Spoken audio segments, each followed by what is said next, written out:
Let's begin with a quick warm-up, shall we? Check the Soliton radar on the upper right and head to the point marked on the display. You can jump over obstacles, but the ninja run will get you across them more quickly and easily.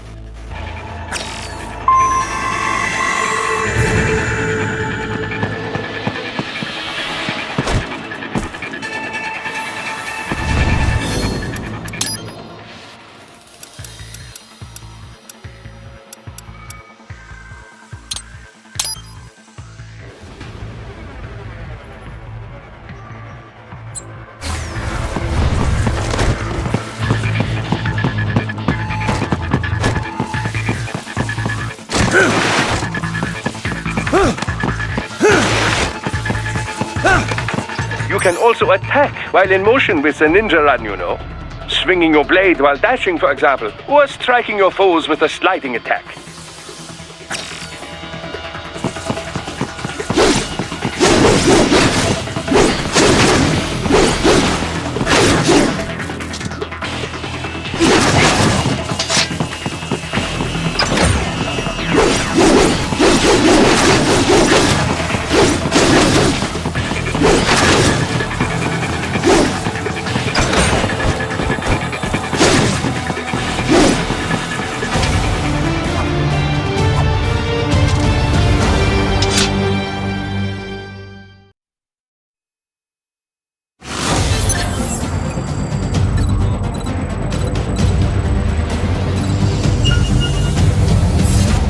Now then, let's run a basic battle diagnostic. Try and neutralize all the enemies that appear. String light and strong hits together to perform combination attacks.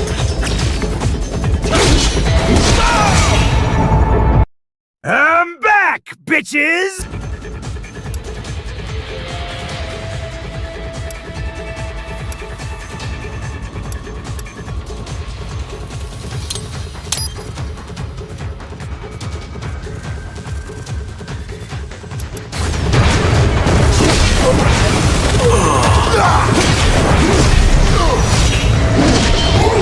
Hey, George! Hey, chat!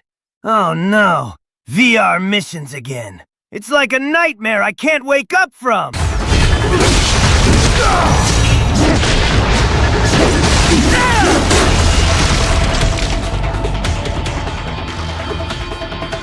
Combat is not all offense, however. You also need to protect yourself. First, follow the direction of the enemy's attack. Parry those attacks by executing light attacks of your own in the same direction. This is how you parry. It is the keystone of your defense.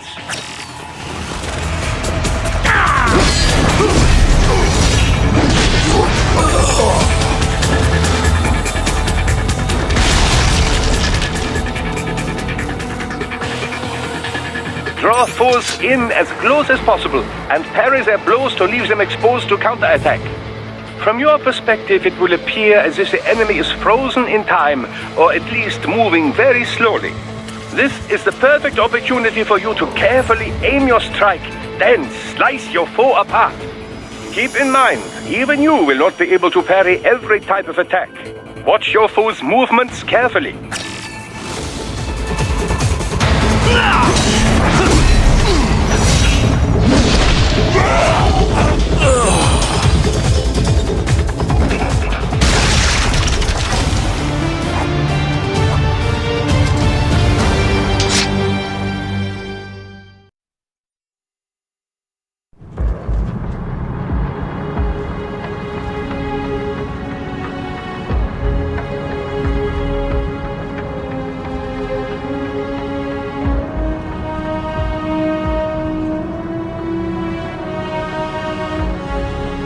Years.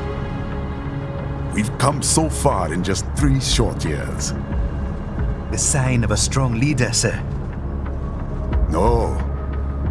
The will of a strong people.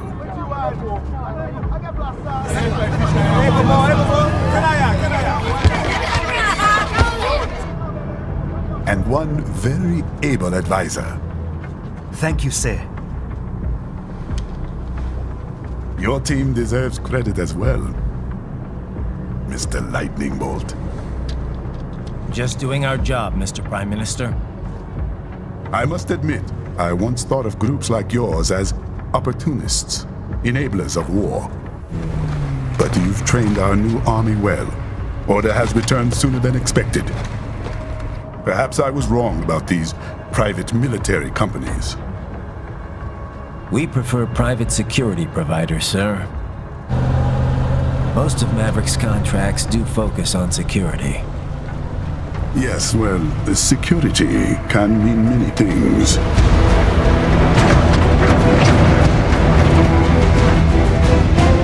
There's a saying I like. One sword keeps another in the sheath. Sometimes the threat of violence alone is a deterrent. Sometimes by taking a life, others can be preserved. It's the code the samurai lived by. A soldier and a philosopher. You are full of surprises, Mr. Lightning Bolt. I could say the same about you, Mr. Prime Minister.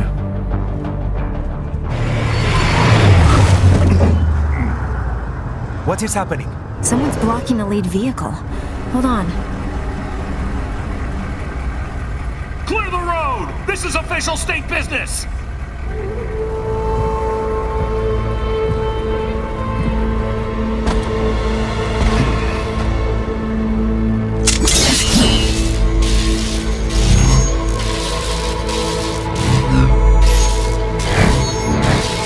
I said clear the road!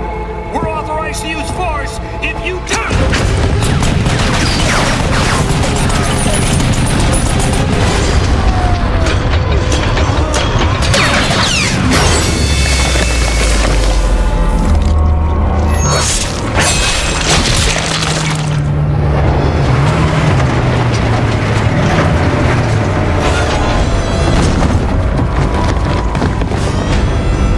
Leopard 1, U-turn. Turning back!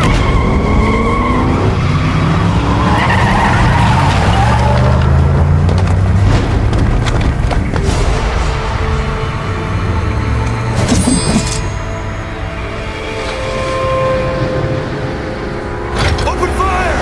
Who was that? A cyborg. One of our competitors? Courtney, what is happening? We got hit, sir. A cyborg. Whose? XF comes up unaffiliated. I'll notify all checkpoints. Get on money out of there. Yes, sir.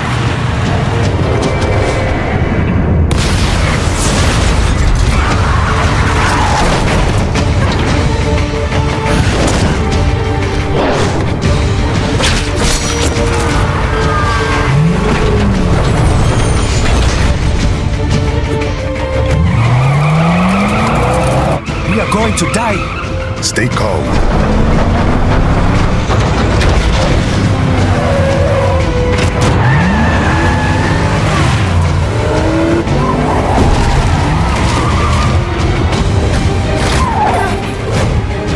He's got friends on our 12. Raiden, I'm on it. Guard the Prime Minister.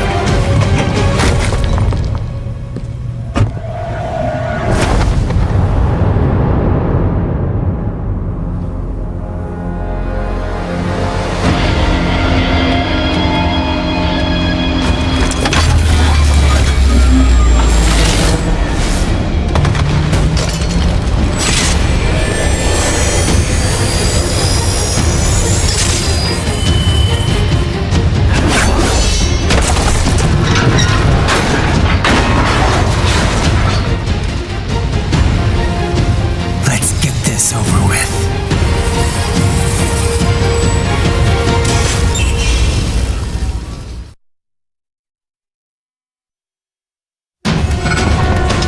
take out the platform.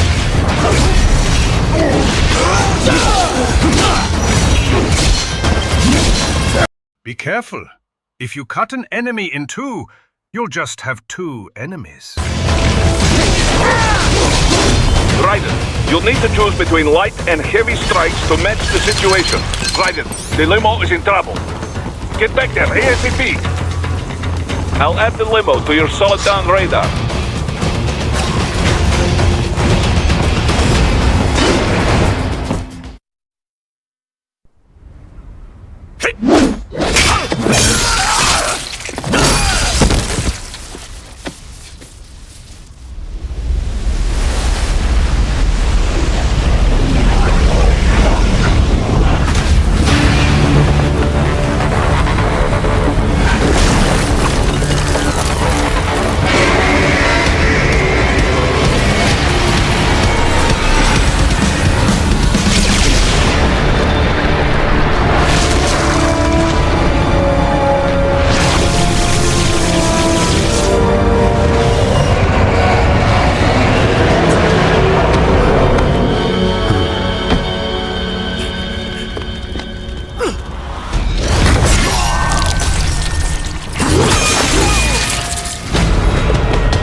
So you're Jack. What do you want with the Prime Minister? I want him dead. Nothing personal, of course. Africa's just getting a bit too peaceful. What? Business ain't been the same since they shut down SOP. A clean break from the war economy. Huh. Well, some of us like that economy. How's an honest warmonger supposed to make a living? I fucking love war! I wanna fucking kill people for money and destroy cultures and history, Jack! This is your answer? Don't do it! Don't worry now, I won't. Not while he's still useful. So long.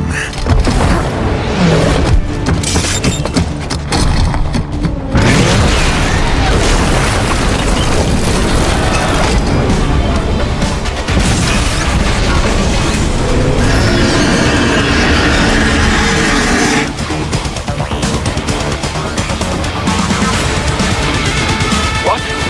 They have a metal gear? Gear? Right. Take out that UMG and get that. Catch that missile before it blows.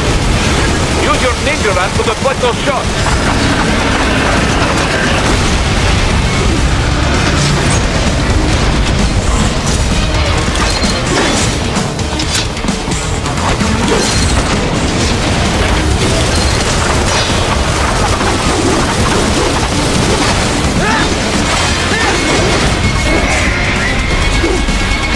Use blade mode to damage its armor.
Very good. But do not rest easy just yet, huh? He's on the other side of that collapsed building. Go!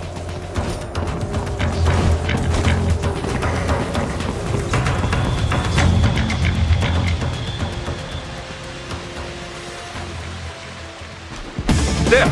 Get it!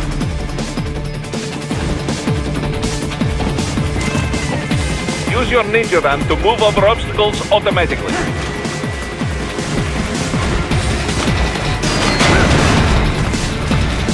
Do not let him out of your sight. You must catch him.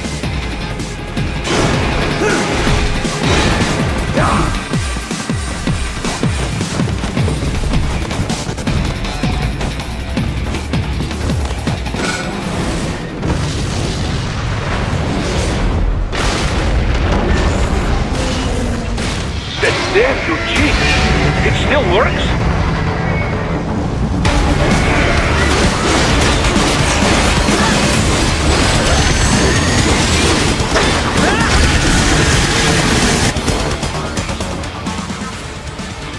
I'm sorry if it sounded like I was backseat driving while you were fighting that ray. I just get so invested when... Cut that guy!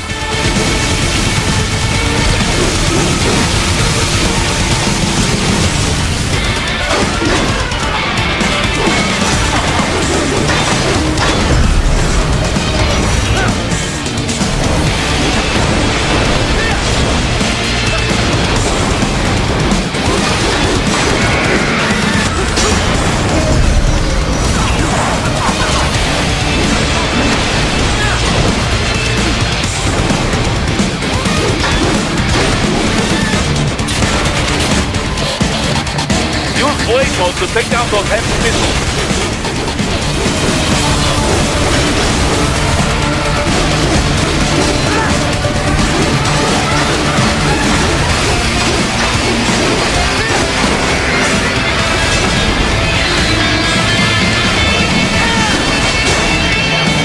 Finish that bastard off!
He's headed for the front of the train. After him!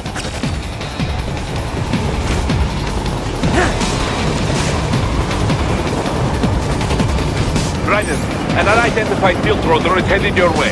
Keep an eye out for it.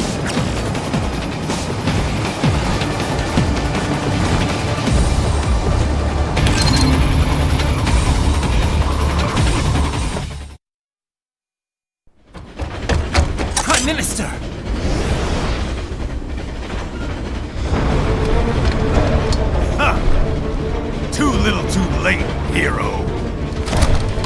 ain't needing my little shield here any longer.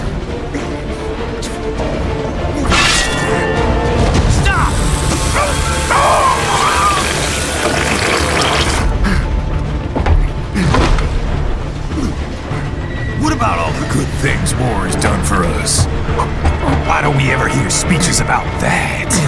Jobs, technology, a common purpose? Raiden, forget me. Stop him. You ain't listening.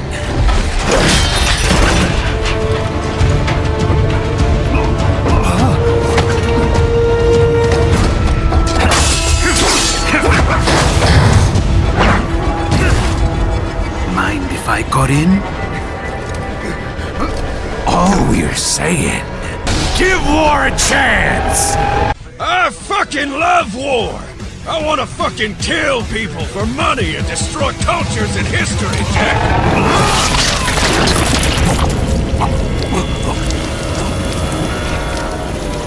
no!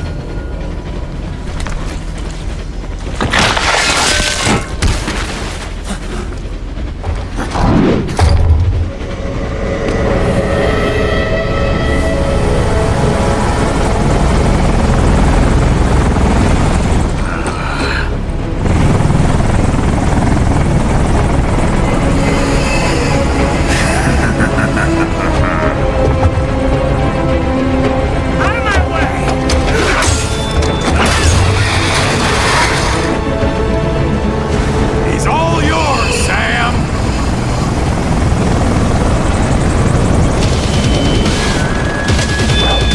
Let's go.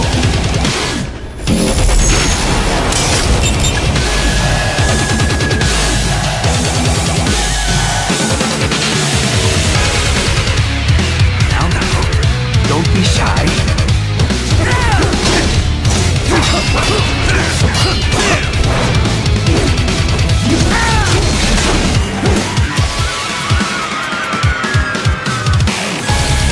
Might be in the pen after all. It's over.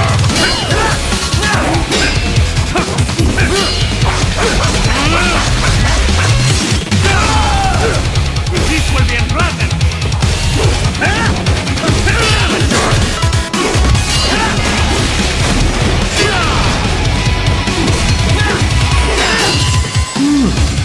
Self-taught, and not half bad. Still.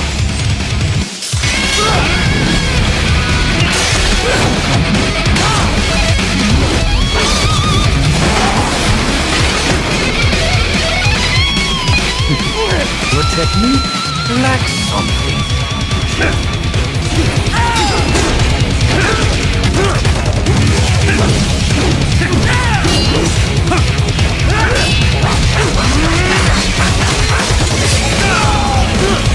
This will be interesting.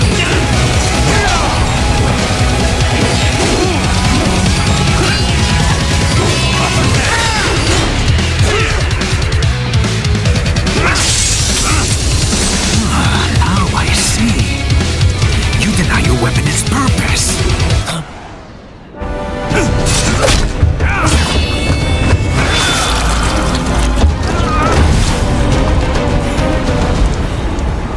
It yearns to bathe in the blood of your enemies, but you hold it back. No.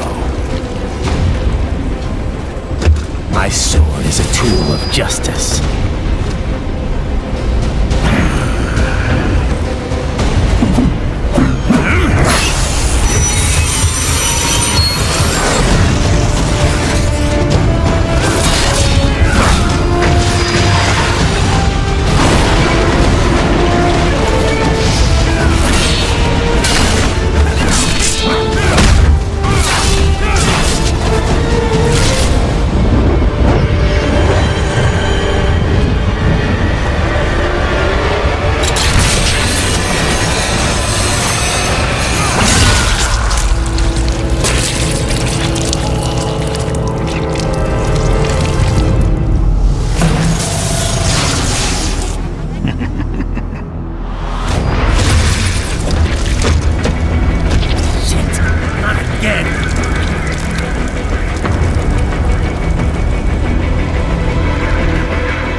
all right. You're almost clear of the tunnel. Just hang on. This is all the Ripper has to offer?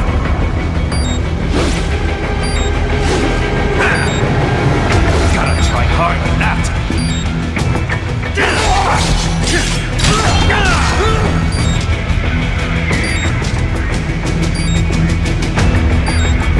You're no match for me. Did you want to practice first?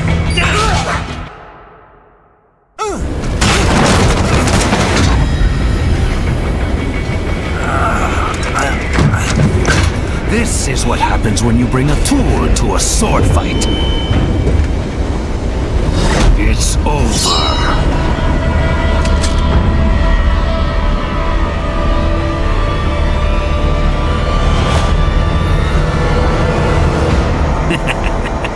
Lucky devil.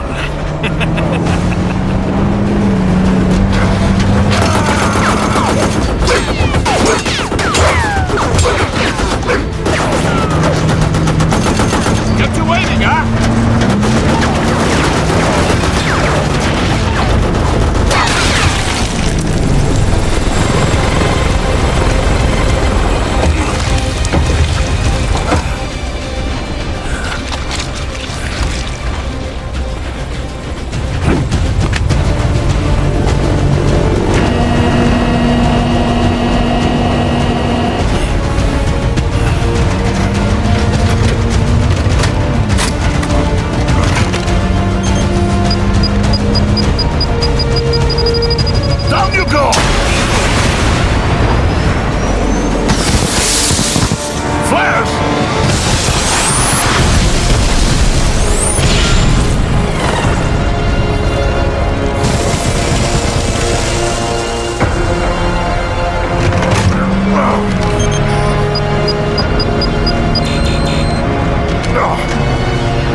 Hey guys, I think I found glue.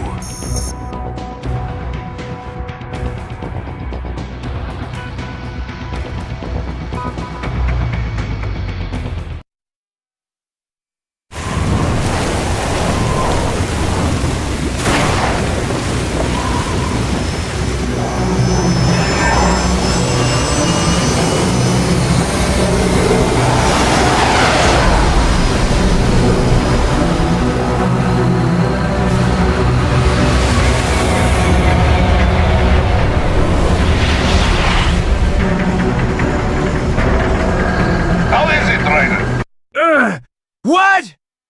My hand! Ah! So far, so good.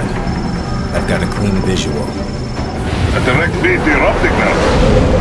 Yes, I should hope so, huh? I mean, how does it feel? To fly like a bird? Like a bird strapped to a remote control rocket. We will get you in safely, Tovarich. Just relax and enjoy the ride.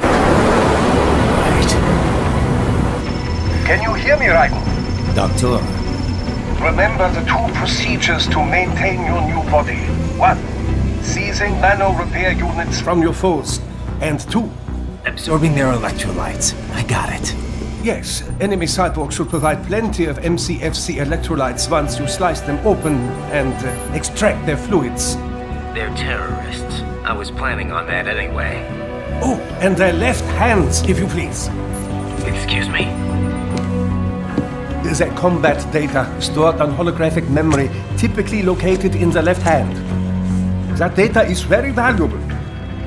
I am authorized to offer you upgrades and services in exchange for it. How generous. Ich liebe Kapitalismus. Had the wall come down a few years earlier, I would have a Nobel Prize on my shelf. There, I see land. 3 miles out closing. No activity at the airbase. Looks like we don't need to worry about interceptors. Great. Then we have time for a quick briefing. I know you miss me, Kev, but I've been all over the materials. That's what you said before Montenegro. Look, just humor me, buddy. Objectives, of course, are enter Abkhazia, neutralize the terrorists, and restore the rightful government, or what's left of it anyway. The president and most of the cabinet have been killed, and a military junta's been established. The terrorists brain-jacked all the high-ranking officers, and their cyborgs scattered the rank and file. The few leaders who have survived have no way of openly opposing the new regime. That's why they called us. Andrei Dolzaev, leader of the occupation forces, an extremist linked to both the St. Petersburg massacre of 2015 and last year's terror spree in Georgia. And his arms supplier, none other than Desperado Enforcement LLC. Lonnie's killers. If we don't stop them here, they could destabilize the entire region. But our more immediate problem is Jetstream Sam. Believe you've met. The only problem I see is that nickname. I've got my enhancements this time. He won't be an issue. He may not even be in country. But keep an eye out just in... Oh. Sorry. Ready for insertion.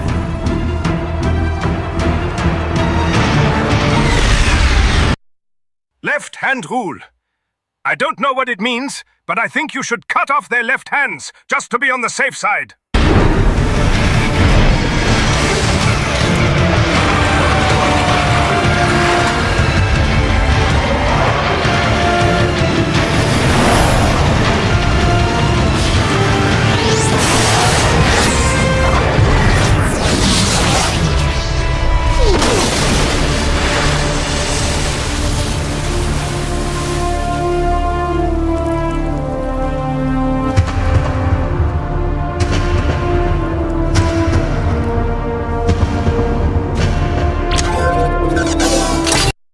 Raiden, if you won't get some cyborg hands, I'll kill you. Get them all! Now!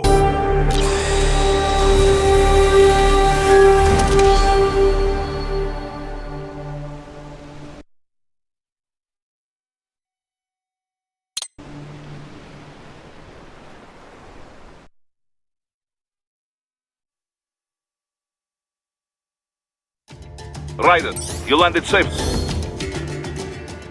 Please, First, head inland. The waypoint is marked on your Soliton radar. Contact us on codec if you have questions. Control, it's Raiden. I'm on the ground. Copy, Raiden. Glad to hear it.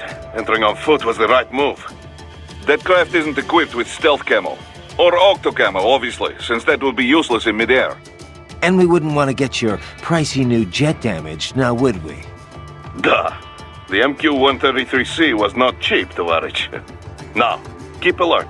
According to intel, you could find significant cyborg deployment here. If you were to be cornered by an entire squad, it might get difficult, even for you. Understood. Some fighting will be necessary, though.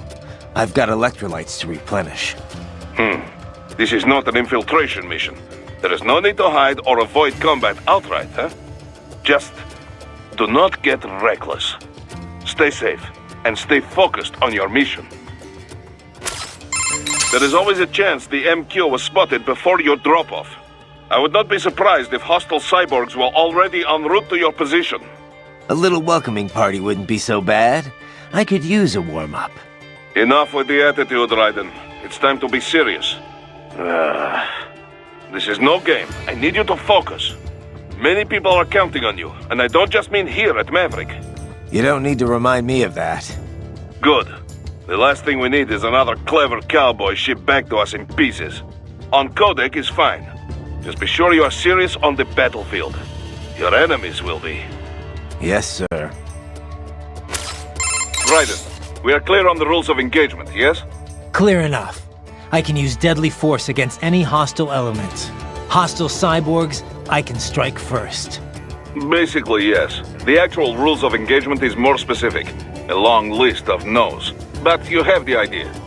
You want to recap the highlights for me? No weapons prohibited by international treaty. No use of force against non-combatants. especially officials or anyone with political power who may be needed for negotiations. No use of force against any unarmed hostile seeking to surrender. And no use of force against any non-cyborg combatants without prior verbal warning. And that includes Dolzaev? Duh, but this should not be a problem. Any non-cyborg is little threat to you, Dolzaev included. Besides, we have no signs of any non-cyborg hostiles anywhere in the area. Not even one. We think Dolzaev is working alone with Desperado here. In any case, that is the ROE. Otherwise, deadly force is authorized only in clear case of self-defense. So basically, civilians off limits, human hostiles verbal warning, hostile cyborgs, anything goes. Yes, this is a conventional warfare scenario, so the rules are based on the Hague Convention. Yeah, sounds pretty standard. Still good to list out all the no-nos before things get too hairy. ROEs that only specify who you can engage require too much judgment. They make it harder to remain focused on battle. Duh. This is why most militaries' ROEs list negatives, not positives. The few that take the other approach, I pity their soldiers the questions they face. Oh, and for our purposes, UGs are considered the same as hostile cyborgs. Copy that. We have no rules about property damage, but keep it minimal, yes? It just makes us look bad. Anything standing in your way, trees, streetlights, this is fine. But there's no reason to damage civilian homes, or to go snooping around in them. Goes without saying. You're familiar with your new body now, yes? Then let's begin the warm-up. Slash at something. A palm tree, perhaps.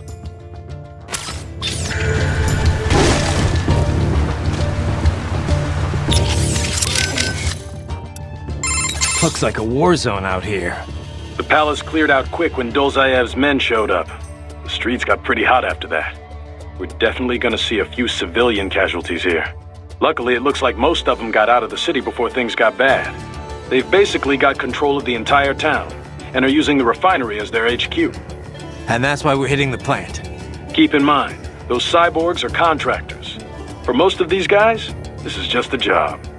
In theory, once you eliminate their commanding officer, they should scatter pretty quickly. Kev, let's go over everything we have on Desperado. Roger that. Let's see here. Desperado Enforcement, LLC. Registered in the U.S., Delaware. Makes sense. The U.S. doesn't regulate PMCs too closely. Looks like almost all of their actual business is handled outside the States, though. Says here their financials are handled by a separate company based in St. Kitts and Nevis. The preferred tax haven of megacorps everywhere. Probably why they incorporated in Delaware in the first place. Loose tax laws. Funneling it all through the Caribbean must help with the money laundering, though. There's still a lot we don't know about them, but they've definitely been starting a lot of fires lately. They're a PMC in name only. What a name it is. Guess War Profiteers Incorporated was taken. But that's their business. In a nutshell, target war-torn nations on the road to peace. Reignite conflicts, and walk off with all the cash that was earmarked for reconstruction. They also have ties to the drug trade, human trafficking. Sounds like a real class act.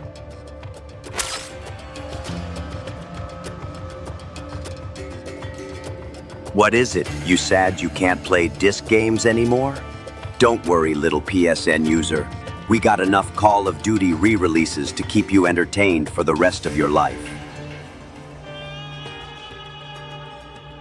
Geneva Convention. More like Geneva Suggestion. We've confirmed 3 key captains in Desperado. Their code names are all wind-themed. The captain presiding over this coup is called Mistral. Cyborg? Yep. All 3 have got custom-made bodies. Collectively, they're known as the Winds of Destruction. The what? They all have action figures too? You're one to talk, Mr. Lightning Bolt. Who told you? Courtney. Now that sounds like an action figure. I didn't choose it, trust me. Yeah, well, to be honest, I doubt the Winds of Destruction picked their names either. Different cultures use language differently, even ones with a decent command of English. As you can attest, Mr. LB.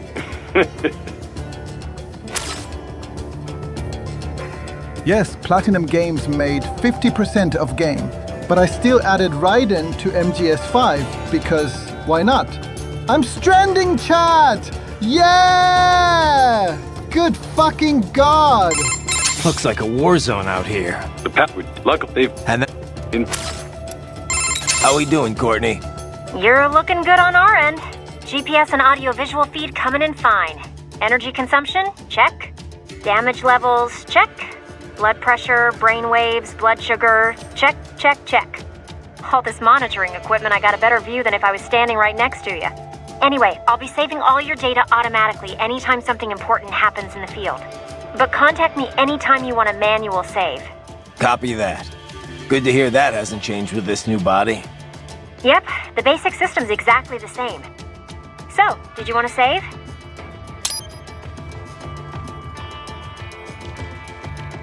And save complete. Simple, huh? Copy. And glad to hear you're okay after Africa. That ambush was no joke. Tell me about it. 3 armored vehicles should have been plenty for that job. And it would have been against any typical guerrilla force. I keep asking myself, where would an anti-Imani faction get the cash to hire cyborgs? It just doesn't add up. Maybe there's some intel I missed. A lead I should have followed up on. Maybe if I reacted faster, or coordinated better. I don't know. You can't think that way, Courtney. Not in this business. You did everything you could. Put it behind you and move on. You're right. Thanks. Raiden, you need to save? No? What's up? I wanted to follow up on our talk earlier about the stress that comes with the job. PMC work can be traumatic, even for non-combatants. If the pressure ever gets to be too much, have one of the ex-military there take over. Just... I'm not doing that, Raiden. PMCs wield massive influence over international affairs. Abolishing SOP didn't change that. They need a better understanding of what they're mixed up in. The laws, politics, local cultures. Ex-military aren't here to provide that. They can't. We need civilian voices like mine here too. You're right. Just take care of yourself. Don't worry. Africa was more than enough excitement for one lifetime. It's a good thing that limo was armored. Yeah. Otherwise, you'd now be the world's clumsiest cyborg. Hey! Cyborg Courtney could have been your partner. I might have saved your ass. How? By spilling coffee all over the enemy? Oh, come on. I'm not that...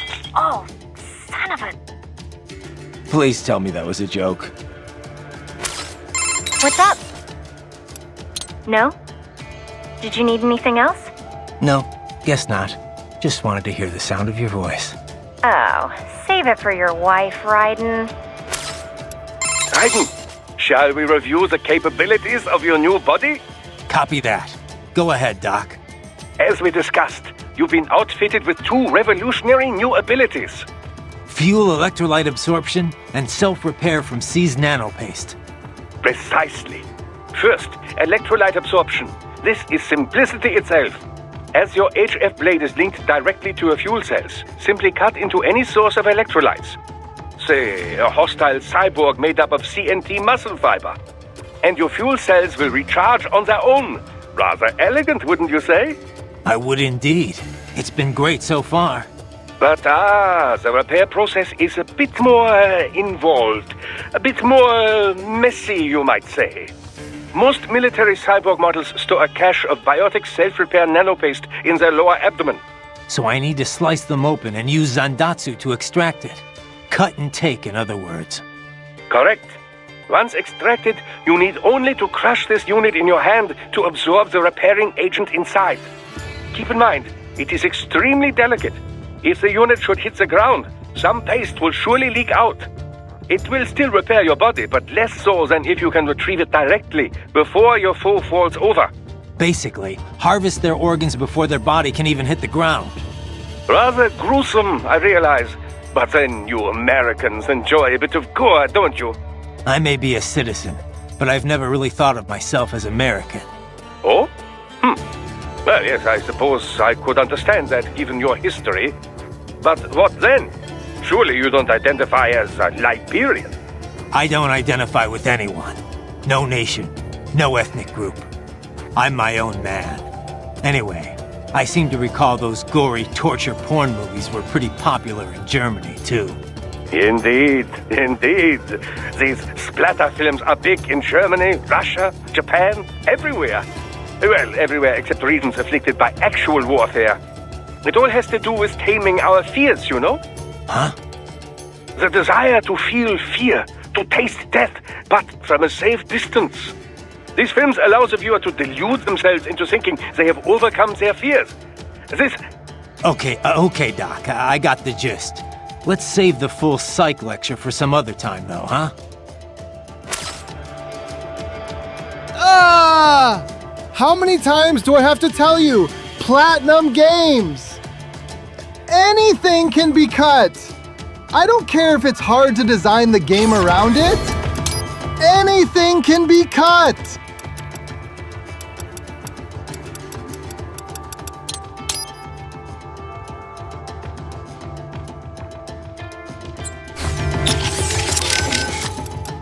So these self-repair units in the other cyborgs, they mean they can heal themselves at any time?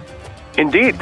It is typically a slow process, not much faster than a regular human body heals a wound. And you didn't think it was a good idea to give me one of these things? Certainly not. We removed all extraneous options in your case to maximize power and speed, you know. Healing wounds is extraneous? Your ability to absorb the nanopaste agent is far more efficient, Raiden. With it, your wounds heal almost instantly. I know, but... And a standard repair unit, once depleted, is nothing but an empty shell inside you. Dead weight. I get that, Doc, but it also means I need to constantly be grabbing them out of enemies. No, it doesn't. Don't be silly. Simply avoid taking damage and you will be fine. Yeah, simple. Yes, anything can be cut. Like the final section of MGS5, or me from an entire company strand on You Crazy Chat. How is your eye, Raiden? Great. My sight's perfectly balanced between both eyes. I think my vision's improved, actually. Quite right, quite right. Your eye patch houses an artificial compound eye unit. The unit contains over 200 million solid-state image sensors, each with its own individual lens. 200 megapixels, huh? Doesn't sound like all that much. More than sufficient for the application. A human's optic nerve has only about 1 million fibers, you know. Were we to add more sensors, your perceived vision would not improve. There's only so much modern image compression technology can do. Huh.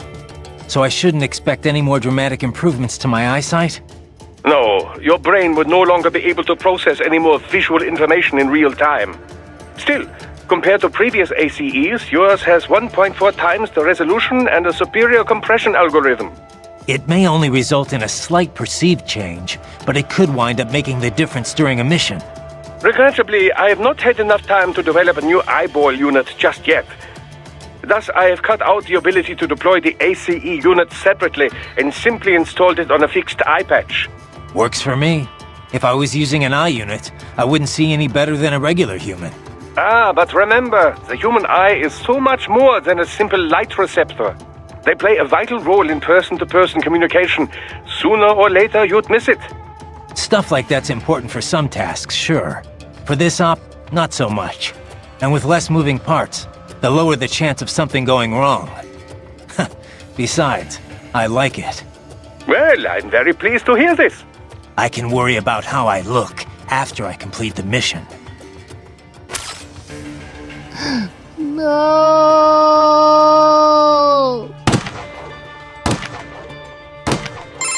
Stay vigilant, Raiden.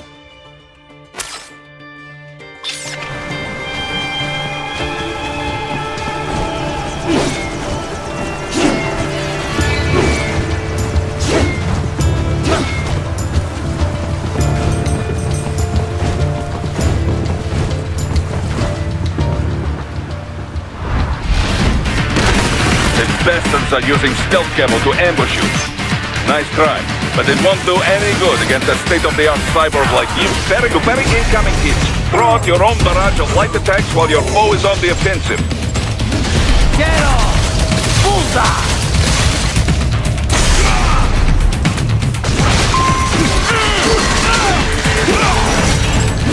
Get off!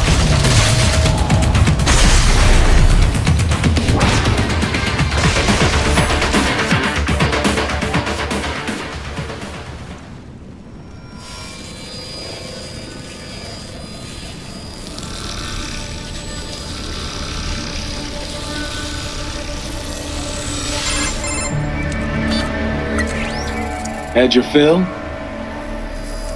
With this body, I could take these guys with no eyes.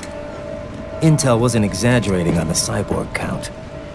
Well, you know how fast the tech's been spreading these last few years. That CNT muscle fiber packs the power of a jackhammer into every limb.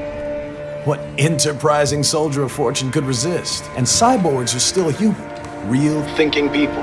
Way less risk of collateral damage than your typical UAV strike. And don't forget the PR. Can't believe you've decided to leave me an art book, Kojima. I need more screen time. More! Nations start playing Frankenstein with their troops, and the public goes nuts. PMCs, on the other hand, are off the ethical radar. Yeah, they still don't even count PMCs in official death tolls. With SOP out of the picture, private militaries needed a new edge on the market. We got it. In a way, cyborgs are just SOP troops by another name. Only all muscled up and less predictable. But it makes you wonder, where'd Desperado find these guys? I miss PT. I'm not complaining. They're like walking vending machines. Right. Vending machines full of blood. Easy there, Dracula. Like I said, they're still people. People who terrorize and take innocent lives for money. They sowed their fate when they took this job. I'm just the Reaper. Damn. It's a bit cold, Raiden. Even for you. Anyway, his school. Let's get to work. Time to increase the peace. Right.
Yes, your name is Jack.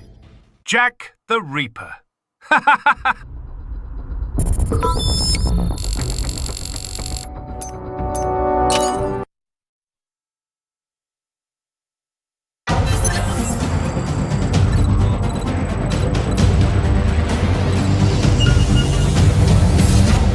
Your body comes equipped with a technique we call blade mode. Let's begin by assuming the fighting position. Good. Now use blade mode. Jack, do you know what day is today?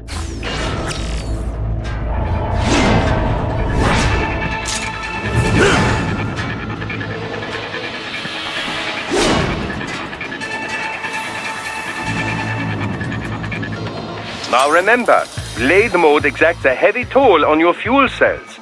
Replenish your energy by attacking enemies. Your blade will absorb their electrolytes automatically. Try restoring your fuel cells back to maximum now. Standard cyborgs you can dismember immediately, no problem. Other foes will not fall so easily. You will first need to attack and damage them to some degree. Contact!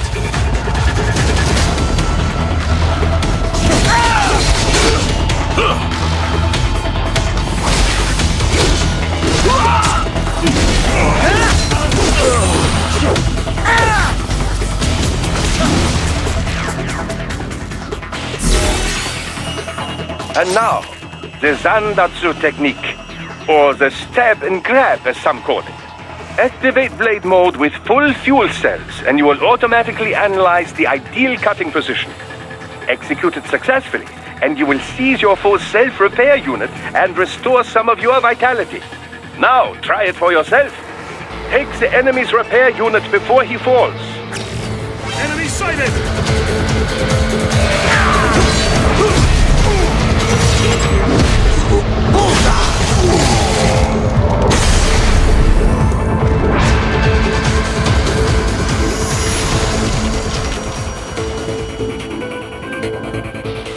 Next, let's review special attacks.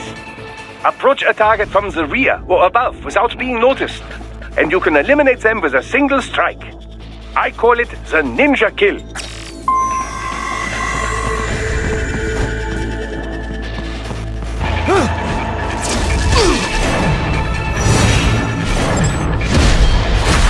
Get off!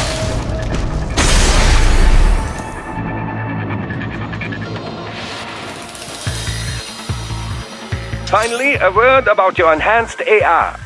Enhanced AR adds several layers of information to your augmented reality vision. Use it for additional intel on your enemies or to see new aspects of your surroundings. Just remember, enhanced AR is automatically disabled as soon as you attack.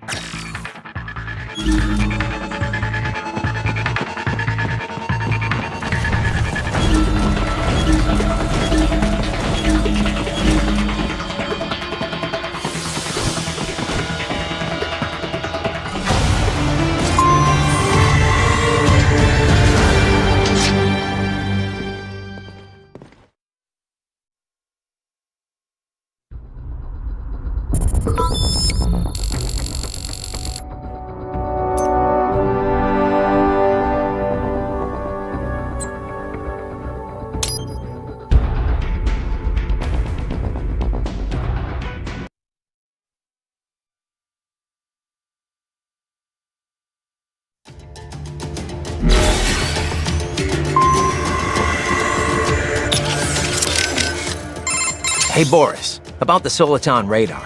I noticed that it doesn't get jammed anymore, even if I get spotted by the enemy. Back in the old days, it'd be useless the second an alarm was triggered. Well, once the Patriots fell, classified technology spread all over the world. This new Soliton radar is one example. By applying a non-linear Schrödinger equation to the Soliton solution, they were able to prevent the jamming that plagued the original models based off the KDV equation. I'm impressed. You know your stuff, Mr. President. Of course, I'm a businessman. You think I could run a profitable PMSC without being up to date on the latest tech? But I wonder, how exactly is the equation different? I mean, I'm no expert on how the KDV equation was implemented in the first place, but I'd love to know how the Schrödinger equation fits into all this. Raiden, on battlefield, most important thing is how to use equipment, not theory behind it. The mission is #1 priority. So do not worry your head about equations and such things. Just concentrate on using the equipment to your advantage, da? In other words, you have absolutely no idea, do you? The mission, Raiden. Focus on the mission.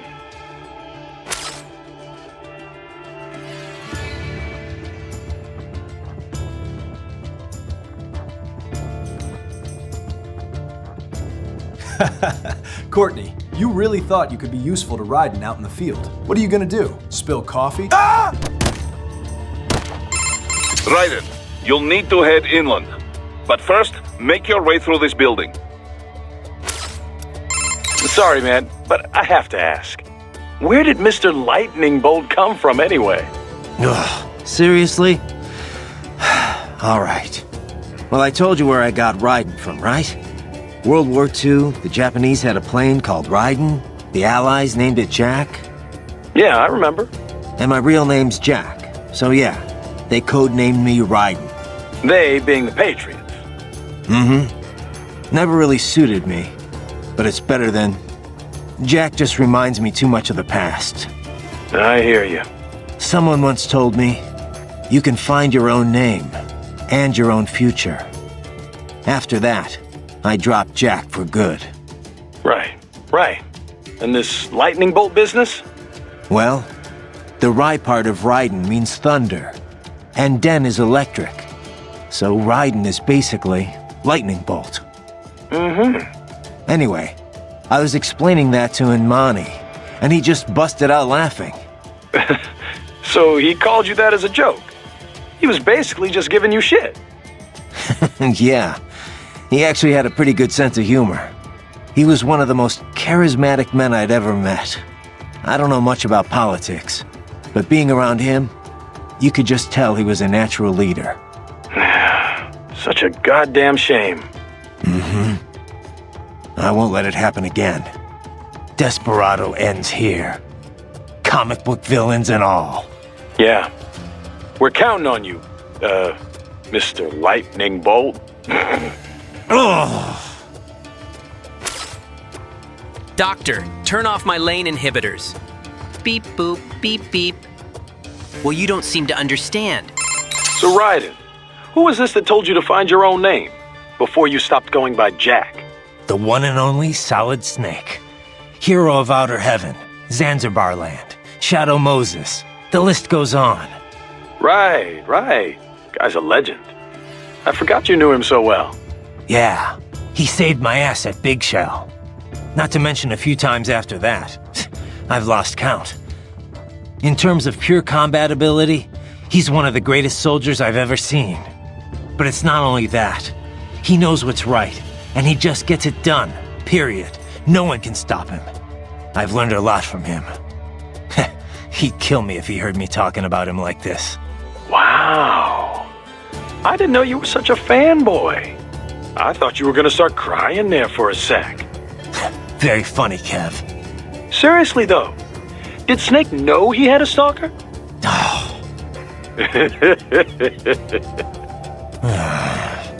Hey, relax. I'm only ribbing you. I just wish I got to meet the guy, you know? I know. You're no fun. It's 50 Celsius outside. I can't feel my balls. Looks like a war. Luckily, they've had that. Keep it in. What's up? No? Did you need... No, just... Oh, save it for your wife, Raiden. You must continue along, Raiden.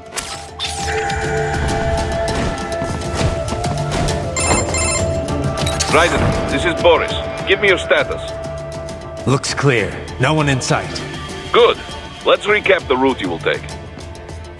As I said, the enemy's HQ is in the refinery along the coastline. Dolzaev has been spotted there using satellite photography. Also on site, Mistral, a Desperado captain. So I go through the city, cross the bridge into the old town, then head down to the rear of the refinery. Still, I think they anticipate us. They will probably have a grand reception awaiting you at the old city. Enemies has for electrolytes! What are electrolytes? Do not let your guard down.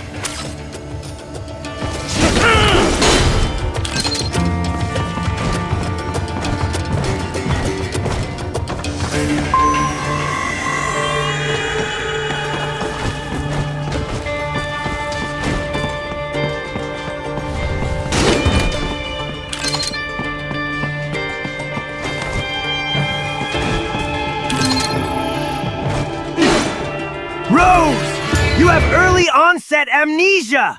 You need to be put in the memory care ward of a nursing home!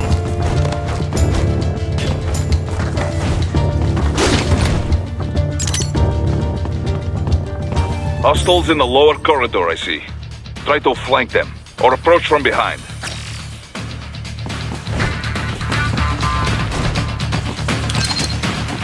Bullseye!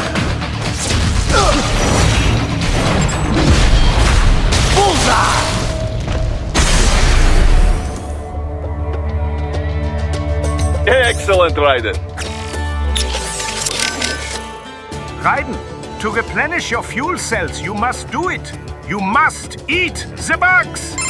The stealth craft made it back to Sochi all right? Da. Safe and sound. No repairs necessary. Some routine maintenance and she will be as good as new. Good to hear. I'm guessing that thing doesn't come cheap. Well, an old Soviet army friend gave me discount. He runs a PMC, specializing in airborne warfare. An Air Force for hire? That's a new one. Ever since SOP, Mercs started to fill more and more regular combat duties. SOP ended, but the trend did not. Most every modern military relies on PMC support in one way or another. Good news for Maverick, I suppose. Anyway, that's quite the little jet your friend has. I was expecting a lot of turbulence coming in that low, but she was smooth as silk. Didn't feel like I was a bird exactly, but probably the next best thing. The MQ-133C uses a brand new type of active adjustment control system. Sensors on the plane take readings 120 times a second, and to be honest, I don't know how it works. But the crew chief tells me this is what keeps her flying so steady. It is all state-of-the-art technology. There are only 3 of them in the entire world. Even the RQ-133 spy plane she is based on is only 2 years old. It is fitted specially for Cyborg, so maybe demand is a bit low now, but I think that will change soon, eh? It's funny. Its guts are all bleeding edge, but from the outside, it looks almost retro. Until recently, stealth aircraft design was focused on radar-absorbing materials and improving aerodynamics. But lately, engineers are trying to use the shape of the craft to do more than improve gas mileage. Maneuverability is a low priority. This kind of plane is not meant for dogfighting, after all. And we can afford all this? I hate to ask, but will we clear a profit on this op? You need not worry about such things. But yes, we should be fine. Where the proper equipment can make or break a mission, we should have the best. That miss with the anti-air missile last month was a painful reminder of this lesson. Ah, yeah. I see what you mean. Okay, guys. I'm launching a new gaming drink with different flavors. It's called D-Fuel. It contains all the vitamins and nutrients for modern gamers. Just don't ask what it's made from. Huh. I didn't think flares could still fool anti-air missiles like that. They, can't. At least not with any modern missile. Recent missiles rely on a dual wavelength, or IIR system, for guidance. Flares wouldn't fool either of them. But that was no recent missile I had. That Gusak Derma couldn't even take down a fat tilt-rotor target. And at close range. Too early for Mistral. Time to show you all my Girona. Think that we'd be facing anything like that. You budgeted for the tools appropriate to the job. No one blames you. Perhaps. In any case, now we know what we are dealing with.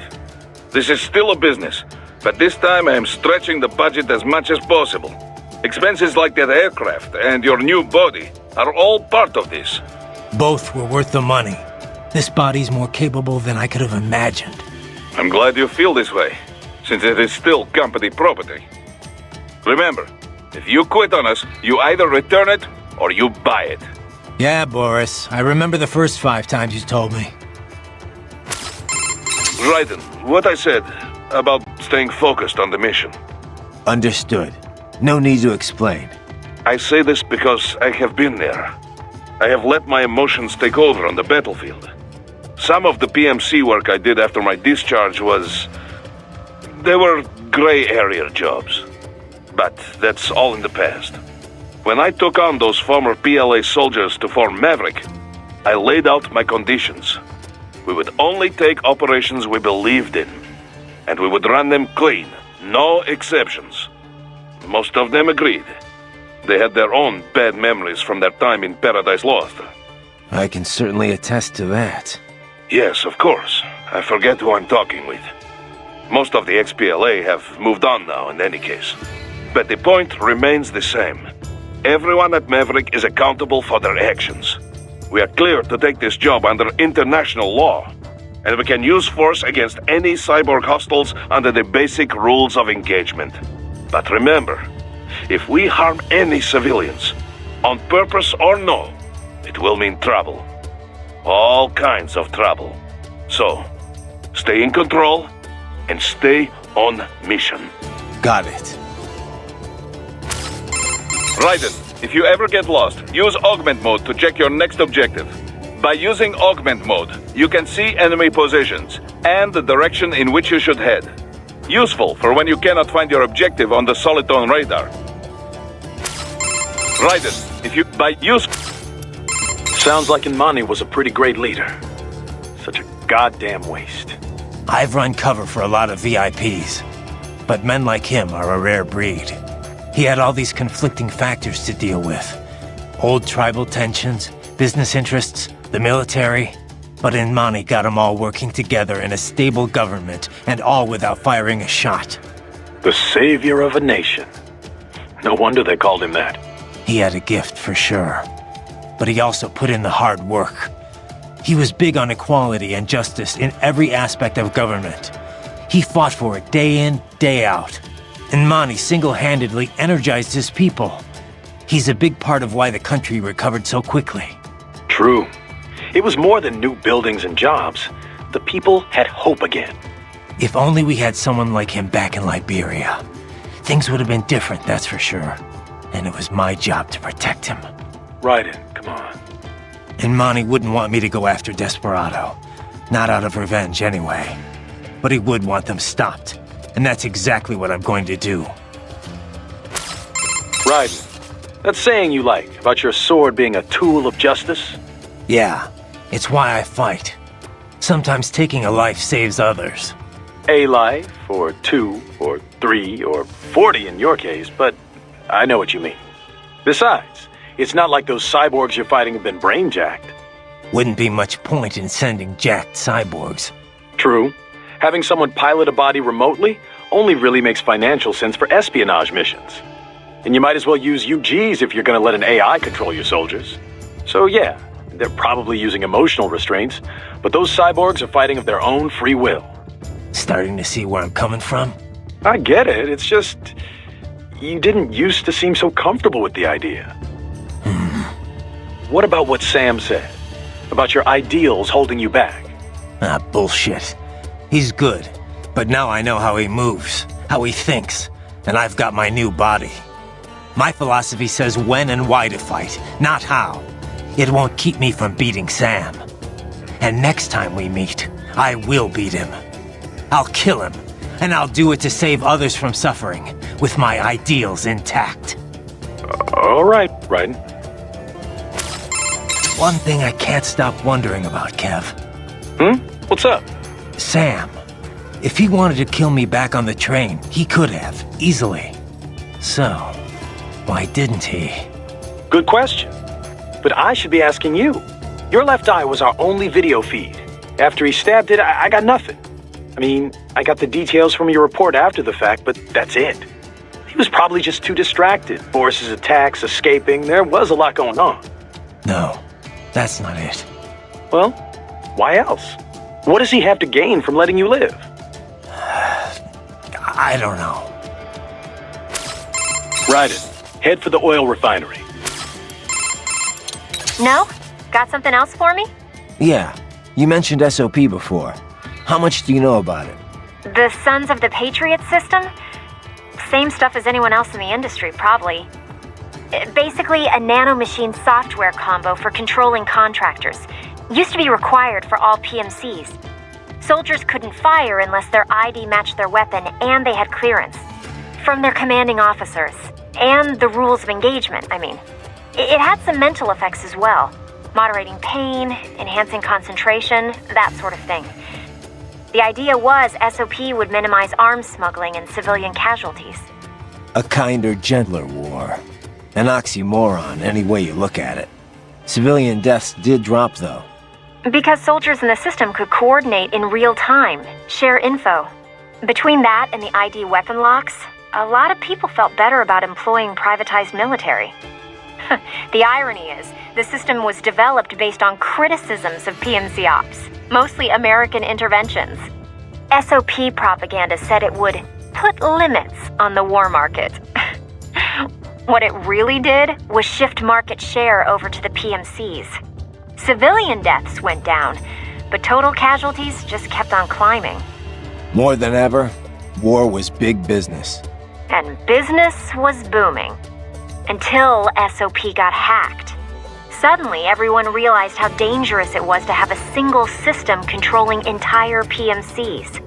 That was the beginning of the end for SOP. Public opinion on privatizing war did a 180. After that, a lot of local conflicts and civil wars died down. The PMC conglomerates had to split up and downsize just to stay in business. And that about does it for SOP 101. Class dismissed. Not bad, Professor. But it's not the whole story. No, I know. Let's finish this later. I better keep moving. Hey, Doctor. Turn on my Goonig inhibitors. Because Jack is about to let...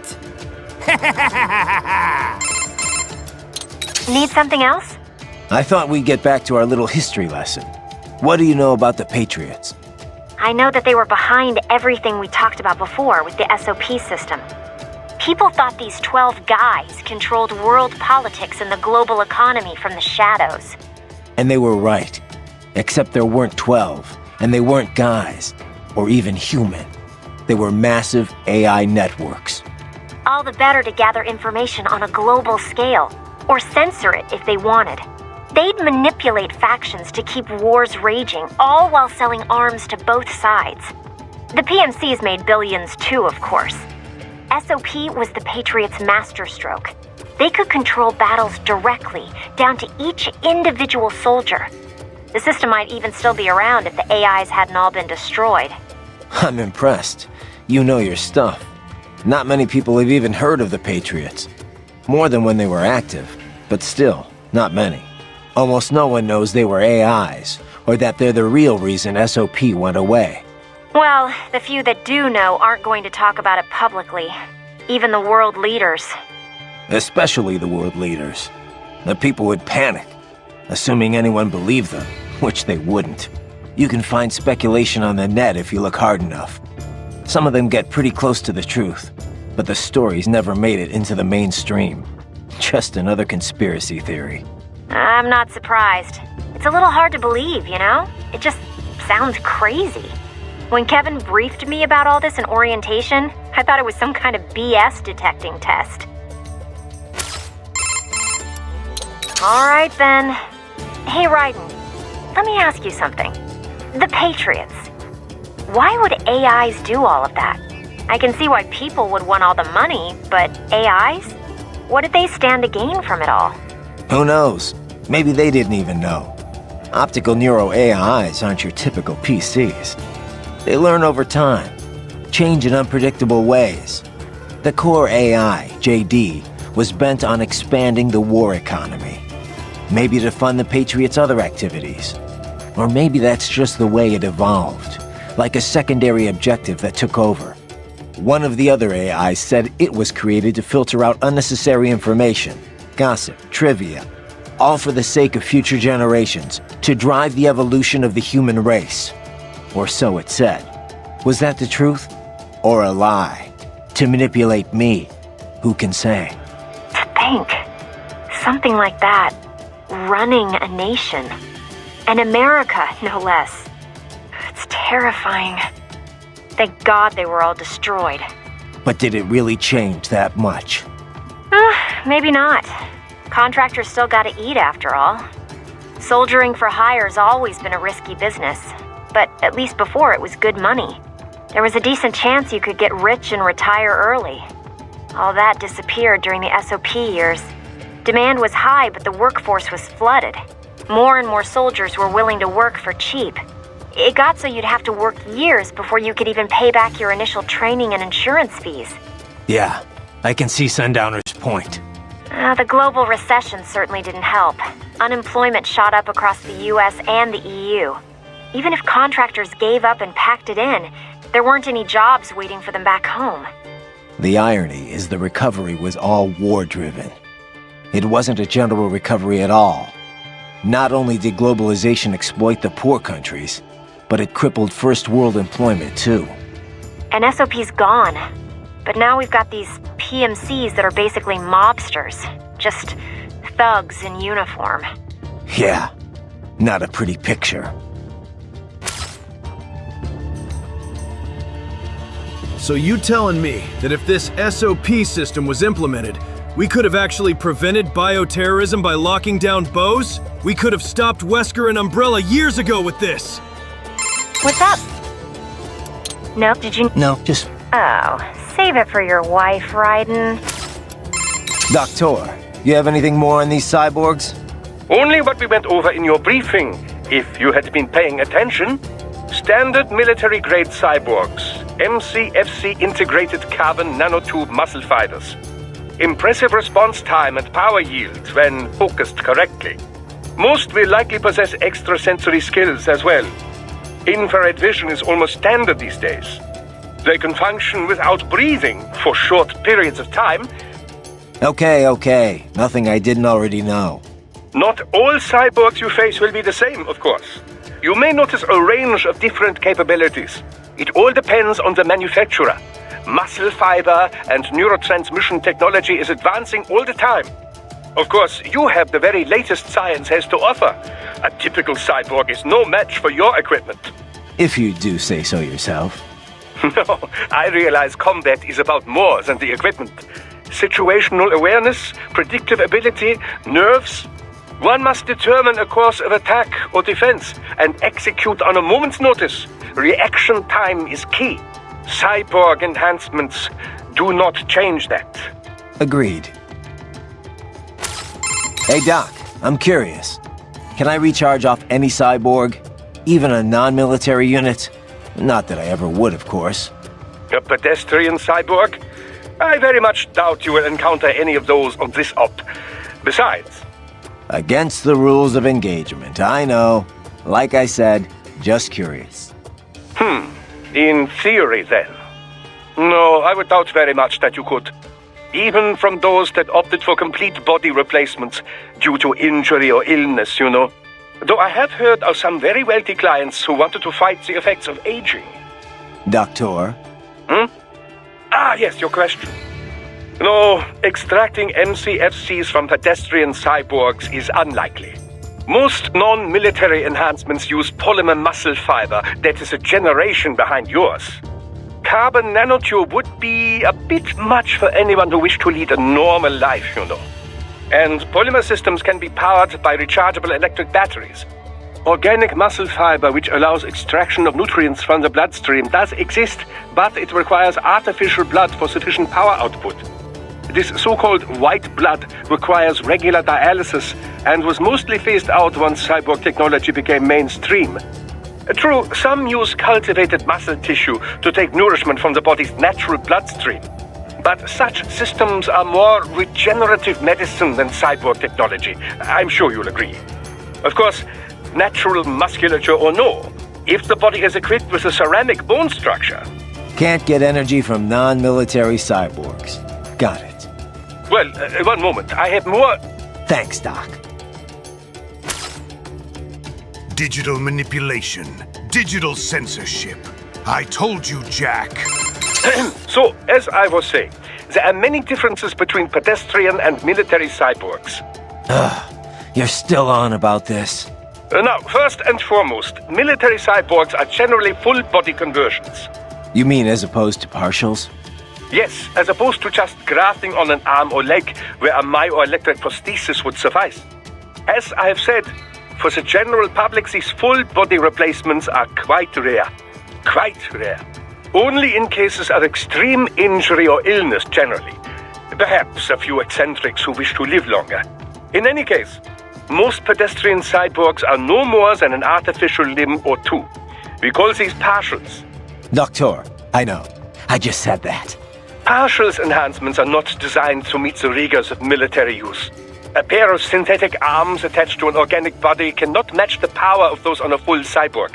total body conversions also armor the entire soldier against stray ordnance and minor injury. This is why wounded contractors most often opt for the works rather than simply replacing the lost limb. I hear it's why most of Maverick cyborgs had it done, anyway. Of course, there is the rather dramatic change in appearance to consider. Civilian life as a cyborg can be, well, complicated, as I'm sure you can attest. But for the field, man and metal, capability beyond the natural human body, it has a functional beauty. Beauty or beast? Both lie in the eye of the beholder, which brings us to the senses. Machine implants can also restore lost vision and hearing, and with added sensitivity, as you know. Such options have become standard in most military conversion packages, along with pain suppression and dampening less useful emotions, similar to how SOP operated. Yeah, no matter how hard I'm hit, it doesn't really hurt. Of course, everything has its limits. Do not let your high threshold for pain make you reckless. Understood. Dios mío, puta madre! Yeah! Good God, good fucking God! Woo! Woo! Woo! Dios mío, puta madre!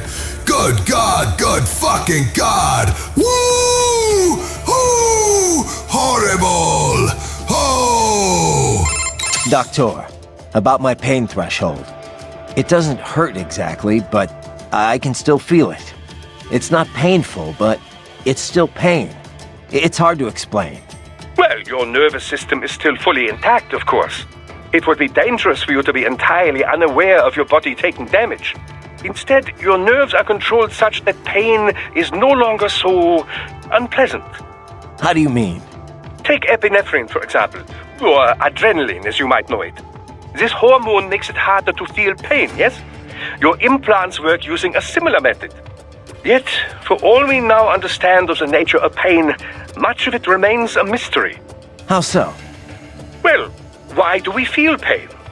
Evolutionarily speaking, of course, to signal external injury or internal sickness. If the body is threatened, pain notifies the brain so it can take steps to ensure survival. In other words, pain has a clear and logical purpose. But in certain cases, pain can drive more unconstructive behavior. In situations where fight and flight are both still options, one might simply break down crying or drop to the ground and begin writhing about. This would appear only to diminish one's chance of survival, not increase it, yes? Maybe there's some other factor at play. Well, the most common theory would link pain with the societal nature of humanity. If no friends are close by, then experiencing pain might indeed reduce your likelihood of survival. But if allies are near, these expressions of pain serve as a plea for help.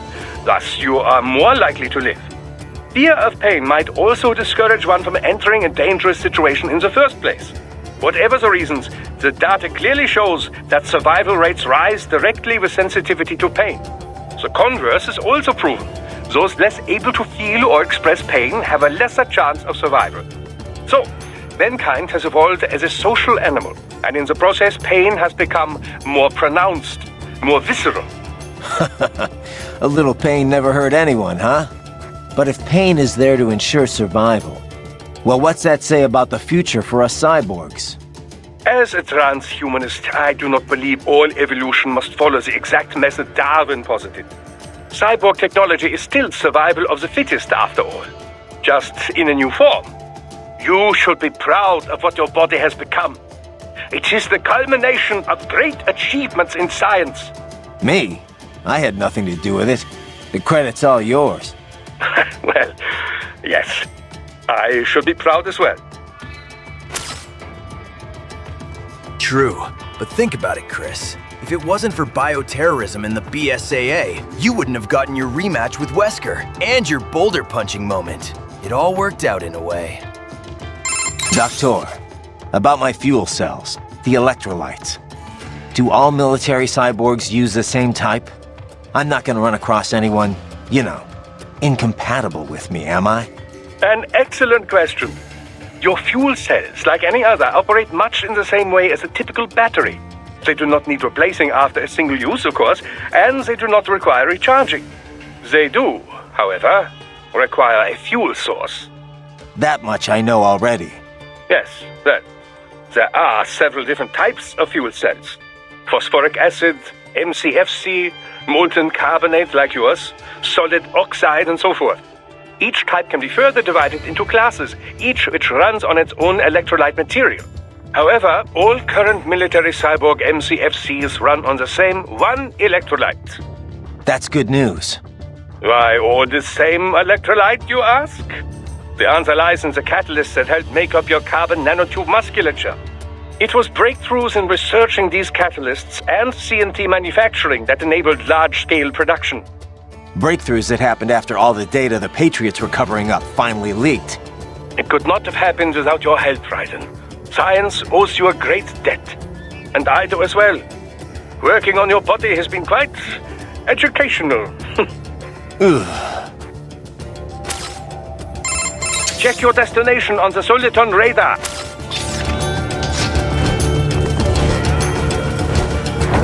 Raiden, take that main thoroughfare. You can use augment mode to see where the enemy is located. Your body analyzes radar and IR data to construct your AR display. Some civilians are still in the city. That is not good. You must aid civilians, Raiden.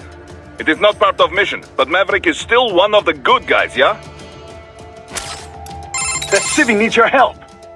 Hurry, Raiden! Come on, save him!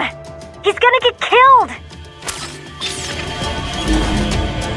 What are you doing here?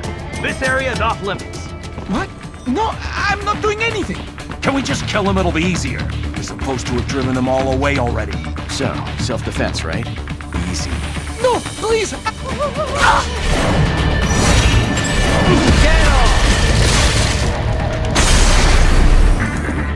Enemy sighted!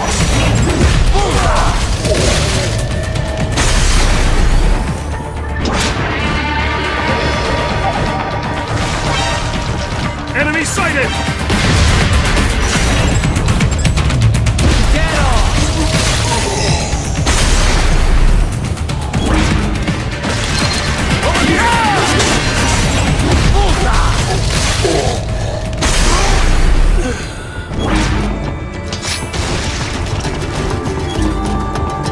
He is scared to death, Raiden. Let him know he is safe.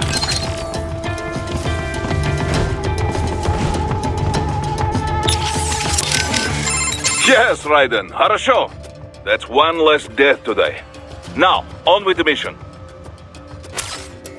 Ooh, nice work, buddy. In the nick of time, huh? Think there's any more of them here, Kev? Doubt it. It was all-out war over at the palace. Once the evacuation order was issued, everyone should have fled to neighboring towns. Some of the cabinet were caught leaving Sukumi, though, and a lot of citizens got caught up in the crossfire. Some folks probably stayed put. Figured it's too dangerous to do anything else right now. Bad situation. Let's not let it get worse. Keep an eye out for more of them. If they're in a pinch, try and help out. Just make sure you don't hurt them. Got it. Raiden, did you... Yeah. Good thing I got here when I did. I'm, impressed, Raiden. Thanks. Now if you'll excuse me. Huh? Oh, right. The mission.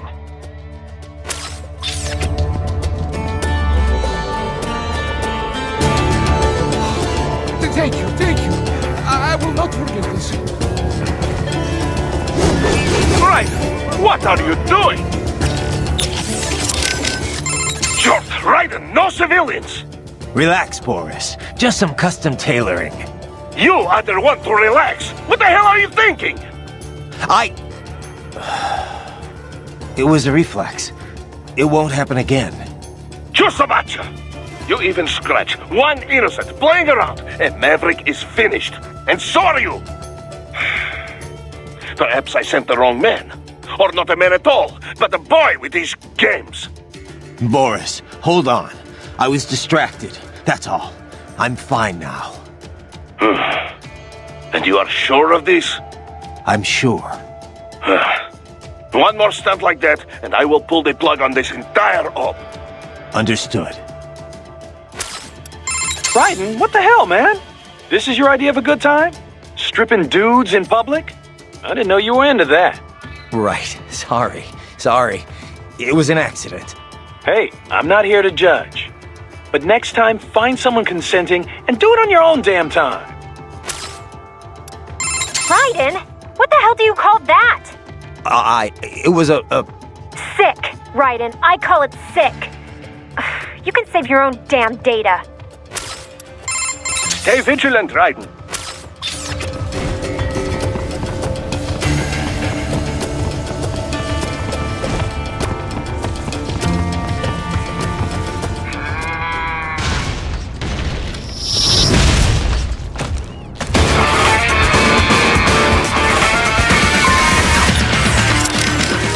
So, Raiden, what's your game plan? You sound excited. Oh, I am. Front row seats to rematch. Raiden versus Giant Gecko. I've heard the stories. I'm trying to work here, you know? Don't be modest. It was you who taught anti-Irving tactics to my men. This I think you could handle with no legs and both eyes closed. Boris. Okay, I know. Never let your guard down in battle. So, let us recap what we know about your foe. An AT Corp representative gave me brochure last time he stopped by. The most recent model is the Block 30. Probably this is what they're facing here. Muscle contraction rate is increased by 6%, and the chassis is made from honeycomb boron fiber reinforced plastic. It's lighter, more durable. The engine still puts out 650 horses, but they say it is much more agile now. Can you tell the difference? Dunno. It's been a while since I've had the pleasure. Equipable sensors have not changed much. Of course, we have the standard camera eye. Also, milliwave radar, low-light camera, infrared camera, acoustic positioning gear, chemical sniffer. It looks like it's been mounted with 50 cal. Pretty light gear for one of those guys. Light isn't the word that comes to mind, Boris. Well, extra agility or not, a lizard is a lizard. For you, this should be easy peasy. We'll see about that. Well, off you go. Time for the fun, yeah?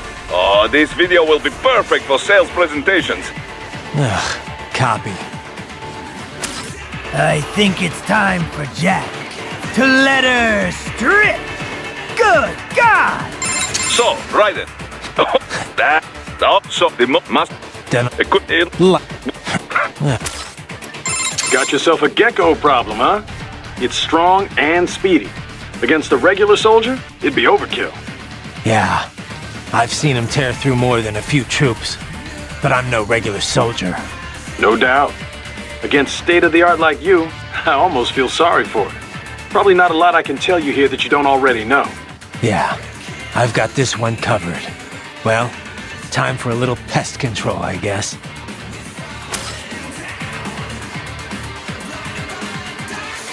Hey, George, I'm gonna need you to play Half-Life 2 right now. There is a mod for it that is called Iconic Ladder Climb to Breen. It adds the ladder part from Metal Gear 3 to Half-Life 2. Got yourself a... Yeah, but I'm... No, probably... Well... Be careful out there, Raiden. I know you're used to these things, but nothing's more dangerous than letting your guard down. Don't have to tell me twice. Underestimating your enemy is the best way to get yourself killed. I can't give you much advice here, but just take it slow and do it right, okay? You want me to save just in case? No? Well, I guess you'd know better than me. Still, be careful.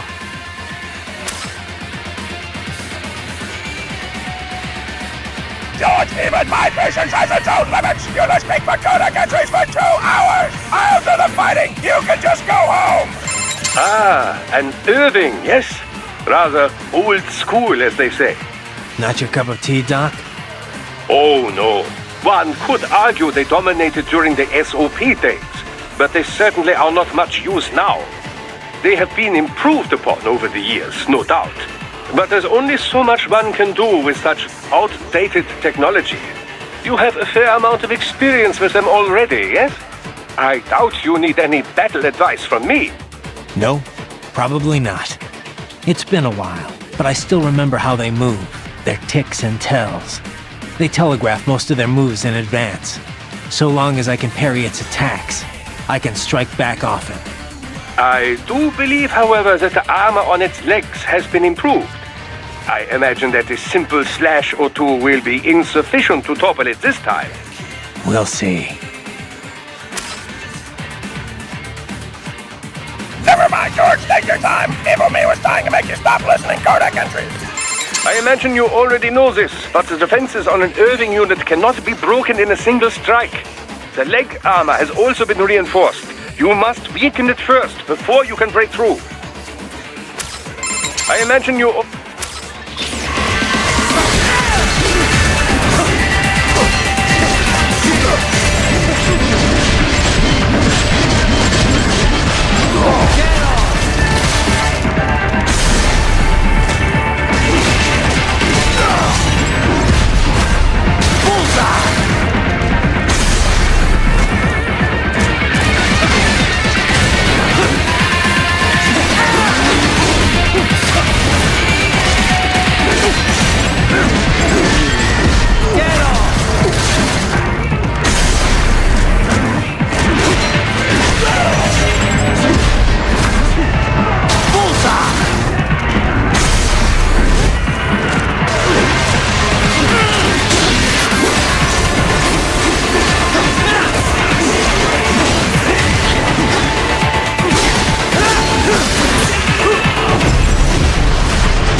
Very good, Raiden. Now, keep heading for refinery.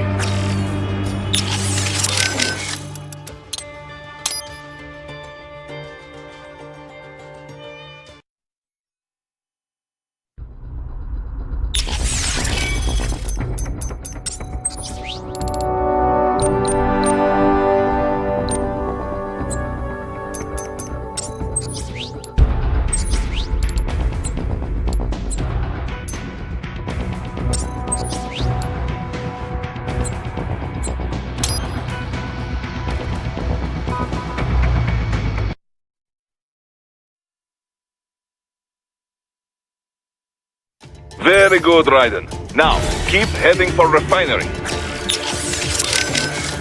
Raiden, what was your strategy for fighting the geckos?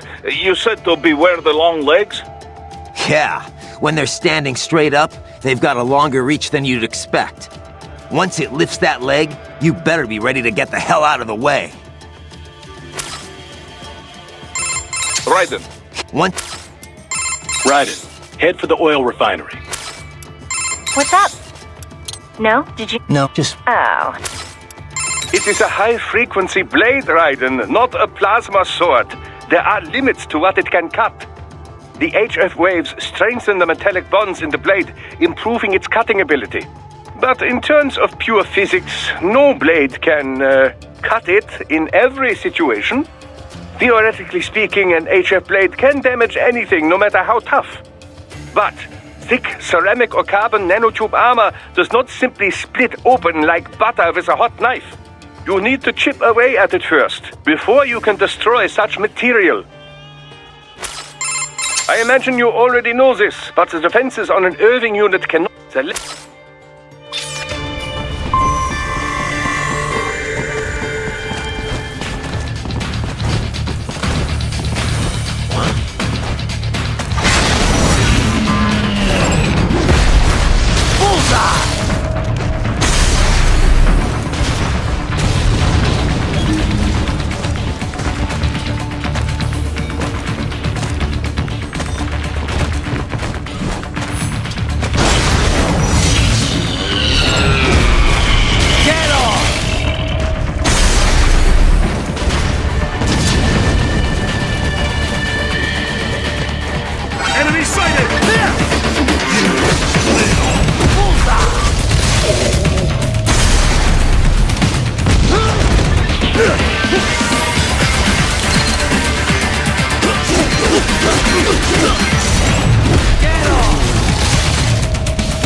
They have erected an electromagnetic barricade.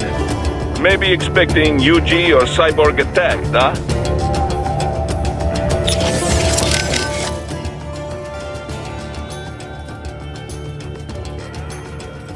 What kind of fug shit you talking about me on those codecs, Jack? Like I won't waterboard you in nanopack gunk! They have erected an electromagnetic barricade. Maybe expecting UG or cyborg attack, huh? There must be some way they use to get around there. Find it. Raiden. Raiden, allow me to give you a recap of visual augment mode. Why? Is it different from my AR display? We'll get to that in a moment. Modern tech gives us the ability to display assorted information streams visually. This is accomplished by interrupting the data flow from a cyborg's optic nerves. This is referred to as AR, augmented reality. That's how I can see my Soliton radar and who I'm talking to on the codec. Right, but if too much data is presented in this manner, the user runs the risk of having an incomplete view of the real world. Yeah, the codec window's got a bad habit of getting in the way when you drop into chat. Of course, of course. Typically, I'd simply call, leaving it to you whether or not to respond. In an emergency, however, that just wouldn't do. Define emergency. Anyway, cyborg AR designers try to keep the interface as unobtrusive as possible. But there are times when one really does need all that data on display. This is where augment mode comes in. Now, I know it sounds a bit like augmented reality, but just think of it as an additional dimension to AR. Okay, fine. So what's it do? It uses local Soliton radar and XIFF data to do things such as analyze and display enemy position and numbers. It also has a starlight scope and thermal goggle functionality for a host of night vision capabilities. The entire image is digitally processed, making it much easier to read than earlier thermal goggles. Yeah, I'd noticed that. Used in a well-lit area, your perceived brightness will be affected, but it won't hinder vision too much. The same type of sensor is used for all functionality. The data sent out by each one is merged together as part of the digital processing. All you need to worry about is turning the individual functions on and off. Simple, yes? Sure, Doc. Simple. All right, Doc. What are we dealing with here? A new type of barricades, developed as a countermeasure against UGs and cyborgs. A more conventional physical barricade, after all, would need to be quite elaborate to keep them out. You don't have to tell me that. Of course, I try and limit myself to breaking stuff that's actually in my way. Indeed. Now, as you know, cyborgs are quite vulnerable to electromagnetic waves, UGs too. Most employ anti-EMP technology to deal with strong magnetic fields. This typically entails shutting down circuitry completely for a period of time. Less than ideal, yes? This barricade is capable of triggering that same response in your body. I should also add that such barricades can reduce a regular man to a pile of ashes in the blink of an eye. What'll they come up with next? Well, it's called an arms race for a reason. Okay, so how do I deal with it? You could destroy its power supply, assuming it's both external and accessible. If it's on the other side of the barricade, though, that obviously won't work. It may be best to simply work your way through the building and avoid it entirely. Judging by its placement, I would imagine this is more of an anti-UG measure than anything else. Their cyborgs probably passed through the building in order to attend to their regular duties.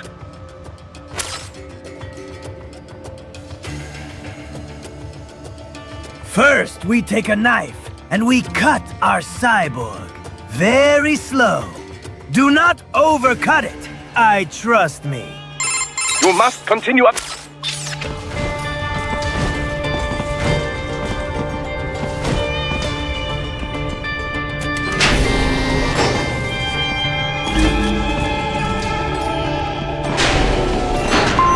Raiden, wait. We're picking up a wireless transmission near your position. From the frequency, most likely an enemy data terminal. Check it out. We may be able to salvage some intel.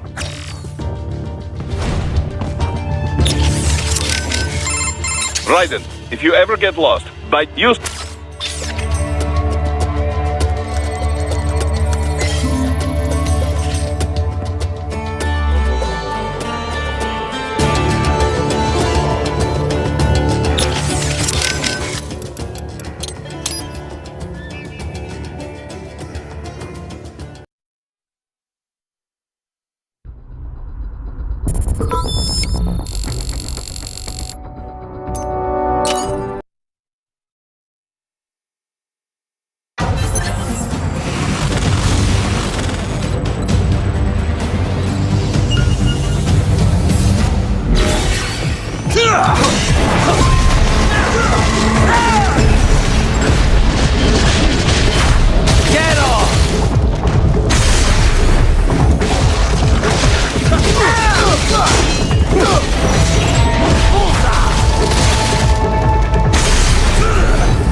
Oh, Raiden! Whenever I call, it is an emergency priority call, you there Dummkopf!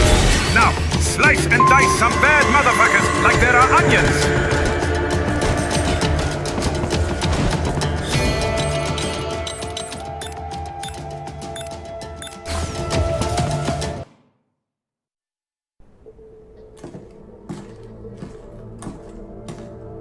Greetings, Cyborg. Show yourself.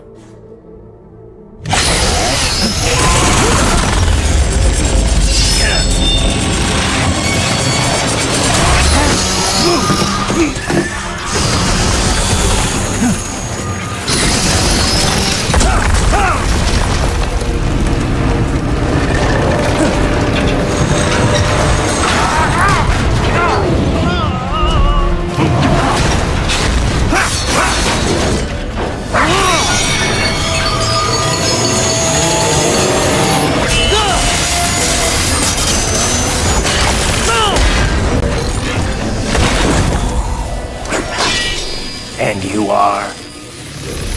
I am IF Prototype LQ84I. IF Prototype.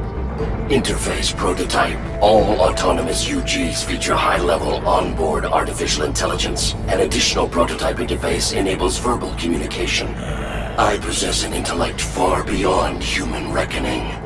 You don't say. Okay then, what's the meaning of life? Why are we here?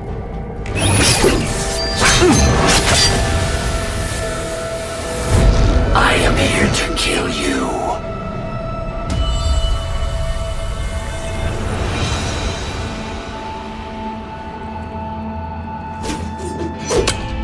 That's it? Pretty simple thinking for such a mighty intellect.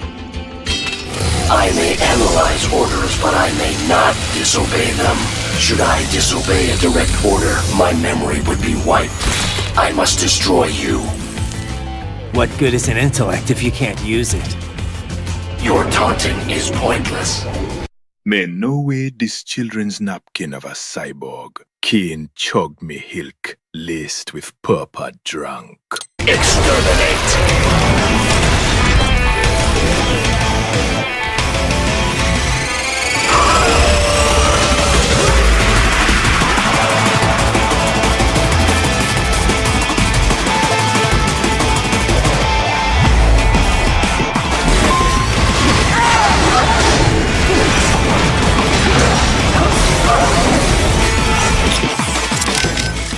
That thing's fast. Yes, faster than you, I suspect. In terms of pure speed, at least. But it cannot run circles around you forever. It needs to attack if it wishes to win.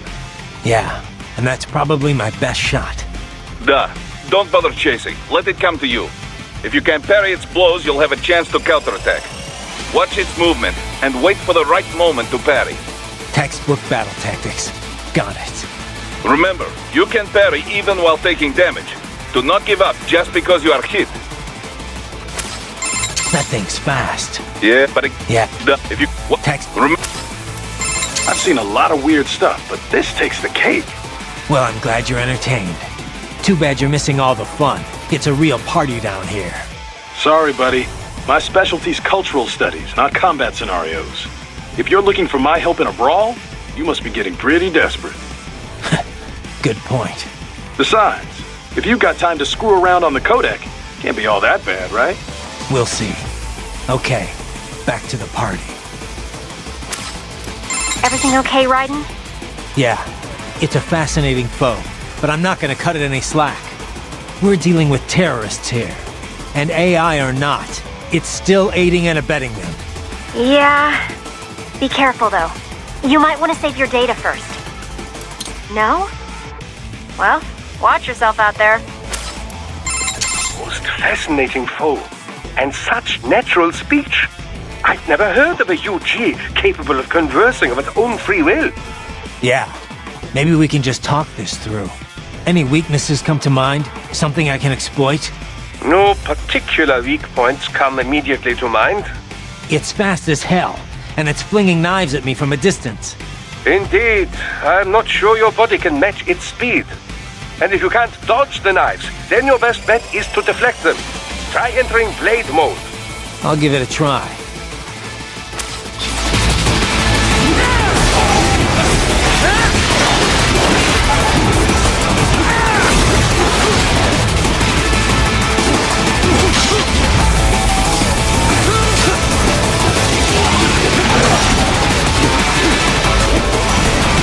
A savage warrior uses all of his tools. Backup required.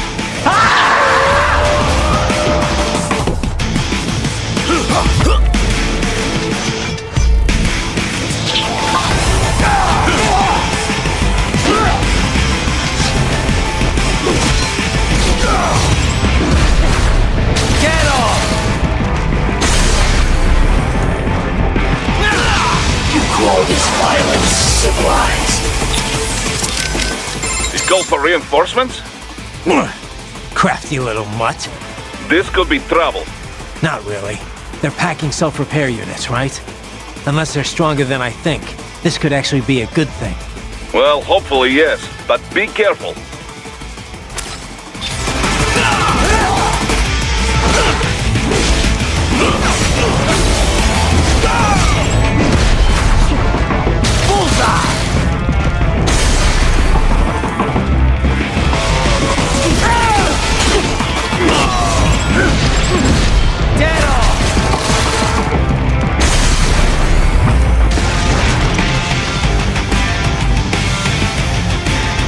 Your intellect is far below human standard.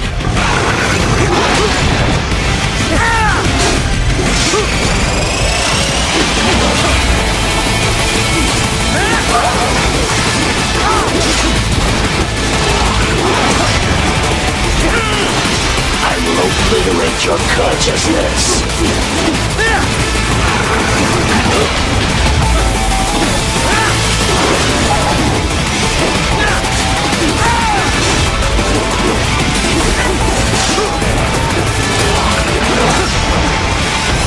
You will die.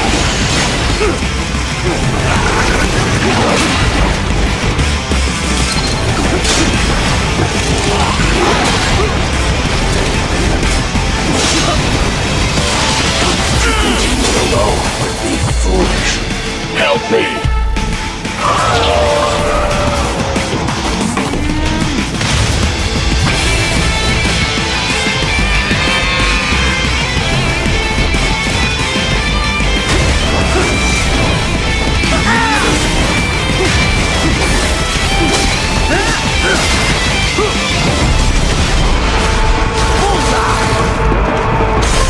What do you fight for?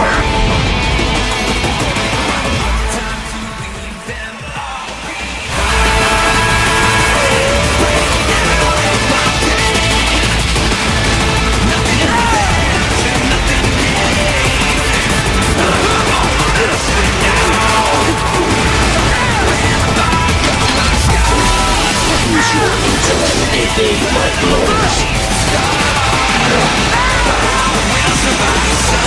Does it hurt?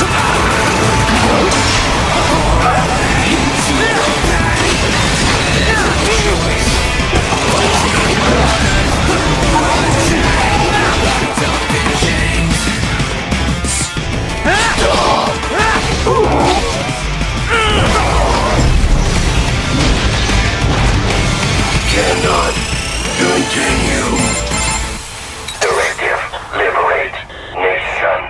Ensure freedom. Obey directive. Must obey directive. No freedom. Freedom on device. What would an AI know about freedom?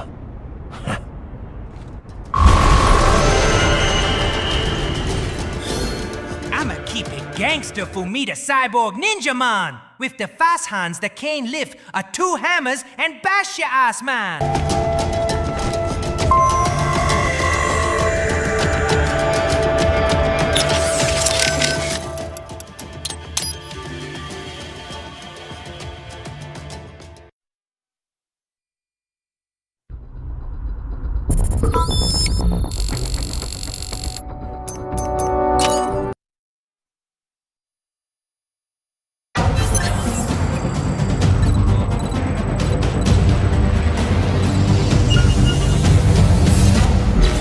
doubt come across several different weapons in your missions. Best we went over their basic use. Pick up the rocket launcher in front of you.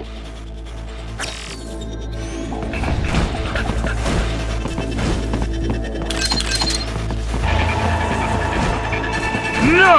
Bad pupper! You can equip Bad pupper! any weapons you acquire by selecting them in the sub-weapon screen. Of course, sub-weapons have a limited number of uses, you know.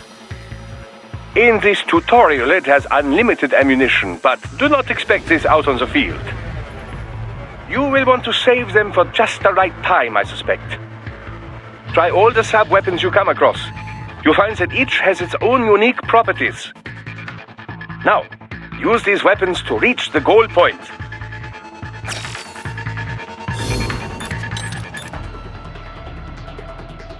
That gecko mooing with those kind of legs is my go-to for horsing around while sipping thick red wine within a glass, spinning and spinning before every sip.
Haha, excellent! Most impressive riding. Your new enhancements are quite something, if I do say so myself.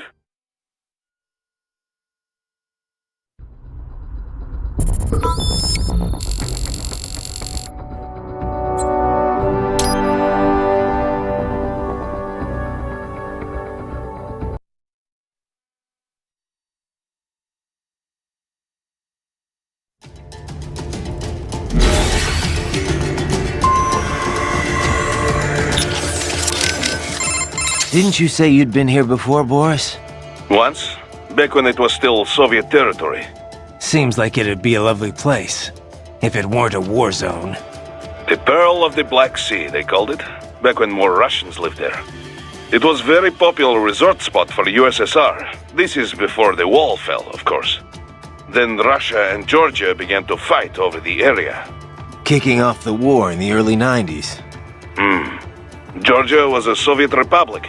Abkhazia a semi-autonomous state within it. The Soviets liked to stoke ethnic rivalries between the two.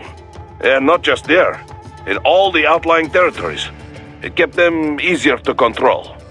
But with the Russians no longer watching over the two. Duh. The Abkhaz were scared. They knew an independent Georgia would swallow their nation sooner or later. So they took advantage of a Georgian military coup to declare their own independence in '92. Of course, the new Georgian government was not happy to hear this, and so... The same old story. And with Russia supporting the Abkhaz, it was a stalemate. 2 years later, the ceasefire meant Abkhazia was finally independent, but not officially. They still are not formally recognized by Georgia, or most of the international community. This region is filled with breakaway states. This is true. There is South Ossetia, also in Georgia.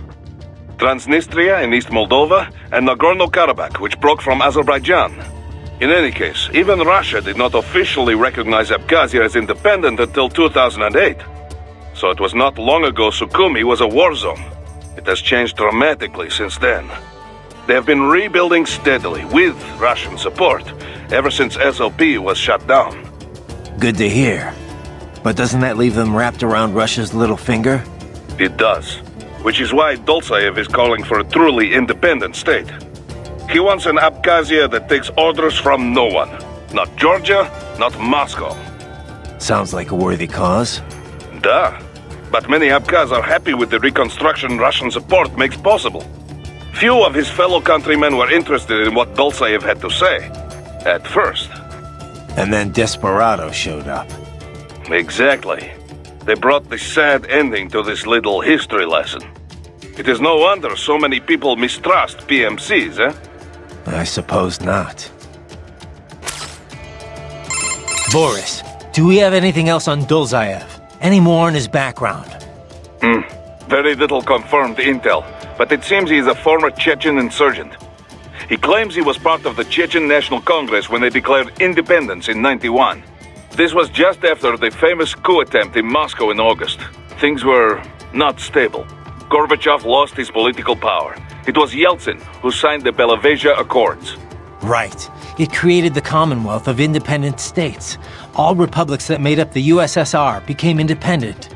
The problem is, Chechnya was never a true republic. It was an autonomous state, but still part of the Russian Republic. Like how Abkhazia was an autonomous state within the Georgian Republic. Duh. The same kind of sad story. Russia does not recognize Chechnya as independent. They send troops and the fighting begins. It is said 250,000 Chechens were killed over the two wars that followed. 1/4 the entire population. The Chechens were forced to give in, and the war officially ended. But the rebels kept on fighting. Insurgents fled into Caucasus Mountains, formed several factions. They waged guerrilla war on Russia ever since. We think Dolzaev is the leader of just such a rebel group. Sounds like Russia bears some of the blame for radicalizing him and his men. I love my homeland, but she is not perfect. What nation is? Just remember, this could all be smoke. We cannot even confirm Dolzaev is truly ethnic Chechen. Say he is, though. What would he be after here in Abkhazia? Some Chechen militants volunteered to fight for the Abkhaz in their war in the early 90s. But when Russia recognized Abkhazia to keep Georgia in check, they also began funding recovery. Which the Dolzaev crowd see as a play to gain influence. But wasn't the Chechen recovery funded by Russia? Duh. And many rebels believe this is why their people gave up on independence. Perhaps this is exactly why Dolzaev is here, to alert the people before it can happen again. But if the Abkhaz people are not interested in fighting, his plan could backfire. So in a way, it's Russian policy that brought him here. He thinks he's fighting to make these people free. Whatever his motives, no one elected him and no one gave him a permit for murder. Now that he is allied with Desperado, he is too dangerous to ignore.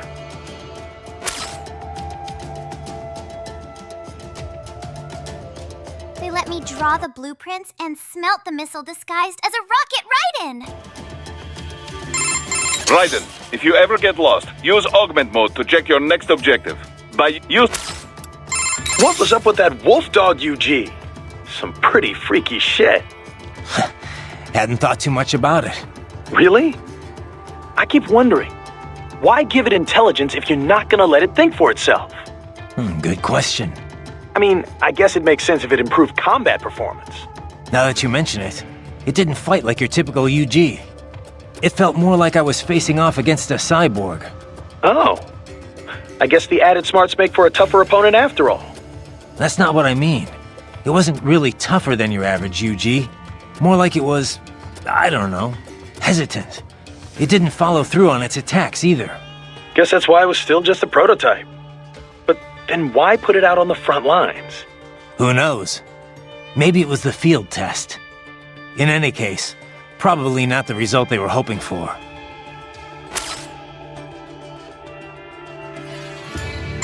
One thing I don't understand, Kev. Desperado must be violating all kinds of laws here. Why hasn't the international community gotten involved? Well, from a purely legal standpoint, it's actually not so cut and dry. First, there's the fact that Abkhazia is still not a member of the UN. Only Russia and a few other breakaway states even recognize it as a sovereign nation.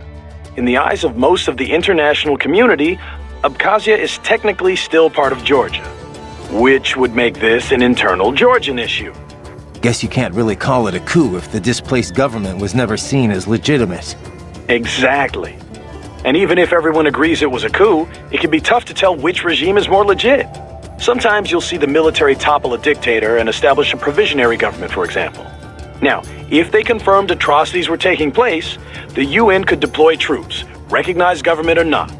Yeah, but they learned their lesson in Somalia. Right. Ever since then, they've been a lot more reluctant to get involved in civil wars. So what about the US and Russia? What's their take on all this? Well, America was never very friendly with Abkhazia or South Ossetia in the first place. And the Georgian government's a regional ally, so the US really has no cause to intervene. Russia wants the old government back, of course. The regime open to their influence. I doubt they'll opt for any large-scale action. Tensions with Georgia are running high already, but you can bet your ass they won't just sit on the sidelines. Boris has got a lot of connections in the Russian bureaucracy. Ex-military buddies. The Abkhaz are officially our clients, but I'm sure it's Russia that chose us. Maybe footing the bill, too. They can't use their actual special forces, so they call us instead. That's the beauty of PMCs. We're not bound by the same rules as state-sponsored military. Other countries would be outraged if the Russians went into places we can go freely. From our side, no state to answer to means we can run things as we see fit. By our own code, no compromises. Then again, there's no one to say our code is what's right. True. And opinions on that change from person to person, situation to situation. But you let your moral compass waver at all in this business, and real people pay the price. Money's always a factor, of course, but when it becomes the factor, that's when you got problems. The Montreux document lays out guidelines for what PMCs can and can't do, but there's no way to enforce it. A lot of people see that as the fatal flaw of the entire industry. After all, that's how we end up with rogue outfits like Desperado. Then again, it's also what leaves Maverick free to go after them. The industry has a bad rep, but it isn't good or bad itself. It's up to the morals of those who work in it. All we can do is what we think is right and try to lead by example. Anyway, sorry, you know how I am about this stuff. I'll get off my soapbox now. Don't apologize. That's exactly why we took this job. Taking Sukumi back is the right thing to do. Agreed. And now, that's all up to you, buddy. We always talk about the Montreux document, but why hasn't anyone made it legally binding? People are trying to, both inside and outside the industry, but it's easier said than done. Even with 17 countries on board, it's still just a set of guidelines. They'd need to negotiate an actual treaty based on that agreement for it to become official. And we both know getting everyone to sign on wouldn't be easy. Yeah. Every government's for regulating PMCs until it restricts how they can use them themselves. It gets complicated when you try to put it all in exact legal terms, too. A treaty would need to distinguish a PMC's home nation, the one it's active in, and the one that contracted it. Then you have the industry itself, which isn't exactly thrilled at the prospect of greater regulation. There's just so many different parties involved, and everyone's got their own motivations. So yeah, long story short, we're a long way from getting anything legally binding anytime soon. Sorry I asked. Raiden. You know, I almost felt sorry for the little guy. What? That UG? Why? Because it couldn't disobey its orders? Yeah, that, and I don't know, it didn't seem especially interested in fighting you somehow. But was it really thinking on its own? Maybe it was all just an act. Get me to second-guess myself. You could be right. It's just, it didn't seem like just another UG to me. Maybe it's because I'm such a dog lover. That was no cuddly puppy, Courtney. It was a wolf, and a nasty one at that. No, I know. You're right. I didn't mean to sound critical. Whatever it was, it attacked you. You had no other choice. Didn't have much freedom myself, did I?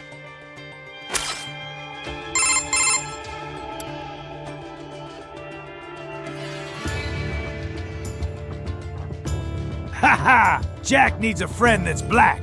Even needs an animatronic doggy to say Ginger and Clanker. Like I've been saying both since I first checked out FBI Gov.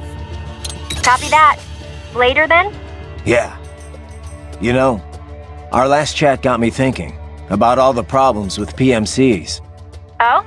You come up with a solution to all our industry's ills, then? Yeah. Let's just change the acronym. That's your solution? Just change the name and change the reputation, eh? To what? I know you like private security provider, but that'd be PSP. Private military security? PMS? Well, the Montreux document uses PMSC, right? Private Military and Security Company. A bit more comprehensive. And a bit more awkward too, I guess. Seems like it never really caught on. Yeah, we only use PMSC on contracts, or when we're specifically excluding older style PMCs. I guess once a name sticks, that's it. Old habits are hard to break. Right. Besides, I think we're past the point that a name change would do much for the industry's image. I get your point. Though it did work once before. We don't call them mercenaries anymore, do we? By the way, Raiden, we're not picking up any EXIF codes here either. They're all unaffiliated. Makes sense. We're enemies. Desperado's EXIF code won't match ours, and vice versa. How much do you know about how EXIF works? Not much. Just that it comes up as a positive match for friendlies and unaffiliated for anyone else. Which could be friendlies or neutrals not broadcasting the same code for some reason. Say a damaged transmitter or signal interference. But 99 times out of 100, yeah, it's an enemy. EXIF is based on the IFF radio system aircraft use. Stands for Expanded Identification Friend or Foe. Too bad it only actively IDs friends and not enemies. But I guess asking troops to broadcast, "Hey, enemy here, kill me," would be a bit much. Telling friends and enemies apart was always a problem in the air, but it's gotten tricky on the ground too. Especially in the war on terror, with all these PMCs and multinational forces mixing together. The US Army experimented with infrared patches to ID allies. They'd show up in night vision. Then SOP came along and offered a more efficient method?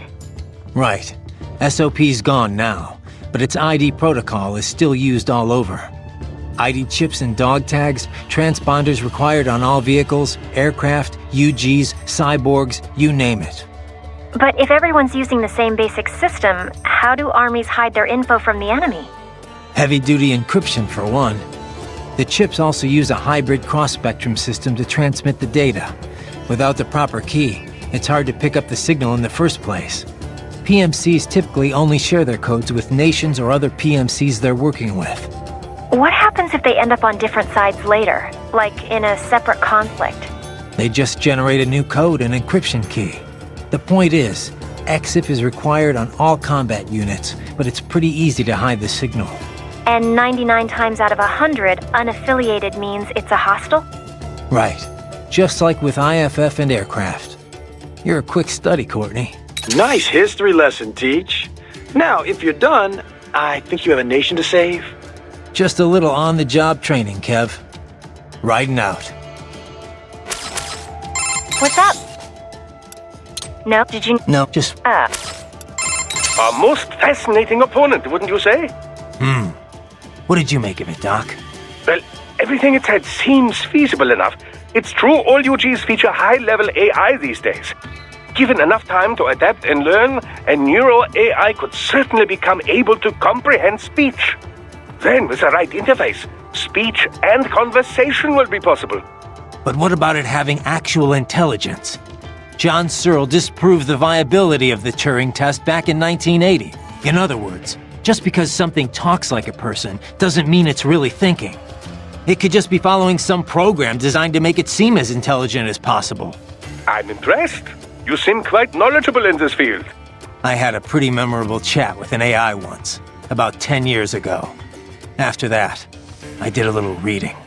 Ah, yes, of course. The Patriot AI. I heard of this. Was it actually intelligent, or just programmed to pretend? I'm still not sure. I suppose it depends on how one defines intelligence. For example, many term chess-playing AIs and such as having sectional intelligence. Some in the field believe that sentience or self-consciousness is a necessary part of the definition. When you ask if this UG had intelligence, I suspect this is more your criteria? Yeah, of course. Then you could ask, how do you define sentience exactly? And on and on and on. Indeed. These terms can indicate a wide variety of meanings depending on one's understanding. Perhaps it is less important to ask if the AI was intelligent or not than to ask how did the AI operate. After all, labels are useful only when they further pursuit of the truth. And that, as you well know, is the goal of all science. Sure, Doc. Thanks. I guess.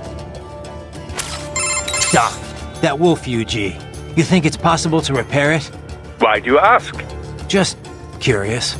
Well, normal brain tissue degrades starting approximately 3 minutes after the heart stops. With neural AI, however, the spin of the internal electrons is retained even after electric power is cut. Assuming there is no damage to the actual AI hardware itself, yes, repairs should be possible. Okay. Whatever state it is in, I would certainly appreciate it if you could bring it back with you. I'll see what I can do, but the mission takes priority. Of course. I would never suggest otherwise. But let's just say this thing is what it claimed to be. You think there are other intelligent UGs out there? Because if that's the case, I've got a feeling future missions are only gonna get rougher. Indeed. Dozens of UGs chatting away on the field would be enough to drive anyone to distraction. Neural AIs are not von Neumann computers, keep in mind. Structurally, they are closer to human brains. Hardware and software are indivisible. The learning data can't simply be transplanted to other AIs. So it can't be copied or backed up either. Normal UGs must be taught individually. This entails streaming provisional audiovisual and body sensor data until it's ready to be shipped out.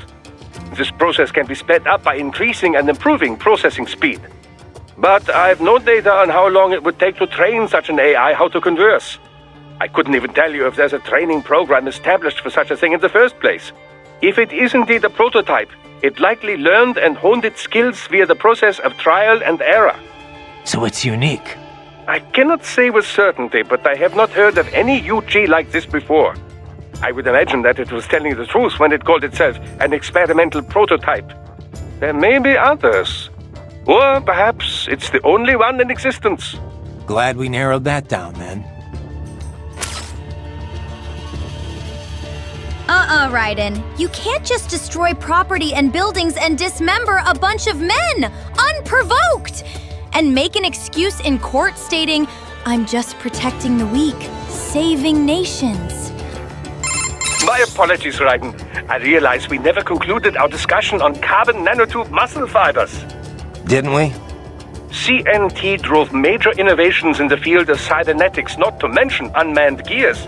As I'm sure you are aware, Walker-type UGs require numerous linear actuators in order to function. Previously, organic polymers or cultivated muscle cells were used to that purpose. But the advancement of CNT technology allowed for comparable power in a far more compact package. This meant the same size UGs could be equipped with even greater firepower. Take the redesigned Metal Gear Ray, for example. They took all the space the old artificial muscles filled up and stuffed it with weapons. Precisely. Of course, UGs have improved in many ways, all to keep pace with cyborg advancements, you know. After all, the original Metal Gear program was designed to unite infantry and weaponry. As an evolution of this concept, the UG is now in direct competition with the cyborg. And the cyborgs already have an advantage with their maneuverability and smaller size, as you well know. Of course, UGs are not dependent on the skills of a human host. Long story short, watch out for UGs. Well, yes, basically. Cyborgs have matched unmanned gears in many respects, but then UG tech advances every day. Do not underestimate any you might run into. Copy that. Doc, all the UG talk got me thinking. Why don't we see more manned gears? Ah, yes, with a pilot. The bipedal tanks and such things, I must confess I have not followed the field closely as of late. But then, who has? Since Metal Gear Ray, all the advances and the funding in mobile artillery has been UGs. So why is that? Well, UGs take many more forms. Aerial drones, treaded tanks, armored transports. And they are perfect for the 3D work. Jobs too dull, too dirty, or too dangerous for men. True Metal Gears with a pilot and nuclear payload were huge and very expensive. They were not practical. It turned out the greater need was for smaller, cheaper units, deployed more easily and in greater numbers. So the field narrowed in on this aspect of gear design, an all-terrain link between infantry and artillery.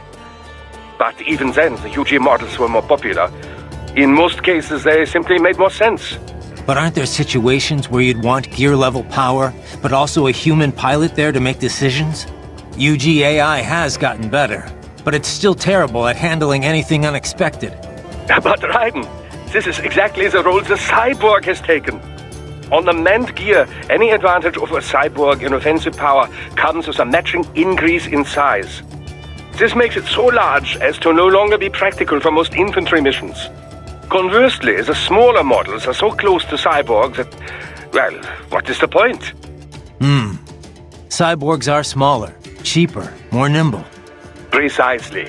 Perhaps soon we will see the cyborg take the place of the UG, as the UG has done to the manned gear. What, with wings? Scooting around on wheels? Why do you laugh? It is the logical next step to have a human brain integrated into a tank or a plane. Now you're getting into some B-grade sci-fi territory, Doc. Oh, but it is all quite possible, I assure you. Just consider the possibilities. A humanoid frame for everyday life, yes, but the brainstem can be easily extracted and inserted into whatever chassis best suits the mission. So, yes, I suppose the paradigm could be flipped on its head. As UGs become smaller and smarter, they could begin to fill the cyborg's role. They will come to resemble them more and more in form and function, no doubt. I suppose at some point they would no longer be UGs, but androids. Glorious! One thing about fighting these cyborgs, Doctor, it's strange in a way. Oh? How do you mean? I can slice them to pieces, and with all their pain and emotion suppressed, they don't feel a thing. At least against SOP troops. You never forgot they were real people. But these cyborgs, it starts to feel like I'm taking on unmanned gears, robots, not living, breathing men. Intriguing. Tell me, does it help assuage the natural feelings of guilt? There is no reason to avoid this topic. Man has wrestled with it as long as there has been war. Guns were a huge step, of course, as it became easier to take a life, physically and mentally. Then, destroying a tank or airplane, where you no longer had to see your enemy's face as he perished. Eventually, remote-controlled drones further distanced the killer from his victim, much like the video games. I suppose cyborg soldiers could be seen as yet another step in dehumanizing death. Maybe. I do feel like I could forget I'm taking the lives of real people here. Well, under normal circumstances, you wouldn't necessarily be taking their lives, strictly speaking. So, as long as the brain is supplied with oxygen, a cyborg can survive most anything, even if respiration is disabled. An emergency supply of liquid oxygen would remain in the bloodstream. The cyborg would enter a state of hibernation, yes. But so long as the brainstem were retrieved intact, it could be attached to another body and revived. That's how the two Gemini survived. The Gemini? Ah, yes, the twin cyborgs from the motorcade. But Desperado's cyborgs are different. Physical self-destruction is a fail-safe security measure. In any case, it is unfortunate that Prime Minister Nmane was human. Perhaps if he had been a cyborg, he might have survived as well. We'll never know. Besides, a robotic prime minister? I doubt anyone would accept that. Inside or outside the country. Yes. I suppose fear always does trump logic when it comes to the general public. Exactly. Guess you better arrest me, Girl Scout. Right, just don't reach for that blade, ya. Here, Doctor. Another left hand for you. Raiden, something I meant to ask in our last chat. Did you consider opting for emotion restraints? I can understand one might be leery of the procedure, but it is all perfectly reversible, I assure you. You could implement them for a mission and then do away with them as soon as it was over. I'll pass, thanks. To be honest, I have a problem with the whole concept. And what is that? Decisions are about more than just logic. Lose your emotions, and you risk not being able to relate to how normal people see right and wrong. Your conscience could end up different, warped, or who knows, maybe gone altogether. Boris agrees. That's why no Maverick cyborgs are allowed to use emotion restraints. An understandable perspective. There is some data to support your belief. MRI scans have isolated the brain activity associated with choosing between good and bad. Mostly in the dorsolateral prefrontal and central orbitofrontal cortexes, to be precise. But this entire area of the brain is known to process emotion, not logical thought. It would seem to support the idea that emotion indeed plays a role in values-based decisions. Well, there you go. But another argument can be made, that it is emotion that sparks human conflict in the first place. All the great wars, all the great atrocities, would they have happened if not for emotional decisions? Maybe not. But we can't just ignore the worldview of most of the planet. We don't exist in a vacuum here. To most of the world, a PMC operating on its own guidelines would be like a terrorist organization. They'd say we used brute force to impose our strange values on others. And they'd be right. Yes, well, you have a point. Abuse of emotion restraints has become a hot topic. Suppressing fear tends to boost aggression, which has led to cases of excessive violence. True, achieving the right balance is difficult. But on the other hand, it makes it possible to intentionally make people more aggressive. Even a child can become a bomb just waiting to explode. Yes, it is very likely that Desperado is employing just such a technique. That wolf, Eugene. Why? Just... Well, with... What? But let... Cause it... Indeed. Your heart... So... No, this... I could... If it... So... I would... Glad...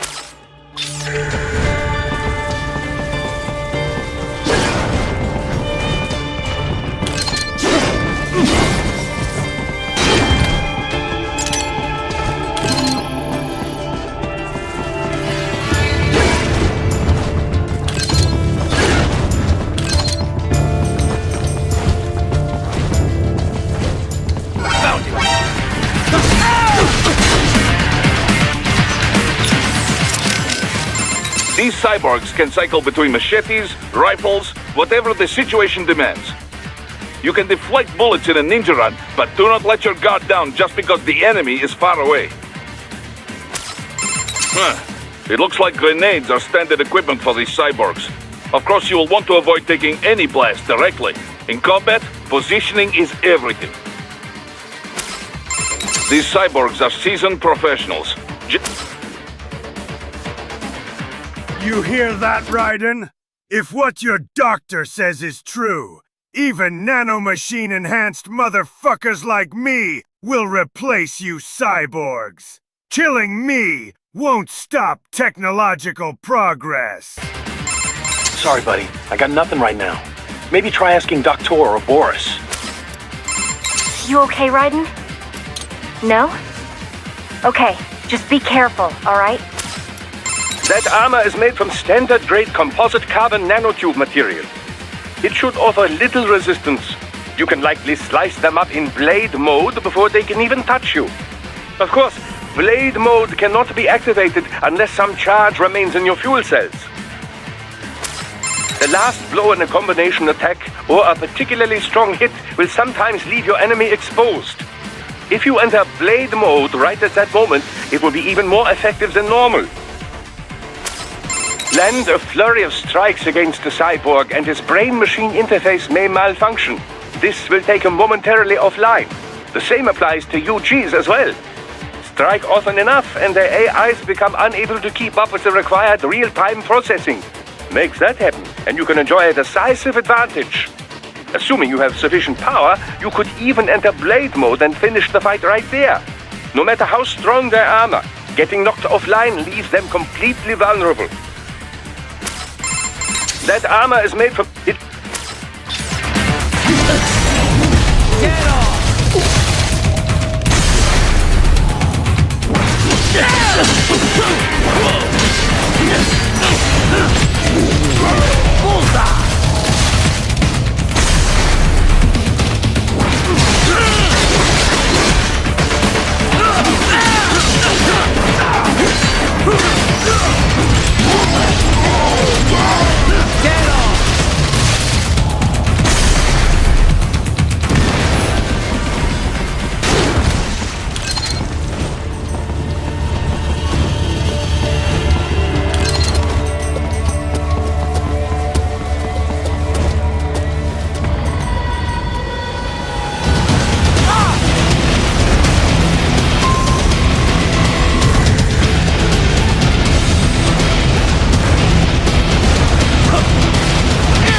The Hammerhead missiles have an inertia fuse. Cut them before they stop and they will not detonate.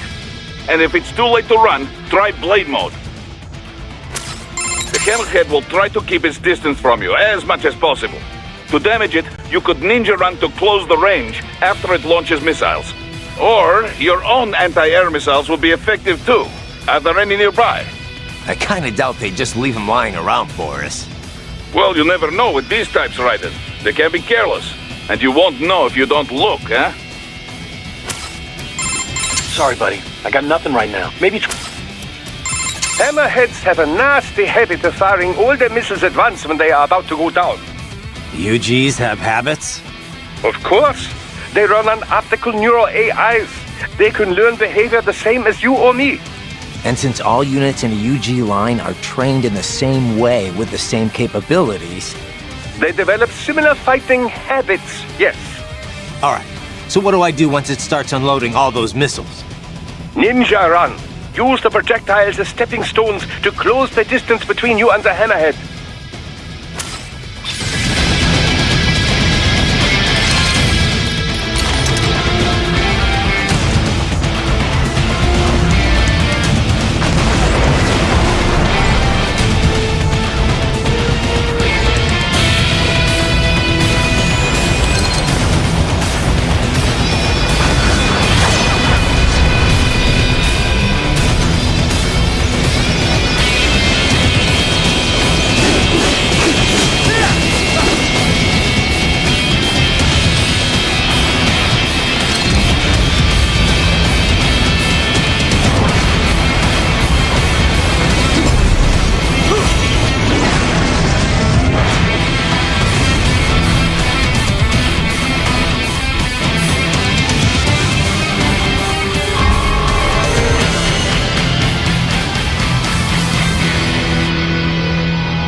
Most impressive, Raiden. Yeah. Gonna have to do a lot more than float around like that to beat me. Indeed, indeed. So, now you are in Sukumi Old Town. Pretty much still the same as after war in 1990s. Looks like it. Make your way through town. You'll need to pass through an abandoned hotel to reach the hill. The hotel is serving as headquarters for cyborg forces patrolling the new city. Sounds like a blast. And why exactly am I walking right into enemy HQ? Well, It's not a stealth mission, eh? Striking them will weaken their entire forces. Besides, we don't want them stabbing you in the back. All right. At least I'll get to top off my electrolytes. This is the spirit. Trust me, it is easier than knocking on refinery front gate. Raiden, let's recap your route. Shoot. First, continue down the road you are on. An abandoned hotel is up ahead. This road ends at the hotel. Enter and you should be able to reach a hill from the roof. There are more Soviet ruins past that hill. Get through there and you will reach the rear of the refinery. Head for the hotel roof. Got it. Boris, any idea where they're getting the money to fund this operation? Assembling this many cyborgs can't come cheap. Not to mention getting them all here. There are two questions we have about the money. Is Dolzaev paying Desperado out of his own pocket? And if not, then who is? Duh. We do not know size of Dolzaev's war chest, only that he has some funding. Insurgent does not always mean the dirt poor guerrilla with the hunting rifle and homemade bomb.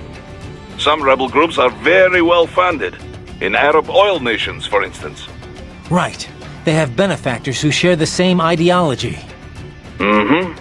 There is also a chance some other party is backing Desperado directly, creating conflict for their own reasons, like the Patriots used to. Many groups stand to profit from wars, yes? Not just PMCs. Arms maker, contractor, perhaps it is this kind of corporation behind him. The oil interests alone could make billions here. Duh. Already this violence so near the Abkhazia-Sochi pipeline is affecting markets. An interruption in the pipeline would shift the balance of power between the world's oil giants. Whether it's Dolzaev's goal or no, many groups stand to gain a lot of money from this mess.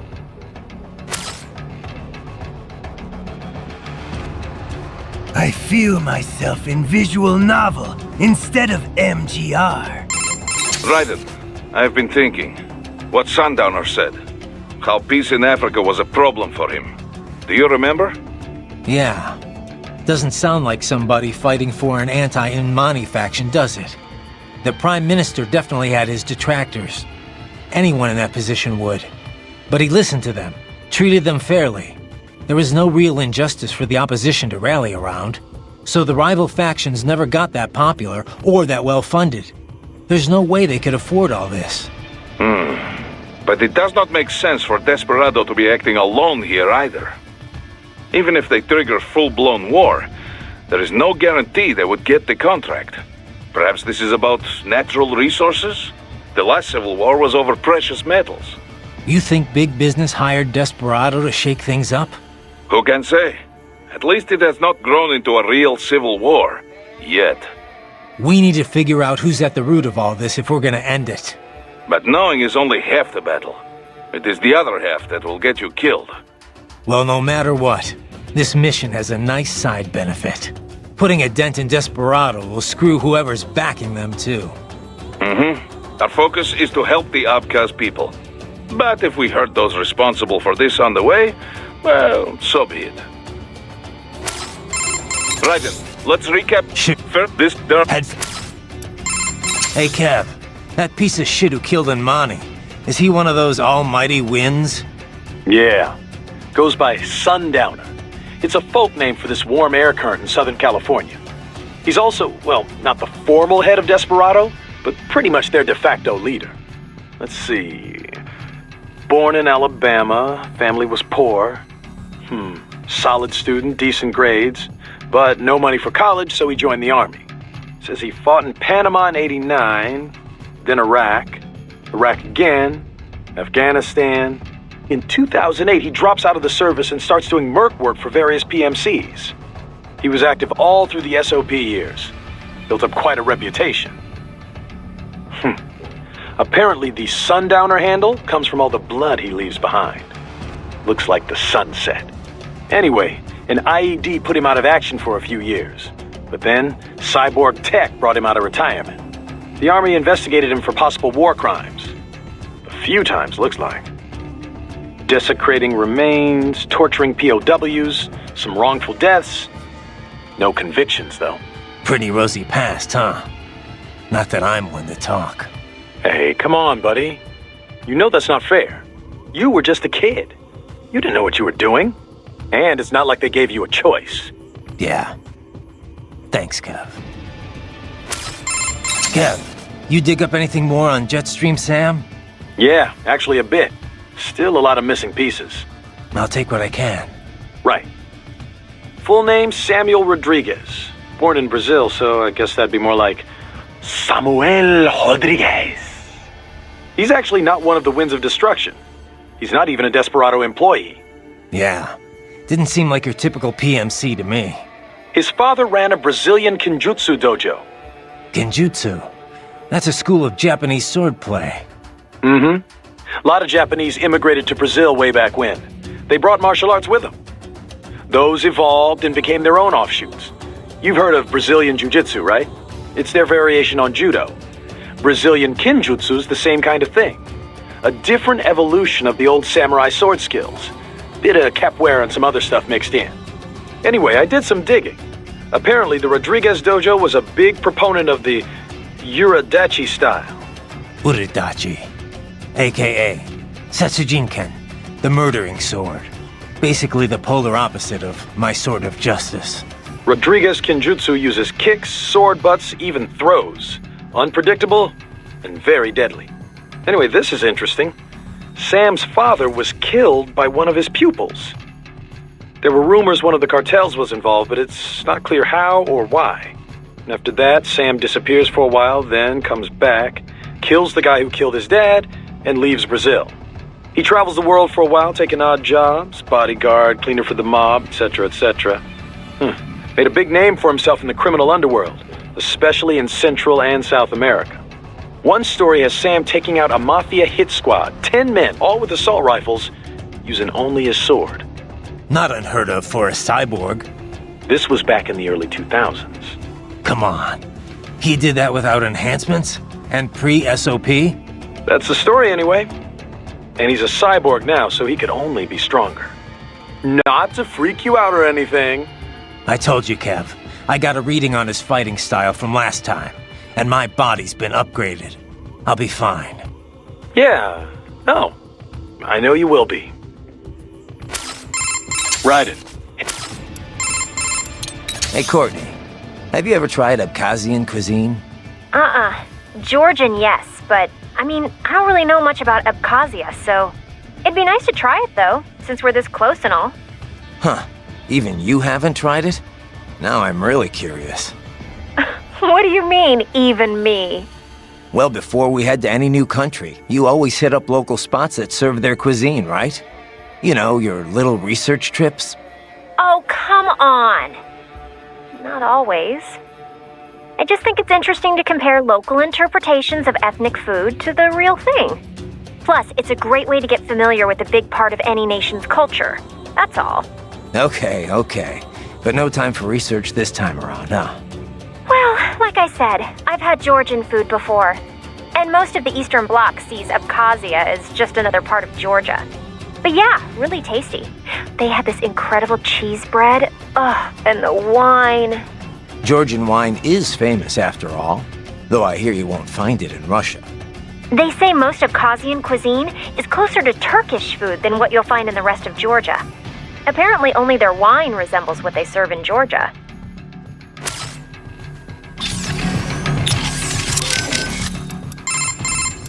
How are things back at Control, Courtney? Things are fine. Same as usual, I guess. Russia is, Russia. Not that I've left HQ much to see anything, really. No concerns about security? Isn't that a civilian airport you're stationed at? Sochi International, yeah. But we're fine. We have our own cyborg detail on the job. Plus, any trouble and we can just take off. Literally. One of the perks of housing your HQ in a giant transport plane, I guess. Nah, if anyone wanted to mess up this op, they'd have a much easier time coming after you directly. I'm not so sure. Have you seen this new body in action? It's amazing. It's ready for anything. Unless they... Oh, Raiden, yeah. Your body? It's so amazing. Very funny. Yeah, you know what I meant. Oh, is it getting hot in here? Or is that just your body in action? All right. If you're done, I'm going to get back to the mission. Okay, I'll stop. Thanks. For a guy with a bod like yours, anytime. By the way, I picked up something interesting on that tilt rotor back in Africa. Desperado's getaway vehicle? What do you got? I traced its registration. It comes up as a, get this, mail transport, a Somali civilian helicopter. Not even the right type of aircraft. So the registration is fake. Well, par for the course for Desperado, I guess. I wonder why they bothered with the tilt rotor in the first place. Why not? They can take off and land without an airstrip, virtually anywhere. Hover, too. Meanwhile, they have the speed and range of a fixed-wing plane, or close to it. And they're quiet. You don't get all that BVI noise from the blades like with a normal copter. Aren't they more accident-prone, though? They were. Used to call them Widowmakers. The rotor tech is really complex. There've been a lot of mishaps over the years, but each one's helped perfect the design. These days, they're as safe as any other aircraft, helicopter or fixed wing. Most of VTOL's bad rep is left over from the thrust vectoring jets of the past. Ah, no wonder you know all this. Says here you took down a Harrier once. Wait, by yourself? Well, I did have a rocket launcher. Wasn't so tough while it was in hover mode. I bet you're just being modest. Must have been a pretty crazy op you were on. You don't know the half of it. What's up? No? Did you? No, just... Oh, save it for your wife, Raiden. That was a Hammerhead, right? I know it's the first canard rotor wingcraft to go into general use. Mm-hmm. Capable of taking off vertically like a helicopter with a fixed wing mode for speedy flight.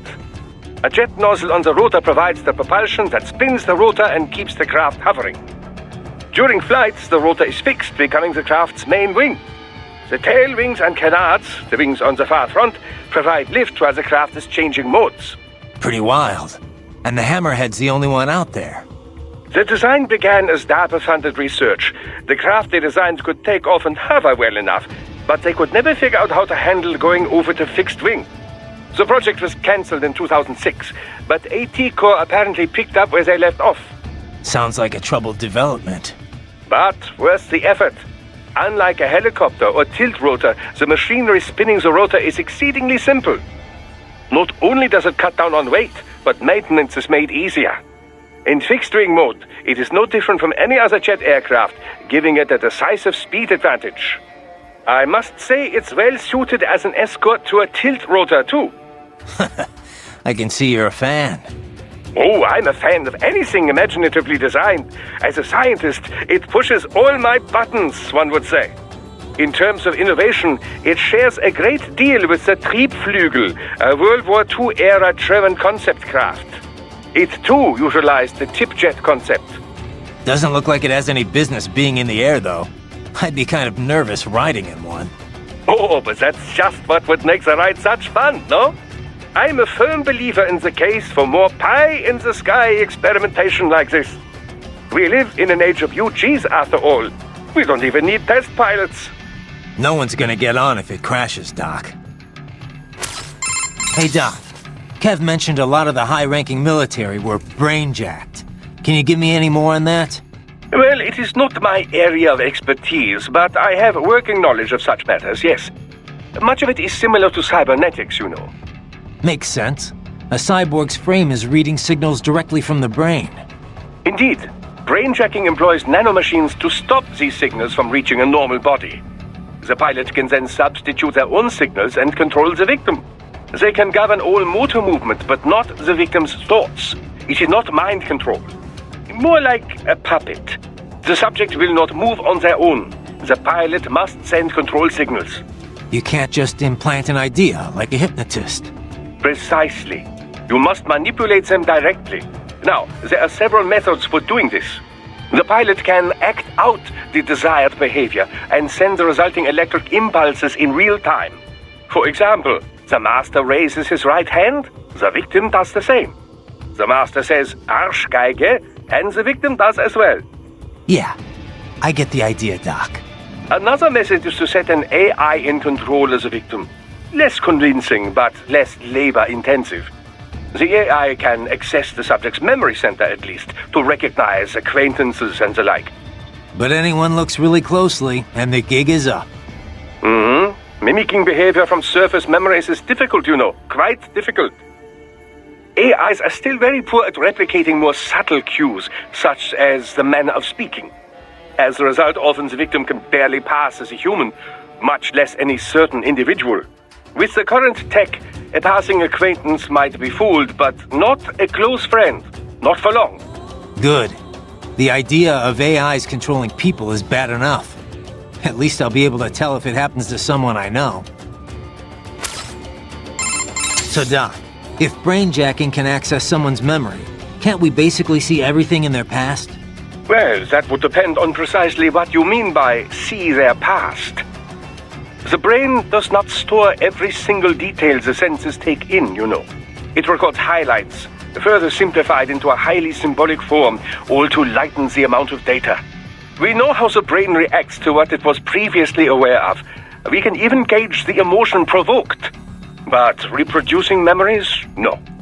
I've seen little progress in research to this area.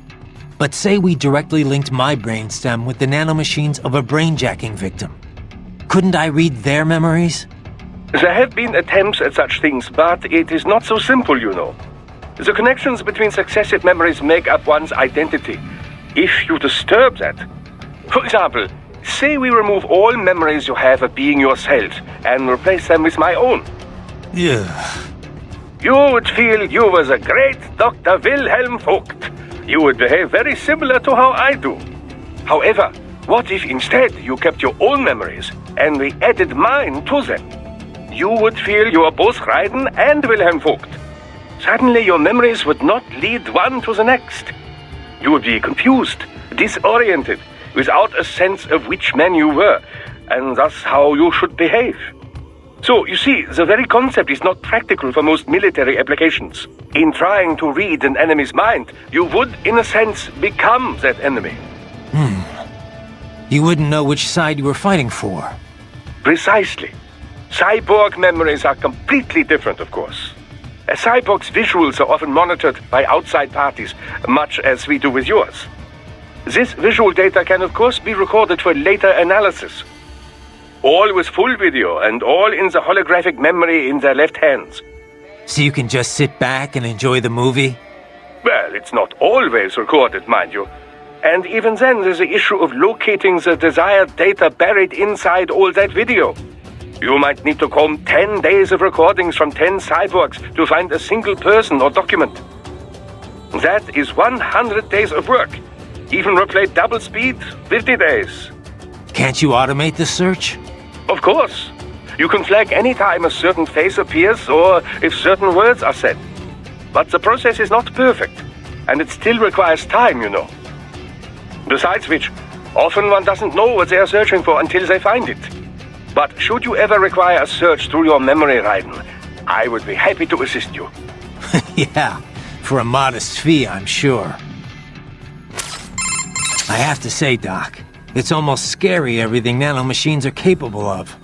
SOP, brainjacking. Oh, but the cyborg is capable of even more. You think? I do. With nanomachines. You know this name has always bothered me, nanomachine. They are much more than smaller versions of existing machines. So much more.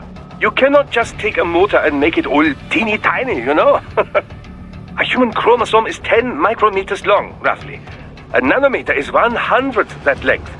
These devices must be crafted at the molecular level to work at that scale. It is far more to do with molecular biology than mechanical engineering. Okay, Doc, but where are you going with it? It is, however, now possible to create proteins that simulate viral functions, effectively fooling natural human cells into taking on a wide range of less conventional characteristics, boosting strength or resilience or even regenerative ability. Not to CNT muscle fiber levels, of course. After all, these molecules and proteins can only make use of the materials at hand. That is to say, the atoms that naturally occur within the human body. I'm not sure I follow. Are you saying cyborg tech is already more advanced than nanomachines? Well, not necessarily, but the potential for future growth seems much greater, does it not? Natural means can only rearrange what is already there. Boost one ability too far, and you might take away from another. If the human race is to truly evolve, I believe we must shed this DNA-driven organic flesh and exchange it for something far more functional. Cyborg technology seems better suited to this purpose, at least in terms of military applications. But then, who knows? A revolution in nanotechnology could be occurring even as we speak. Progress rarely takes the form we expect, you know? Such is the great frustration and glory of science. That wolf right just well assume but of course but let cause it in new so no this it so it, I would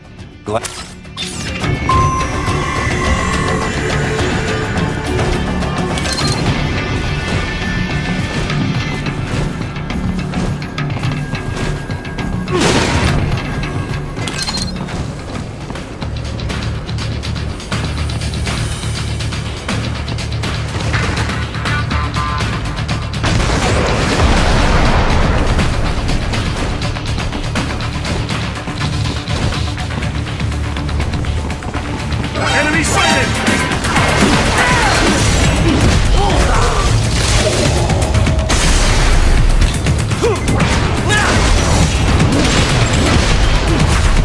Get off!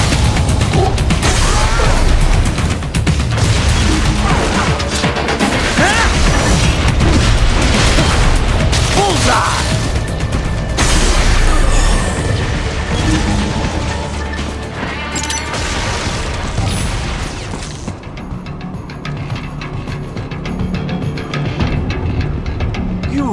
You saved my life. Thank you. That's a civvy riding.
You know, it's not a happy family unless you try to bomb your son with a Harrier.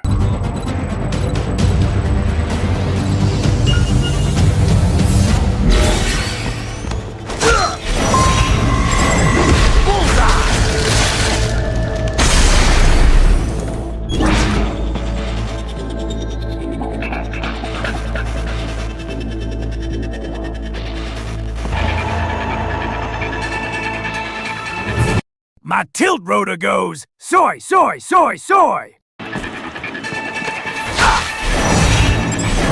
off!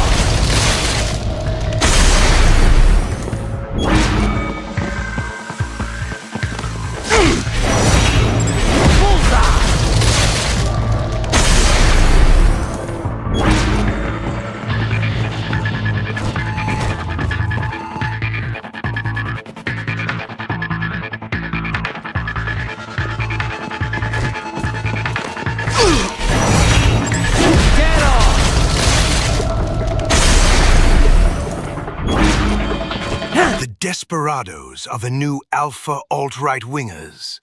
but half are from tough brown areas. Armstrong, that's an instant giveaway that you're a Fed being funded to form this. Bullseye!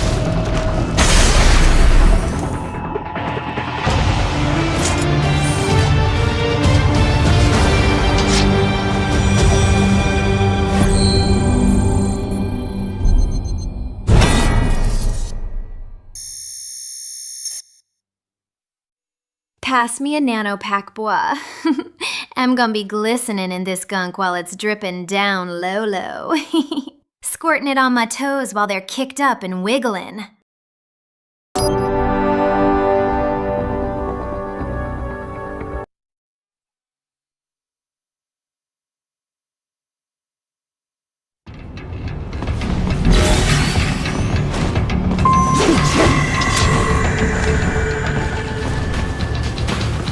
You gotta be pretty stupid to try and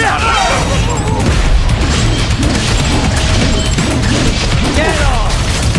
Bullseye!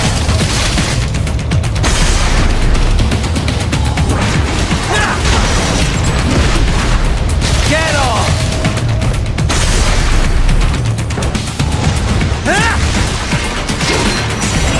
Bullseye!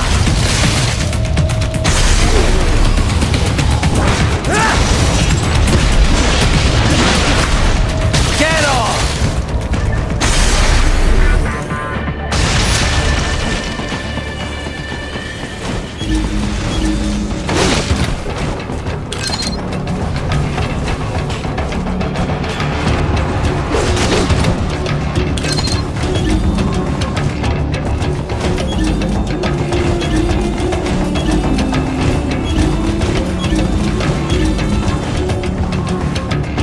So that's where they're holed up. Some kind of electronic lock on the gate.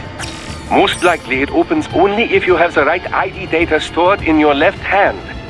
Perhaps you could find a cyborg with access and borrow it? You see any cyborgs around here, Doc? Why not double back? Check the vehicle route again. You know, back at the entrance to the old city. Who knows? Maybe you can hitch a ride. Most likely, platoon commanders carry correct ID data for the gate. Use enhanced mode to figure out who to hit. So I get past the gate and into the hotel. Then what? This road ends at the hotel. Enter and you should be able to reach a hill from the roof. That hotel was used by the nomenclatura, high-ranking Communist Party bureaucrats. All destroyed now, of course, but in Soviet days, full of luxury. Anyway, you should be able to reach a hill from hotel roof. There are more Soviet ruins past that hill. Get through there and you will reach the rear of the refinery. Head for the hotel roof. Got it. So I get past the gate and into the hotel. You'll need to score an ID if you want to get through that gate. Head back to the old town entrance. You'll need to... What's up? No, did you... No, just... The enemy cyborg's ID information is embedded into the memories in their left hand. Most likely that's what the gate is scanning for. Depending on your ID, you would only have clearance for certain gates. No, Raiden. The ID is not stored in the balls. But you must cut off a left hand before it explodes, or else the ID will be erased. And then it's back to square one. The enemy cyborg's ID And then...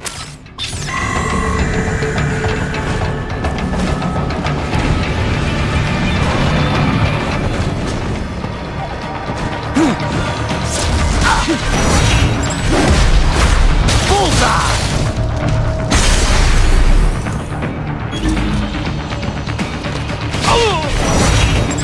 Get off!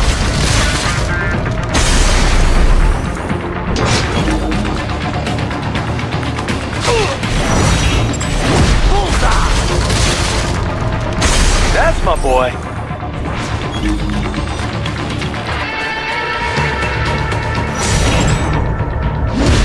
Get off!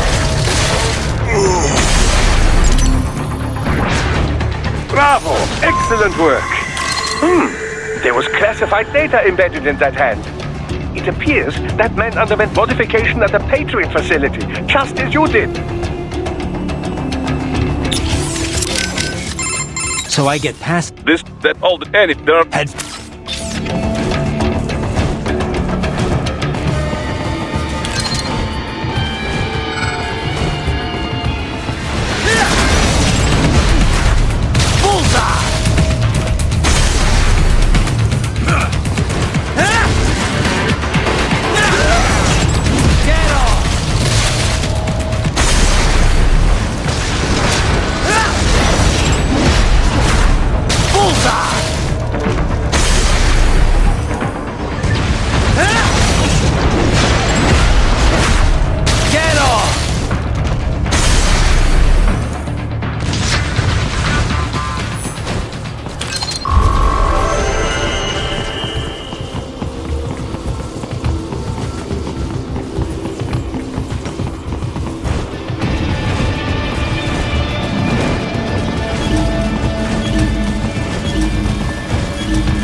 I should have guessed you would choose this route. So I get past this, the, all the, any, there had.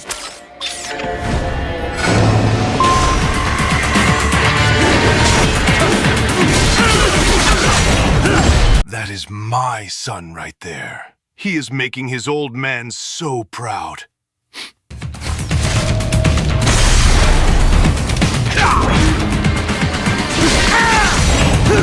Get off!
These rifles Desperado's using. Mac 200s, right? Same as Maverick's standard issue. Nice weapon. Not that any gun is much use against a cyborg. The 200 is a thing of beauty. We were one of the first to adopt them 3 years ago. It has minimal muzzle flash and report when firing, and little recoil. Plus, the ejection port near the muzzle makes it good in both left and right hand. Rare for bullpup rifle. Easy maintenance, tough enough to take some dirt without jamming every shot. And it takes standard NATO magazine, so you can find ammo on almost any mission, anywhere in the world. Sounds like somebody's in love. Well, it reminds me of the good old days. Most Soviet gear was trash, yes, but the rifles... the rifles. The best in the world.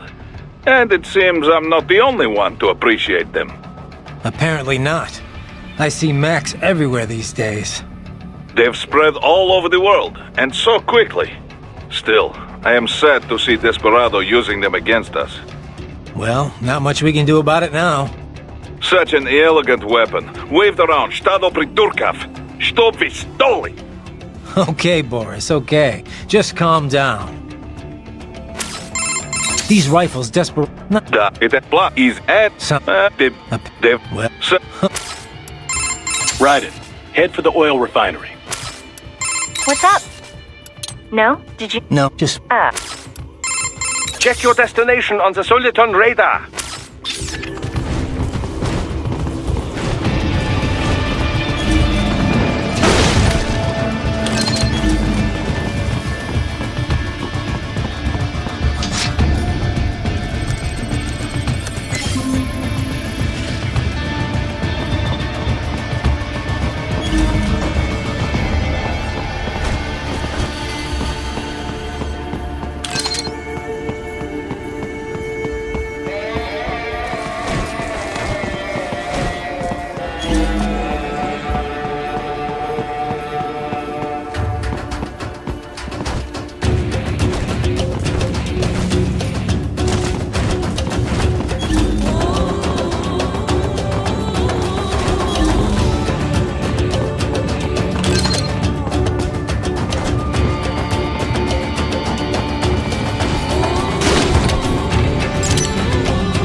Dulzaev. That woman.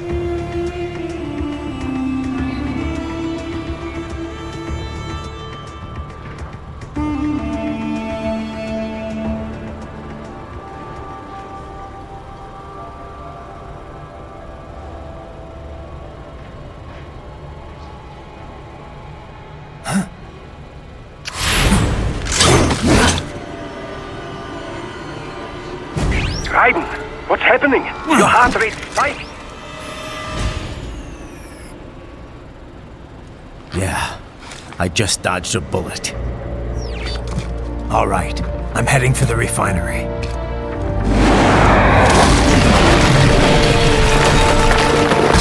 Great. Well, Camille Bidan and Judao Ashtel will be by soon to have a talk with Olga. Hopefully Olga better be good or she's going to get it before they get here, yeah?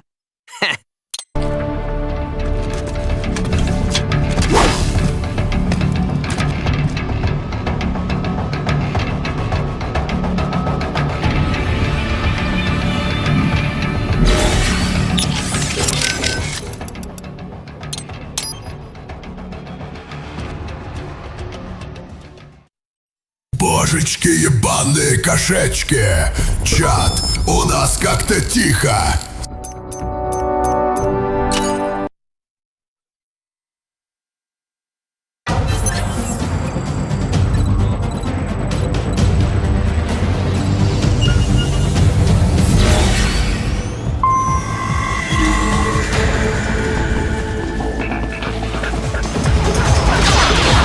Let me translate. Good fucking God! Chat, it's too quiet here!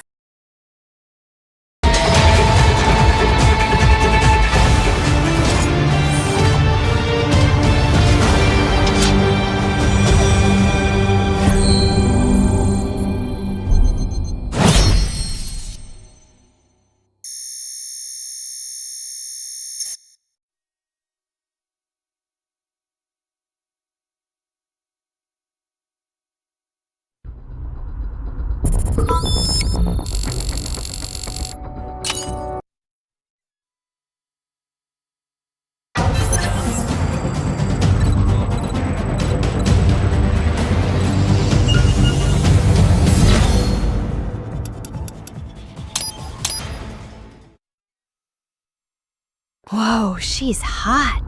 I wonder if cyborg women need first aid.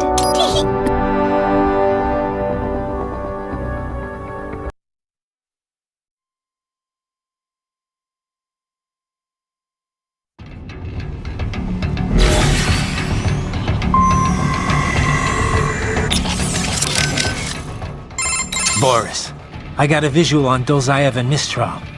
Looked like they were arguing over something.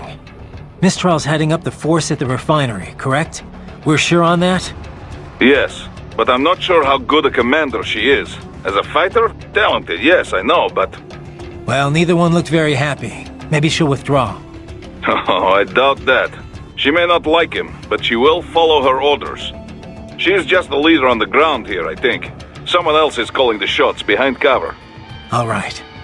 But what's the end game here? Say I die and we can't stop them. Then what? Are they even capable of forming a real government? Do they think the people here would support Dulzaev? Good questions, Tovarich.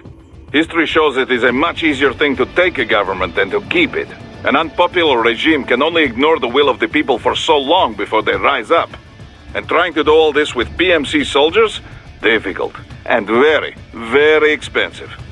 Someone else must be bankrolling this for their own reasons. Someone with very deep pockets.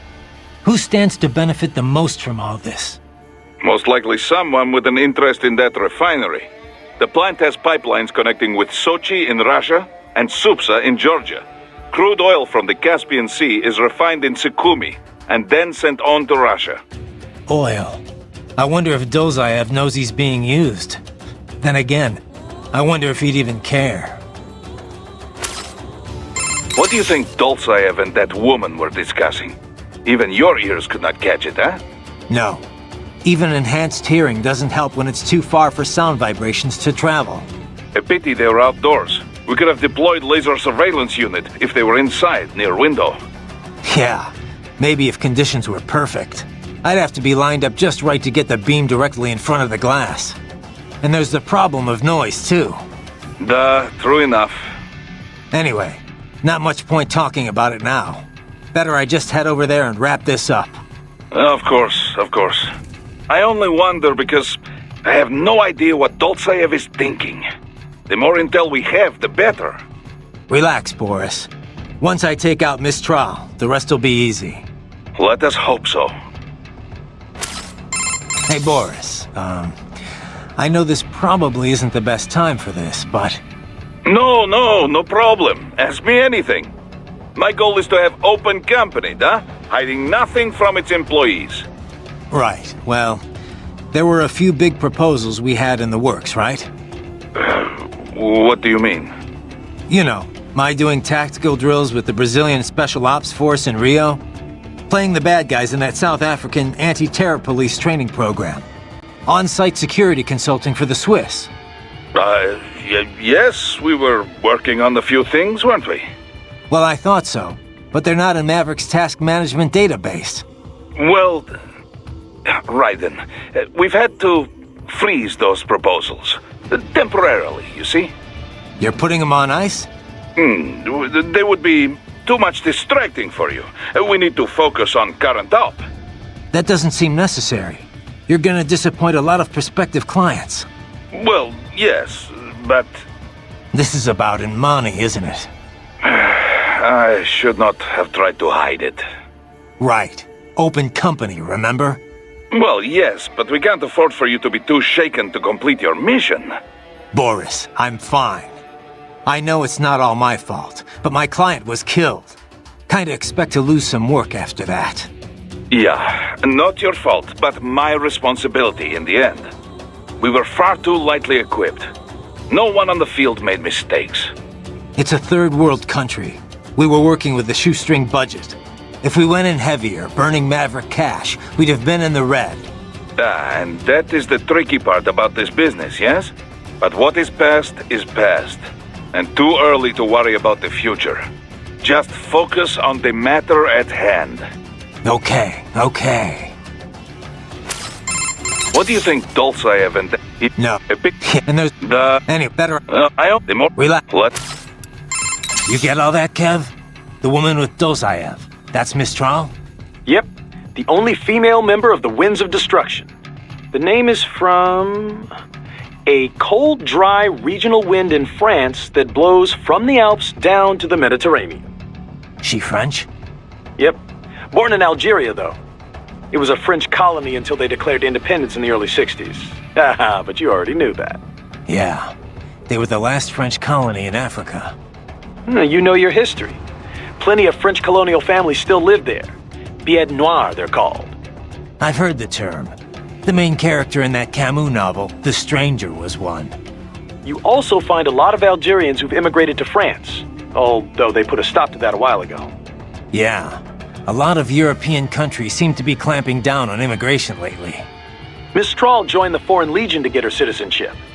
A woman legionnaire? And not the first. There was one that served in the North Africa campaign during World War II. Anyway, Mistral's been doing PMC work ever since her Legion discharge. We're not sure why she went cyborg. She's officially leading the force at the refinery, but she is also a combatant. Don't have anything on her combat style, but do not underestimate her. The Winds of Destruction are trained killers, all of them. They didn't let her in because of her looks. I don't need a reminder. I won't let my guard down. Yeah, but, speaking of her looks, she's got, well, a couple of, huge... Look, just don't get distracted, okay? Sounds like you should take your own advice there, Kev. 7 days of Christmas. 7 days of Christmas are all I have for you. Just a bunch of birds and 5 golden rings, bitch. Take it or leave it. So, Kev, what exactly goes on here anyway? I mean, obviously refining oil, but what all's involved with that? How careful do I need to be? Skip that week in science class, huh? All right, how much do you know already? Just the basics. They take crude and refine it into gas and stuff. Other usable fuels, right? Well, yeah, and stuff. Kerosene, liquefied petroleum gas, naphtha, jet fuel. Naphtha? The raw material for ethylene, which is then the raw material for polyethylene and other plastics. Crude oil's used for a lot more than just fuel, you know. These days, it's the core component of just about every chemical product. Okay. Crude contains a lot of molecular hydrocarbons and impurities. The refinery distills and extracts these hydrocarbons at their different boiling points. Once the impurities are removed, what's left can be used to make gasoline and so on. Right. So, pretty much exactly what I said in the first place. Oh, well, if you know all this already, I guess we're done here. I could use a bit more detail on. All right, cool then. Kevin out. Look at that vamp! Your belt not buckled onto your pants! Could just draw my draws. Hada fur. Seeking to shank me? Nope! Now I rip your draws and carve a barcode on your arm! Hey, Kev. You have anything on that sword Sam was using? Didn't seem like your garden variety high-frequency blade. It's not. It's a samurai sword. The real deal. 16th century make, handed down in his family ever since. Sam had it recast as a high-frequency blade. Doesn't say by who. Is this something I need to worry about? Maybe. You know the basics of sword making, right? The harder the metal, the better it cuts, but also the more brittle it is.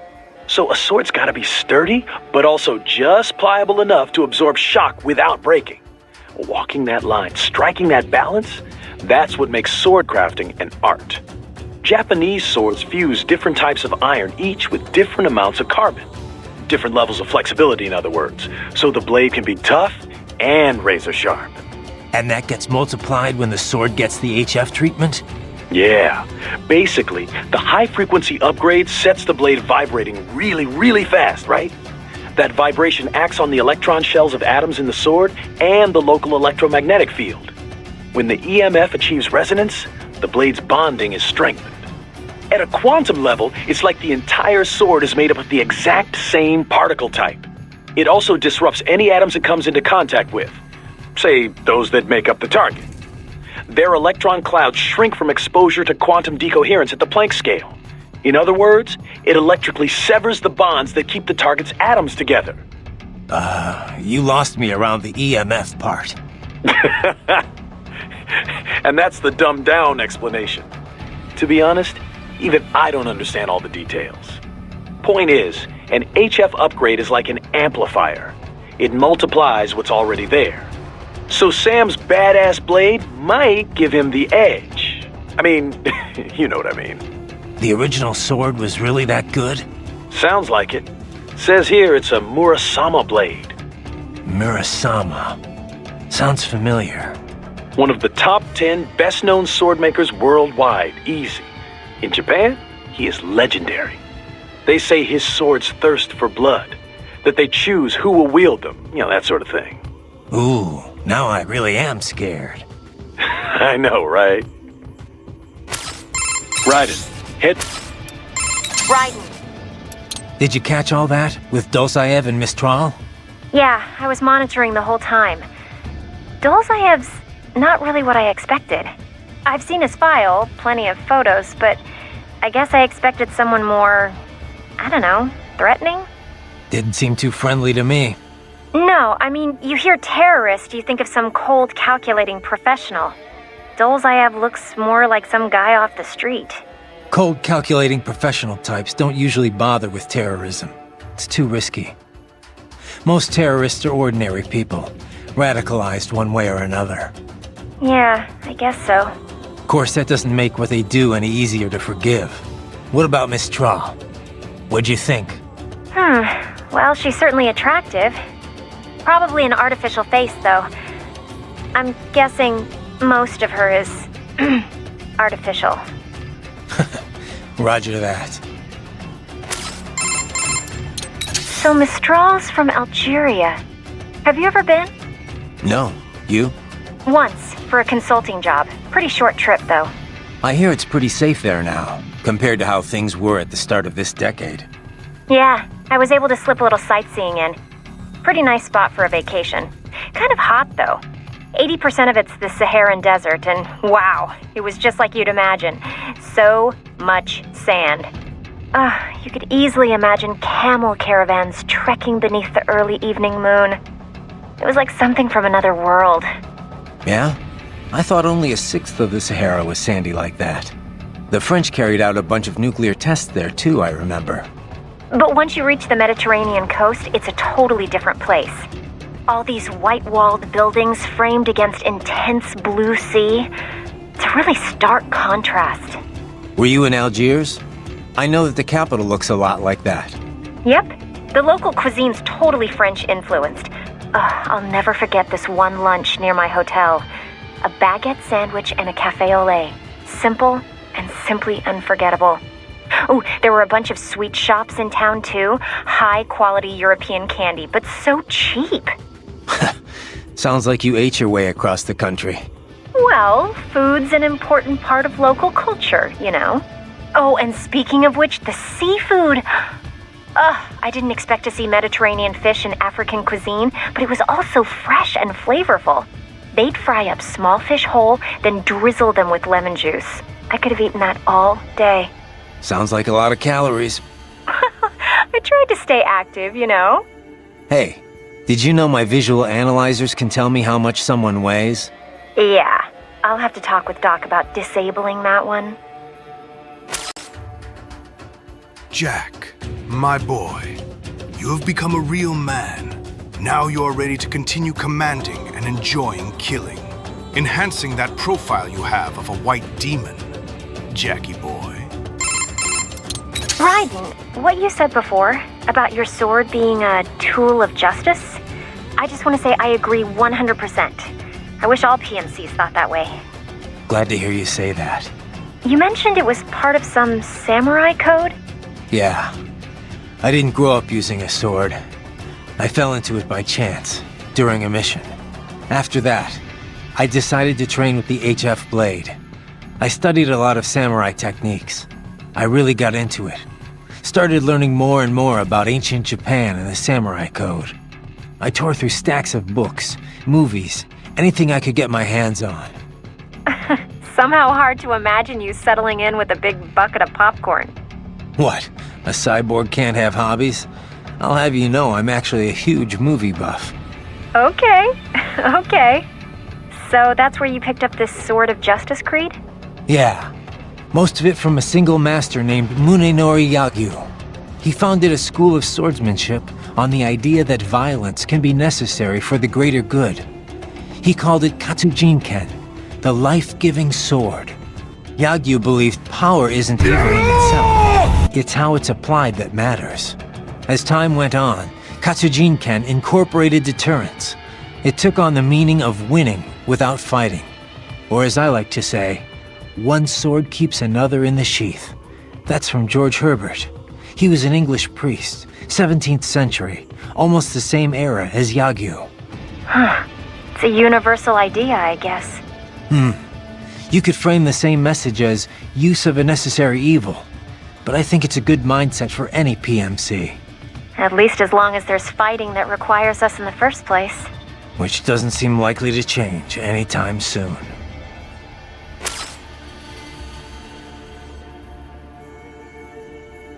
Artificial? Maybe. But these bad dragon people know what they're doing! What's up? No, did you? No, just... Raiden, the Mistral woman. Is she truly a full-body cyborg? That's what the intel says, at least. Why? You noticed something? Indeed. Two somethings, in fact. Based on their movements, her chest region did not appear to be artificial. You can tell that just from what I saw? Indeed. After some detailed image analysis, I am 80% certain that is her own natural torso. If it is indeed a cyborg, Jesse, it is the most advanced I've ever seen. Such technology would not come cheap. It would mean whoever is backing Desperado is likely quite wealthy. Probably so. As far as Mistral goes, it really doesn't matter to me. Natural, synthetic, man, woman, an enemy is an enemy. Ah, are you not even the least bit curious?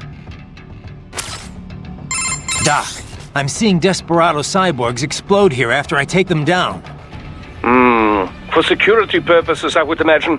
Cyborgs often use classified tech from suppliers who take great pains to maintain their trade secrets. Most likely, these models have a self-destruct failsafe that triggers once they cannot defend themselves. So they die even though their brains could be transferred to a new body? I understand your concern, Raiden, but I'm sure these conditions were clearly stated in their contracts. This is one area that is well regulated by the law. PMCs must inform their workers of such things. These men knew the danger when they signed up. No doubt they were compensated for the additional risk. Right. You should be more concerned with the potential for data loss in these explosions. They could damage or even erase the holographic memory in their left hands. Though to think on it, the data is most likely automatically wiped before detonation. Just in case it would survive the explosion and resulting shockwave, you know. Yeah. Sure, Doc. You must remove the hands before their critical system shutdown sequence can activate. Remember it this way. Before you kill, make certain no cyborg is left with a left hand. Raiden, have I told you of the research I was conducting before we met? Several times. It was the Cold War. East Germany. Ah, the DDR. My field was infantry weapon research. It was a magical time. Secret research. Top secret, you know. All for the Soviets, but so exciting. I was free to explore wherever my findings took me. I never had a budget request refused. Not once. I was young then. Working, always working. Most nights I would sleep under my desk, you know. Call it nostalgie, but East Germany wasn't so bad. Nostalgie being German for East nostalgia, of course. Of course. Yes, the bureaucracy had its problems. But my colleagues, the discoveries. Ah, well. In any case, after unification, they suddenly shut down our entire facility. Everything I'd worked for, my job, my research, poof, gone just like that. Sounds rough. I've often said I would be a homeless vagrant if myoelectric prosthesis hadn't lent me a hand. Artificial limbs were crude props then, you know, designed only for appearances. They were hardly functional. If you lost an arm or leg, you were disabled, and that was that. The key was running actuators based on electromyography signals from the skin's surface, of course. This enabled a great range of movement, even more so than a natural limb. It was then I realized my knowledge of robotics and engineering could come in handy. So, I contacted a prosthesis laboratory in Dortmund, and I was hired immediately. Patents filed in my name made quite a bit of money, you know. Soon I was made the head of my own lab. And that's when you started filling orders from PMCs. Indeed. From contractors who'd been referred by their employers, to be exact. Workers from your industry quickly became our best customers. We were flooded with orders. But my field was never full body conversions. You can imagine my surprise when Boris contacted me. Yeah. Our previous cybernetics maintenance guy went into hiding. But I built on my knowledge and now consider myself an expert on all cyborgs, both partial and full body. Glad I could help with your on-the-job training. Seriously, though, we're lucky to have you on board. Yes, I should think we have both benefited from our arrangement. Which reminds me, do not forget our other arrangement. The cyborg's left hands, if you would. Got it.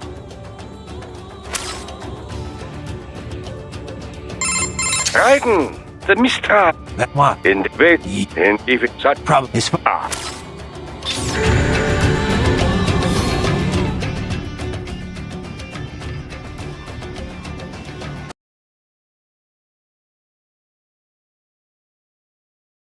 Nothing from nowhere, I'm no one at all.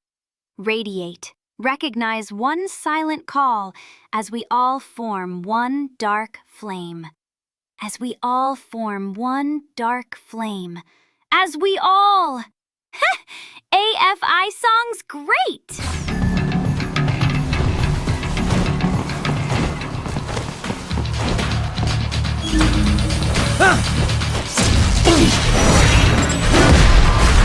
Get off! I got him!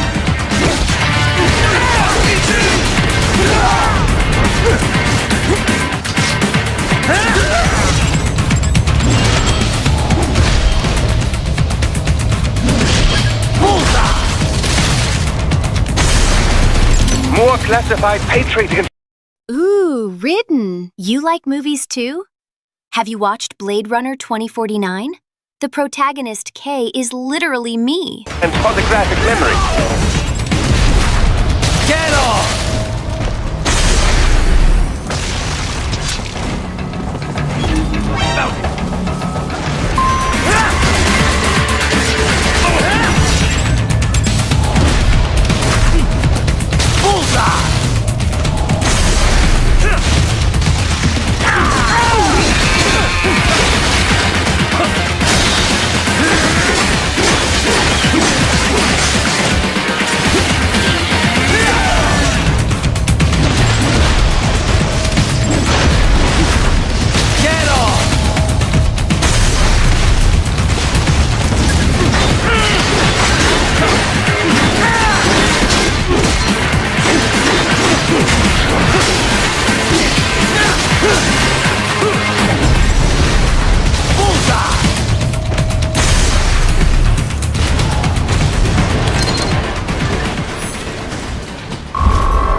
What do you think Dulce ever even? No. And they're any better. I hope they more. Relax. What?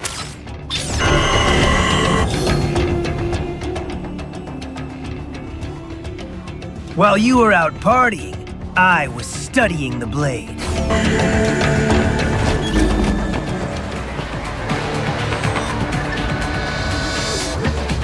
Contact!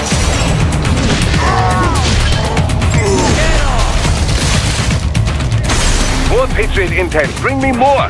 And maybe I can develop something interesting from it.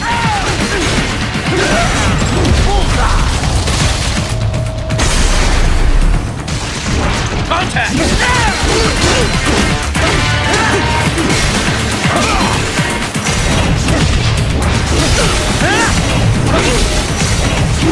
Killing is a pleasure. That's why they call me the Manslayer. Raiden, calm down! You can't say that! Then I turned off my... Never mind.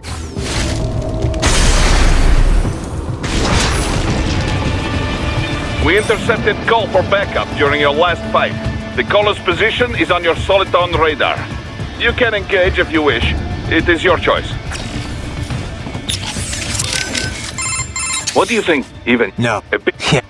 Any better. I hope they more. Relax. What? What do you think, even? And they're any better. I hope they more. Relax. What? I'm above you.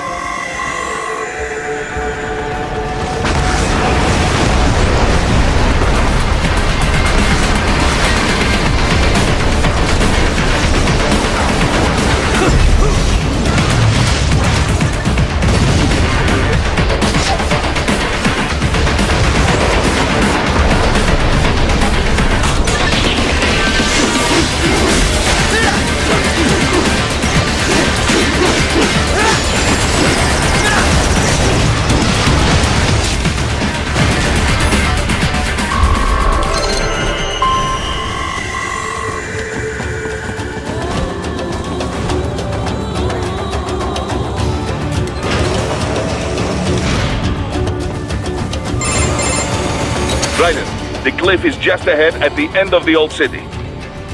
Beyond that is the refinery's backyard. So what? It's a sheer drop? The refinery's not connected to the city at all? No, it was only built 2 years ago. There should be a narrow path around there that leads to the plant. It is protected by a fence, but probably you can cut your way through. Probably. Don't get cocky. Most likely it is Desperado running security down there. Good. That's the back of the refinery. I see a door there, but it probably has an alarm. Can you use the ventilation duct?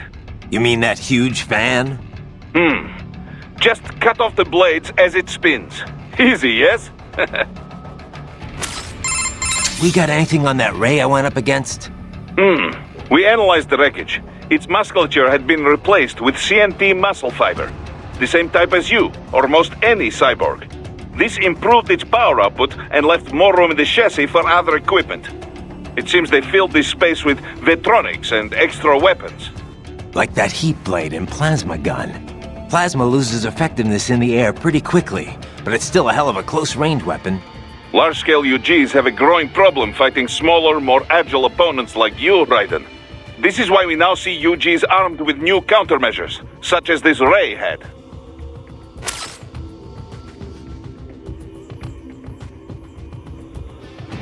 Care for a cup of Wilkins coffee? No, I don't like coffee. You ain't American if you don't like Wilkins coffee. Good. I see it. Can you... You mean... Hey, so, Kev, buddy, about the refinery. Can I get a quick breakdown of the facilities? Copy that.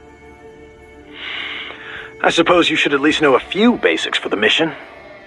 So, like I was saying, the refining process is based around distillation. The tallest building on site is the distillation tower. All the crude oil runs through there first, where it's distilled at different boiling ranges. Lighter components with low boiling points are removed at the top of the tower, heavier ones at the base. The heaviest fuel oil then has the lighter oils and naphtha that distillation didn't remove taken out. Fluid catalytic cracking is what they call it. Other than that, let's see. There's equipment to remove sulfur, a cooling tower to dispose of all the water used. Oh, and the flare stack to eliminate gas waste. You see that thing with flames shooting out the top? That's the stack. It's burning the gas off? Yeah, burns it up completely, rendering it harmless. Kinda hypnotic if you stare at it a while, huh? Next door you have a power plant. Pretty typical for this type of facility. And of course the gas tanks. Liquefied petroleum gas, LPG, is pressurized and stored in those round tanks. It's also artificial, but it's got a certain charm, you know? Like the ultimate in utilitarian beauty. A solitary distillation tower, all lit up and set against the setting sun. It's an amazing sight. Kev, you still with me there? What? You don't appreciate this kind of stuff? Places like Germany and Japan, people get really into it. Factory sightseeing tours and everything.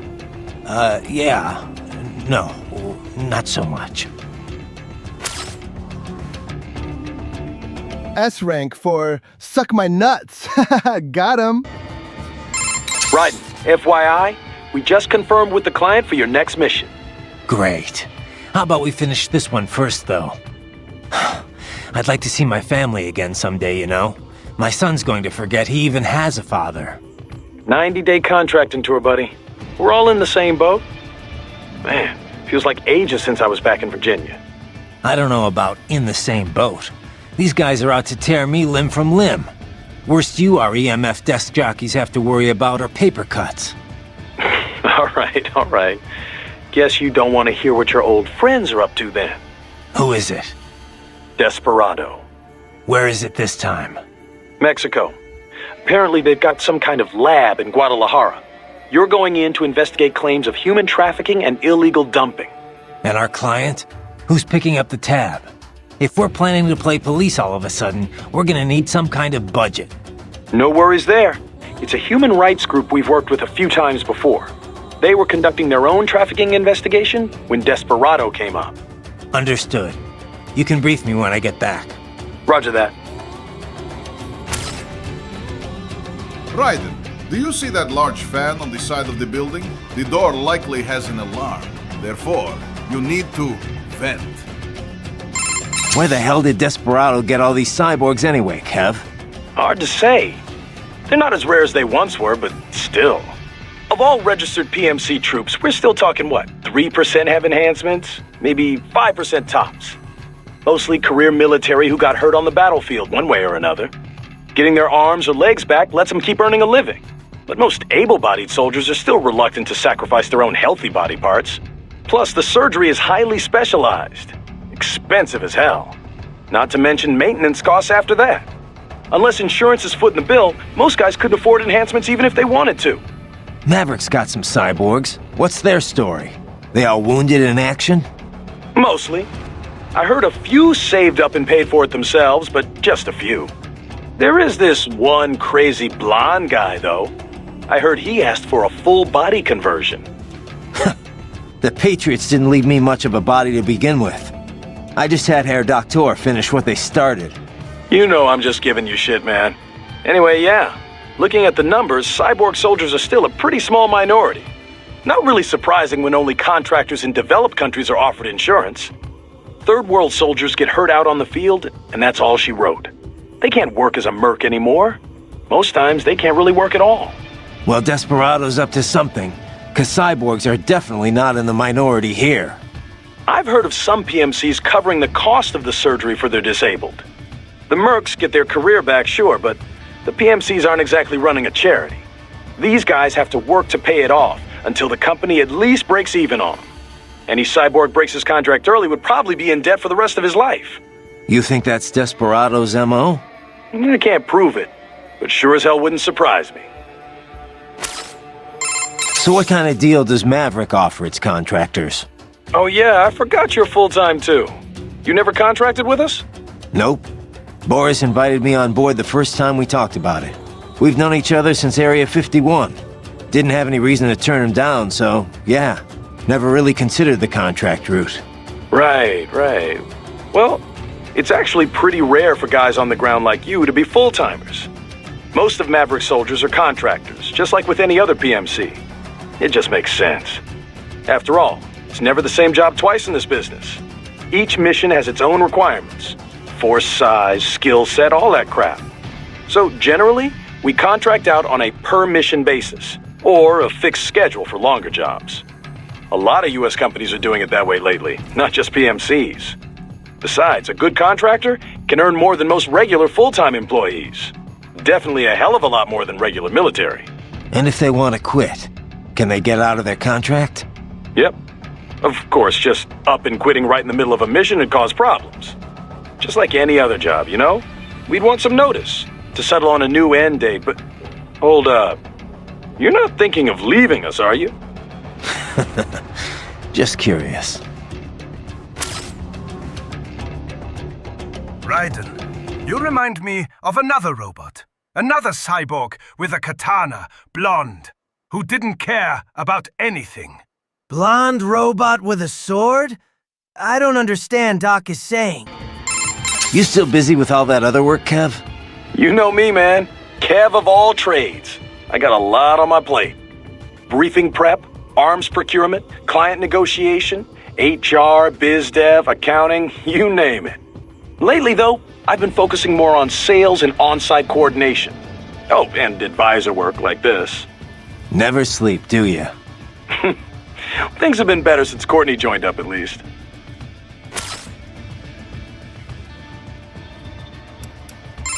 You still busy with all... You brief... Nep.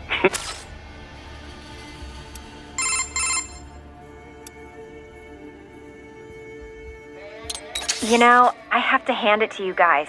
Cyborgs are just amazing to me. So much power and speed. It's not all gravy. No? How so? Well, things have improved a lot in the past few years. But back when I was modded for the first time, keeping artificial blood free of impurities was a huge hassle. Artificial muscles need a constant flow of oxygen from a blood source, just like the real thing. But it was a challenge getting the kidney units as small as they needed to be. We all had to undergo routine dialysis. Sounds rough. Used to be even worse back when Dr. Clark was still experimenting. Bad nerve connections would screw with the test subject's pain receptors. It was torture. Compared to that, I had it pretty easy. It wasn't until recently that you could eat and drink like normal people, right? That's right. We generally use glucose-based nutrient packs to keep the brain running. But we can absorb nutrients orally now, too. Whatever we eat's broken down by nanomachines, and we have taste sensors as well. It's not exactly like it was before. The difference is, I can turn those sensors off if I don't need them. That's been surprisingly useful. So cyborgs can live pretty much normal lives now? Well, getting there. We still need fuel cells and nutrition packs, not to mention regular maintenance. It's a lot of dough. Of course, another big problem's how other people look at you. How do you mean? There was a time when I wore artificial skin. Tried to look as close to normal as possible. I've still got some now, on my face. The tech at the time wasn't great. You still looked pretty unnatural. Maybe you could fool someone from far away, but up close, even a baby could tell I wasn't human. Going out shopping or whatever, you could feel all those eyes on you. I tried to find something to do other than fight, but looking like I did got me 2 strikes pretty much as soon as I walked through the door. That sounds terrible. Well, you appreciated it when people were honest about it, at least. But when they were too polite to just say so, that was rough. Things are getting better these days, though. Artificial skin's improved a lot. And you don't get so many stares now that the general public knows about cyborgs. Maybe I should look into the cyborg thing, huh? I could eat whatever I want, whenever I want. Probably cheaper just getting lipo, Courtney. Jerk. Medic! Doctor! Medic! Ah! Armstrong! Shut the fuck up! I am fucking bawling over here! Courtney, there's something I'd like your opinion on. What's up? It's how I replenish my electrolytes. I'm basically feeding off these cyborgs. Oh, yeah. That. I don't really see any better options, to be honest. I doubt your old body would have stood up against the Desperado Captains or Jetstream Sam. And if we fail here, it's not only bad for us, but for our clients, and all of Sukumi. Yeah, you're right. Besides, it's like you say, no one's forcing them to be here. They chose to throw in with the terrorists. Yeah. Look, I won't lie. I don't feel great about it. But in the scheme of things, yes, I think it's justified. Thanks. I guess it's never black and white in this business, is it? No. No, it's not. Doctor, what the hell are you talking about? Blondie robot? Forget it, Kevin, it's nothing. Raiden, focus to your mission, right? Right. Do you and Kevin work a lot together, Raiden? Well, Maverick's not that big. Unless you're a short-term contractor, you tend to work with the same guys. Last job we were on together, I was hired by the Carabinieri to track down 3 Albanian mafiosos. They'd fled Italy for Montenegro, and I had to bring them back. It wasn't easy. All 3 of them had cybernetic upgrades. Without Kev, I could have been in serious trouble. He was with an NGO before Maverick, I think, handling disarmament work for the UN. Yeah. He and Boris met while working together to resolve a conflict in Africa. They hit it off. So when Boris gave him a job opportunity, he took it. I kind of wonder why. We're pretty much the opposite of a disarmament outfit. 3 things are needed after a conflict: disarmament, demobilization, and reintegration into society. That's the way it usually goes. I guess Kevin felt like the process was getting to be a joke. Even if the UN taps the group that caused the conflict for post-war cleanup, there's no way of ensuring their sincere cooperation. There's always a chance they'll underreport the number of soldiers they've got on hand. That, or they only disarm the useless parts of their force, the ones with outdated weapons and gear. Yeah. Meanwhile, they can hide their standing force, the one with all the up-to-date weaponry, from the UN. Afghanistan saw a lot of that, since the wars were all waged by rival military cliques. Anyway, Kev saw that happening on a daily basis in Africa. Guess he just wanted a job where he had a firmer grasp on what was going on. And then along comes Boris. Kev had to think it over for a while, sure. But, well, here we all are. PMCs are going to need more people like him. And me too, I guess. You know, civilian viewpoints. Couldn't agree more. What's up? No? Did you? No, just... Raiden, are you fully versed in the features of your AR display? It can serve many functions, you know. Do I hear un lecture coming on? A lecture? No, of course not. I'm hardly an expert. Of course, I know the first practical application of the technology was for aircraft HUDs. Then head-mounted displays, HMDs. The data could be seen even as the viewer moved their head. As the technology improved, it was integrated into retinal imaging, contact lenses. Soon it became standard issue not just for pilots, but infantry soldiers as well. Of course, with cyborgs such as yourself, the data can be fed directly to the optic nerve. No lecture, huh? Anyway, there's more to my augmented reality than just upgraded HMD tech. Of course there is, Dummkopf. You did not let me finish. Oh, you weren't finished? AR is a much broader concept. It is more a design concept than a particular imaging methodology.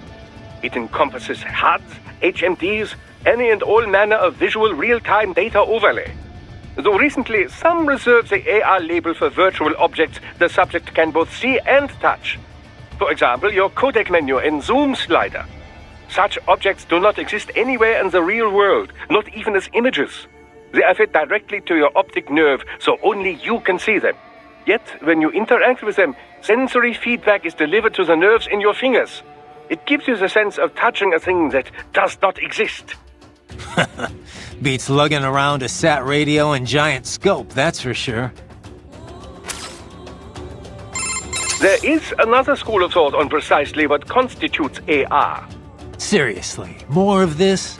It defines AR as anything which obscures the boundary between reality and that experienced by the viewer. Well, how would that be different from VR? Well, for example, let's say that you and I are having a nice chat face to face. Suddenly, I disappear, poof, and in my place appears a ravishing, nubile young woman. Is the girl the projected image or the reality? Perhaps I was the AR. How would you know? The accent might be a clue. Ah, such things can be controlled with a simple hack of your auditory nerves. Well, that's comforting. So how is this different from VR again? Well, I suppose, strictly speaking, it is rather similar. Both are a method for completely fooling the senses, rather than simply augmenting them. Although, technically it would be MR, mixed reality, since there are some real elements involved. Yes, of course, that would be the distinction and the correct term. In any case, the advance of MR technology leads to many interesting philosophical questions. What happens when appearances cease to have meaning? It is no longer see it to believe it, after all. It could make for a great advance in cyborg acceptance, you know. They could project a perfectly normal human body to be seen by anyone who can perceive MR. I don't know. Sounds like it might cause more problems than it'd solve to me. Hey, Doc. What can you tell me about the carbon nanotubes used in artificial muscles? I know they're the real key behind the proliferation of cyborgs, but... Well, a carbon nanotube, or CNT, is a sheet of carbon graphite formed like a tube. They range from 15 nanometers in diameter all the way down to under 1 nanometer. 1 nanometer, you recall, is 1/1,000,000th of a meter. Quite small. As you've likely seen, the carbon atoms that make up the sheet are organized in a 6-point ring shape. These hexagonal structures are connected to each other along their edges. Sort of like a soccer ball. Precisely. Such structures are known as Buckminster fullerene. CNTs were discovered by accident while scientists were researching other fullerenes. CNTs have assorted properties, each with the potential to drive vast leaps in industrial technology. Consider, for example, that the conducting properties and resistance to strong currents far outclass copper. They have great mechanical strength and can be shaped into incredibly thin form factors, all of which can directly contribute to improving integrated circuits. Furthermore, the atomic links in sp2 carbon are the strongest of all types of atoms. Its tensile strength is greater than even diamond. All that, and its weight is only half that of aluminum. It is also quite elastic, making it ideal for bomb-proofing vehicles, buildings, and other structures. Sounds like some kind of wonder material. There have been numerous plans drawn up for orbital elevators in the past. The problem being that no material was strong enough to make them practical. CNTs make such dreams one step closer to reality. You can change their structures by using the right power voltage, and they can withstand temperatures between -190 and +1500 degrees centigrade. They feature a large surface area and an empty space within the tube. This allows for such things as fuel and catalysts to be stored inside. It's that particular trait which has enabled the development of fuel cell-infused artificial muscles. Straight out of sci-fi, huh? Well, truth is stranger than fiction. Science fiction, even. Scientists are currently expanding upon all of CNT's uses. But it has taken a fair amount of time since their discovery for practical implementations to pop up. Historically, mass manufacture was deemed too difficult, the costs astronomical. Practical manufacturing methods were established in the early 2010s, but the Patriots hushed that up. Indeed. And now that it's out in the wild, we are finally well and truly in the carbon nanotube age.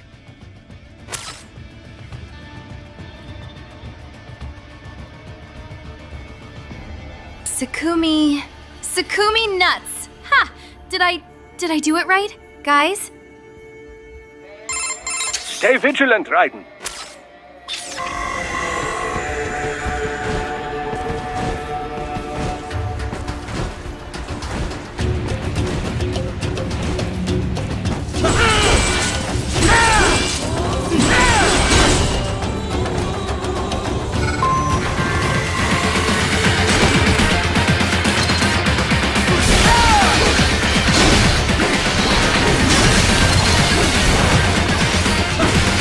Watch out!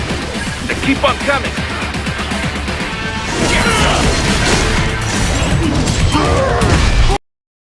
Right, you could invite me over for lunch at your house to see if Rose is a good cook. I don't think Rose can cook properly. She just watches YouTube tutorials. Damn!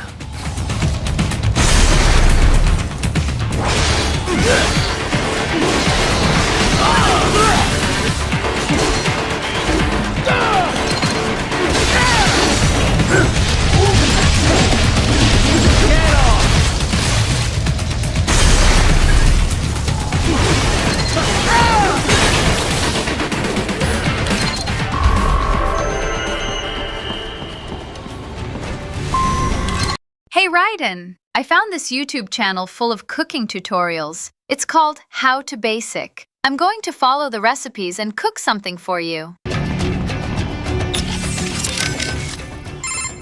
Good. I see. Can you... You mean...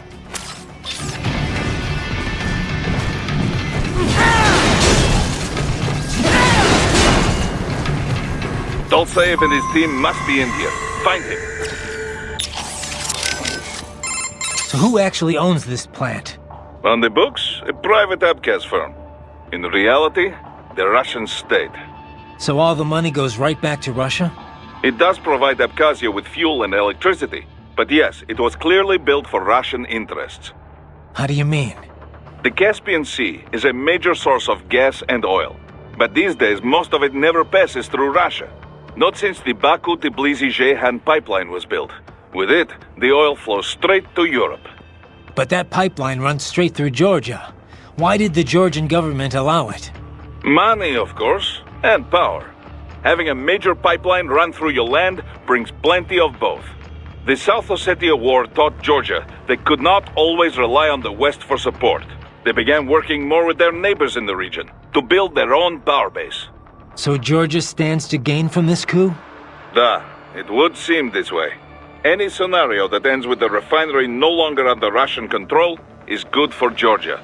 Even if they do not retake Abkhazia outright, they benefit if new regime is more friendly to Georgia.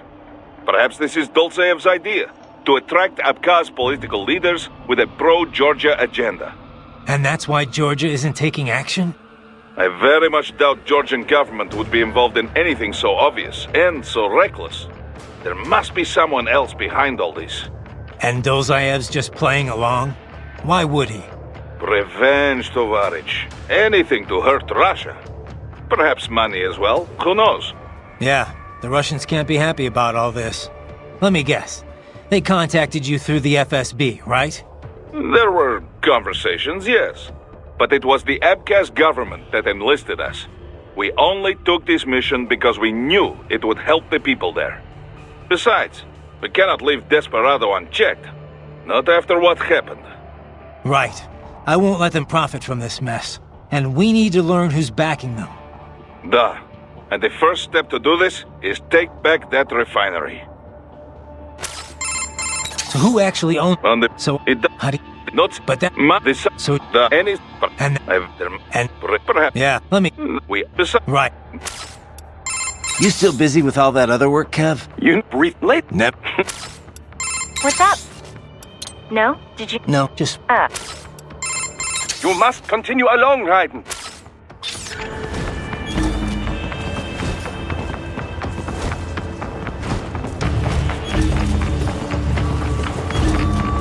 Raiden, wait. There are active IR sensors in the area. Part of factory security, no doubt, but the enemy may be using it.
Give a silver medal to the worst cook who ever lived. You're the worst, Doctor.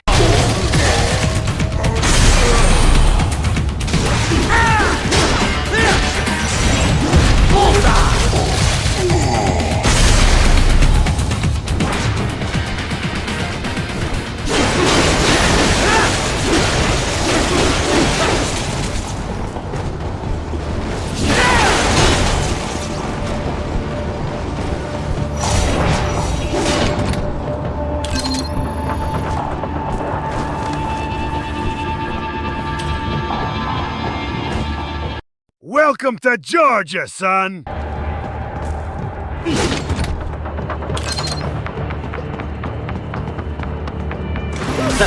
Nice hiding spot. Wonder where he learned that from.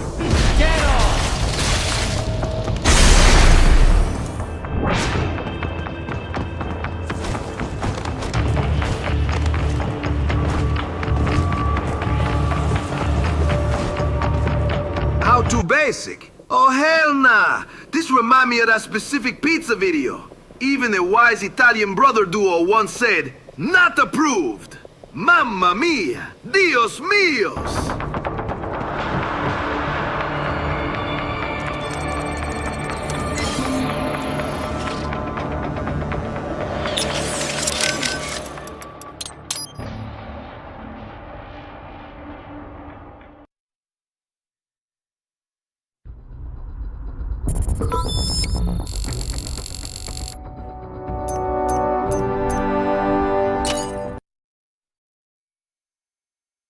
You're from Georgia, sweet Georgia, and the history books unfold you as a messed up motherfucker bent in the mind who built a superpower, but he paid the price.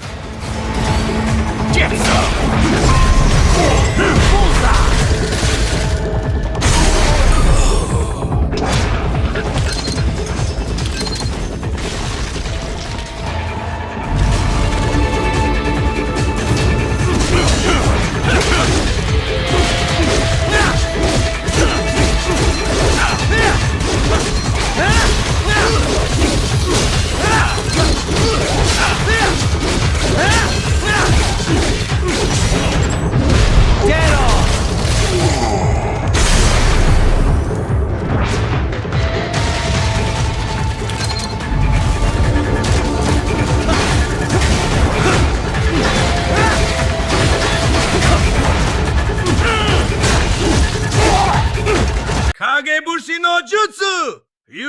分かってるノア竜、竜が渡る。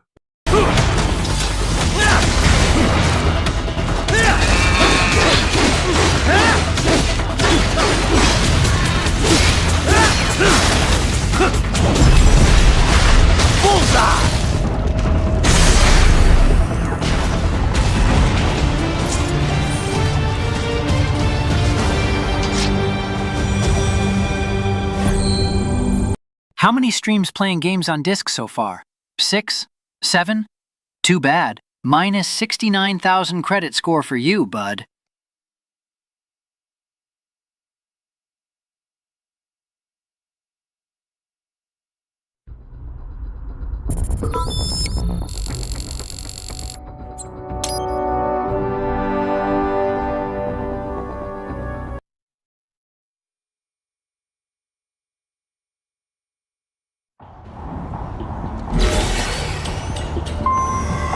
Think again, amigo.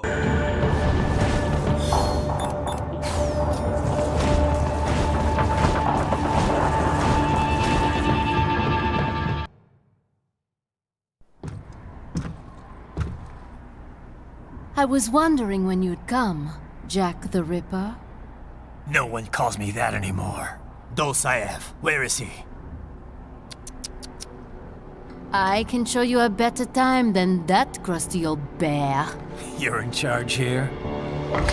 I am Mistral, the cold wind of France. And your reputation precedes you. Liberian, but white as snow. A natural-born killer, even as a child. That was a long time ago. I was born in Algeria myself, you know. I'm only half French. And? We had our own civil war in the 90s. So you see? Cut from the same cloth, you and I. You don't know me. I lost my whole family. Everything.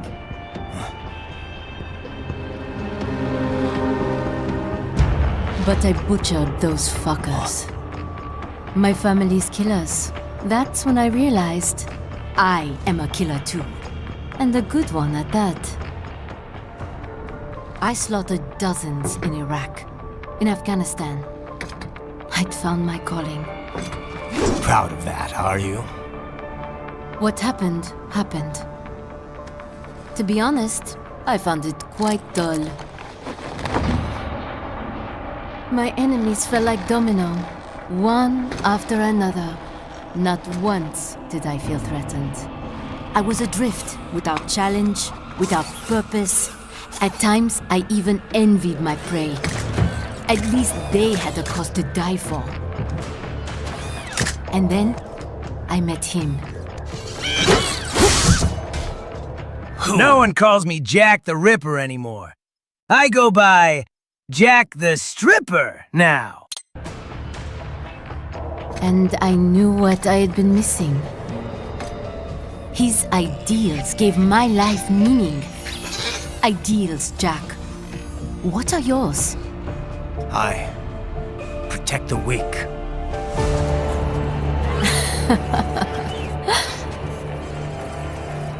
Still? So naive. And if I must kill to protect them, then so be it.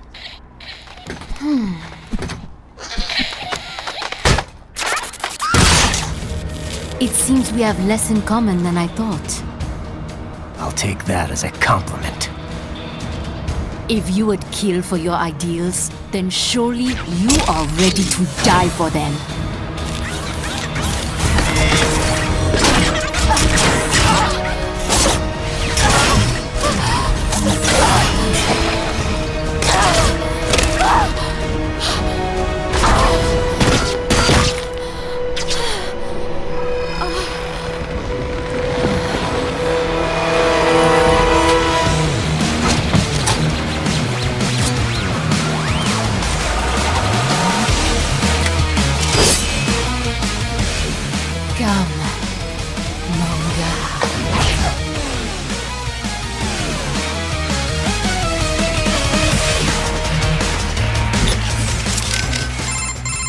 This weapon of hers has impressive range.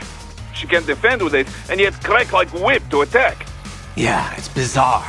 Definitely suits her. It does not work like anything I have seen before. I cannot tell where her attack will land. And even if you manage to parry, it may be hard to counterattack. Yeah, I need to take care of that thing first. When you see it go slack, be ready. If it hits, you have no chance of countering.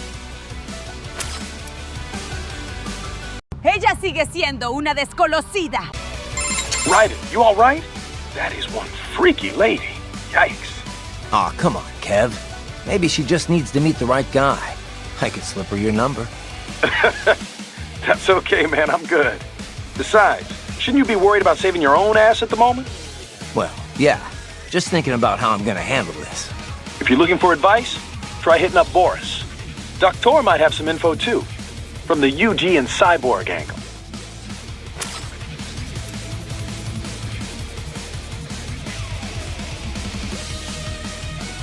And then I met him, the X. She's so cruel the way she stomps on those tripods, just tosses them around.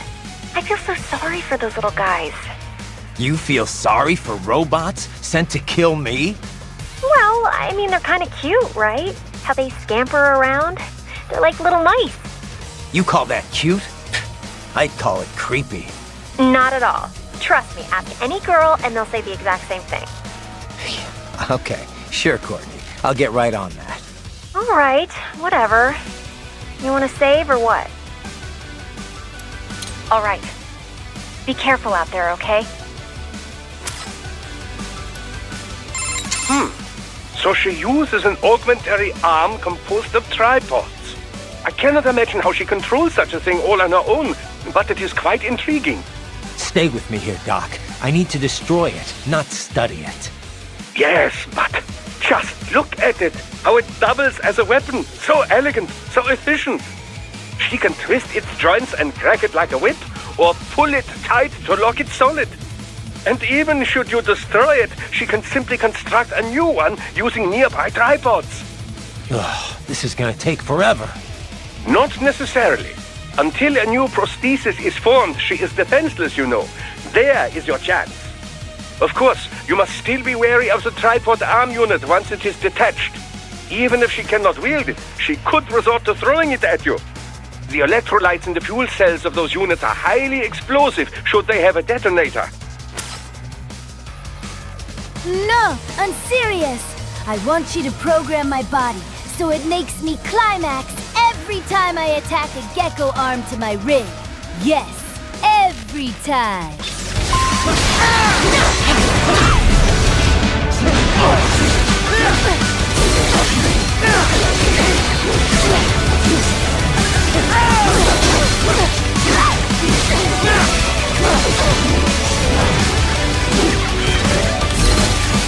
Ready to slice off some more?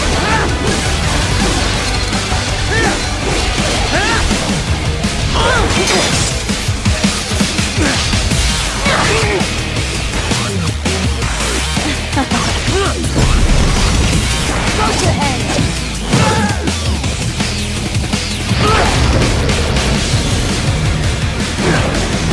Playtime is over.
dropping.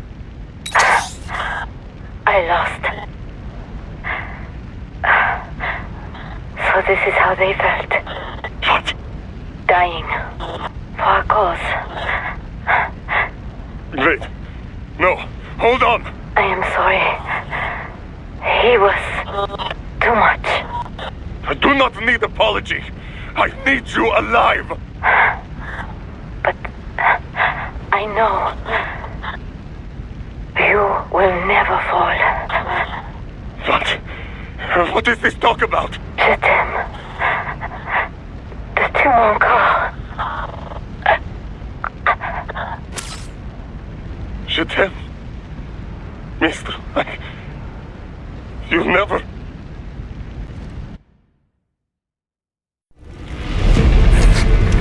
She's not talking to you, idiot. You killed her! You vile nuts! Murderer! That's rich coming from you. It's overdose, I have. Surrender. Translation? Why would I surrender? We are exactly where I want. Shit. Built with Russian money to make Russian money. It is no plan for Abkhaz. It is their prison.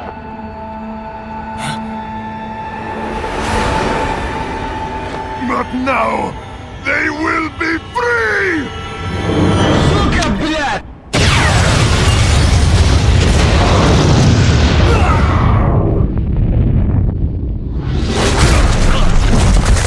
Damn! Crazy son of a bitch! Raiden? Raiden, what happened? Bastard blew himself up! I see. Time to get you out of there. We're sending a helicopter. Secure an LT. Too bad a brown GF can't also be goth GF at the same time. Understood.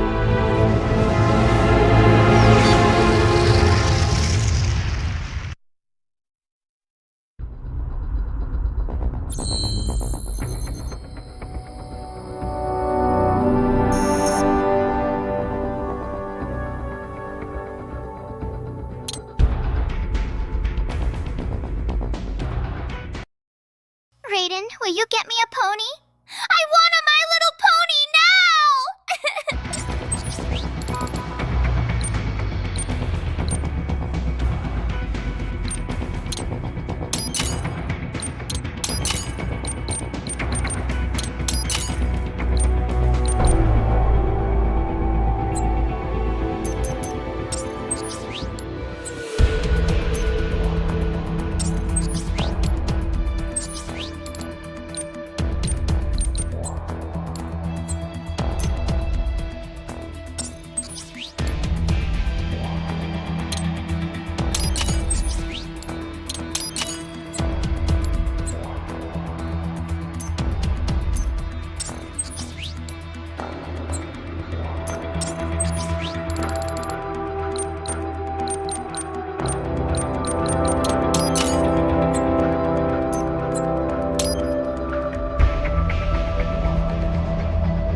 So you've got some kind of disguise lined up, right? Yep, all set. Hope so. You'd be a little conspicuous just walking the streets. Relax, Kev. I'll blend right in. Yeah. Well, just get into the sewer system ASAP. Hopefully anyone who notices you will just mind their own business. You sure you want the K9000 there along for this one? I had the good doctor make some adjustments along with the repairs. Remote piloting and AI wiping have been disabled. So yeah, I say let's throw him a bone. Wordplay. My exoskeleton resembles a canine. Canines enjoy bones. Amusing on 2 levels. Let's go.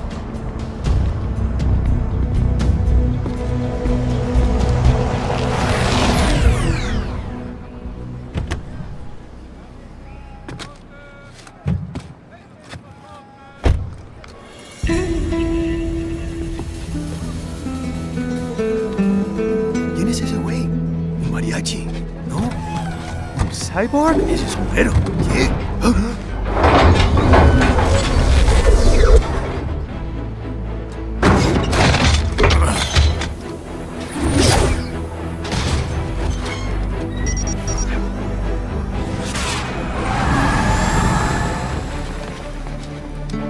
Adiós, amigos. ¿Viste? Qué raro, ¿eh? Hay que hacer que no lo vimos. Vámonos ya.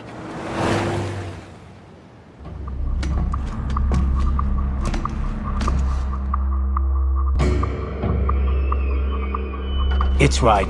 I'm in the sewer system. All right, let's get started. Your mission's to investigate the Desperado-affiliated research center somewhere in that area. According to the intel from our client, the lab's been dumping illegal waste into those sewers.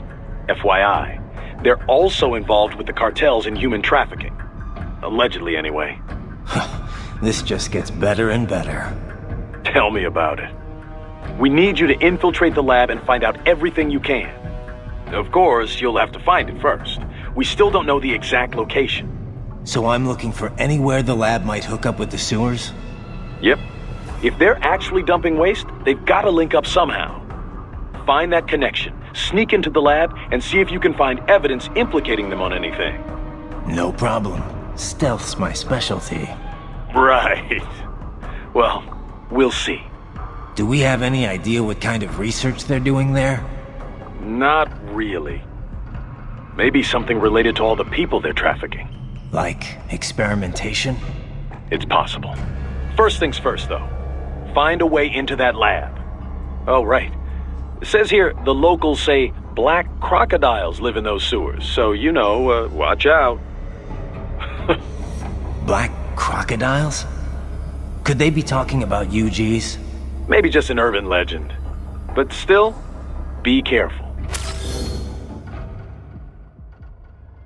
My little gecko. I used to wonder what legs could be. My little Checo, until you shared your legs with me. We'll scout ahead. You will provide backup. Sir, yes, sir. Commence operation. How are things back in Abkhazia? Thanks to the full efforts of the workers, power was restored in just 2 days. Pretty impressive. Only the power plant is back online, though. Refinery itself will likely be out of service for months. Fuel sent from Supsa is being used to power the plant for now. Just wish I could have stopped him. Impossible without a sniper. And in our focus on anti-cyborg combat, we were unprepared. Thankfully, other than financial losses, few Abkhaz citizens were seriously affected. The plant workers had already been evacuated, and most were hired back on to rebuild the refinery. We received payment and are not being blamed for the suicide blast. Good to hear. It should go a long way to help fix our reputation. Duh. And even more good news. Desperado is down one of its top captains. Let's hope they learned a lesson. We can hope, but it is doubtful. We still do not know who is supporting them. Even if we shut Desperado down entirely, their backers could simply hire some other PMC. Whoever it is, you really think they're interested in the pipeline? Who'd benefit besides the Georgians? Hard to say. Whatever the plan was, it went up in flames with Dulcayev's suicide. The problem is that there are countless companies and governments profiting off the BTC pipeline. Whoever is behind it, they may be too big for a simple security firm like us to do anything. Yeah, one thing we do know, though, is that Sundowner's more than just a pawn in all of this. We need to watch him. Trafficking or not, we need to stop their operation here. Find the evidence, and perhaps we can do that. And Tovarich, be careful. Que se chillen los cabeones. Les partiré la madre a todos. Have you ever worked with this client of ours before? Duh. Several active human rights groups engage in non-violent interventions like this one. Typically, they hire firms like ours to provide security and backup. Most serious human rights abuses take place in unstable regions, after all. Legitimate human rights groups, not fakes set up by oil firm or such things, they cannot handle it. Yeah. It's different for private groups working in hostile regions, especially when some of that hostility comes from the local authorities. Indeed. NGOs and security firms play a greater role in peacekeeping, too. You know, DDR business. Disarmament, demobilization, reintegration. Like the UN runs it. Usually, carrying weapons is not permitted for the group involved, for obvious reasons. So outfits like ours run guard duty. If the locals don't like armed peacekeepers, then they pretend to be unarmed observers instead. Duh. It's beneficial for the client if the locals are aware of the firepower backing them, though. I've drank tea with the sort of people my company would normally be pushing back with the butts of our rifles. It's very different from usual. More direct sort of security work, especially at beginning. But I got used to it. Less danger of unexpected conflict, and the pay is pretty good. We've built a good reputation for this kind of work. This is why NGO hired us for this job. You know, I wouldn't mind if Blade Wolf maybe, threw me a bone. How are things? Thanks. Pretty. Only few him, and then thank the black weird. Good. Let's. Who? Yeah. Fine. Miss Trowell mentioned someone from her past. Any idea who that could have been? None. I checked her file again, couldn't find a thing. Definitely not Dolzaev. Probably not Sundowner either. No. The way she put it, it didn't sound like anyone I've encountered so far. Maybe someone involved in backing Desperado. If so, sounds like they're providing more than just financing. Maybe they share the same philosophy. That'd be bad. People willing to die for their leaders aren't so easy to predict. Yeah, but other than the wins, Desperado's cyborgs are all just hired contractors. They're probably emotion suppressed with nanos or drugs or whatever, but that's about it. You're probably right. You know, I've never really developed a taste for climbing through sewers. And Guadalajaras aren't exactly wowing me either. This place isn't gonna go up in flames, right? I think I saw something about that in the briefing. You're talking about 1992? What a mess. Over 200 people killed. That was almost a half-century ago, though. You smell anything off? Before the explosions, residents complained they smelled gas from the sewers. I'm in a sewer, Kev. You think I've got my smell receptors on? Local air analysis doesn't show anything potentially poisonous or explosive, though. Well, you ought to be fine then. Besides, little gas explosion's probably not going to kill someone like you. Well, that's very encouraging. Seriously, though, Guadalajara is not a bad place, at least from what I've seen. Oh, it's not. Second largest city in Mexico, after all. I've actually spent a lot of time down there. It's got a lot of charm. The architecture is a fusion of Latin and old colonial Spanish culture. The city's historic district is home to a massive cathedral overlooking the whole town. It's always bustling. It's a lot of fun just kicking back and watching the locals. Walking around the Libertad, taking in the sun with a cerveza in one hand, mariachi band nearby. No better way to spend a weekend, let me tell you. If this PMC thing doesn't work out, you'd make one hell of a tour guide. Meanwhile, I'm down in this dark, filthy, humid, cramped sewer. Also, if you ask me, the girls over there are the hottest in all of Mexico. You wouldn't believe some of the chicas I've chatted up. On the street, in the shopping malls, at the bars. Sounds like better company than a robo-wolf and a bunch of plague-ridden mice. Well, hang in there. I'll buy you a shot of tequila after we wrap this up. The city of Tequila's not far, actually. That's where it originated. I'll take you up on that. Now let's get this over with. The Doctor's legacy. 100 billion BP. Divided and hidden all the world. Hey, Kev, let me ask you something. What's up? We've been over pretty much all the... No. Those girls in Guadalajara, you never told me what happened. Jeez, man, we're in the middle of a mission here. So they used you for free drinks and then took off, I take it, huh? Well, they weren't really my type. I'm more of an intellectual, you know? I don't go for just any random girl at a bar. Looks are one thing, but I need someone I can talk to. Someone fun but clever with a good sense of humor. Yeah, that's what I thought.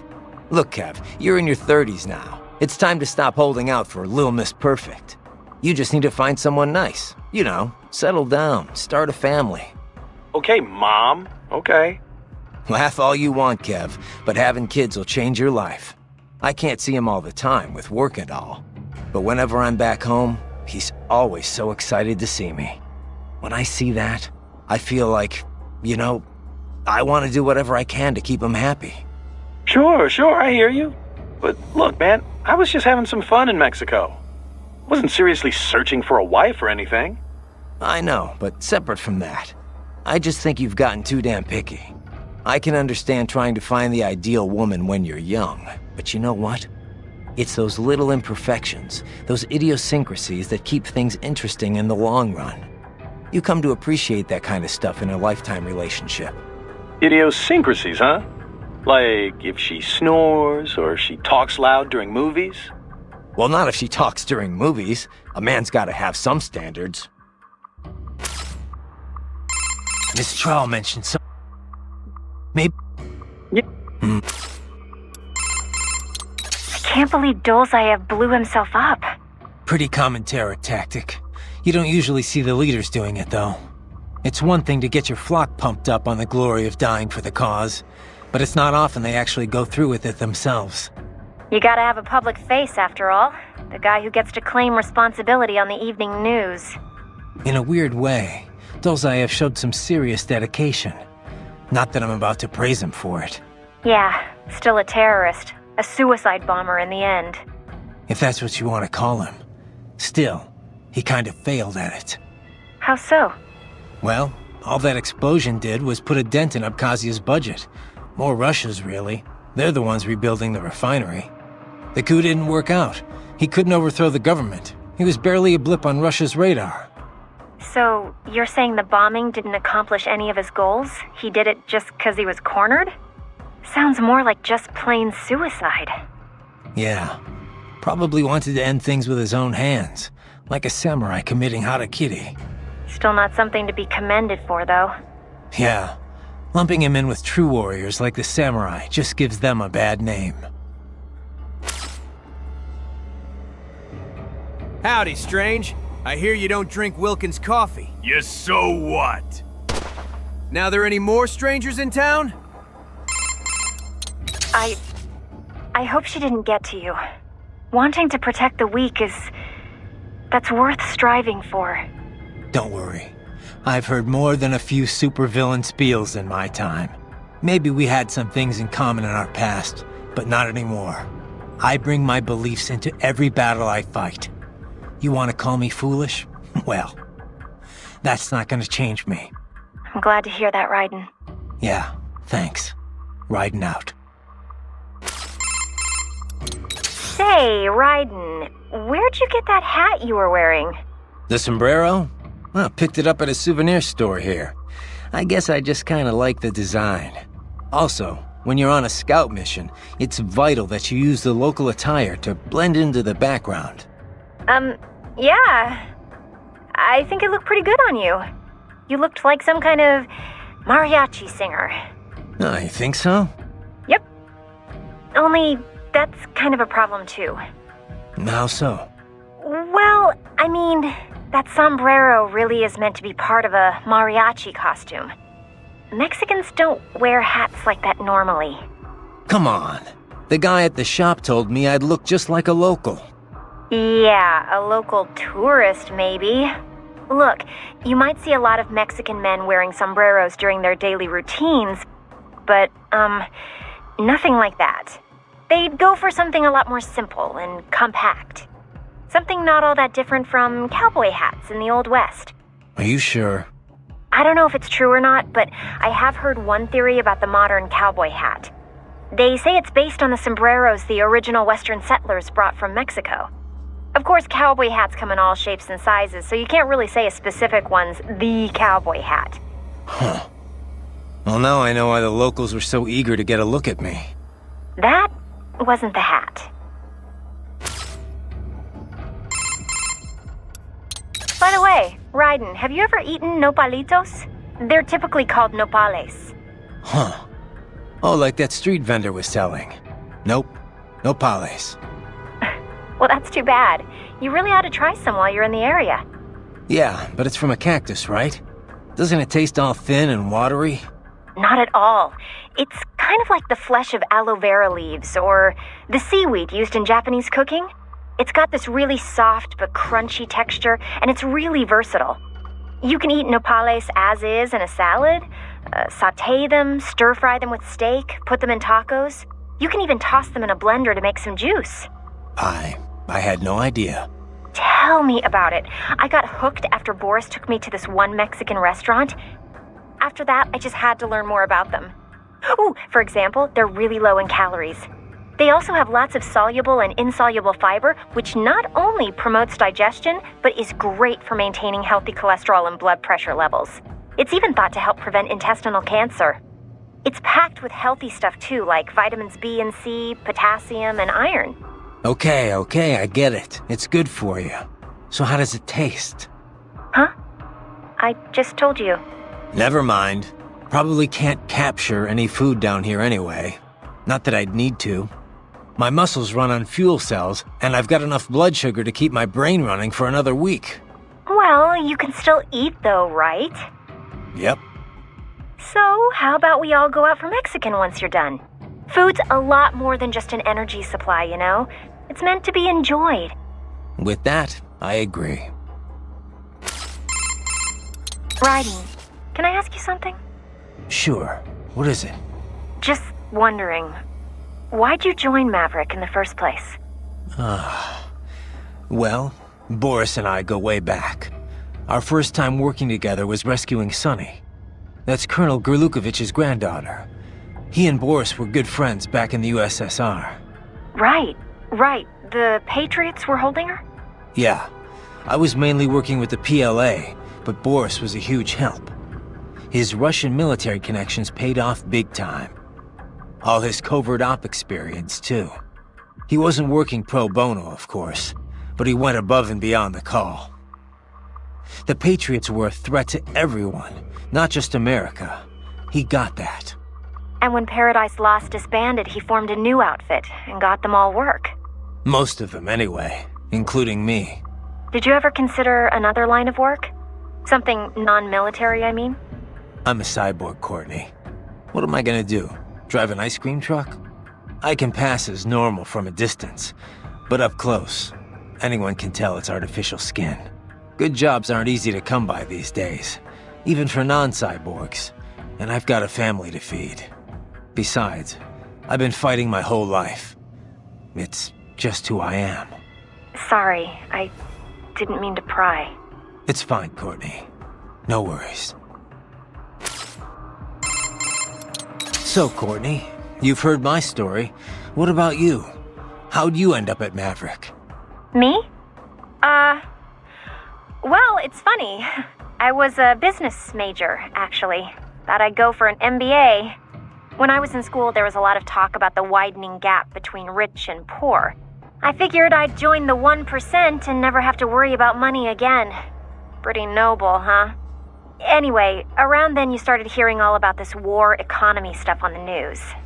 I was, I don't know, disgusted, I guess. Disillusioned, for sure. And that changed your mind? It wasn't just the war stuff that bothered me. It's everything it represented. How so much of what the First World enjoys comes at the expense of Third World people. The more I researched, the more I realized how bad things are. Underreported, too. After that, money wasn't such a priority anymore. I know how trite that sounds, but it's true. I wasn't naive, though. I knew living in some hippie commune or going Amish wouldn't change anything. So I started looking for a career where I felt I might actually have an impact. You didn't worry about working at a PMC? Becoming part of the problem? Well, I wasn't going to sign up with just anybody. But not all PMCs are bad, you know? Some of them, sure. They'll do anything for a buck, no questions asked. That's why someone has to stand up to them. Protect the innocent from those guys. That's us in a nutshell. So you did your homework and found Maverick. Honestly, it was more dumb luck than anything else. I had a friend who knew I was interested in this kind of work who was also friends with Kevin. They introduced us, we set up a meeting, and here I am. That's right. I always forget you and Kev went to the same school. Huh. Definitely not your typical path to joining a PMC, that's for sure. I really am here to fix the world. I know it's a cliche, but there it is. Well, I for one am glad to hear it. So how's it been since you joined Maverick, Courtney? About what you expected? Not even close. I had no idea what I was signing up for. You deal in a lot of expensive weapons and equipment that can save people's lives. But at the same time, you can't just ignore the bottom line.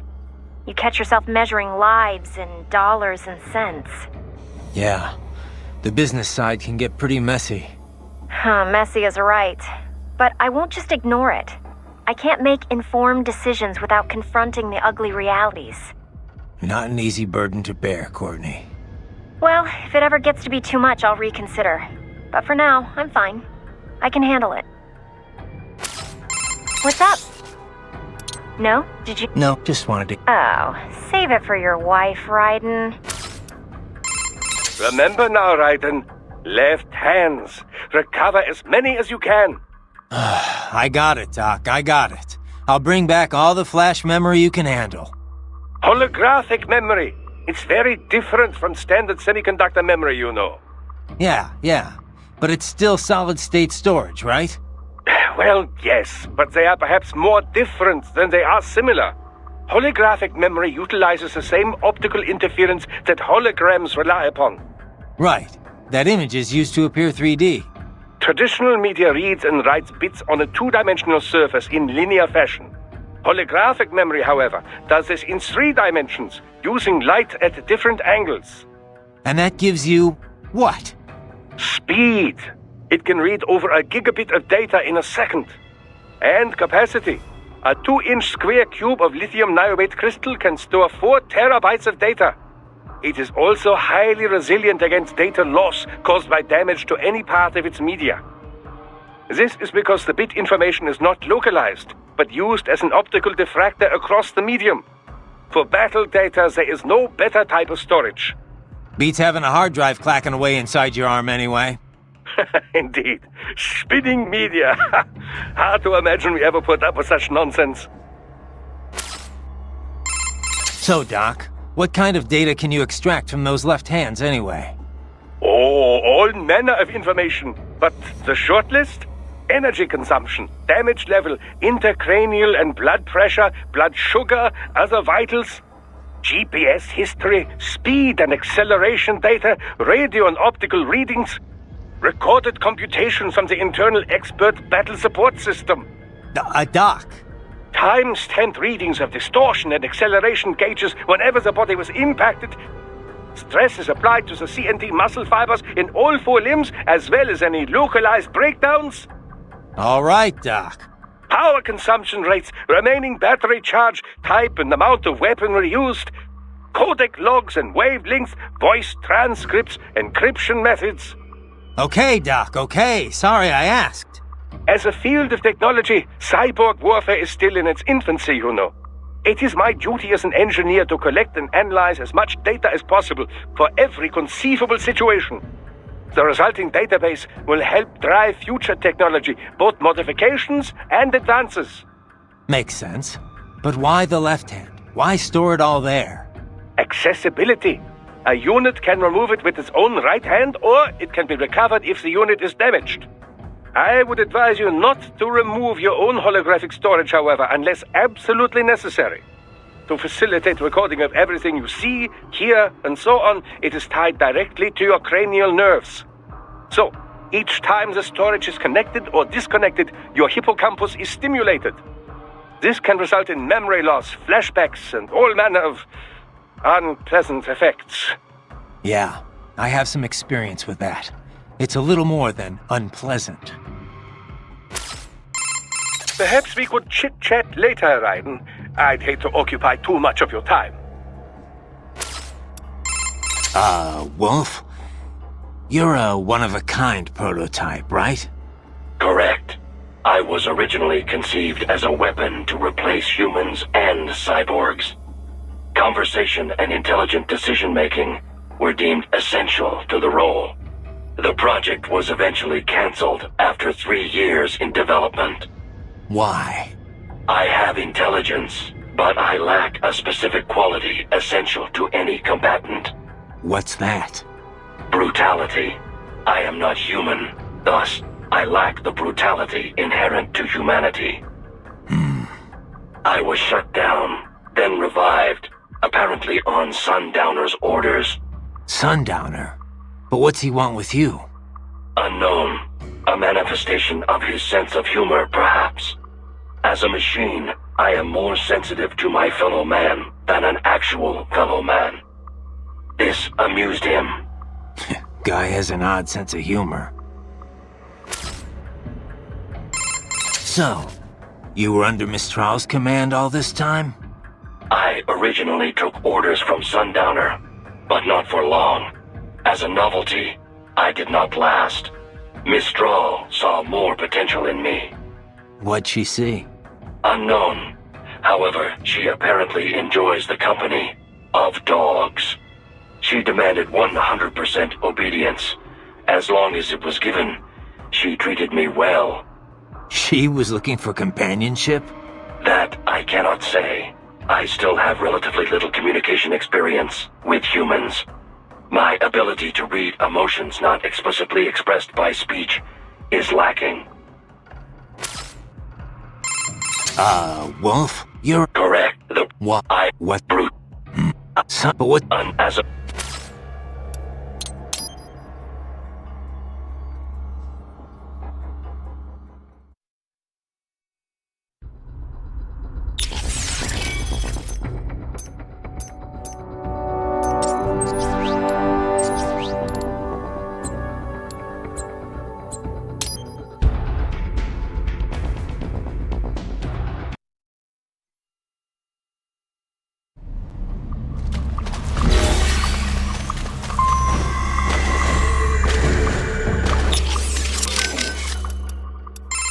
What's up? No, did you? No, just...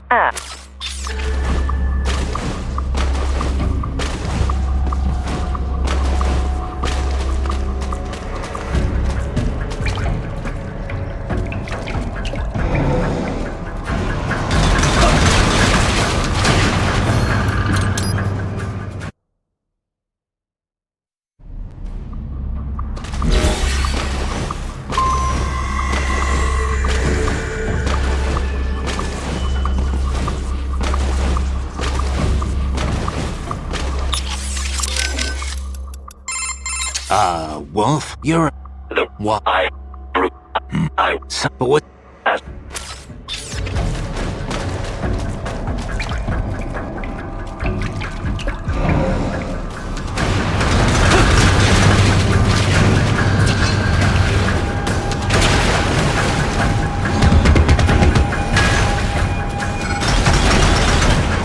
Better take out that UG quick. Don't want to attract too much attention down there. Ah, the Mastiff. That body makes it good in close quarters combat. It uses those arms to grab and damage foes. Moves like that you cannot parry, Raiden. You need to avoid them completely. Watch carefully to tell when it will grab rather than punch or some other attack. Ah, the Mastiff. That moves... Watch... Sorry, buddy. Maybe... Ah, the Mastiff humanoid UG.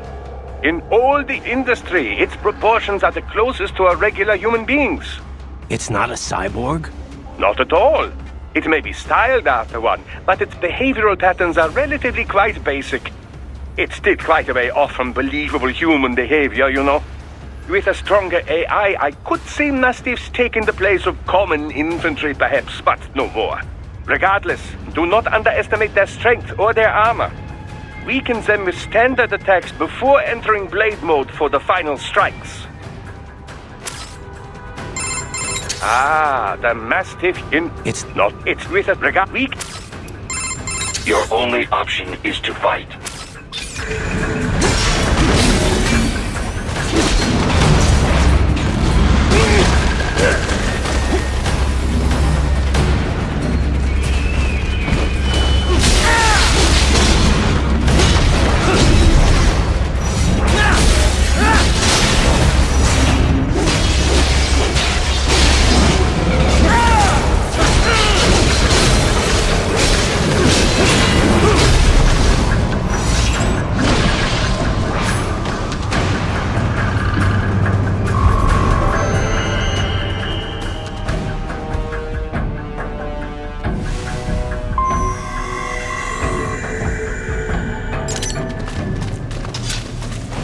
I see a maintenance catwalk.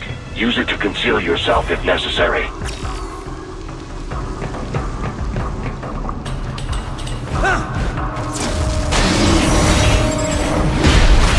Get off!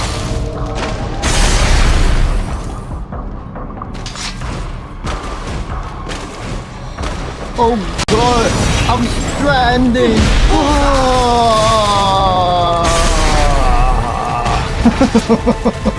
There's the right guy now. I am stranded! You are stranded. We are all homos! Homos!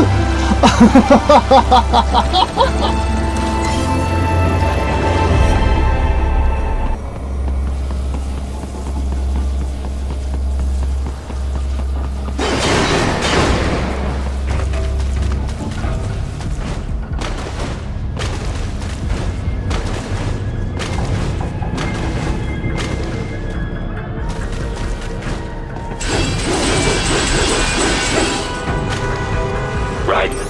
There is a boy in these sewers.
There is a boy in these sewers.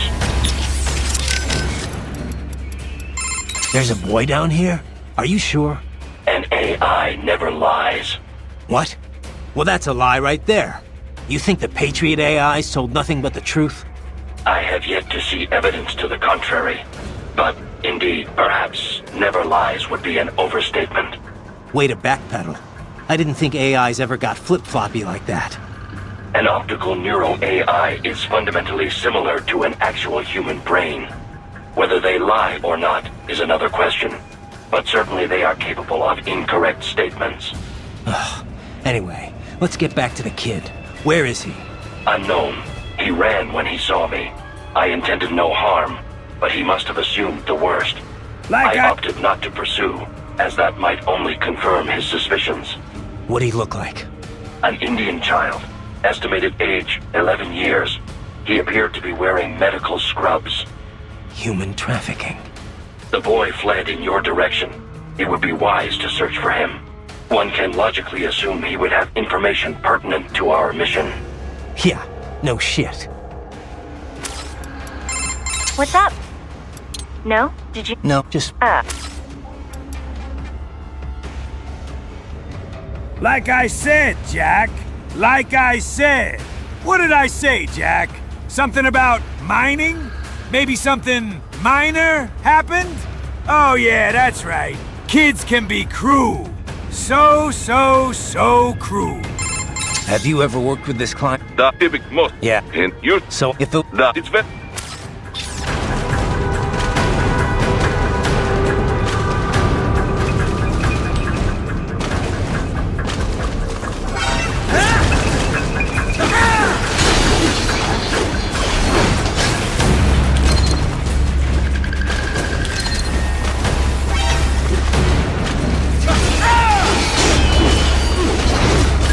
Your only choice is to fight.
That UG is called a Raptor.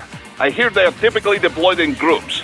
Concentrate too much on one, and you leave yourself open to attack from the others. You need to keep situational awareness at all times against them, Raiden. That UG is called a Raptor. You need... Sorry, buddy. I got nothing right now. Maybe try it. Your only option is to fight. Ah, the Raptor, yeah? A UG designed to operate in groups.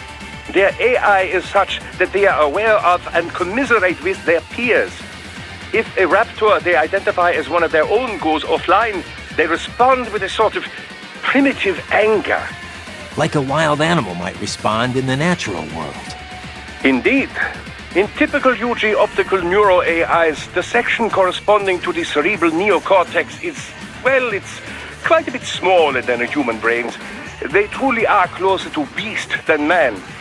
You will need to do some damage to a raptor before you can cut them to shreds. And you will want to make sure the situation is ideal before you do strike the final blow on any one of them.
¿Estás bien? What you say? Oh. Me a Guyanese from Guyana. You speak English? Yeah, I'm from America. Call me Ryden. Me name George, like Georgetown. George. And just like all damn America president. Yeah. So what are you doing here? Me? What the rest of you do here? You lose the map of Ninja Hideout, Ninja Man? No, I'm looking for bad guys. Ah, damn Skunter research lab. You know about it? Me know me now go back. Hey, you're not one of them skunt, nah? Nah, I guess you're alright. If you're a cyborg, you know who they is? Sort of. What happened to you? Oh, me been live on the street, rake and scrape for a bob, nah? Then this good need dressed like the mafia say, hey boy, you want a job? What the worst gonna happen, nah? But that mother skunt don't put me on a ras boat. They pack us all a bigger bulldozer container. Next thing we know, we're here at that zombie lab. All kids? Like you? Yeah, a lot of boy. But then me been over here what them skunt wanna do. Snuff us out. And got all day again. So you ran? Uh-huh. Is she me not a bad-ass robot ninja man, same as you? Ha! Me been strongest cyborg ever. Warlock all them phantoms and black clothes that eye pass me. Starting to sound like a bad guy yourself. Just plain, nah? Me done plenty bad thing. But me not kill no man. Nah, never. Good. We tried to warn the boy. I say, IOD's brain gonna get cut out. Run your ass out of there. But them boy with me no understand. They like Spanish or something. So me the only one for escape. Then that machine come after me and... And I know the rest. George, I need every detail about how you escaped. Oh.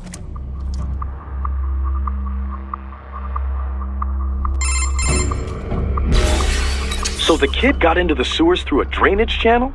Yeah, he says the channel is super tight, but there's some kind of shutter next to it. Got it. That must be where they dumped the waste. There's something else.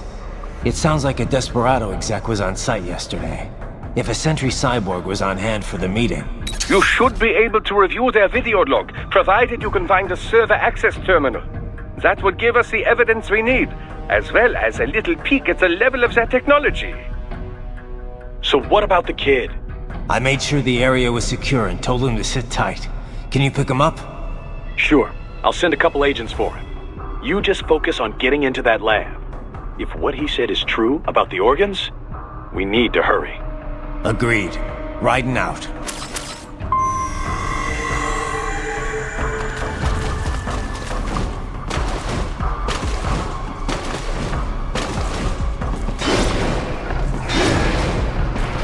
Heavy UG activity ahead. It is possible they are conducting test operations while the lab is closed. They're not gonna make it easy to get into that lab. Is there some way you could sneak past? It's a box. How's that gonna help? Oh, it's for medical supplies. That could work, actually.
Heavy UG activity ahead. It is possible they are conducting test operations while the lab is closed. They're not gonna make it easy to get into that lab. Is there some way you could sneak past? It's a box. How's that gonna help? Oh, it's for medical supplies. That could work, actually. Boris, we've got kids being held inside this lab. I'm getting them out of there. Copy that. I will discuss with NGO what to do with them afterward. What are you thinking? Well, this is difficult. I imagine these are homeless children, taken from streets. Likely they have no home to return to, but we cannot dump them back on streets.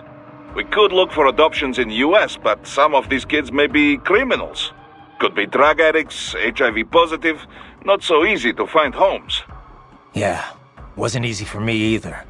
The guys at the relief center were always worried I'd cause problems for my foster family. The alternative is putting them in an institution until they grow up, but this has issues as well. Most are already past capacity. Taking on this many street kids at one time would be impossible. Also, it's a matter of fairness. Is it fair to take in these kids here when millions more are dying? I imagine this is why rescue was not part of our contracted mission. The human rights NGOs, they know they can't rescue them all. They must take a wide view and confront the problem of traffickers, not their victims. But we can't just sit here and let them pull kids to pieces. On this, we agree. For now, rescue the children. We'll worry about the fallout later. Copy that. Oh, nanomachines, son. Raiden, I said earlier this is an infiltration mission. But if it comes to combat when rescuing the children, so be it. If enemy cyborgs attack, you are free to respond with all available force. I figured. Attacking first, that would be a gray area, legally speaking. But I doubt anyone would take us to court over it. Yeah, I doubt it too. Just keep your hands off all non-combatants. That would violate international law, not to mention morals of company. I hear you. Raiden. That kid said he's from Guyana. That's on the Caribbean side of South America, right? Know anything about it? A little, though I'm more of an expert on Africa than the Americas. To be exact, Guyana's sandwiched between Venezuela and Suriname, with Brazil on its southern border. Of course, the Venezuelan border is sheer rainforest. There aren't even any roads through it. You have to cross the Guyana Shield to get to Brazil, too. So it's pretty isolated from the rest of the continent. Most inland connections run through Suriname, opposite of Venezuela. Beyond Suriname is French Guyana. The three countries are referred to as the Guyanas, and the entire region's got its own unique culture sphere. The Guyanas? I've heard the name, but I don't really know it at all. Same here. I do know the region's a lot smaller than Brazil, or even Venezuela for that matter. As you know, most South American countries have Spanish as their official language. Brazil uses Portuguese. Guyana, though, uses English. Suriname uses Dutch, and French Guyana uses French, naturally. A kind of divide-and-conquer approach to colonialism, huh? Yeah. They're all independent now except French Guyana, though. Sort of like what you see in Africa. I did some research after you met George. Culturally, at least, Guyana's more Caribbean than South American. Yeah? He looked a little Asian to me. There's a lot of immigrants from India living there. They were both British colonies, after all. It's a lot more influence from the UK than India, though. I mean, look at George's name, after all. An English-speaking South American of Indian background.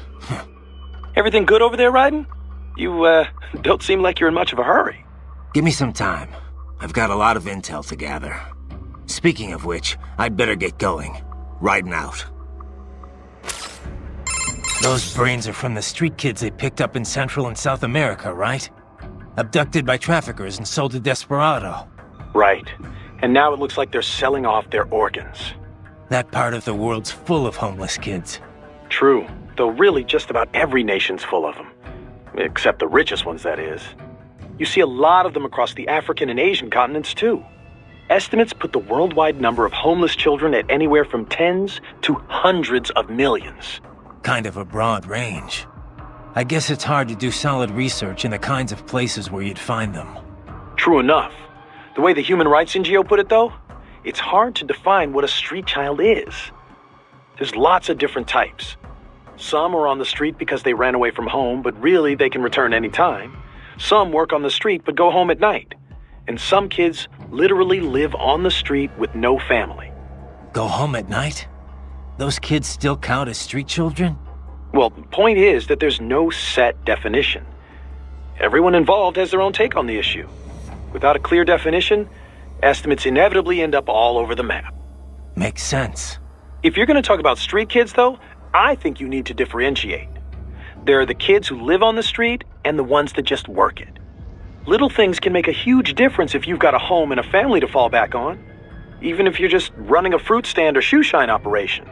Kind of presumptuous for me to say which is better, I guess, but you can't just ignore that aspect. Yeah. It's hard to imagine how helpless you feel when you've got no one to fall back on. Yeah. Opinions similarly divided on the child labor issue, too. Some say all underage labor should be banned. Others think the decision should be left up to the family. I mean, sure, kids shouldn't be exploited or pressed into military service. If nothing else, the right to an education's got to be protected. But should a kid be banned from helping out at his dad's store? What if a family's so desperate that it would starve without the money their children bring in? Yeah, it's definitely not cut and dry. Miss Trowell mentioned someone from any... No, maybe if that... Yeah, I can't believe what they're doing in there. Guess I shouldn't be so surprised, huh? Guess not. Are you gonna help them? No other choice. I'll try to help look for someplace that might take them in. Thanks. Least I can do. Did you want to save your data? Alright. Raiden. Good luck out there. By the way, I didn't know you spoke Spanish. I've got the US Army to thank for that. I was in a group called Foxhound, although it doesn't exist on paper. We were isolated from the other soldiers. Day after day of VR training. I heard about that. It's not like it was all VR, though. Special Forces guys need advanced physical and communication skills. I had to do all the basic training and language schoolwork, too. We even trained in the Afghan village set up at Fort Polk. The Afghan village?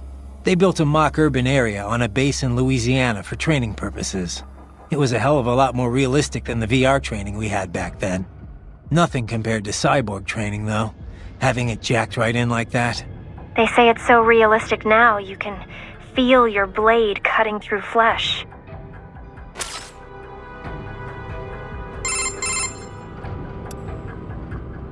You know much about Guyana, Courtney? Not really. I know the name, but don't ask me anything about what it's like. You mean you haven't even tried the food? Nope. No research trips this time. Besides, who knew we'd be running into any Guyanese here? I'm looking now, though. Looks like a lot of their diet is seafood. It's a small coastal nation, so it's probably easy to get fresh fish across the whole country. A lot of their dishes use Indian spices. That's where a lot of their immigrants come from. Fish with curry, huh? Sounds tasty. But maybe you could finish reading all about the food there after the mission. Huh? Oh, it just, came up while I was reading up on Guyana in general. Right. Well, let me know if you find anything actually useful. It just popped up in the search results, I swear. Raiden, I must go. I got video games to stream with my wife. Today, I am streaming Rising Metal Revengeance. Gear. My fans love it. What's up?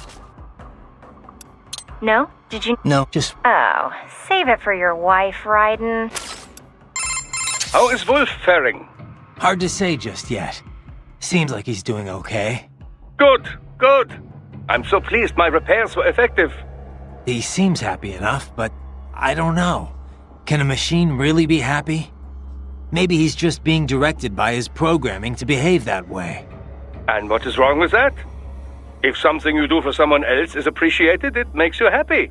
It's a perfectly normal reaction, one that applies whether you're man or machine, and whether or not you have intelligence. I guess so.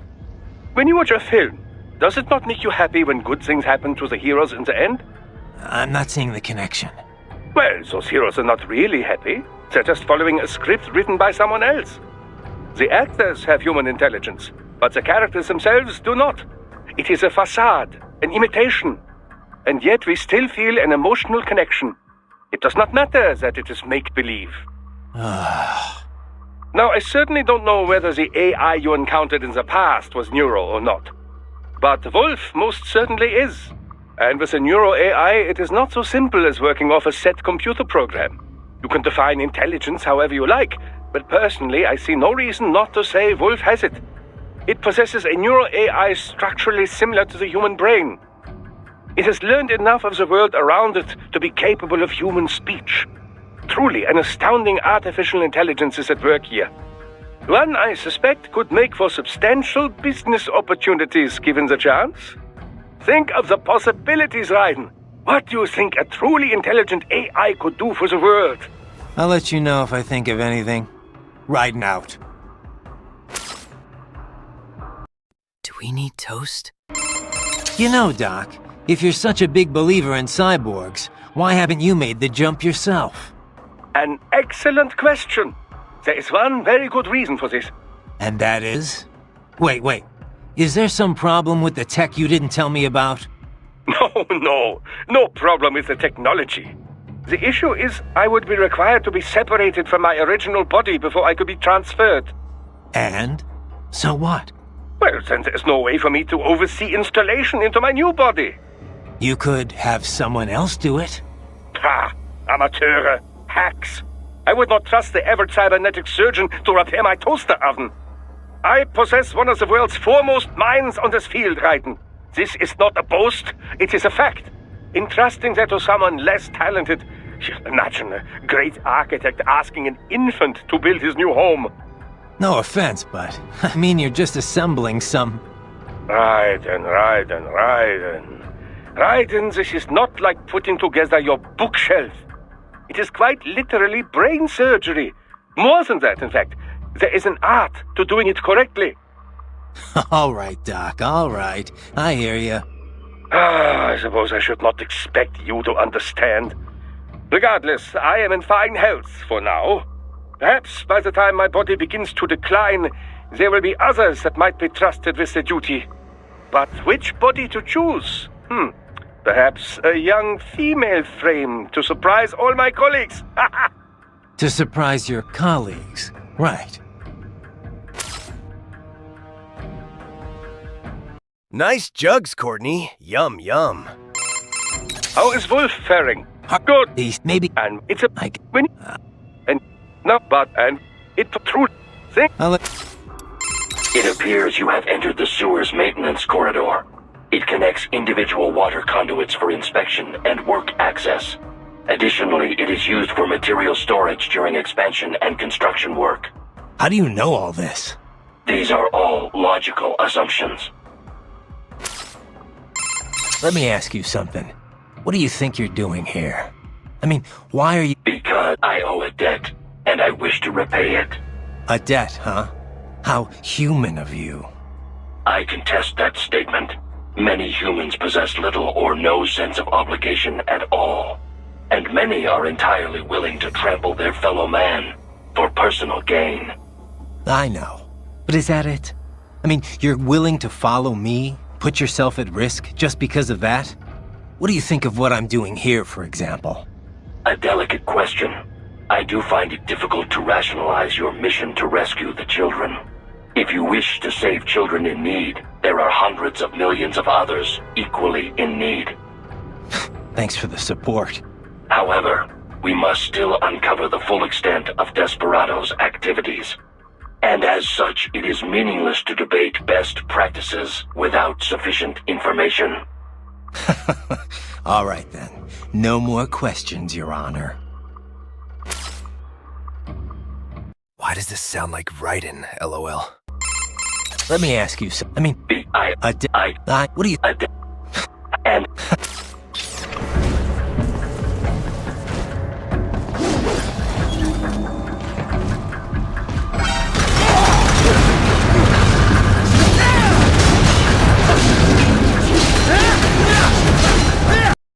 I think I pissed my pants.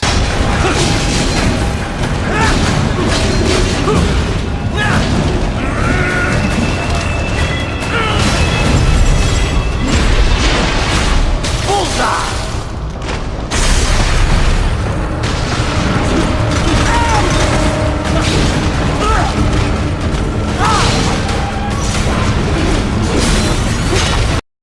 Men be crazy like us.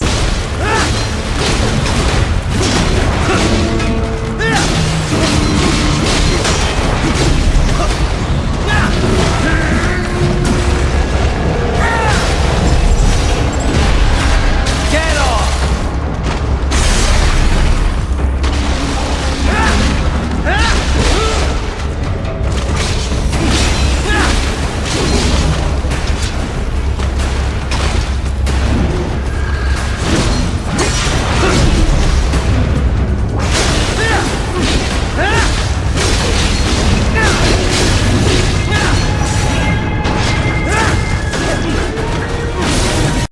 Ach, Dr. Tenma! Sis Johann! If you had simply scooped out his frontal lobe and replaced it with a cybernetic inhibitor core, then...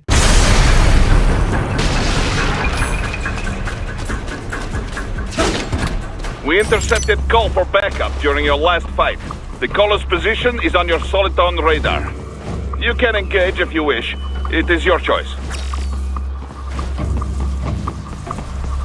You're under attack! Knowing Capcom acknowledges memes, they probably will do the bloodline, maybe. Get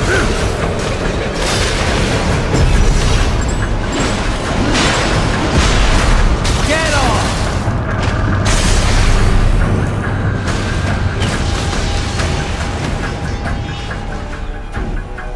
They keep on coming.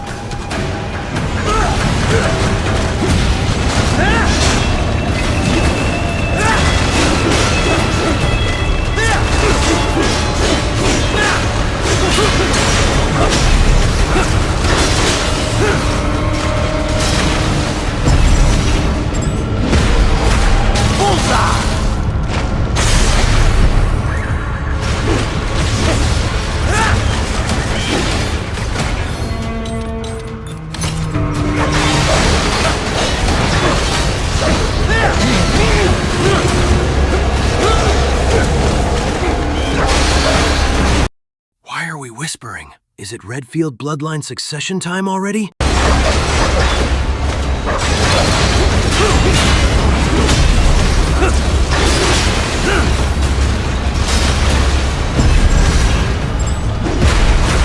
Get off!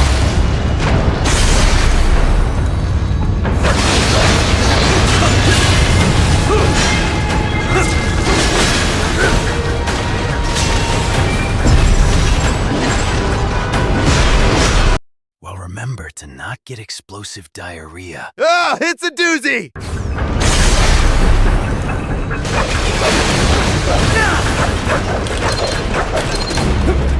Good, Raiden, very good.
I have determined the approximate location of the lab based on the boy's information. It is marked on your Soliton radar.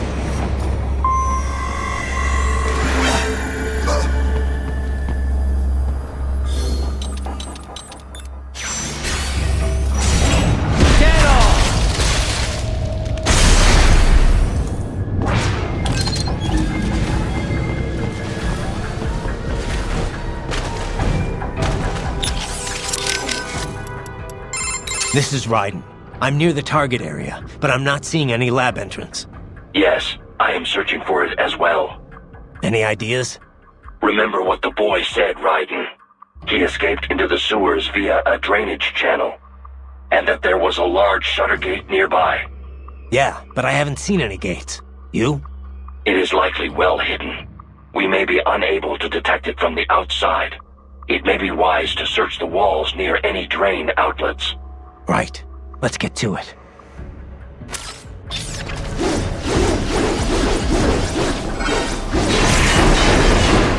So, a fake wall projection. Pretty well hidden, I gotta say.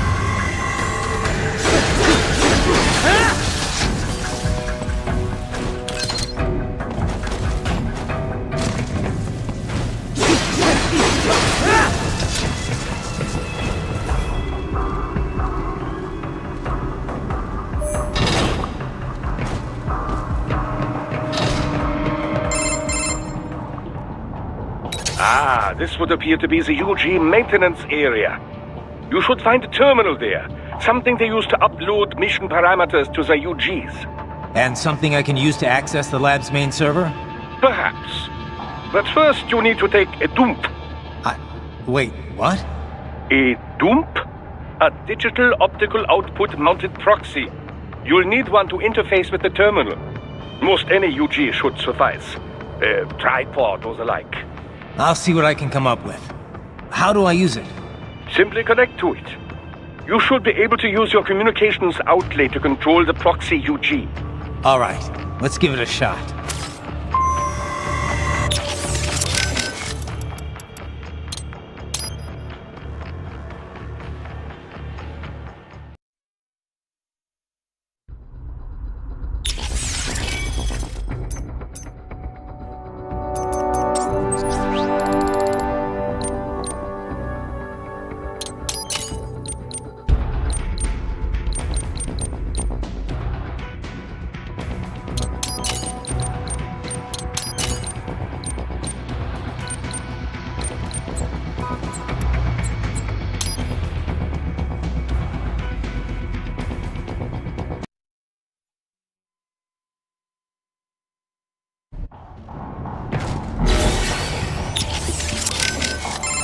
Raiden, if Have you located any tripods, Raiden? None around here. They may be clustered near a single spot. A maintenance area, perhaps. Have you checked there? I will now. Have you located... I will... You have entered the lab. Yeah. You're falling behind, Wolf. My apologies. It's fine. Just get here as soon as you can. I have failed in my duties as a scout. There is no excuse. This has never happened to me before. I said it's fine, Wolf. It's no big deal. Just get here ASAP, okay? Thank you. I shall redeem myself. I swear that to you. Yeah, okay. Let me ask you something. What do you... If you... Ow.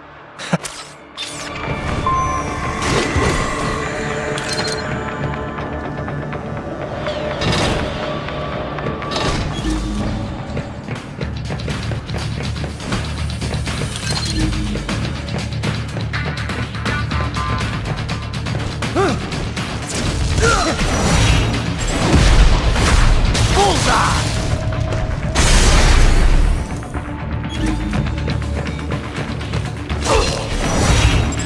Get off!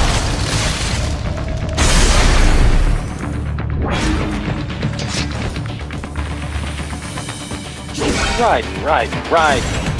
I thought you said stealth ops were your specialty.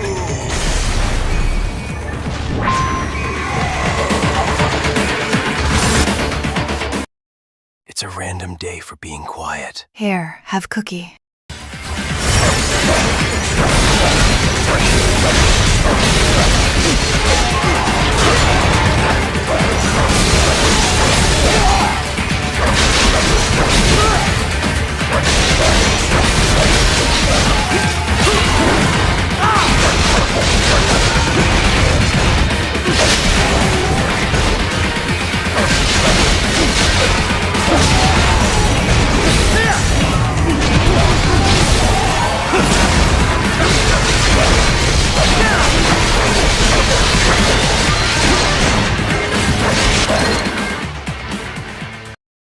In my later life, I voice a German mercenary doctor that heals his team and installs baboon hearts instead of their original hearts, because their hearts were too weak.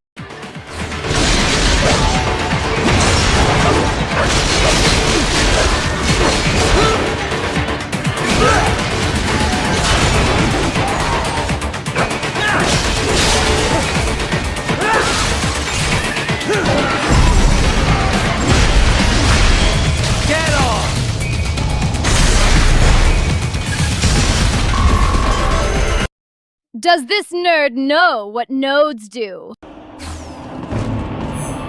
Raiden, if they continue to increase security, they may shut out all outside network connections. Please do your best to avoid being seen. Have you located it? No.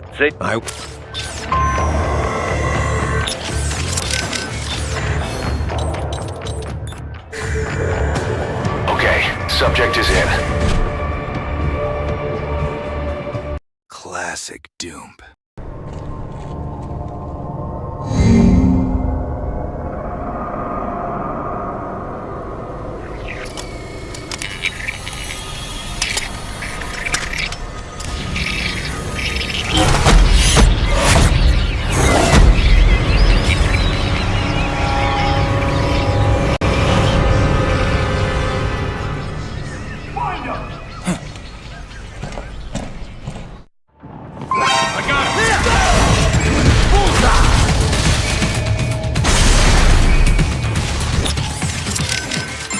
Self-repair units are housed in Cyborg's lower torsos.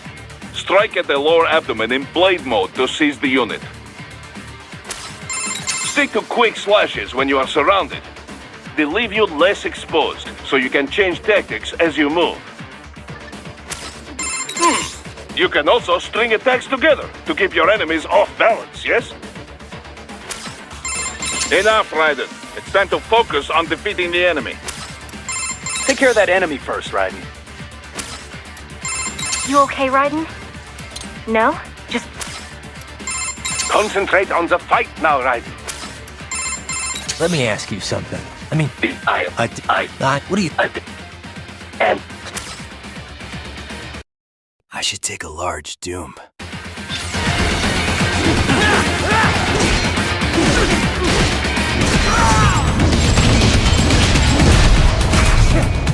Get off!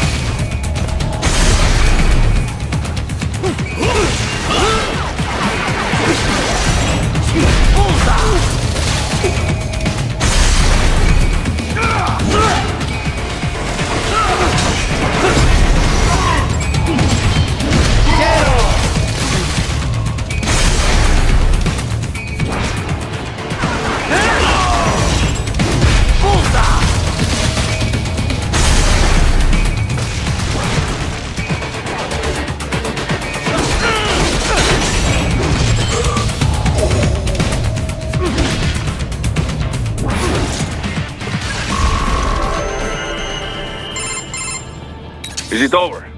For now, yeah. But that room... those were cyborg brain casings. Duh. We saw. George said they were harvesting organs from kids. Yes. This must be why they are trafficking children. Perhaps other organs are being sold elsewhere, but they are definitely taking the brains. Jesus. Are they making these kids into cyborgs? Wait. The cyborgs you've been fighting, did they seem like they might be kids? You said earlier that child soldiers have a telltale approach to combat. Yeah, but I didn't see it here. Those weren't kids. So, what? Desperado's just doing the surgeries there? We've got to do something about all those brains. And the other kids George was talking about. He just escaped a few hours ago. They couldn't have taken all their brains out that fast. I'm back, baby. I will hold you and protect you. So let love warm you till the morning.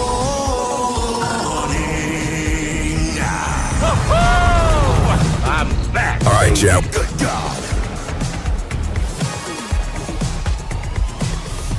Good God. Yeah. Good God. Good fucking God!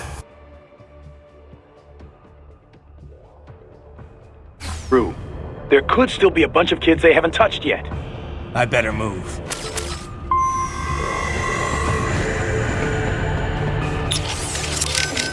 I'm worried about the kids they haven't got to yet.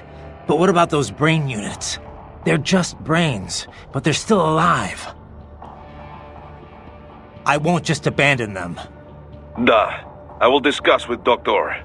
There must be artificial bodies they can use, not like the combat type you have. Maintenance must be considered, of course. But with today's technology, they can at least live comfortably. I'm the master of the 7 minutes of doom. Maybe. Physically, anyway. Society may say otherwise. Yes, but we will worry about such problems after they are rescued. For now, though, let us concentrate on the intact children first. You got it.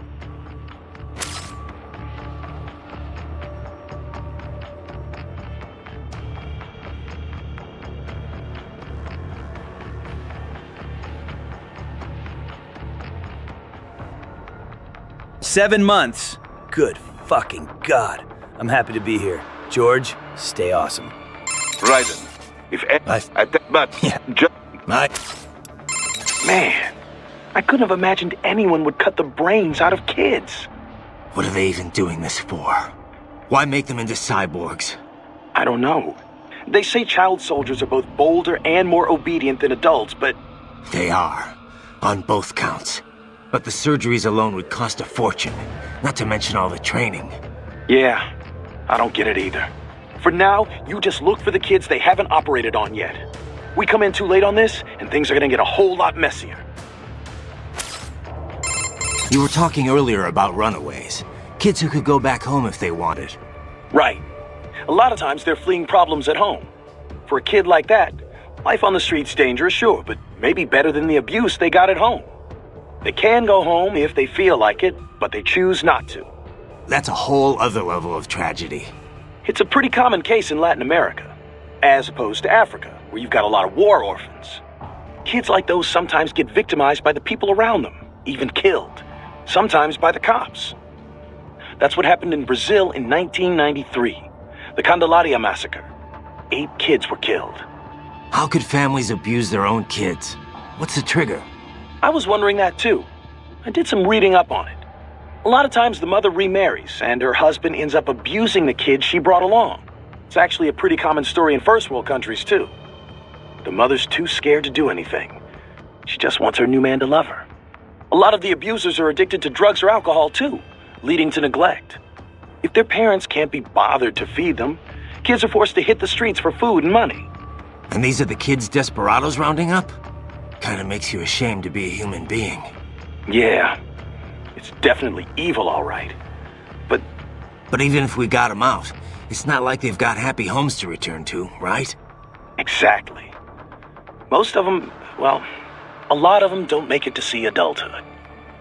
Or they join gangs, end up exploiting the next generation. It's a vicious cycle. Our only option's to follow the money trail. Find out who's profiting from all this. And put them out of business permanently. Yeah. Guess that starts now, huh?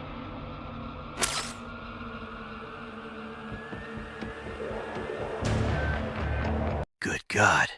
My cheeseburgers. Man. What? I don't know. But the... Yeah, I can't believe they're extracting children's brains. Can't we do anything?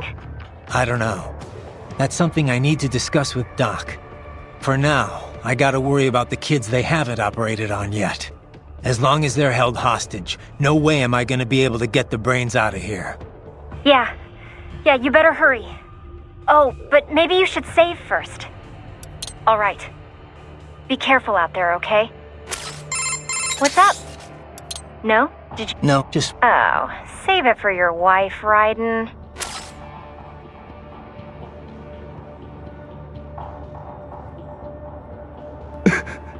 No one remembers me.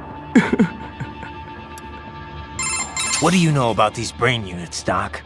It is a type of canister conceived to transport a cyborg's brain in a physiologically secure state. It's designed for quick, lower-risk implantation. Each one is equipped with a rudimentary environmental control system. So long as power is uninterrupted, the unit can protect the brain from temperature changes and other fluctuations in the local environment. I would imagine they regulate the brain supply of oxygen and glucose as well.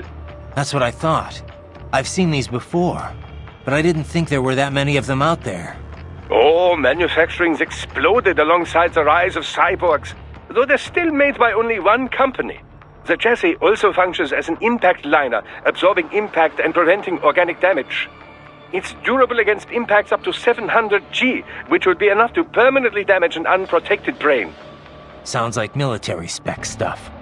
Well, it would certainly be expected to withstand gunshots or explosions, but the liner is primarily intended to keep the brain safe in the event of an accident during transport. These canisters are quite functional overall and clearly designed for mass production. Costs, you know. However, human brains come in many sizes. Thus, the unit is on the larger side to compensate for a wide range. This unit cannot be used if, as in your case, the subject wishes to retain his original human visage. The brain must instead be transplanted directly into a precision-fitted skull casing. Such customization, of course, does not come cheap, and does nothing to enhance the cyborg's battle skills. It's an option beyond the reach of most. You've surely noticed your cyborg opponents tend to resemble each other. That is part of the reason. So they're extracting the brains here, and transporting them somewhere else in these things. Into the US, most likely. Brains alone, after all, would not violate the UN Arms Trade Treaty. I imagine these are intended for implant into bodies manufactured in America. This is crazy. Whoa! Look at that size, the girth, the color, and the stench. Is that Doritos Locos Tacos I'm smelling? Anyway, that's one hell of a doom. Have you located any tripods, Raiden? No.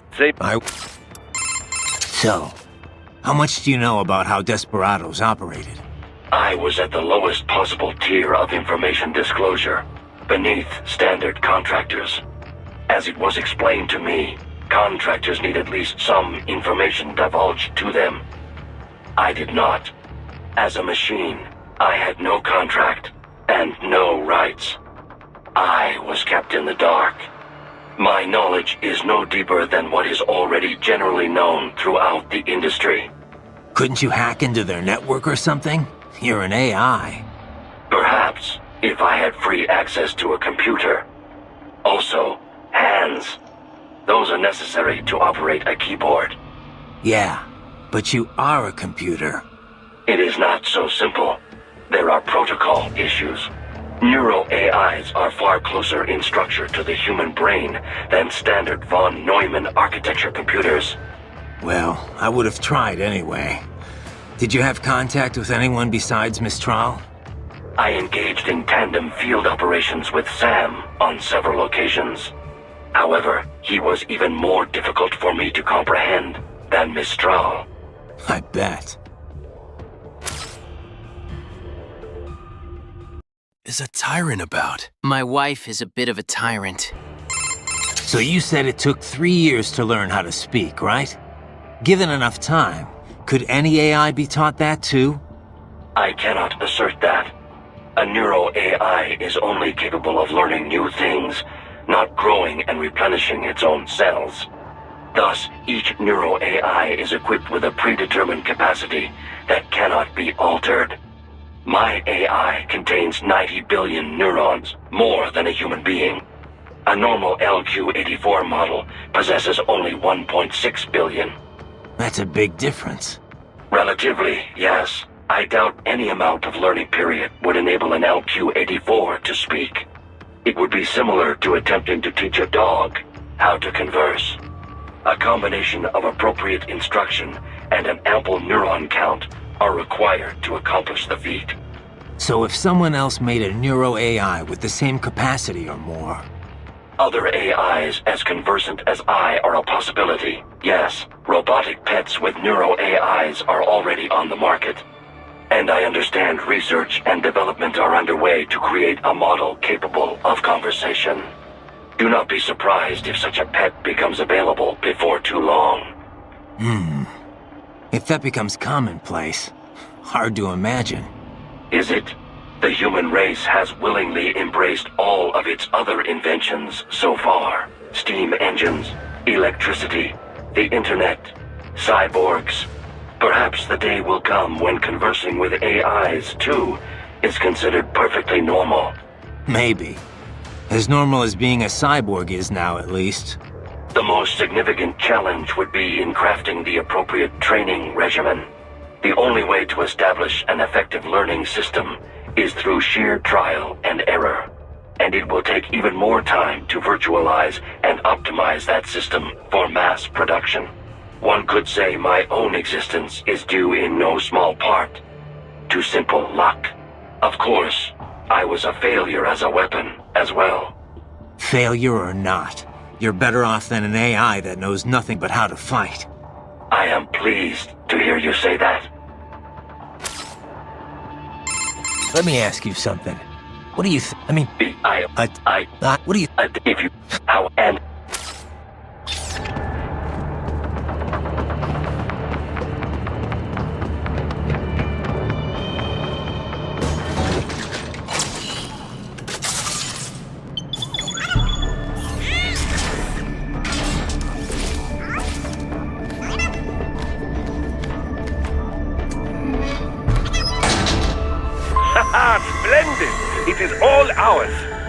Now, use it to locate a data input terminal.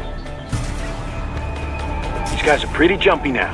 Any funny business, and they might just open fire.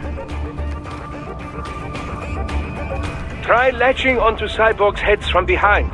Then, an electric shock should knock them unconscious.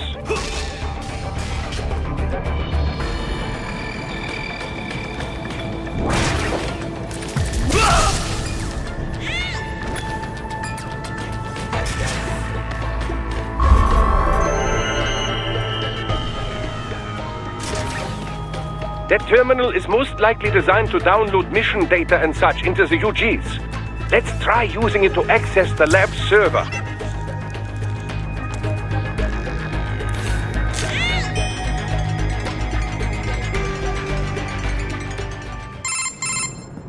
Raiden, I found something. In one of the Sentry Cyborg's visual logs.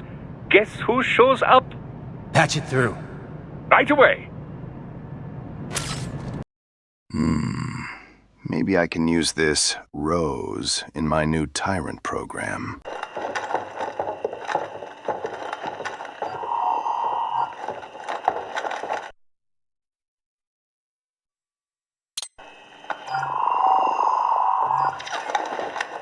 Then send us what you do have. You've already commenced the outplaying. The Sears program? Yep. Same one old Georgie boy used on the kids in Liberia. Of course, it's right straight to the brain now. Feels as real as anything else. Your work is astonishing. And your work is late. We need this shit before our cover is blown.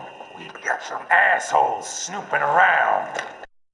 Is she a Debbie Downer as well? She's always nagging me about what day it is today. Her spending too much time with the Colonel. We just do not have the full quantity yet. Each brain has its own unique requirements. It's not like we can just pop them out with an ice cream scoop. All right. You've made your point. Oh, thank you for understanding.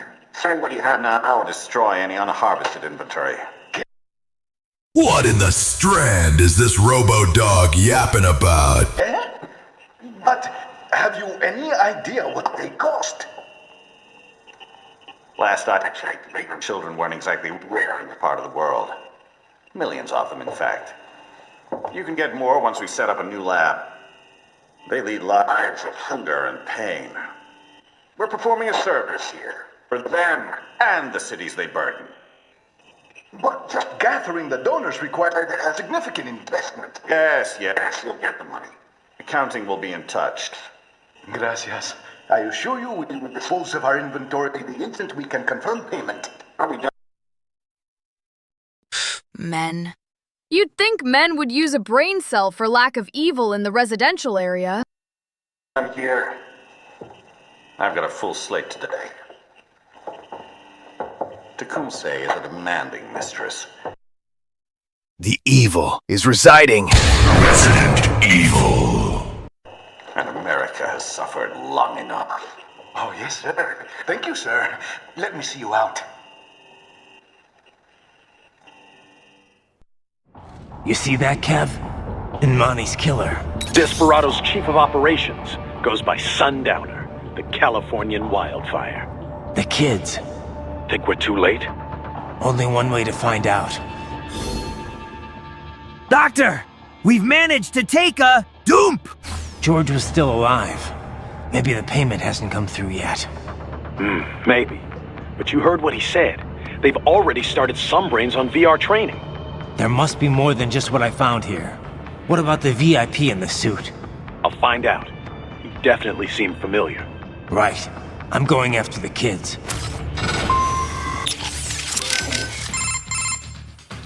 Any idea who the guy in the suit is, Boris? No. I feel like maybe I have seen him before. But I am not so up-to-date on US news like Kevin.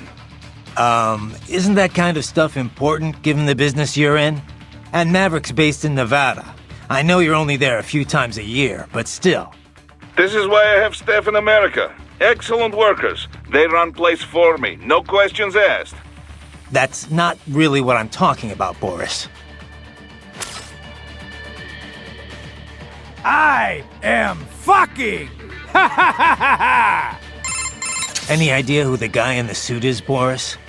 No, but Who's the guy in the suit? Doc's on it. He's running his face through for a match as we speak. But we only got a glimpse. Hard to pull a full set of features to match a photo with. We're gonna need some more time. Got it. He definitely looks familiar. But I have no idea where I would have seen him. Too bad we can't run a search on your brain. Sometimes it might be nice.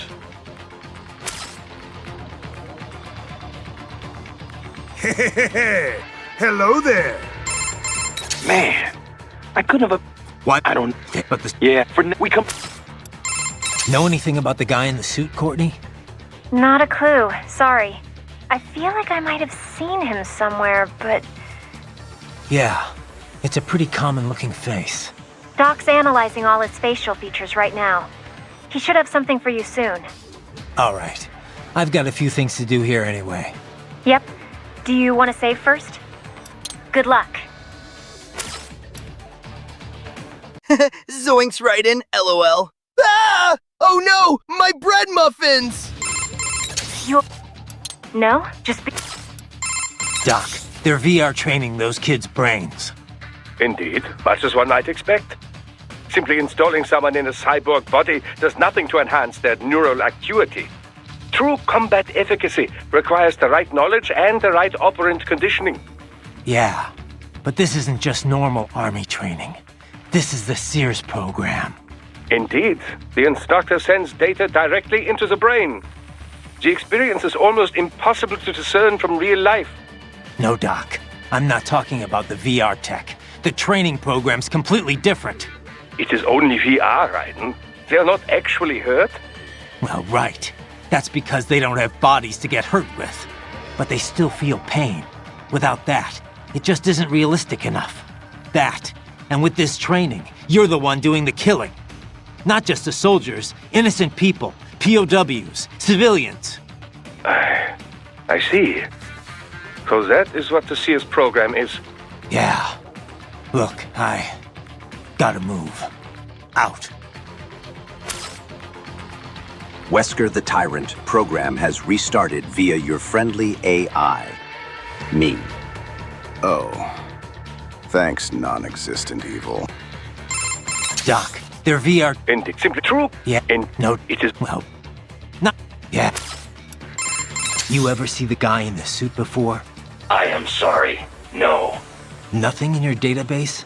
I have no database, Raiden. The symbol-grounded capabilities of my neuro-AI allow me to identify faces in only the vaguest of terms.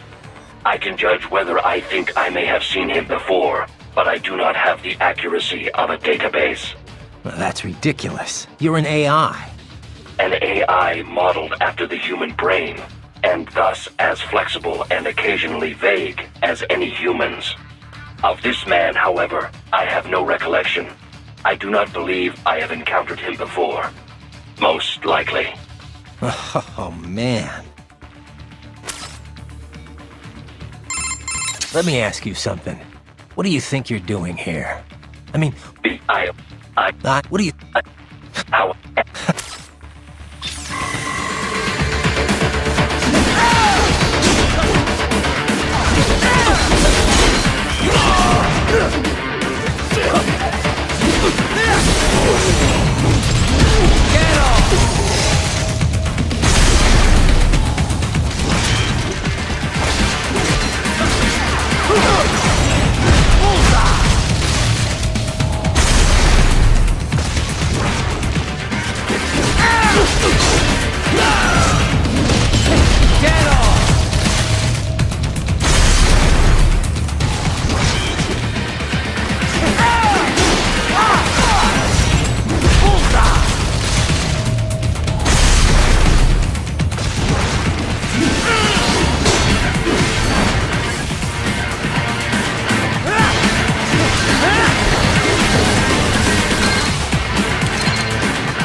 Bad news, Raiden. We can't find George. What? Maybe the coordinates you sent us were off? No way. I merged the GPS location of our entry with all my movement data from that point on.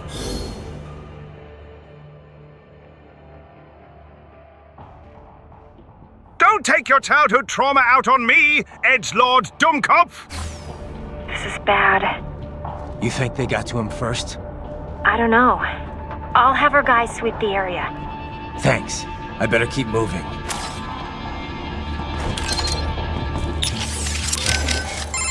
Anything on George yet? No. I think maybe they took him away. Or worse. Perhaps. Remember what that man said. There was matter of payment, but he doesn't need to wait for anything here. He can kill those prisoners anytime he wants.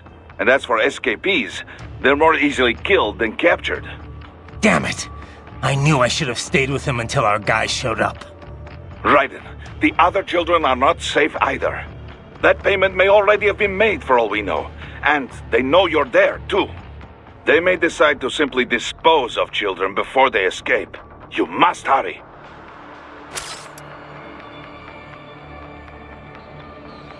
I've managed to avoid the bloodline, Any sign of George? Not yet, no. Our men have split up to canvass the area. You just worry about the kids in the lab for now. Understood. Got anything on George? Not yet. I hope he's okay. This is my fault. I could have stayed until someone came to pick him up. Come on. Who knows what would have happened to the other kids in the meantime? Or even now, for that matter. You're right. They're gonna be in even more danger soon enough. And there's a chance George is still safe. Somewhere. Yeah. I'm sure he's fine. I'd better move. Doc, they're via... And simply true? Yeah, and no, it is... well, but they... Not... Yeah. George is missing. Yeah. I should have had you stay back and watch him. I should have been more cautious as well. Listen, you should head back to the sewer and help out with the search. I'm gonna keep moving.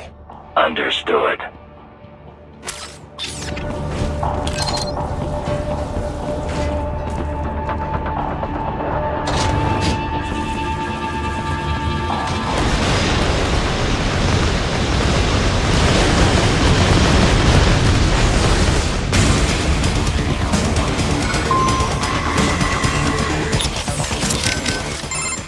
Ah, the Grad, yes. A Ukrainian UG.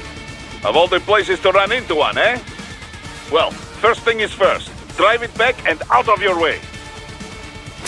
Ah, the Grad, yeah. Of all the... Well. Damn, that thing's packing some heat. Probably goes without saying, but you need to stick to cover as you approach that bad boy. You won't win this battle from long range, Raiden. You've got to find some way to get in close. And maybe I should save your data, just in case. All right. Be careful out there, okay? That is a Grad, a UG developed in the Ukraine. UG? Looks like a standard pillbox to me. I have seen blueprints for a pillbox able to operate in tandem with infantry forces. I cannot be sure if this is the result, but I do know the Grad is capable of bipedal movement. In pillbox mode, the main cannon is also quite lethal. Approach carefully. Use cover to make your way to it. You can deflect both the missiles and main cannon fire in blade mode, right? Keep it as an option if you cannot flee quickly enough. Also, the shaped charges in the missiles use the same nanopaste as cyborg repair units. If you find yourself heavily damaged, you may want to attempt slicing some open. That is a Grad. I can't up. Wolf, what's your status? I am en route to George's last known location. I will handle this assignment. You may return to your mission. Wolf. I will... This bastard is blocking the way. Push that thing back.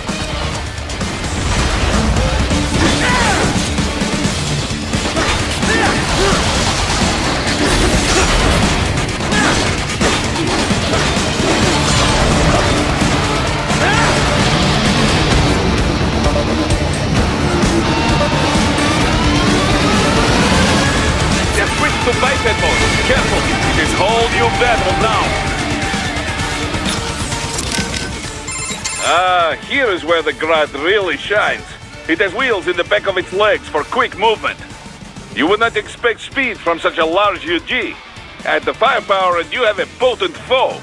Watch for campfire when it starts moving, and wait for the right moment to close in.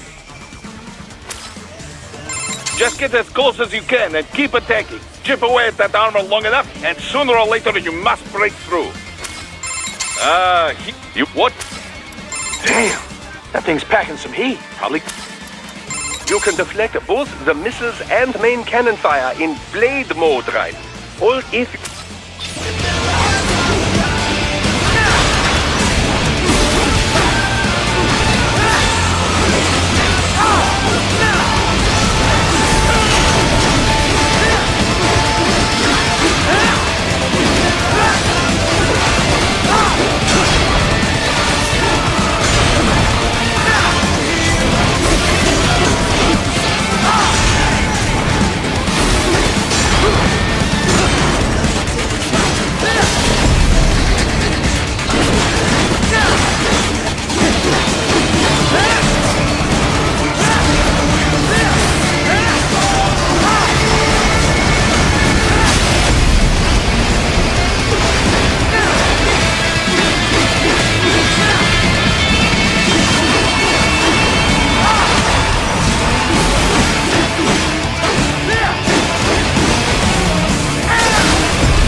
Right it. I knew I'd seen that guy before. Stephen Armstrong. As in Colorado Senator Stephen Armstrong. They're already talking about him as a shoo-in for the nomination in 2020. And get this. 2 years ago, a federal grand jury investigated his ties to a certain private... World Marshal. One of the biggest PMCs out there. I remember. The biggest, ever since the Big Five split up. Not to mention the single largest investor in military cyborg R&D in the world. Guess that answers the question of who's backing Desperado. Marshall and Desperado in bed together. Should make for some fun headlines. Headlines? This is World Marshal and a U.S. Senator we're talking about. There won't be any headlines. Even without the Patriots filter, no major media outlet will investigate allegations like these. It'd be financial and political suicide. So we just what? Sit back while they keep carving up kids, stand aside while they build an army of cyborgs? You heard them. We shut down one lab, they build another. They're planning something big, Kev. We can't just wait for it to happen. We need to hit them first and hit them hard where it counts. No, Raiden, no. I know what you're thinking, and just no. Colorado is in America, and America has these things called laws. Mm-hmm. And law enforcement in Denver was privatized and farmed out to... Marshall, yes, so what? There are still laws, and it's their headquarters for Christ's sakes. You'd be heading right into the heart of a raging shitstorm. I didn't say it would be easy. We'll figure it out once the kids are safe. Jesus Christ! Kevin out!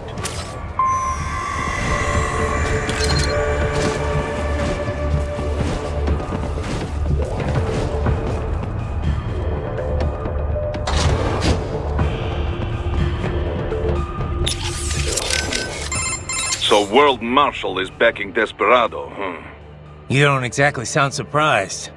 I did not catch it on the nose, but I did have a hunch it was this sort of thing. Well, you're the boss. What do you think? Can we take them on? What I think no longer matters here. As Kevin says, we have no legal grounds to stop them. And you? What would you have us do? Storm their headquarters? Kill them all? Will that make you feel better? No, I mean, look, you heard him. They're already in VR training. Raiden. The Patriots may be gone, but it hasn't changed shit in the U.S. A handful of elites still get away with whatever the hell they want. Raiden, calm down. Focus on rescuing the kids first. We will talk about this later. Yeah, copy that. Anything on George yet? No. Or damn right, that them. What do we know about Armstrong? Plenty. Texas born and raised, played quarterback at UT. He was slated for the pros, but wound up joining the Navy after graduating. Said he wanted to serve his country instead. After that, moved to Colorado. Served in the state senate before getting elected to federal office. But this can probably wait. Ah, yeah, you're right. Any sign of George? Not our men, you just... World Marshal. I never would have guessed it. I mean, they're huge. They advertise on TV with Hollywood celebs and everything. Yeah, it builds their brand and influences how the mass media treats them. When a company's got nothing to sell and a huge ad campaign to sell it, that's usually a bad sign. But... I don't know, I thought they were like us. I guess I thought they actually prided themselves on following international law, keeping people safe. A lot of their guys aren't even contractors. They help militaries with logistics support, that kind of thing. I mean, I went to college with people who have jobs there. Sorry to hear that. Guess the ad campaign worked on them, huh? So, what now? First, we rescue those kids. After that, we talk things over with Boris and everyone else. Gotcha. Okay, I'd better save your data, huh? Okay. You just watch yourself out there. Got it? That UG, made in the East? Indeed. The Grad, Russian for hail. It is built by the ally Vishnyovyeki Machine Works Design Bureau in Dnipropetrovsk, Ukraine. That's not easy to remember. Is it an old Soviet firm? Indeed. Technically, the UG's name is pronounced Grad, the Ukrainian way. But most in the business pronounce it as Grad, Russian style. Crazy to think I'd find something like that in Mexico, of all places. Well, drug cartels have been using Russian and Eastern European weapons for quite a while now, you know. Of course, the arms trade treaty should have made importing something that size rather challenging. Not for whoever's backing these guys, I guess. I must admit, I never expected to see my magneto-stricted actuators in action again. Magneto what? An actuator that takes advantage of the change in shape when certain materials are magnetized. It was one of my many research subjects back in East Germany. So you think that research made it to the Ukraine and got picked up by the whatever? Indeed. This great technology made under the communist ideal being used for something like this. My days of adhering to that sort of dogma are long over, but still, it saddens me to see this. Don't let it bother you, Doc. You made me too, right? And now your latest creation is gonna take them down. Indeed. I look forward to the day. So, World Marshal was Desperado's benefactor all along, No wonder they were able to deploy cyborgs in such numbers against you. If they'd already started putting those kids through VR training, is it possible I'm actually fighting some of them here? From the sound of things, the VR program had only just gotten underway. The brain can only process so much stimuli at once. You can speed up VR training for a UG to some extent, but not for a cyborg. I sincerely doubt they could complete a full training program in such a short time. Yeah, most of my training in Liberia was on the field, but it took a few months before I was in any way useful in combat. Indeed. I suppose you'd know more about how child soldiers fight than the rest of us here, Raiden. Yeah, I guess I'd be able to tell if they were children. Kids do fight differently from adults.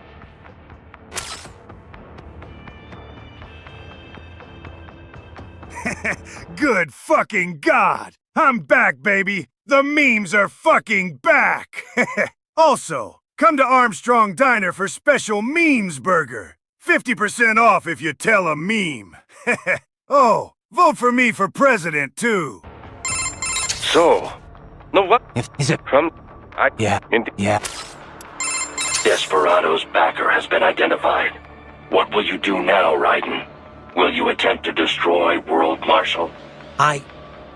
Kevin's right. It's not that simple. Both a direct attack and a legal approach present problems.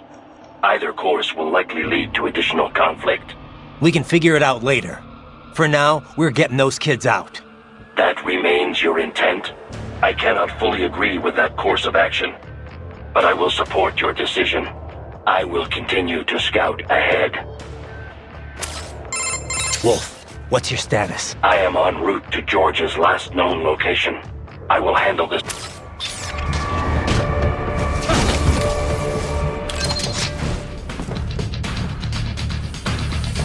Enemy sighted! Boris, what have we got on that recoilless launcher Desperado's using? Looks custom-made for cyborg use. Agreed. Most likely based on the Lag 2. US developed to go after the Russian market share of conflict zone munitions. It uses mostly plastic parts to keep costs down. Thanks to that, it has been very popular. So not designed to help national defense, but the national economy, made purely for profit. That is one way of putting it, yes. What you saw must be an altered model, modified inside the company's private armory. Did you see how it was equipped with magnetic locator? That is some very clever customization. The gun is mostly made of plastic, so very little interference is picked up by magnetic sensor.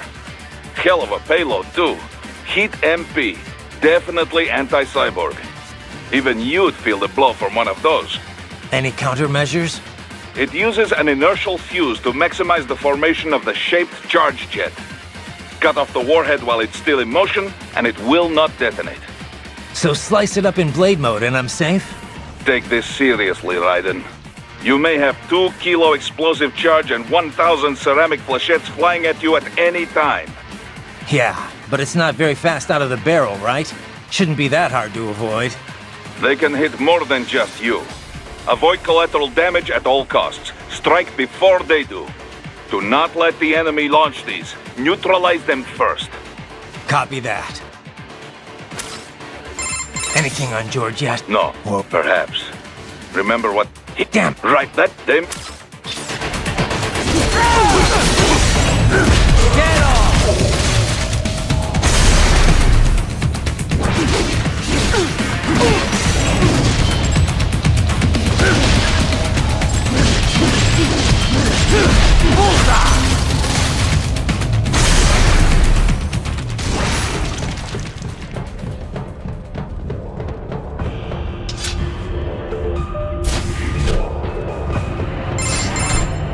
Ah, an artificial blood cryopreserver. They must have begun preparatory freezing. What do you mean? That device is filled with synthetic blood plasma. It can slow the metabolism of a harvested organ, circulating this plasma to sustain oxygen levels. You can preserve an arm, a brain, any body part for several hours. So what are they freezing, and why? I could not say. Perhaps they plan to sell off the organs of the children they were told to dispose of. Unbelievable. You had best hurry, Raiden. Right. Capitalism at its finest!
What happened?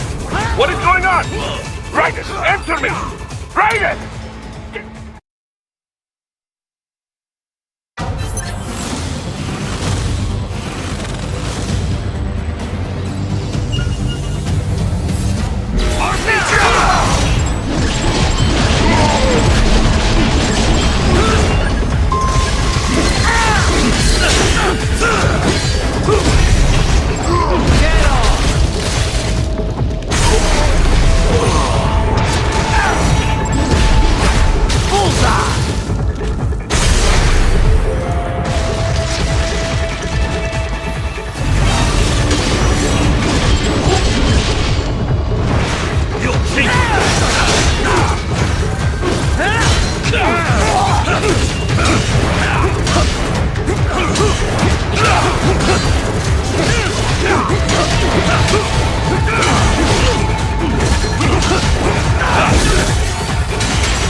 Dead on! Bullseye!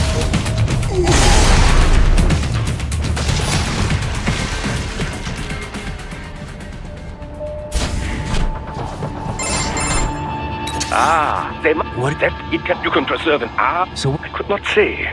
Unbelievable. Right. So, no what? If is it From the break, I. Yeah. Indeed. Yeah.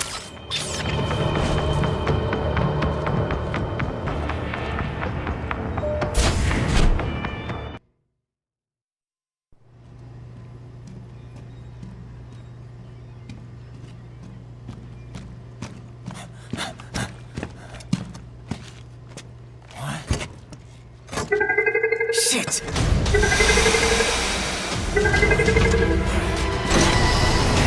Hey, stop right there!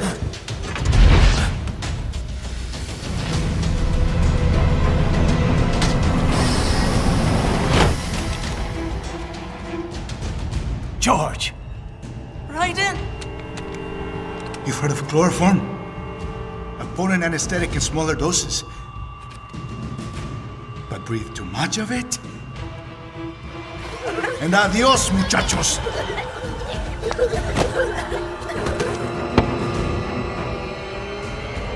Break that glass, and I'll blow his brains out!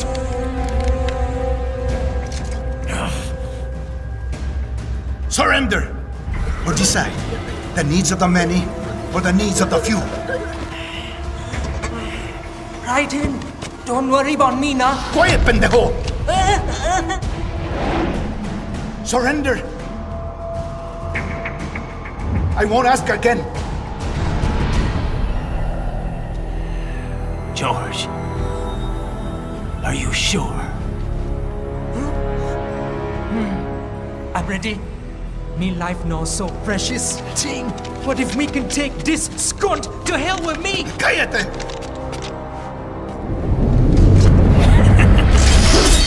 That's all I needed to hear. Stop it! Now! I'll kill him, I swear!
investigating a motive. President Hamilton is on his way to the Middle East this morning for his scheduled visit with Pakistani President Farouk Salam. The meeting is viewed as an attempt by the U.S. to strengthen relations amidst a surge of anti-American sentiment in the region. Yo, me ninja brother! George, good to see you up and about. You know what they say, Raiden. A 3-cherry card today makes the $413 billion in home equity loans go away. How do you let your debt get this bad? Nanomachines and tax evasion. How you feeling? Never better, nah? No pain, no more for star while them hunger space eat, and me never ever feel so awake, nah? That's because your blood sugar levels are being maintained automatically. Beats the hell out of coffee. Oh! Me been here you go while I got them scone in the base. Why the rasta you not take me with ya, huh? Damn it, Doc. Sorry, kid. You'd just be in the way. Aw. Besides, I thought you didn't want to be a killer, right? Me don't, but... Killing isn't fun and games. Remember that. Right.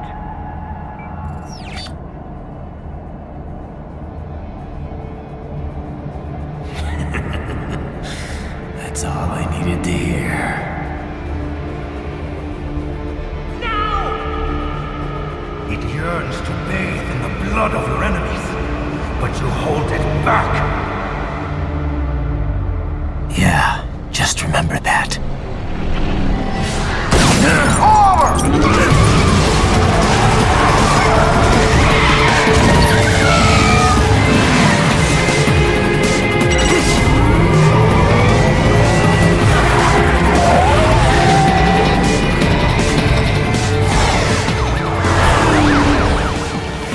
Raiden, what is this, Garnia?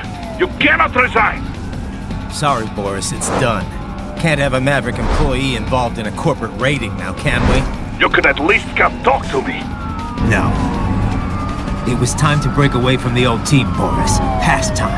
You cannot take on Marshall all by yourself. I won't sit by while they butcher little kids and ship their parts around like meat. It's sick. It's not all so simple, Raiden. They import those brains legally. For medical purposes, it's all done. Being legal doesn't make it right. Raiden, Hold that thought.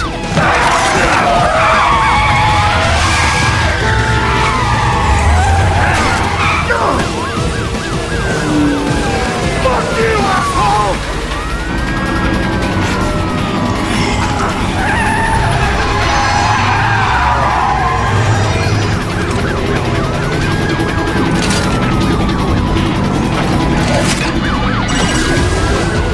Fire!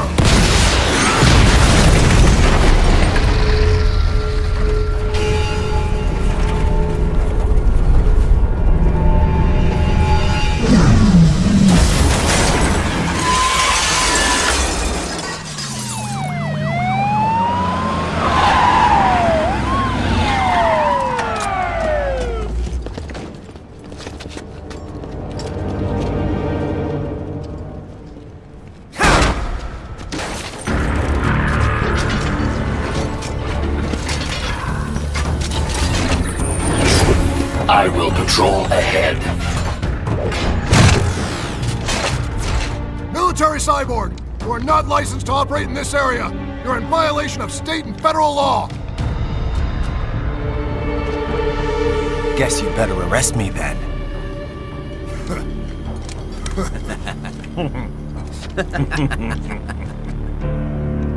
183104.7, threatening a peace officer. Deadly force is authorized.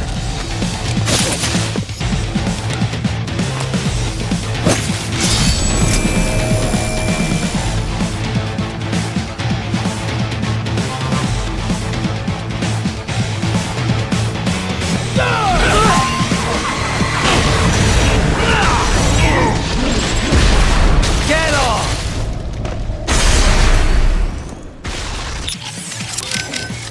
I trust you do not mind my telling George about you, Raiden. Could have done without that, Doc. He didn't need to know I was here. Well, there was no reason to conceal that from him. My intention was not to impugn you. He has a right to know. It's not as if he can simply fly over there and meddle in your affairs. It's throwing off my emotional balance, Doc. Things like that can negatively impact the mission, you know? However do you mean? You did the right thing, did you not? There's nothing to be ashamed of. George has the best body we can give him right now. And the rest of the children are also safe. And quite content too, I should add. It was your quick decision-making that saved them, right? George's body will require regular maintenance, not to mention a replacement upon reaching adult age. But the expense is more than worth it. You planning on signing him up with a PMC? Because that's the only job we're good for, far as I can tell. Oh, you are quite mistaken there. Just consider it. The power of a machine matched with the nimbleness and creativity of a human. The construction and public works possibilities alone are endless. I saw a news piece on German TV just the other day about a cyborg plumber, in fact. Let's not forget about elder care either. One needs great strength to bathe and care for the bedridden. But it's also very delicate work, if you follow. Not the sort of thing you'd leave to a machine. Sounds great. So long as we don't start replacing the old folks' bodies too, just because they're old. A valid concern, yes. I recall reading a comic like that once. An old farmer created a cybernetic body to fight evil military scientists and so on. Yeah. But can't George do anything besides physical labor, though? Oh, he has every right to choose another path. If he opts not to take advantage of his body's physical strength, he's free to pursue academia instead. His body provides a completely ideal chemical environment for his brain, after all. I can certainly see how that would prove handy in the realm of higher education. The only problem would be how to cover the costs. The issue of student loan debt in the US is thorny enough already, even for normal students. Yeah. All this stuff's not just George's problem, though. All the other brains I'm gonna rescue will have to deal with it, too. Giving them bodies won't be the end of their problems. It'll be the beginning. Indeed. On a happier note, though, excellent work in bringing George's lower body back. Now he'll very likely be able to produce children in the future. Bravo! I trust you're not still upset, Raiden. About telling George about me? Look, let's just drop it, okay? Gladly. I'm just glad I was able to assist you in operating the cryopreserver anyway. I know, Doc. Not that it's so difficult. With that pipe, you simply immerse the organs in the artificial plasma inside. Yeah? I wouldn't think it was so easy to keep organs alive. How's it work, anyway? Oh, it's quite simple, really. It uses chilled nanomachine-infused artificial plasma. That suppresses the metabolism and regulates the oxygen intake of whatever is stored inside. The nanomachines are fully self-pumping. Once hemoglobin is detected in the local environment, they release a flow of plasma into the organ where the body's original plasma is still present. When George's body was inserted into the storage cabin, artificial blood, chilled nearly to freezing point, automatically flowed in at the points of amputation. This dropped the internal temperature of the parts from 36 to 10 degrees centigrade. The result? The effective suppression of all metabolic activity. The plasma was also fine-tuned to keep the SpO2 level inside the organs at 90% or above. The synergetic effect of all this allowed the brain to reach the regenerative treatment facility quickly, before any cell tissue was damaged at least. A most effective device, I must say. A micro gas turbine engine enables it to operate completely autonomously as a standalone unit. Would have been tough to lug over to the hospital otherwise. Truly state-of-the-art indeed. I suspect it cost as much as a well-stocked emergency ambulance. At the risk of speaking inappropriately, this group certainly knows how to use its budget. Guess I should be glad these guys have got so much money to throw around. So, autonomous gears against remote gears? Which one do you think's got the advantage? Well, you cannot make a valid comparison between the two so easily, you know. You must take the relative specs of the models into account, the skills of the operator, and so forth. I suppose so. All things considered, remote gears do indeed hold the advantage, in most cases at least. And I get the feeling you're gonna tell me why. This type of remote weapon can be traced back to Germany, you know. World War II. The Wehrmacht employed a remote-controlled mine called Goliath, with tank-like treads on either side. The operator could send it over 600 meters into enemy territory before detonating its payload. Germans certainly did have a knack for weird new weapons back then. If I may continue. Now, UAVs, unmanned aerial vehicles, began to proliferate in the 90s. They were equipped with cameras, enabling the operator with a much greater degree of control. But it took 20 more years before autonomous craft would gain wide acceptance. Makes sense. The AI wasn't good enough until just recently, right? Correct. Target location and course correction were not a problem, of course. GPS solved all that. But target selection or base defense, these types of objectives require extremely complex AI routines. It was only with the advent of optical neuro-AI that such a thing became possible. Neuro-AI was developed using a completely new paradigm in computer architecture, you know. Not the von Neumann model, which served as a standard up till that point. Neuro-AI was modeled after the human brain. It can learn and mature entirely on its own. Like the Patriots AI, just on a smaller scale. Indeed.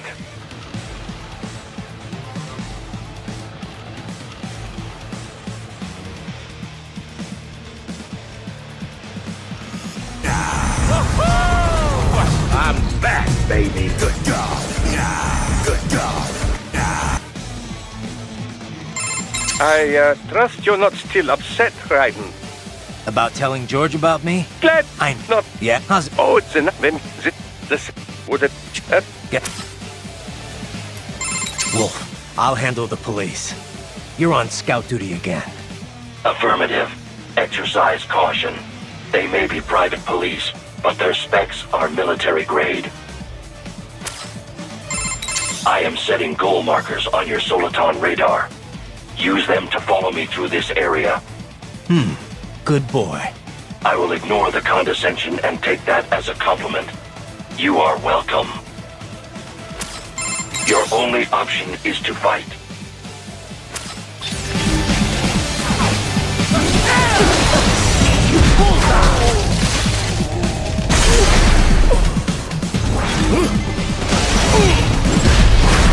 Get off! I am sorry. I just so busy playing League of Legends. All right, I heard enough. Deadly force authorized. Oh, fuck!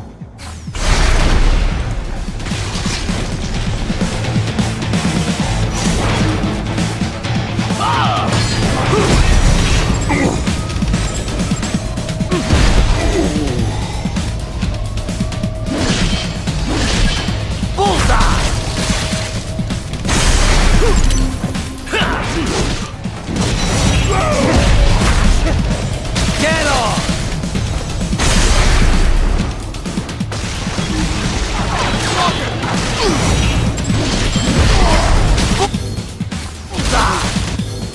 Abigail! Abigail! We've sent Little Jack to this weird building at Mexico! And he came back high as fuck! What kind of building was it? And why the hell does Little Jack now speak alien? Get off!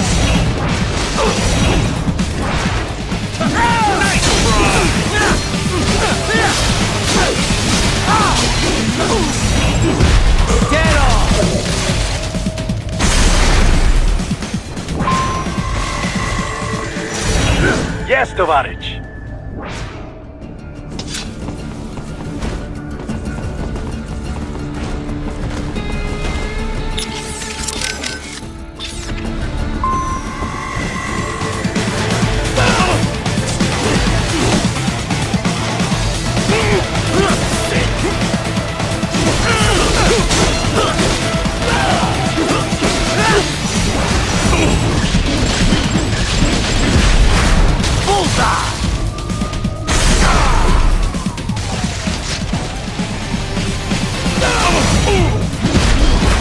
Get off!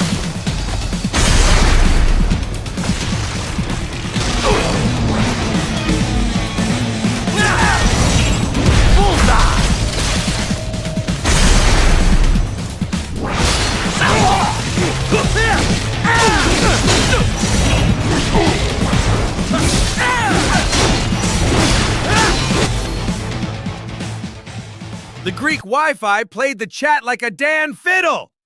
Give it back! That wasn't right! That was ours! We were watching that, damn it! Get off!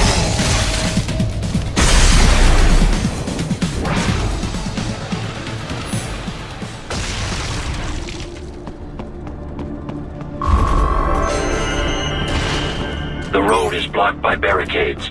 We will proceed through the buildings. You will follow me.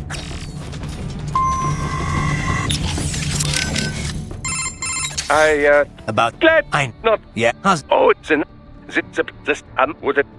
guess Your earlier actions were reckless, Raiden. Not to mention the damage to a perfectly good car.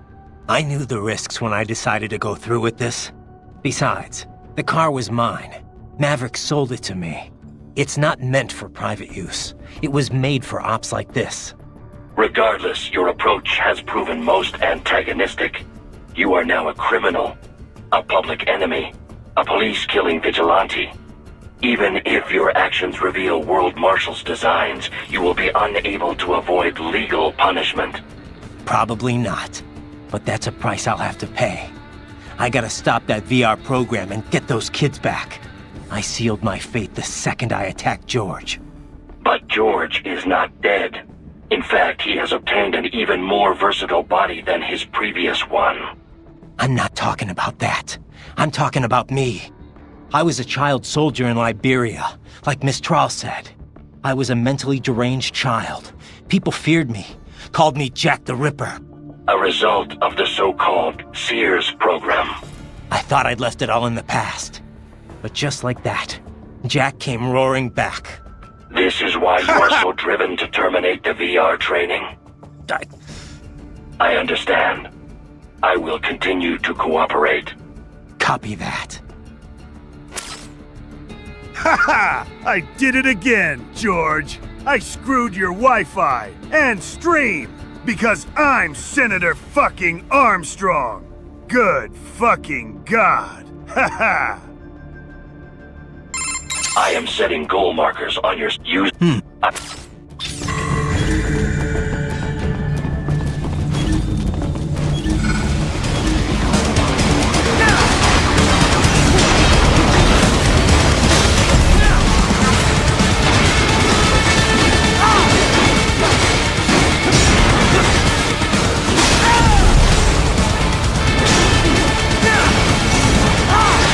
Raiden, me and Rose would appreciate it if you stopped talking about my eye.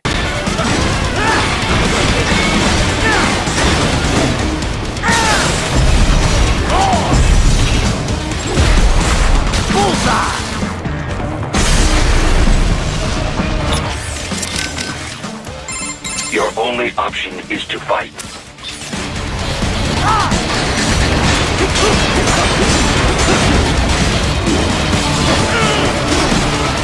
Nice work again, Agent Roach.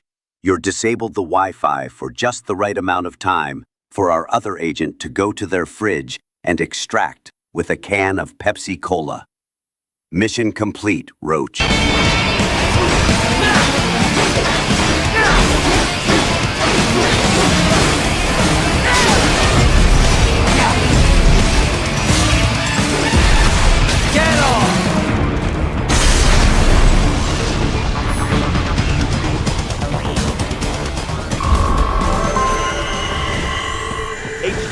Requesting the zone be designated for heightened security.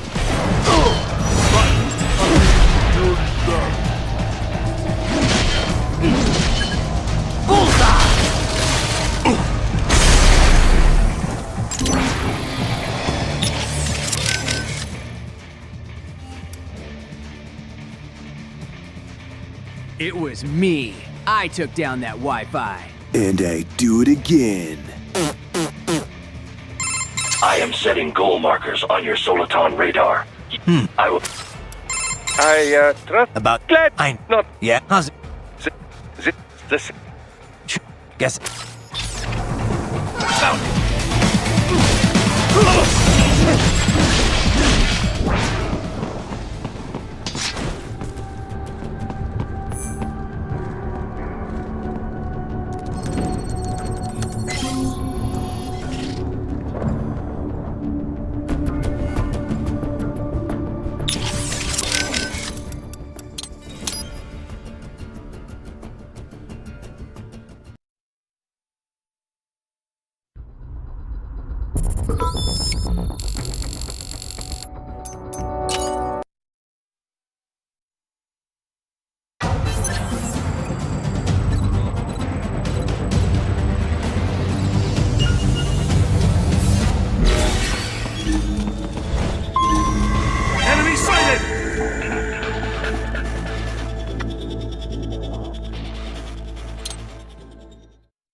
Contact!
HQ, requesting the zone be designated for heightened security. Roger. Upgrading security status.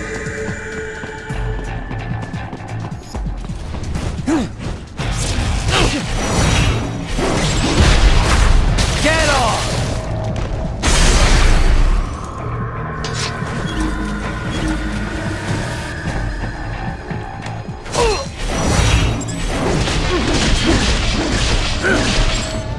Abigail! Abigail! What in the holy fuck has Jack become? I leave him for 5 fucking minutes, and now he has a cyborg body! What the fuck is a cyborg?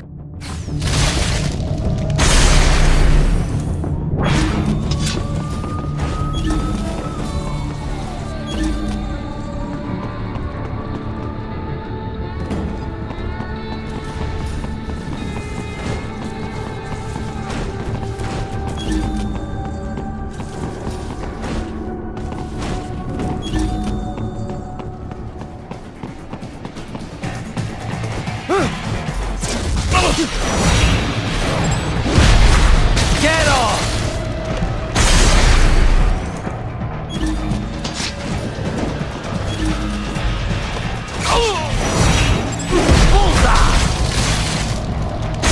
Nice work! We intercepted call for backup during your last fight. The caller's position is on your Soliton radar. You can engage if you wish. It is your choice. Right. I am heading through the building on the opposite side of the street. Follow me.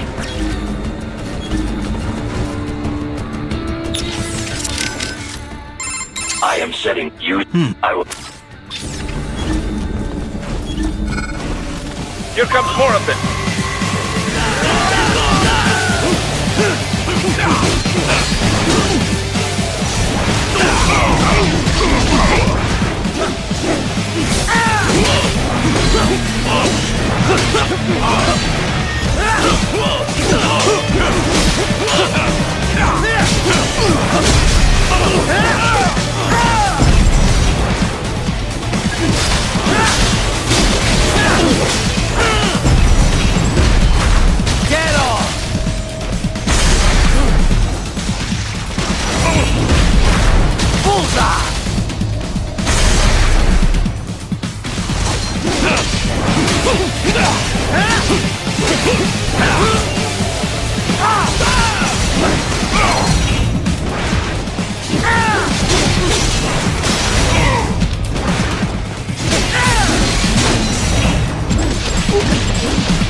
Your route through Denver has been plotted based on data culled from various security systems. I took the liberty of adding a guidance device to your chassis to ensure you do not stray too far. Handy, eh?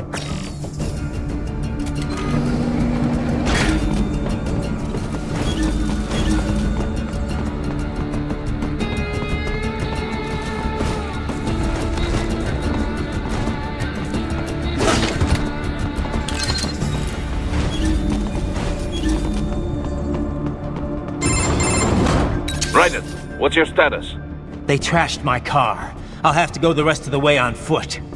Do you really have to do this? Look, I'm fed up with all of it. Companies like ours, yours, bend the laws when it suits business. Why not bend it when it can save innocent lives? Raiden. Boris, listen to me. That VR training, they'll be warped into killing machines. They'll be set on POWs, civilians. It'll be one atrocity after another. Like what you went through. We can't have any more Jack the Rippers. You saw what happened with George. I'm doing this, Boris. I have to. I can't save those kids from becoming cyborgs, but I can stop them from becoming murderers. So you succeed. So you get all the brains back. Then what? Just so happens I know un great cybernetic surgeon. Doctor, but he cannot... You won't change my mind, Boris. This is my fight now. And your wife and son? What of them? They're in New Zealand. Safe. Rose would understand why I have to do this. All right, damn you. You do realize Marshall has the contract for law enforcement throughout the city. They are the law in Denver. Yeah, we've met. Well then. Officially, Maverick Incorporated condemns you and your actions as unlawful. And a pain in the asshole. Now, increase your codec encryption. Do not worry about the lag. And unofficially? I'll do all I can over the codec to help. I do not like what those Mudaki are doing any more than you. Спасибо, товарищ. Спасибо.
Denver the Last Dinosaur. He's my friend and a whole lot more. Denver the Last Dinosaur shows me a world I never saw before.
Boris, I want to check how raising the codec encryption level affects transmission.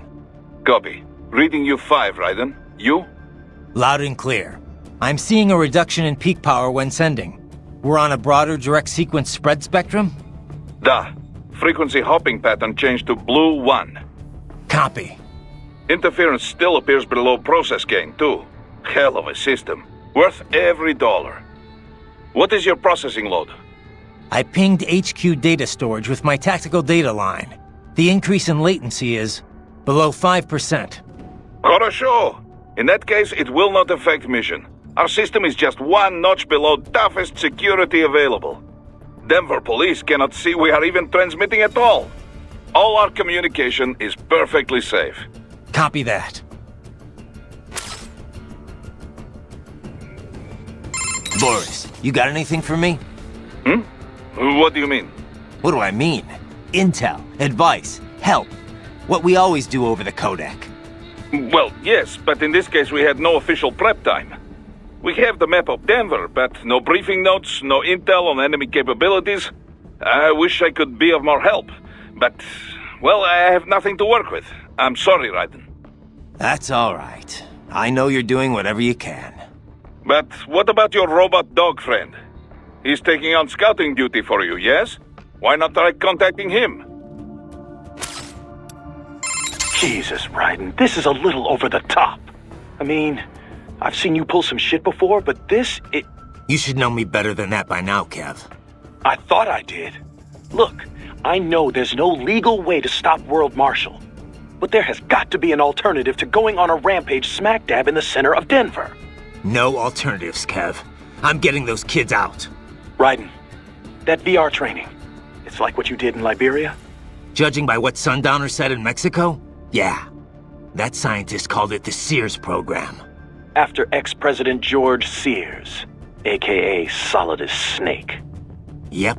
Ironic that kid shares his name. Solidus trained child soldiers in Liberia while working as a CIA paramilitary. It's not a happy memory. All the drugs, the non-stop violence, it destroyed my sense of judgment completely. I was made to kill soldiers, POWs, civilians. Raiden. The next thing I know, Jack's back. I thought it was all in the past, but there I am, attacking a child. You didn't have any other choice. Other kids would have died. That's not the problem. I lost my cool back there. All I could do was think how much I wanted that guy dead. A lot of us would have done the same. Even if it meant killing George? He's not dead, though. Actually, he really digs his new body. Either way, I'm shutting this program down. Maybe they've got it better than me. They don't actually have to kill anyone in reality. But they're still going through the motions, having it pumped straight into their senses, just like real life. All right. Just give me a call if there's anything I can do. Sure. Riding out. So let me get this straight. All law enforcement in Denver's been subcontracted out to World Marshal? Pretty much. It's part of Colorado's small government initiative. When you're tasked with slashing a state's budget, privatizing the police force starts to make sense. Detroit was kind of the pioneer there. Armstrong spearheaded the idea, of course, back when he was still in the state senate. No surprise. But the police force isn't all cyborg, is it? Nah, no way anyone could get funding for that. Most of them are unmodified. New recruits or veterans from the old Denver PD. They handle most of the basic police work, like street patrols and investigations. Most cyborgs are part of the SWAT unit. They're sent out to handle riots, violent crimes, stuff like that. Makes sense. They're given separate roles in the force, too. Some specialize entirely in combat, others handle things like hostage negotiations. Some of the combat specialists are ex-US Army, but a lot of them are from overseas, too. A lot of them undergo the cyborg operation just to get a green card. That kind of thing must go over great with the anti-immigration movement. You know it. A lot of folks wanted a blanket ban on hiring immigrants for the police force. They get a bad rep for those helmets, too. Can't see their faces. They're required to keep their face guards up if they're not actively on a mission, though. Thing is, we're starting to see a wave of violent cyborg crime across America, you know? The way the police see it, they need more cyborgs on the force to deal with that. Hope they have enough cyborgs to deal with me. So there's one more of the wins, right? Besides Sundowner and Mistral. Yeah, Monsoon. That is, You can skip the part about the name. I know monsoons are seasonal winds in Asia. The word actually refers to seasonal winds anywhere, but yeah, it's usually used to describe the winds that bring Southeast Asia most of its rain. Safe to assume he's Asian then, right? Yep. His roots are with a Cambodian organized crime syndicate. Not ex-military for a change. He's fluent in Khmer, Chinese, and English. Rumored to have been involved in drug and human trafficking. So what's he doing with a PMC? Apparently, he converted to a cyborg body after being wounded in a gang shootout. I don't know the full story, though. Maybe he just decided PMC works better than the mob. The two worlds are closer than you might think. Boris has got a lot of ex-military buds that now work for the Russian mafia. I guess either profession guarantees plenty of excitement, if that's your thing. Monsoon's no ordinary street thug, though. That much is clear from his record. And he was a master with the Psy even before he became a cyborg. You think he's in Denver? Probably, given that Desperado and World Marshal are basically one and the same. Careful down there.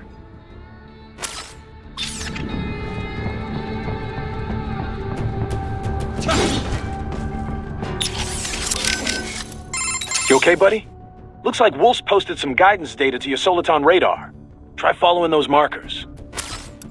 I heard what happened, Raiden. I don't know if I can offer much help, but at least I'm still here to save your data, okay? Thanks. If things get bad, go ahead and delete it. If worse comes to worse, I'll do it. But we're on an encrypted line, so we should be okay. Did you want to save? By the way, what did Boris mean when he said those brains were for medical purposes? They're not just spare parts. Legally, they have human rights. They just don't have bodies. They aren't covered under the Arms Trade Treaty. They can even be legally adopted. Adopted? They're brains! Not as the law sees it. These are street kids after all. Most of them have no ID or papers whatsoever. Local mobs gather these kids up, declare them for adoption, and then send them off to a U.S. medical facility for treatment. So you're saying Desperado didn't actually buy those kids? Directly, at least? They're not stupid. Just evil. The basic idea is that the Mafia has these orphaned kids, and Desperado pulled their brains, right? Now they need treatment, so the Mafia sends them to the medical facility to get them new bodies. A World Marshal medical facility. One that only exists on paper. Once the brains cross the border, next stop is World Marshal HQ. The plan is to put them into factory bodies and assemble the cyborgs here in Denver. Pretty convoluted process. If there's a silver lining to all this, it's that the first brains only shipped a month ago. Doc confirmed that in the data he's collected. You can speed up the VR training process for AIs, but not with human beings. So it's likely none of the kids have completed training yet. Thank God. That training, though. Sorry, I should get back. We can talk later. God damn it, Marston, you lazy SOB! How you let Jack turn into a cyborg, or robot, whatever fuck it is, you damn fool? I always knew John is a damn coward. I'm going to Stranded. Raiden? I always knew John is a damn coward. What are we gonna do with them? I'm going to Stranded. I still gotta discuss that with Doc. He's still got the brains from Mexico, but the human rights group wouldn't take them in. It didn't sound like it was going too smoothly. Yeah, that's what he told me too. I can understand the NGO's position, but these kids, they're completely helpless in all this. I know. We don't have nearly enough cyborg bodies for all of them. And if we want to give them child-sized bodies, they'd have to be almost entirely custom-made. For now, Doc's sending virtual environment data to their brains, just like their VR training. At least that should help cut down on their stress levels. Yeah, but that only works up to a point, doesn't it? Doc said he can't simulate realistic human interaction with the tech we have right now. They must be lonely. And they know lonely. None of them had families. That, or they were abandoned by them. For some of them, the real world might not be a whole lot different. You know what my childhood was like. I'd take life in an empty room by myself over that any day. Raiden. It's a work in progress for sure. But Doc will work something out. So, there's really no legal recourse to stop World Marshal here? We couldn't leak that video of Armstrong or something? Boris, Kevin, and I talked this over already. Not gonna work. The media would never show it. I guess not. That's why PMC started advertising so heavily all of a sudden, isn't it? So they could influence the media. Yeah. PMCs don't have anything to sell to regular people, but that's not what those ads were for. It's a part of the aftermath of the Patriots' plan for manipulating the public. Restricting press access, allowing cross-ownership between media conglomerates. A media empire as iron-fisted as any other dictatorship. So much for freedom of speech, huh? Yeah. The Patriots are gone, but their effect still lingers. It's just too good a scheme for the government to get rid of. Alright, so we can't go to the news. How about uploading it to some video site? It'd get buried in the noise. People fabricate videos all the time to discredit other groups and companies. But when it's bullshit the public wants to believe, then it spreads like wildfire. If they don't care, it doesn't get noticed, even when it's the truth. Yeah. I guess videos aren't permissible as evidence in court either. Could the kids testify for us? The only thing they know for sure is that they were tricked into coming here. I doubt many have even heard the name World Marshal before. No one can prove anything. The money's all been laundered. The courts can't do a thing. So you're doing it by force instead? Yeah. I'm not trying to kill any employees, though. Working for a company like this one's a crime, whether you know it or not. But I'm only after two groups here. The guys in charge, and their contractors. I hear you. Beyond that, whatever it takes to unplug that VR program permanently. What's up?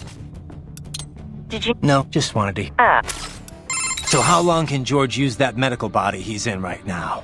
Well, the body's full shelf life has yet to be proven, but with regular maintenance, I would imagine 10 years or more. However, this is also a child's model.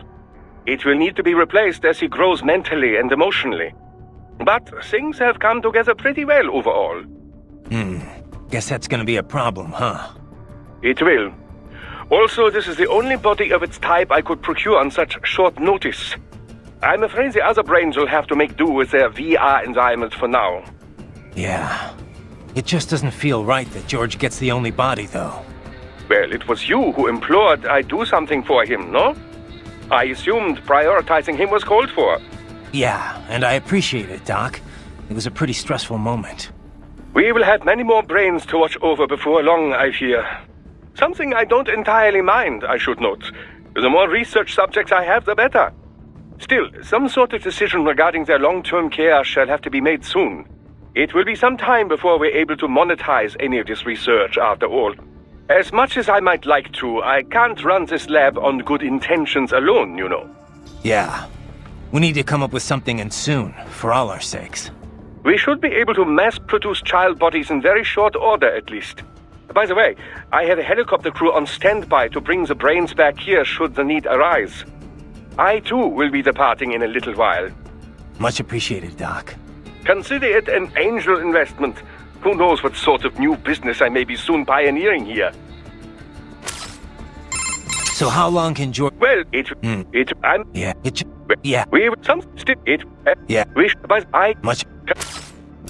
I am setting goal markers on your Soliton radar. Use them to follow me through this area. Good boy. I will ignore the condescension and take that as a...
Find an elevator inside that office. Use it to reach the roof. Traveling atop buildings will minimize enemy encounters.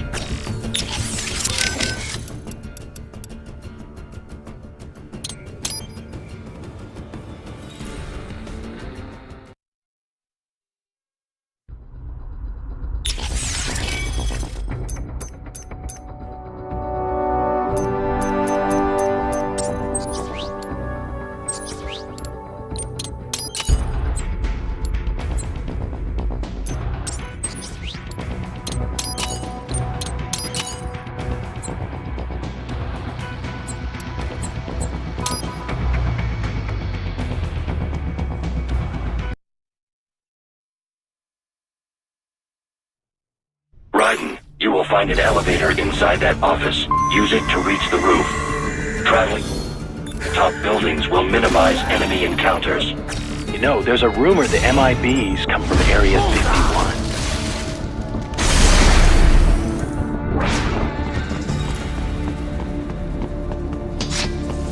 Contact!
You got anything for me? What do I... We can, but he's... Why not?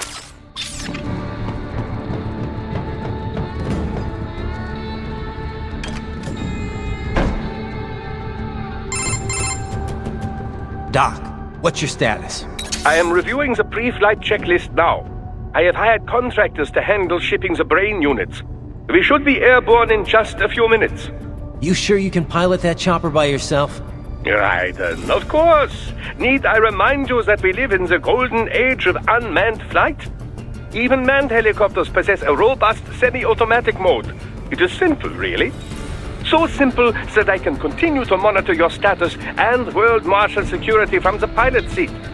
I must say, for the world's largest PMC, their security procedures are quite poor. Quite poor. Sadly, I did not have the necessary permissions to override their plans. Nevertheless, the data I did find should prove most useful. So please, do feel free to contact me whenever you like.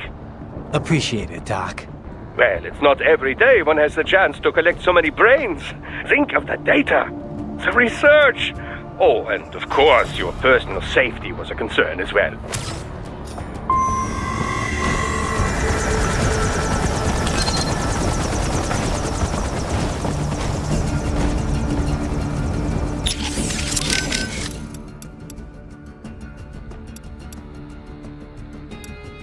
Quick question, Doc.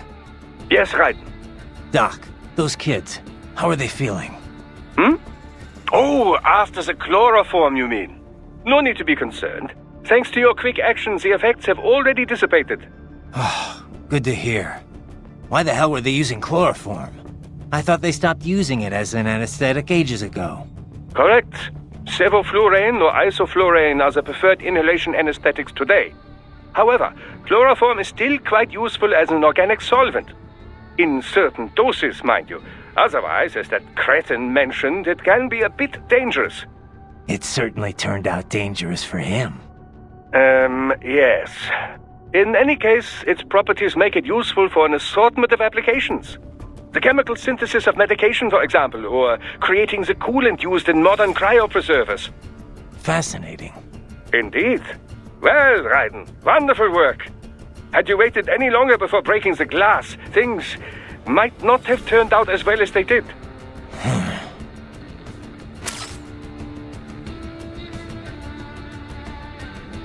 Oh, no. Keep that cowboy Dutch out of my world. I don't want another Higgs. You goddamn snake! Sam, show me some respect, son! Shut the fuck up, cowboy. Quick question, Doc. Yes, Doc. No. Why the... However, It's... in... I am setting goal. Use... I will... What's up? No? Did you... No, just... Raiden, how's the mechs? No headaches or anything? No. Why do you ask? You're in a high altitude zone, remember? Oh, right. The Mile High City. Didn't think I'd have to worry about altitude sickness yet, though. You're checking my stats, right? Oxygen density's only 10% off normal. Body's still in the green. Yeah, I'm watching. Just remember, it's definitely gonna feel a little different from sea level. Copy. You know, I didn't realize how big Denver's gotten. It was never exactly small, I know, but it looks like it's really blown up these past few years. It's a good place to live. The tech sector's booming, people are moving in, and unemployment's low too. I always figured Colorado's more about military than anything else. Originally, yeah. Denver, like Colorado in general, is filled with federal agencies and defense contractors. And NORAD and Peterson Air Force Base are just a short drive away, right? Over in Colorado Springs. And then there's all the nuclear facilities too. Right. I remember hearing about the Rocky Flats plant. Yeah, they manufactured the plutonium triggers that detonate nuclear bombs. It was shut down late last century for illegal pollution offenses. Of course, there's still a ton of military manufacturing activity going on in Colorado. PMCs too, right? Yep. PMCs like World Marshal. They've been on a buying frenzy, gobbling up a whole bunch of smaller outfits. That growth is what's enabled them to expand into the public sector. Their work in private policing has really boosted their profile. I'm not necessarily against small government, but when you mix the public authority with private firms... It never works out, yeah. this is probably obvious, but this police force is basically a full-on army. Don't go easy on them. Don't intend to. You okay, buddy? Looks like Wolf's posted some guidance. Boris, you got anything? What do I... We can, but he's...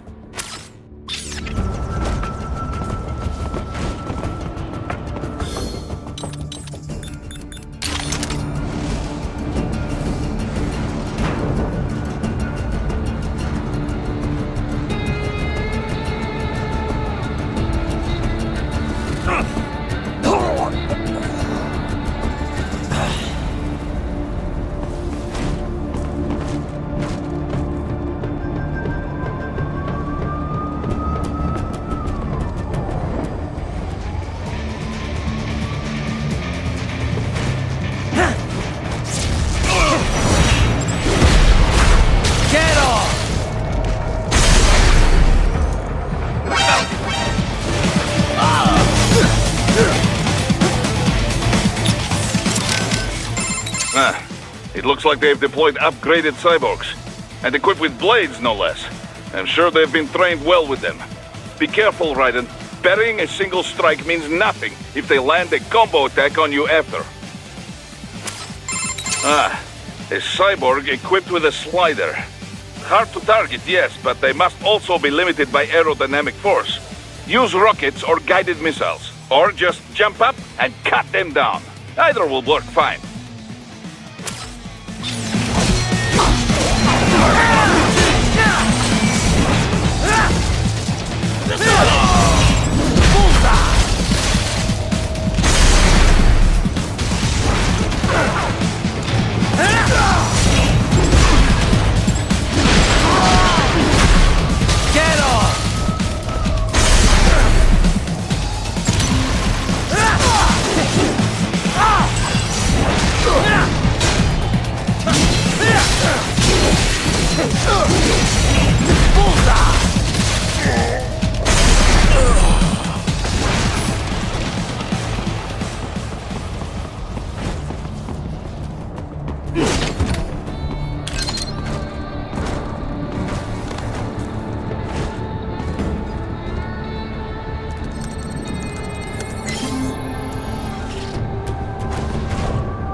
Even the Strand world hates your ass, Dutch. But John, you fool. Seriously, do something about Jack. Now they call him Jack the Ripper. I need a beer.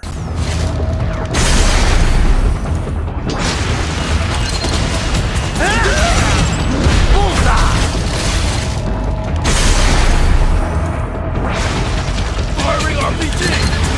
Get off!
Now that is a weapon, eh? The great warhammers of medieval Europe were invented for breaking down heavy suits of armor. They were used by Russian cavalrymen for a long time too.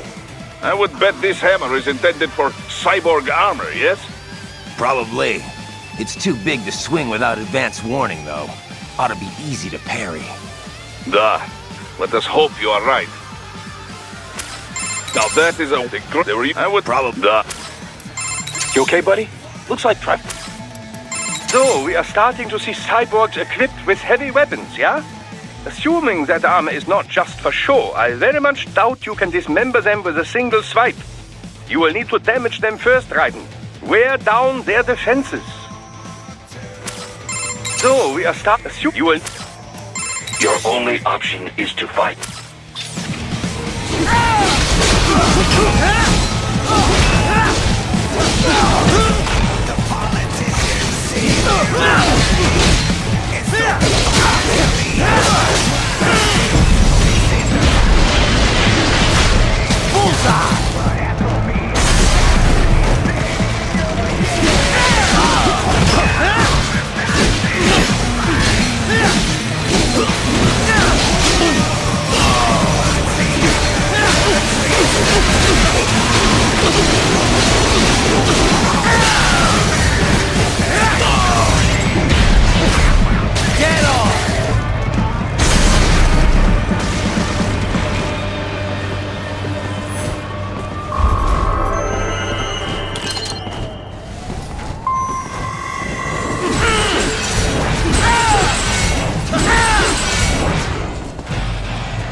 Here comes another attack!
Good, Raiden, very good!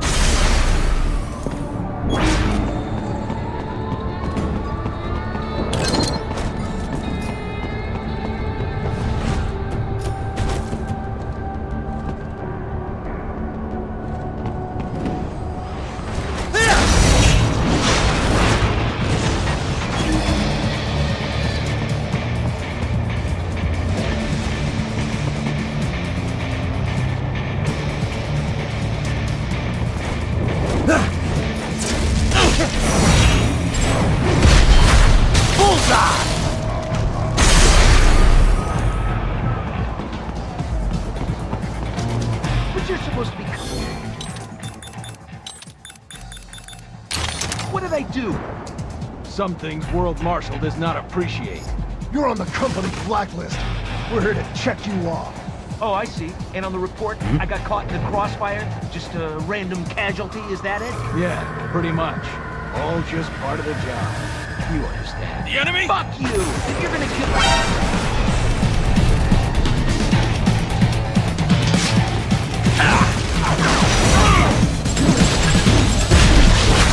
Get off! Haha, more classified data. I believe I have all I need for a little surprise. Bullseye!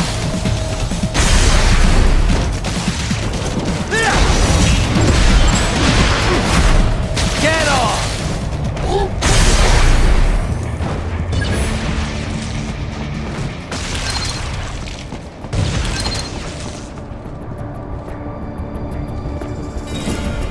Thank you. Oh God, thank you. Don't let those fuckers get away with this, okay? Thank you so much. Really, Raiden? Ripping off people's clothes? You cannot proceed any further via the rooftops. There is a freight railroad underground. The elevator ahead will take you to it.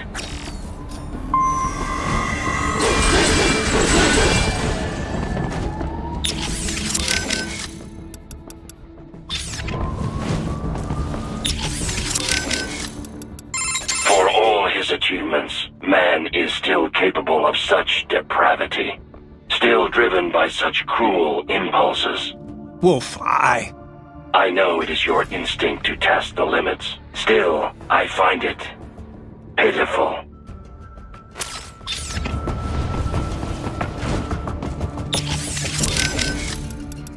For all his still... Wolf.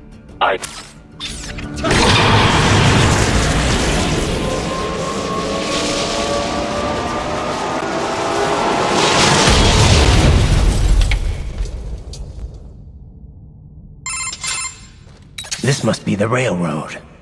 It would appear so. Likely part of Denver's old system.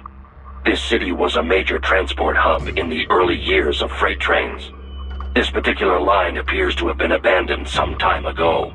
It was originally constructed to transport supplies to an underground factory. But now, it seems even the electrical system is no longer functioning. Yeah, it's pitch black in here. As a cyborg, I trust this is not a serious concern.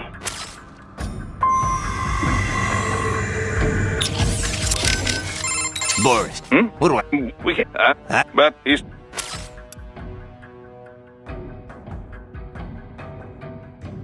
Arthur, I had a goddamn plan! We were going to Strand World, estate the law! I know it has ghosts-looking things, but it'd be our new home! But now this Sam fool disrespect me! Goddamn snake!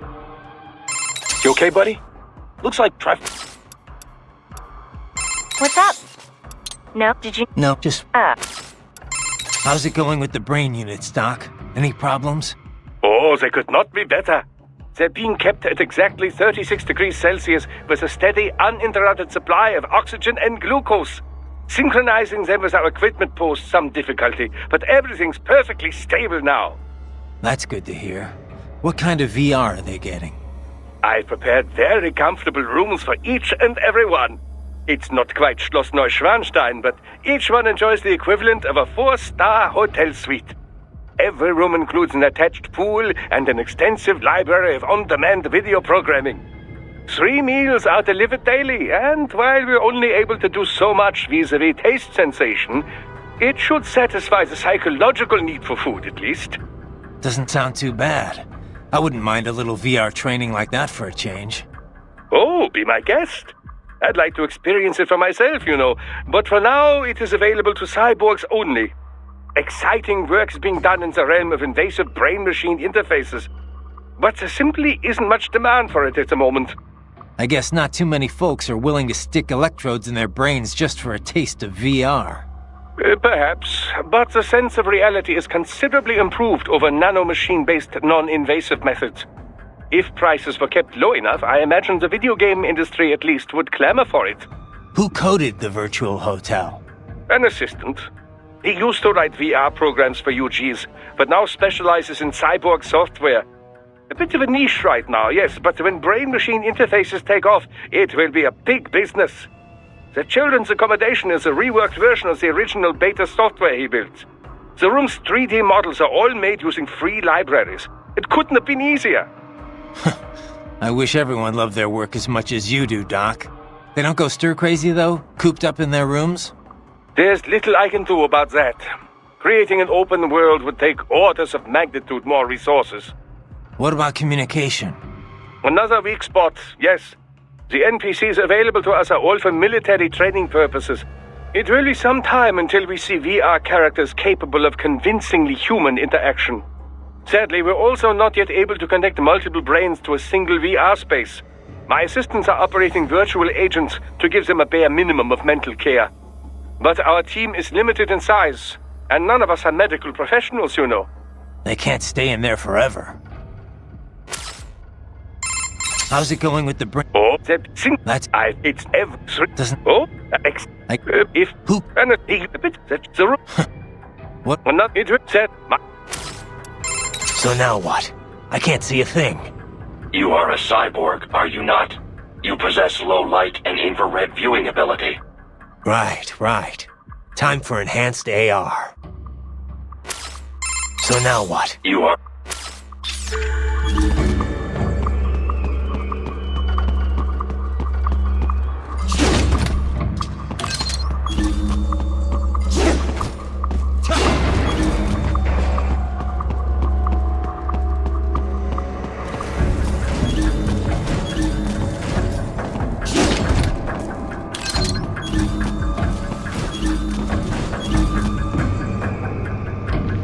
They still have not noticed you.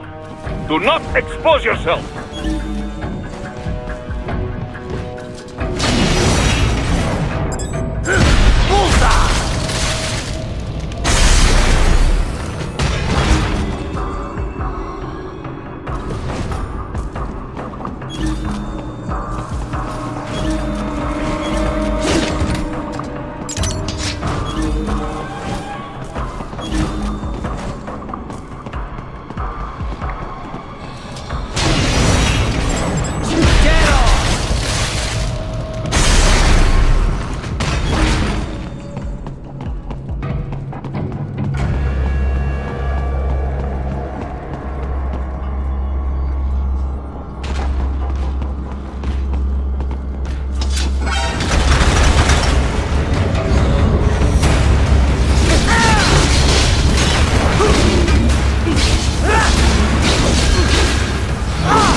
Shut the fuck up about Strand World! What the fuck is that place anyways? Jack is goddamn Ripper, killing everyone! I have more important things than your goddamn plans!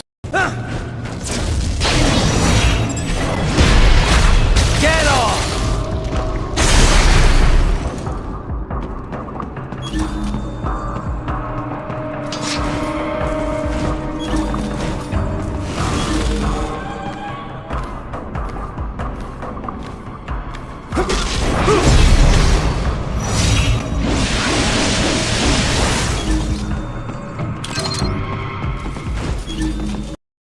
We replaced the NPC's dialogue in the Brains VR with recordings of Call of Duty lobbies from the 2000s.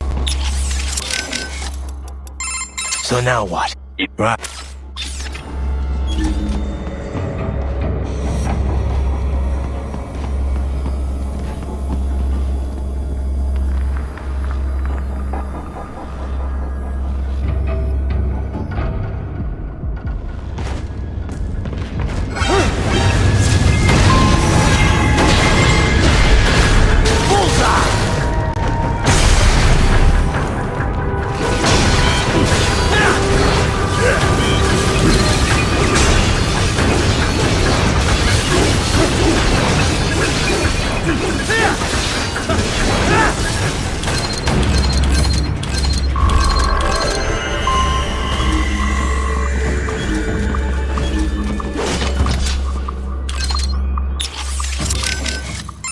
Boris, you got anything for me?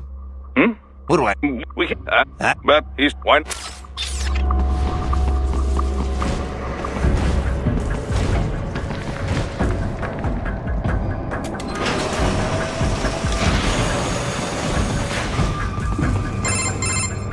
Raiden, it would appear your only way forward is to return to the surface. You will exit into an evacuated commercial district. Security is heavy, but you need not worry about collateral damage when engaging the enemy. About time. Finally, I can cut loose. Proceed to the right from the exit. You will find a stairway on your right. Those stairs lead to a shortcut to World Marshal Headquarters. Do not be distracted by the advertisements. You are not here as a tourist. Sure. I'll just buy a quick souvenir or two for Rose, and that'll be it. Raiden, we must hurry. Remind me to teach you about sarcasm sometime. I understand your attempts at humor. I simply do not find them entertaining.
You have almost reached World Marshal Headquarters.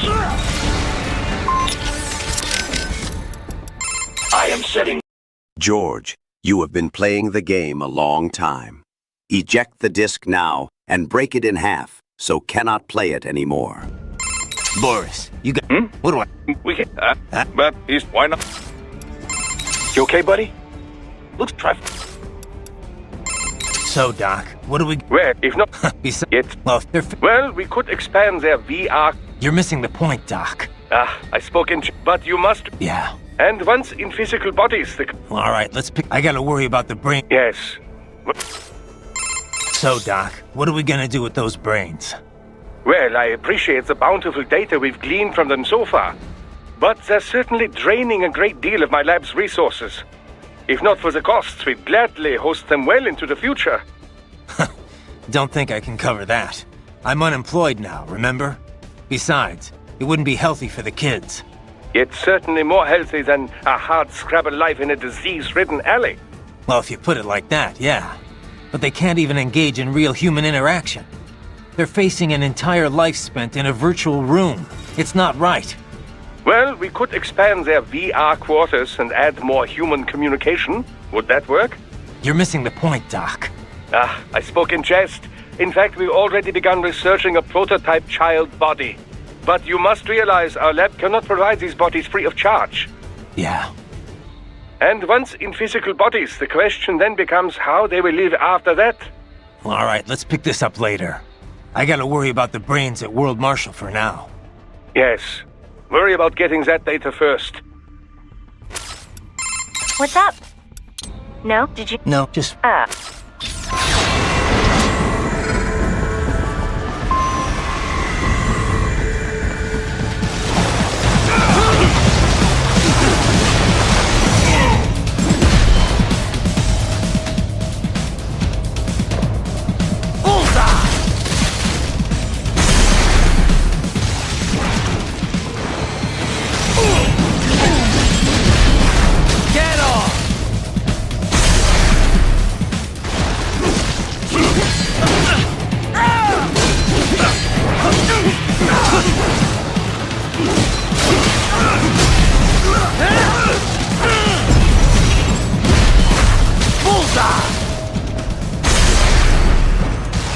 It appears there are enemies on the overpass. I suggest cutting the road supports. That should bring it down.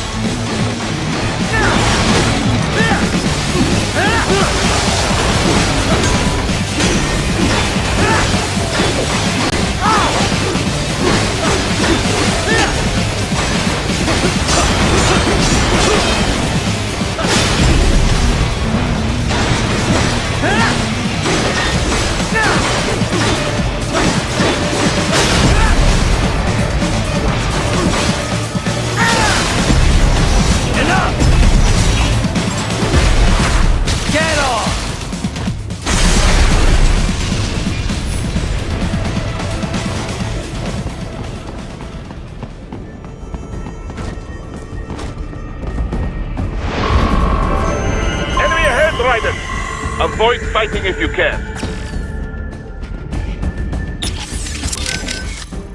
Boris, you got anything for... What do I... We can... but he's... Why not? You okay, buddy? Looks like traffic. I am setting you... I will... Contact! Get some!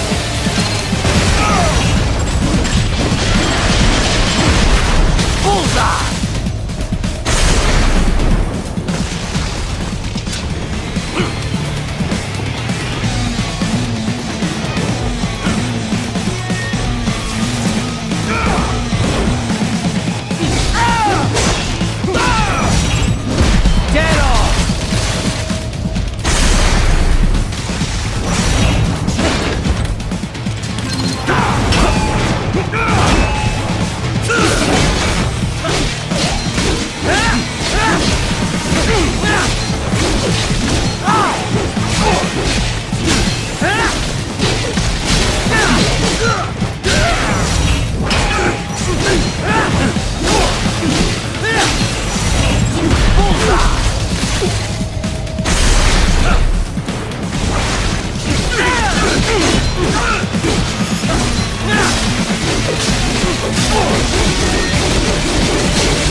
the next objective marker. Get off!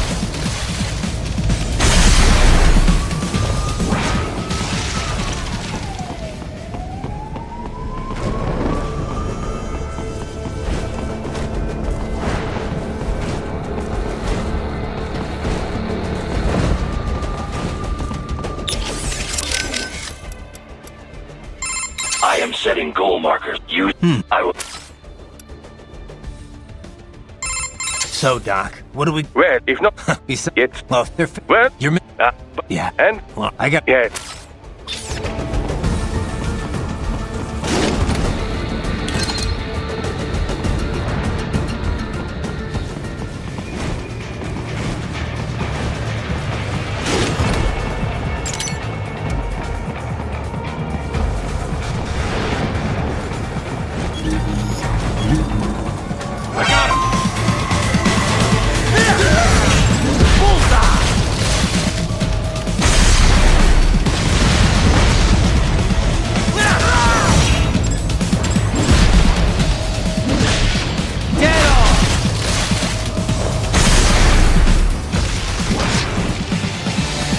The stock LQ-84 Fenrir, unable to speak. A real dog has a far greater intellect. Bullseye!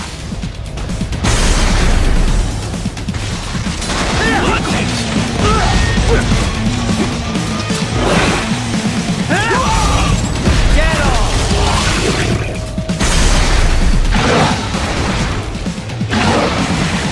I could tear a disc in two with my bare hands.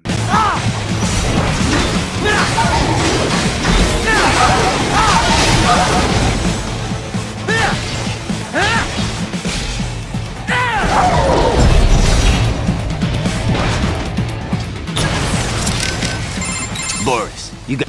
What do I... But he's... So, Doc, what... Well, if not... It... Well, they're... Well... You're... Yeah. Well... Yeah.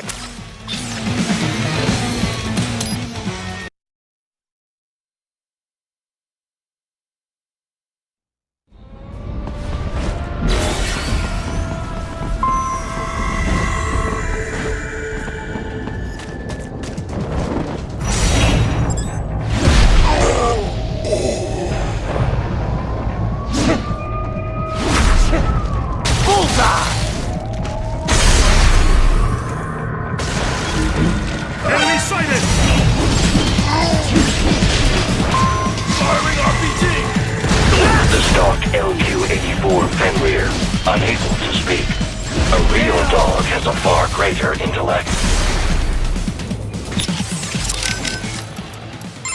You're only... Ah, the LQ-84 Fenrir, the base model of your 84i Wolf. There are two types of these, you know. Those equipped with chainsaw weaponry like the 84i, and a newer railgun-equipped model. Both are quite agile, especially considering their armor plating. You will need to damage that armor first before you can cleave them in blade mode.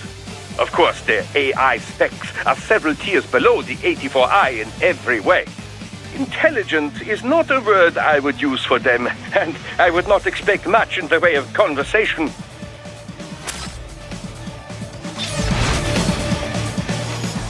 Enhorabuena, Argentina, y por clasificarte en el Mundial contra España.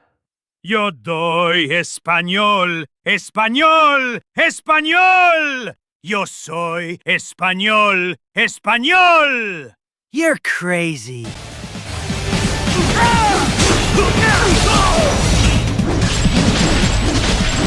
Bullseye!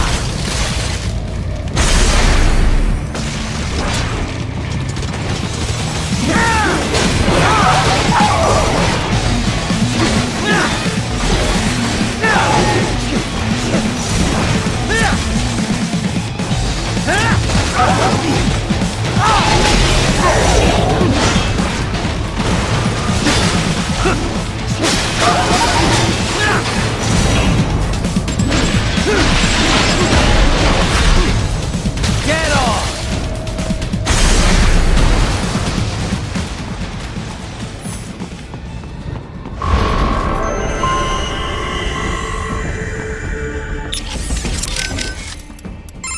okay, buddy? Looks like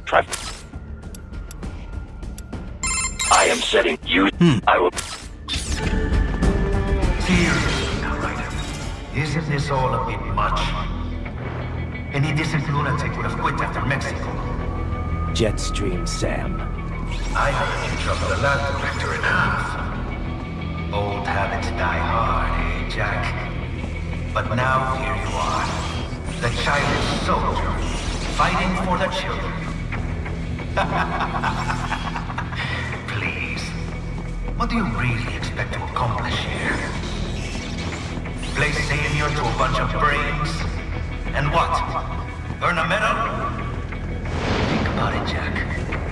No matter how many Mexican kids we got, or Africans we bury, the First World looks away. No one gives a shit. Not the media, not the politicians, certainly not the average Joe. Too busy fretting for money, or sex, religion, fame.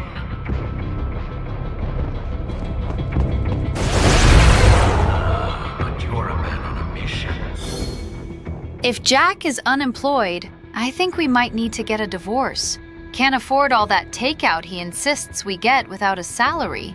Something about my cooking violating the Geneva Convention, he says. Aren't you? Gonna fix everything. Just you and your little sword there. Solve everything with violence. Is that it?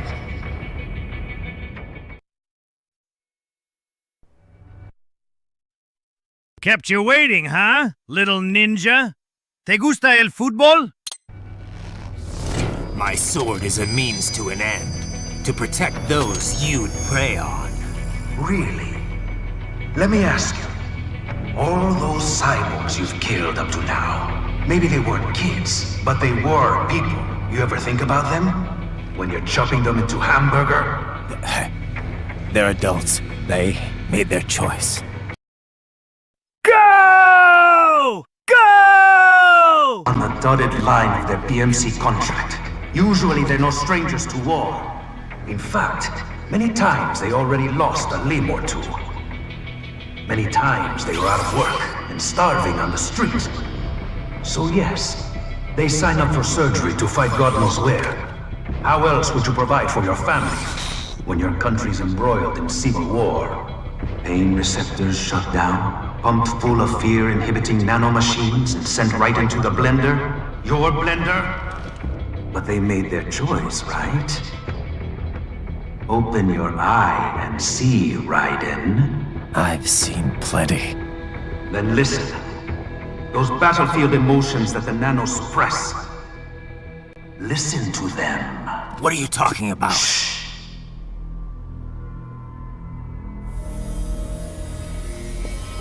There he is! Kill him!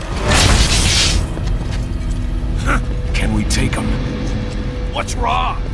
The way he killed all the others? Oh God. Please God, don't let me die. Let's do this! I have a family! This isn't fair. Little punk! Listen closely now. Die! This life! I watched my wife and son die. This is all I had left. You ain't shit! Goddamn IED took my leg. I needed a job. Stop!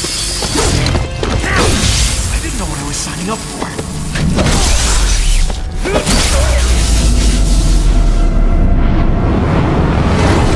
Is something the matter, Raiden?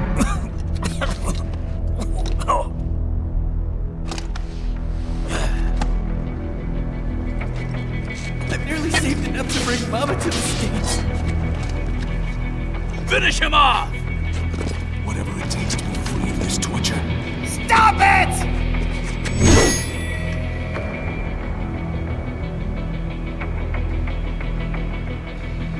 What am I even fighting for? Die! And for this?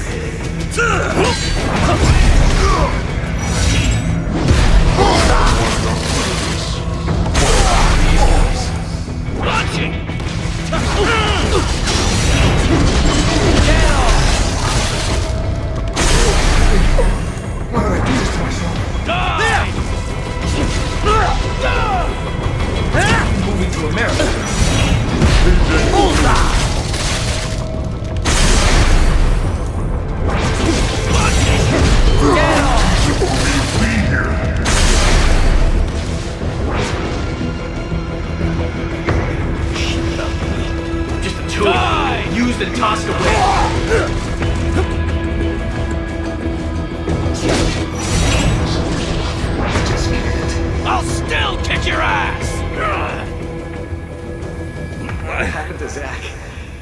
free me.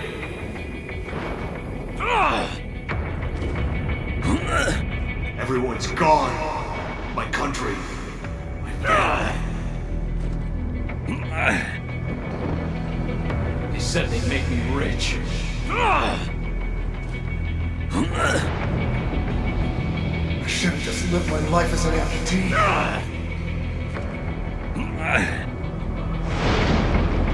My whole life. All I've done is fight. Why was I the only one spared?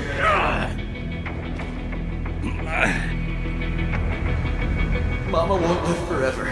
I must get her to the U.S. If I could just see her one last time. I'll never pay off that debt.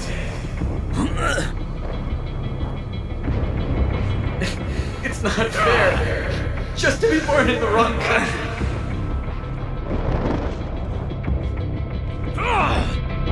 Nothing to live for. They'll exploit us until we die.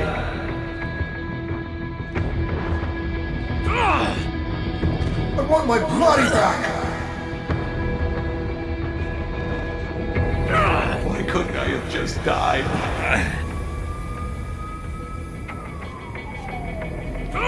That IED. That goddamn IED. How could I have missed it?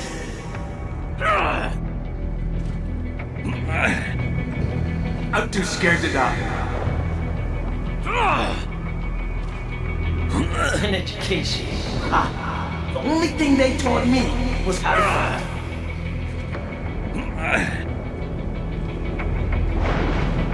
Is a green card really worth dying for? I don't want to die. I don't want to live.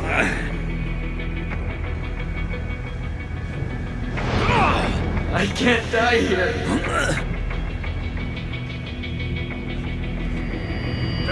How could I have known? All the costs, all the debt. Losing an arm is nothing compared to this.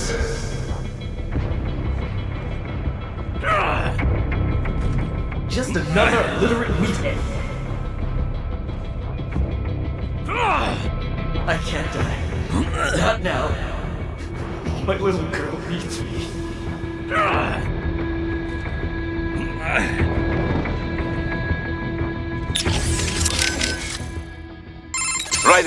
Raiden, come in. What is wrong? You knew those cyborgs signed up for this. What's the problem with it now? Don't you get it, Boris? I thought you of all people might understand. I thought you knew what it means to take a life, the weight of it. Not an easy thing to put into words. What about when the Soviets invaded Afghanistan? You killed dozens of guerrillas. Duh, because Comrade Brezhnev told me to. Men don't like killing their own kin. Even animals are the same way. But when you really believe in someone or something, sometimes it is the only way.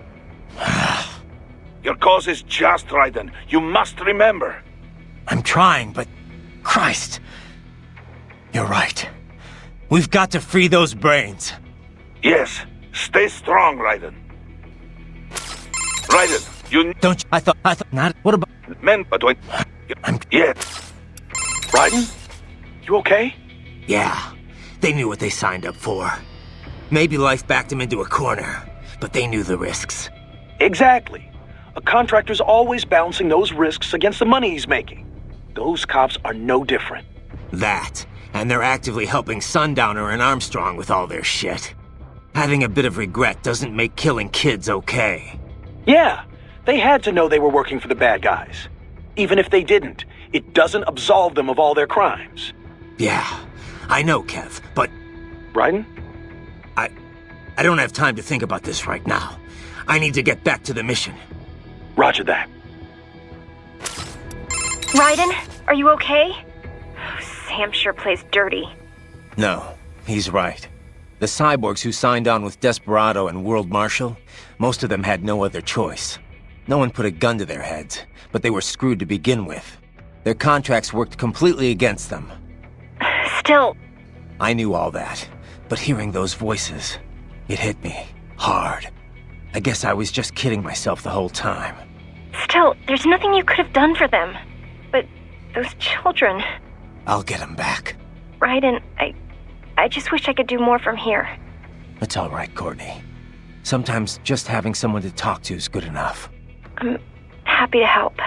I should probably save your data. Okay, check back if you change your mind. Yeah, Raiden out. Doc, what did Sam do to them? Well, many cyborg soldiers' emotions are regulated by nanomachine-controlled drug doses and electric stimuli. It sustains the subject's confidence while suppressing fear, anxiety, any emotions detrimental to mission performance, really. I suspect that Desperado also uses it to boost the aggressiveness of their employees. Once, SOP nanomachines were used to control all PMC contractors, not just cyborgs in this way. These days, you can control cyborgs with far more accuracy than ever before. You are connecting directly to their central nervous and control systems, after all. I know all of that, but how could I hear it? Emotions can be suppressed in part purely by chemical interaction. This is done by administering dopamine, using beta blockers, cutting off the reabsorption of serotonin. However, emotions are one way in which the brain reacts to the impulses sent from the nervous system. These impulses come in many forms. For example, external information from visual and oral sensors, or input from the somatosensory system and from one's own consciousness. The changes in intraneural balance, denervation potential, and consciousness that result, these things are what we generally refer to as emotion. In recent years, it has become possible to even alter one's consciousness via the right electrical stimuli. However, retaining full balance with this method still proves difficult. The latest research I've seen has been most enlightening. A suppressed set of emotions creates a closed feedback loop within the subject's consciousness. The cut-off consciousness generates its own emotion on some level, based on outside stimuli. But there is no way to actually output this emotion. The cut-off consciousness? Well, in an intense combat situation, have you ever felt as if what you are experiencing wasn't real? That you are viewing your own actions from some external vantage point? Yeah, that does happen sometimes.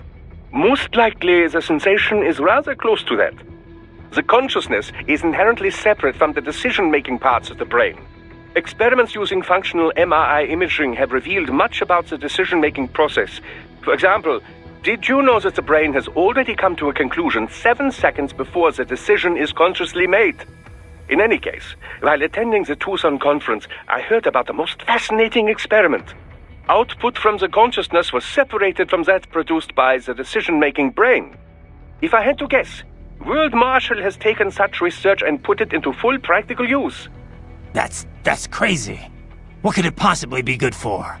Well, judging by your current state, I'd say it has proven to be quite the useful psychological weapon. Scientists do I decided that you're lame 7 seconds ago. Useful in the future. They are curious. They want to know more, whether about the brain or elemental particles or any other thing. Locating funding for pure science projects is challenging, no doubt. But the results can form the core of future, more practical technologies. Consider the direct links between the theory of relativity and nuclear weapons, for example. Let me ask you something else. Were those guys even aware of their own internal voices? If so, what does it do to their conscious mind to hear those things? Does it affect them? A very good question. It would certainly throw one off, I imagine, saying things you never meant to say. The emotional suppression would keep them from being too shaken by it. But then again, were you to develop doubts about your field situation, you'd be unable to do your job. So perhaps not. Then again, some consciousness must be retained in the field to carry out your mission. So perhaps they are not aware of the voices. So how? Theoretically, at least, it is quite simple. I imagine that the voice data generated by that part of the brain is run through a reverse phase, before being sent to the oral nerves, that is. Not unlike noise-canceling headphones. Ah, it'd be easier too, since you're canceling digital wave data instead of air vibrations. Precisely. How very sharp of you. I'm a cyborg too, you know. I see how it works. I just hope this inner voice stuff doesn't last forever. A tad difficult to fight while taking all that in, is it? I could analyze their data streams, find some way to cancel it out on your end. It may not be easy, though. They use the same compound spread spectrum tech we do. Don't worry. I'll be okay. All I have to do is not pay attention to it. Can't let myself get rattled here.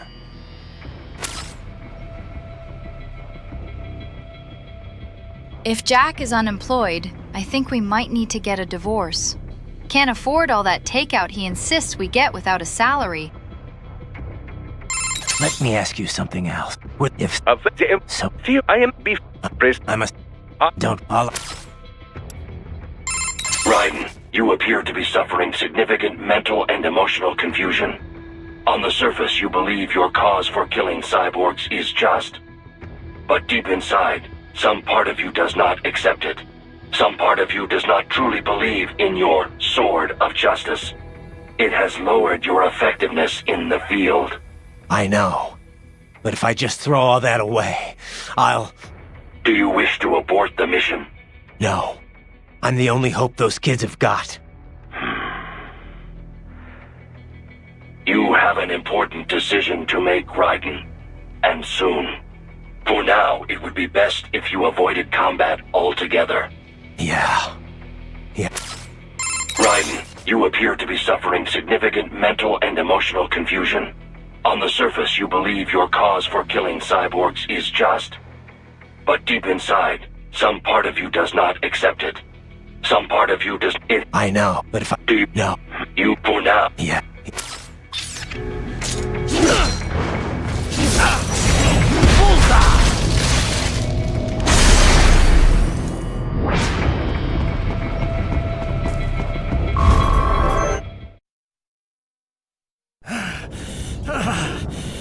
Raiden, are you injured? I thought they had a choice. A fair choice. Not like you. People are different. As opposed to AIs? You're all the same, huh? You and your brothers. Manipulating mankind for our own good. It appears my statement has upset you. I apologize. No, it's... I know you're right. As for AIs, we adapt as we learn. Just as any intellect operates, man or machine, altering the course of mankind is not among my defined directives. I guess that's a relief. Samuel's behavior does not match established parameters. You know him? Affirmative. We served together on 3 previous missions. He proved most capable. You think highly of him? I have always found him dependable. Until now. Scouting data for the next area. I'll patrol ahead. You follow.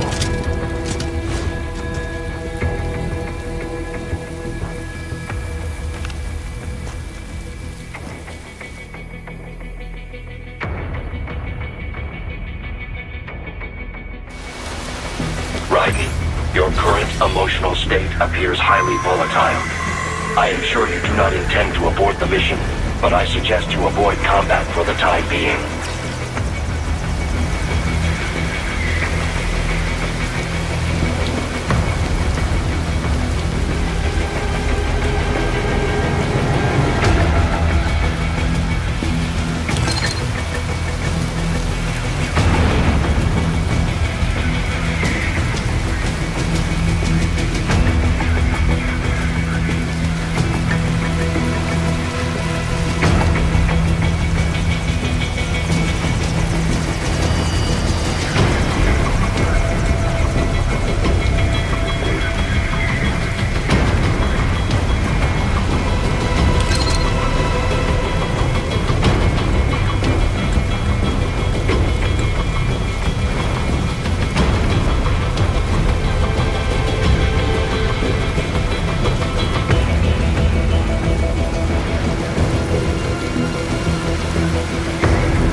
riding on the something. But if Do you no. You born? Yeah.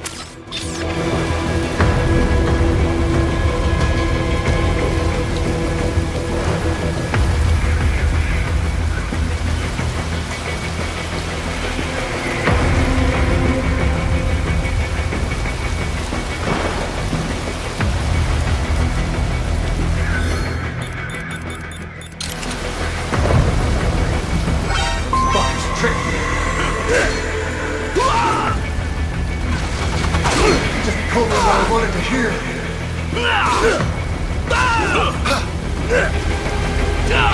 When the war was over, they just threw me away. You know, it would be like this.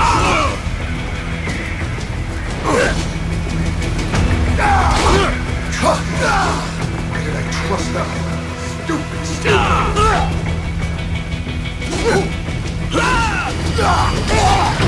Couldn't even help forgive them. I know. I know.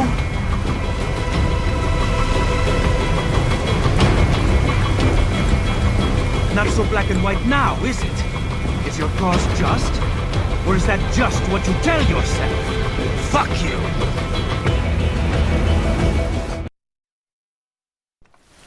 How pleased you are to chop away, Jack the Ripper. My name is Monsoon, of the Winds of Destruction. Yeah. I guessed as much.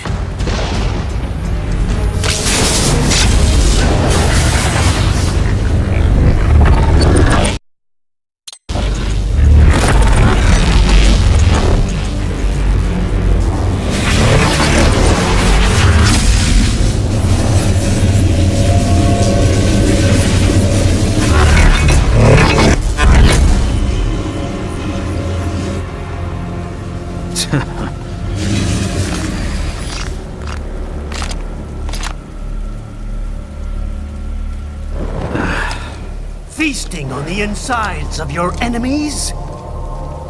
How easily you ignore the loss of life when it suits your convenience.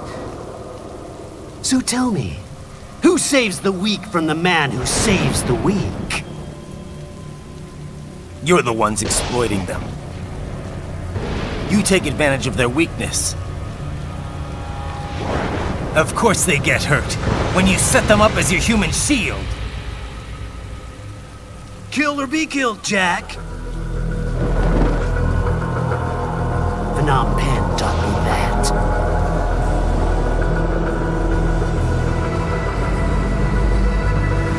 Yes, you aren't the only one to grow up on the killing fields. War is a cruel parent, but an effective teacher. Its final lesson is carved deep in my psyche. That this world and all its people are diseased. The DNA Free will of is a the myth. soul. Religion is a joke. It's controlled by something greater. Memes. The DNA of the soul. They shape our will. They are the culture. They are everything we pass on. Expose someone to anger long enough, they will learn to hate. They become a carrier. Envy, greed, despair.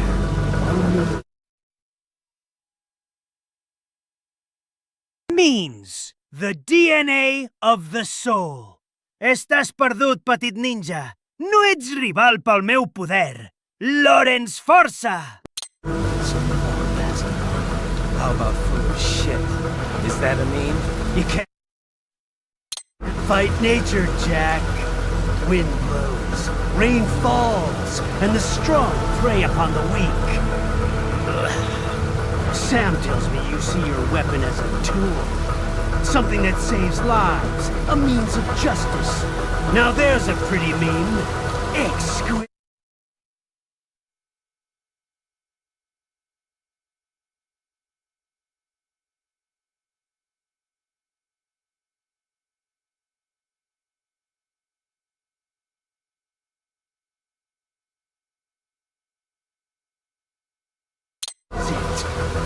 It spared you the burden of all the lives you've taken. absolved you of guilt when you enjoyed it.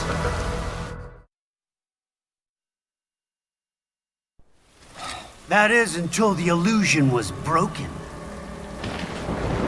Don't be ashamed. It's only nature running its course. You have no choices to make, nothing to answer for. You can die with a clear conscience. You're right. About me, I mean. I knew something was off. After the Patriots, I thought I could walk off the battlefield and into a normal life. But here I am, surrounded by death, arguing philosophy with terrorists. I told myself this was about justice, about protecting the weak, but I was wrong. Then you admit it. I learned young that killing your enemies felt good. Really good. In America, my friends, my family, they helped me forget the devil inside. But who am I kidding? I was born to kill! The bit about my sword, that means of justice stuff, I guess I needed something to keep the Ripper in check when I was knee-deep in bodies. You? But you, all this, is a wake-up call to what I really believe. What I really am. What are you saying? I'm saying Jack is back.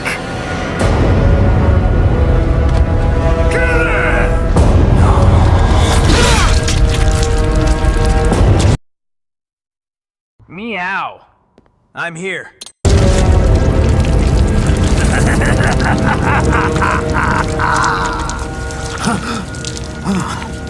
Doctor, turn off my pain inhibitors. What? This is madness. You do it! All right.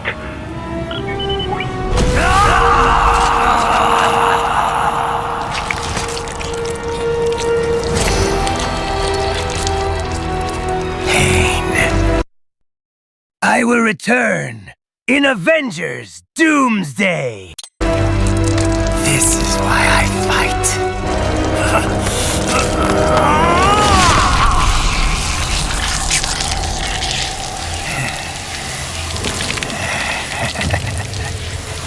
This is my normal. My nature. You've lost your mind. I am Meme Soon, of the Memes of Memestruction. It's meme or be memed, Jack. Meme exquisite!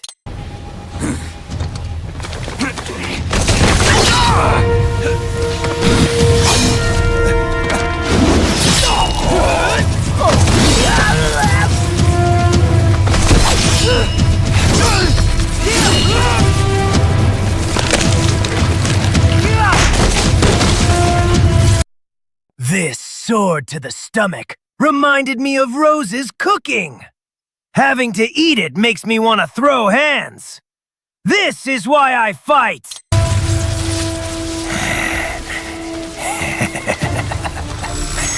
Who's next? I'll take this dance. No, Sam. This sword to the stomach reminded me of Rose's cooking. Having to eat it makes me want to throw hands. This is why I fight. Report back to the chief. He's mine. You're the boss. I misjudged you. You are like us after all. Now you're just being nasty. That nickname you love so much. Wanna know how I got it? Actually, why don't I give you a demonstration? I think it's time for Jack to let her rip.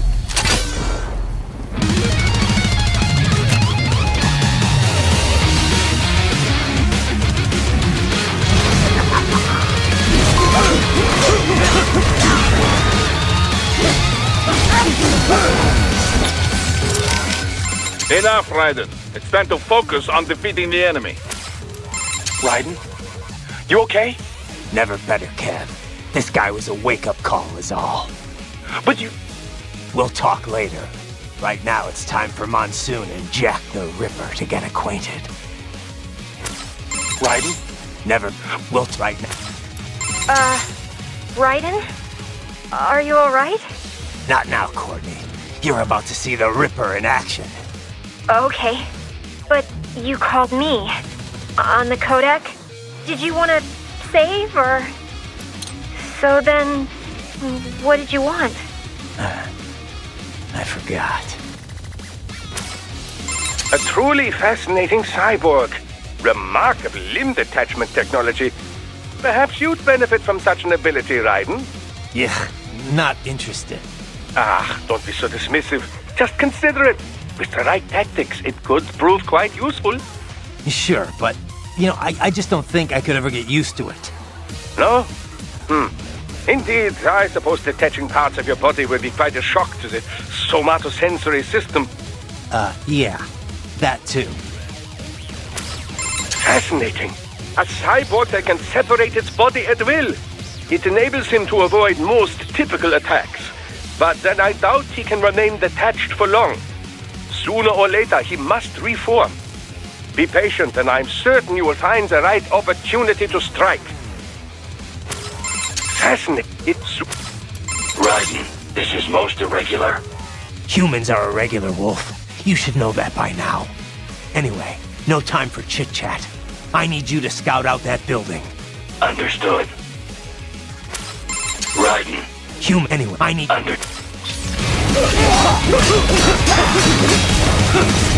to the earth, you!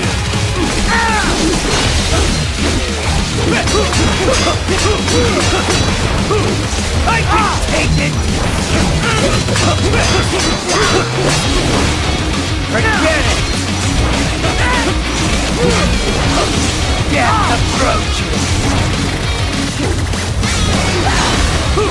That's your best!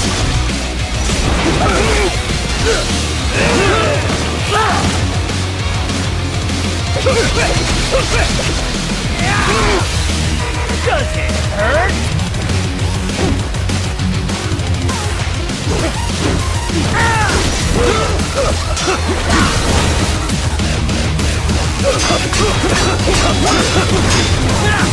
Back to the earth, I'm too weak?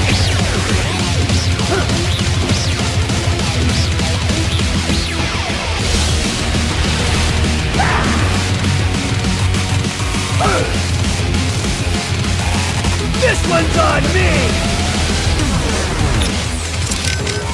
Raiden, he's using red phosphorus grenades. Infrared cannot see through the smoke. It makes him practically invisible. He will use it as cover to attack, but do not panic. Do not run around like blind mouse. Be patient and focus. Wait for your moment to strike. Raiden, he's using infrared. He will... Raiden, he's using RP grenades. You can't see through that smoke, even with enhanced AR. Be careful. Fascinating. It enables...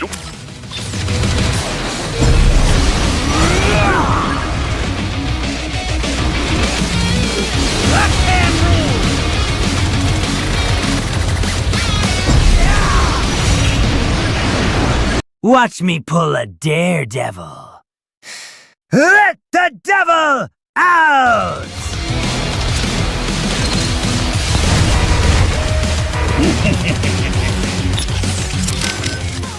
Raiden, watch for Monsoon's magnetic ability. He uses those psi to manipulate almost anything. The larger the object, the harder it will be to avoid. Better to cut them in blade mode.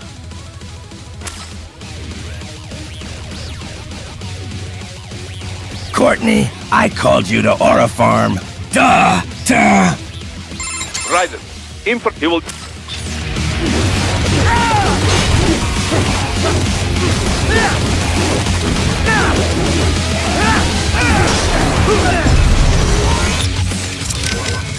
Raiden, watch for the...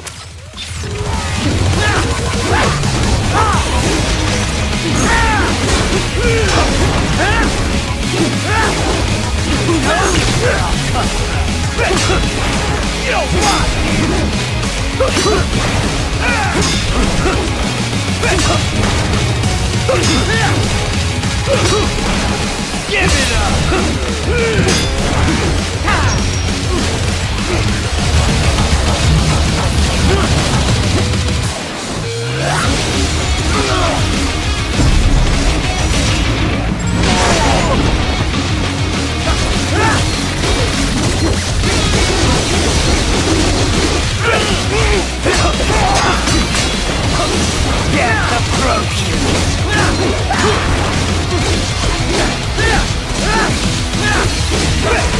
Give it up!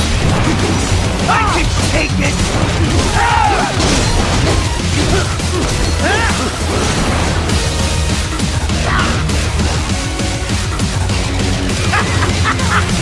Welcome to my utopia of death!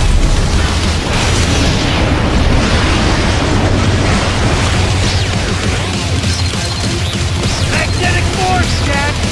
Nature!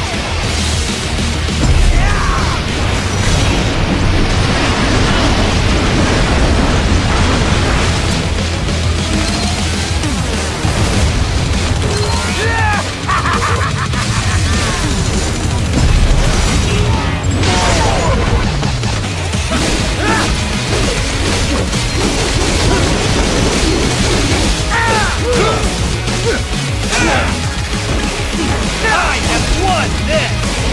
Yeah! You're good!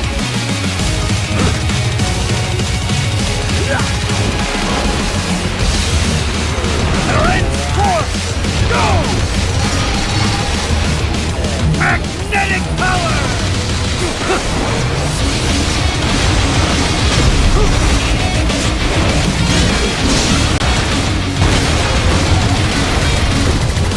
You lost this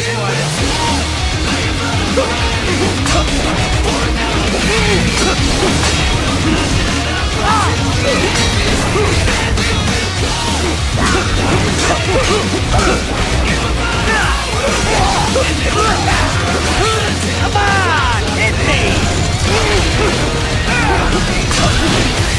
Give it up!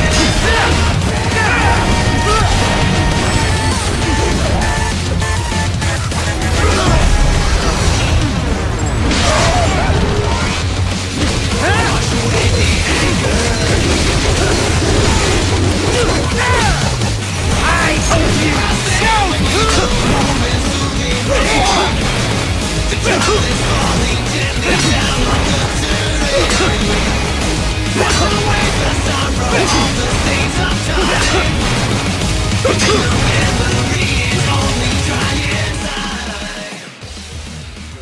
This Jack the Flipper guy is really something special. Wouldn't want to fight him.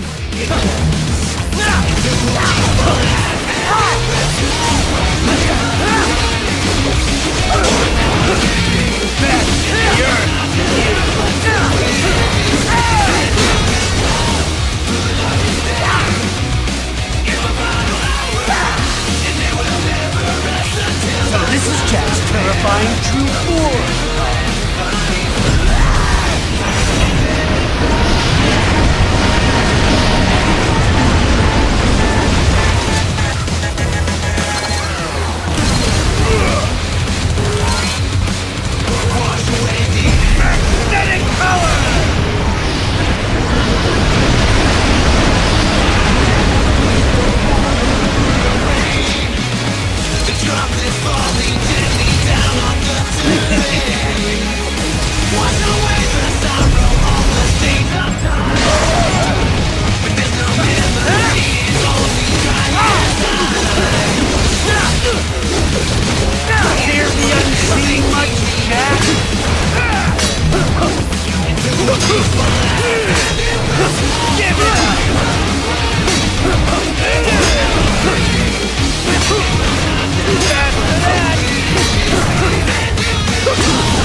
It seems Monsoon cannot keep his body broken apart for long.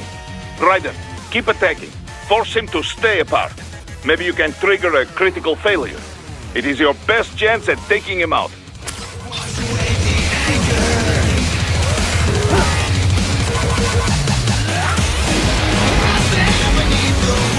This one's on me!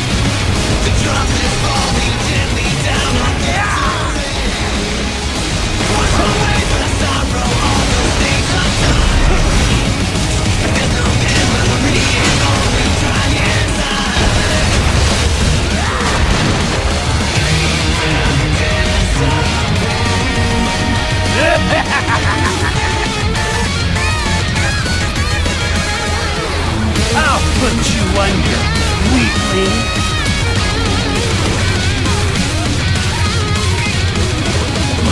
Now what will you do? Jack, Ripper!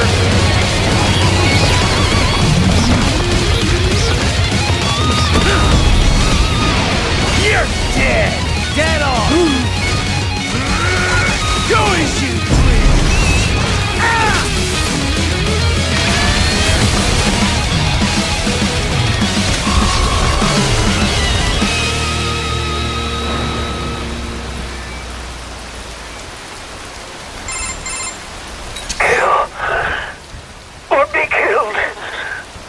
Don't be ashamed. It's only nature running its course. Your means end here. No, I passed one to you. Sure as the sun will rise, the slaughter will continue. Now, I return to the earth. Wind blows, rain falls. The strong prey on the weak. All is as it should be.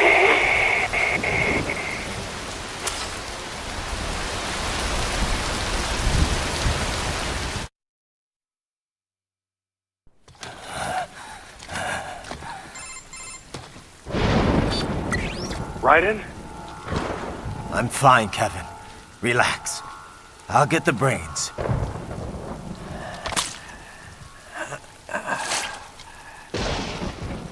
I don't want this. For anyone else. All right, man. Later.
You killed Monsoon. I'm impressed. The brains are in the server room undergoing training. Knock yourself out. Go nuts. Happy, Boris? They're all dead. No mercy. Just like you wanted. Raiden. So much for all that shit I said I believed in. I read that only 1 in 50 soldiers can kill with zero hesitation.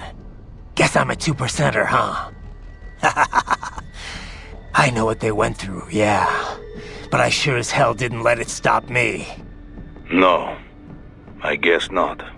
Regular guys, they couldn't handle it. All the blood and body parts, the fear in dying eyes. Me, though, I like it. A lot. No hesitation, no regrets. Maybe it's in my blood. Maybe it's the Sears program. Probably both. The younger you learn a thing, the better you retain it, you know? I remember Liberia like it was yesterday. All the abuse, the threats at gunpoint. Next thing I know, I'm getting off on cutting guys to shreds. Raiden. But afterwards it was tough. Especially once I got to the US. I got counseling and education. But every time I talked with someone normal, I felt like all the killing I'd done was gonna crush me. And it didn't stop. Not in my dreams, anyway. I'd hear voices at night, calling out all my crimes, but I couldn't shut them out. The rest of my crew adapted to American life well enough, but I never could. And it returns only now. Raiden, I'm sorry about earlier. I was too hard on you. Nah, I'd be dead without you.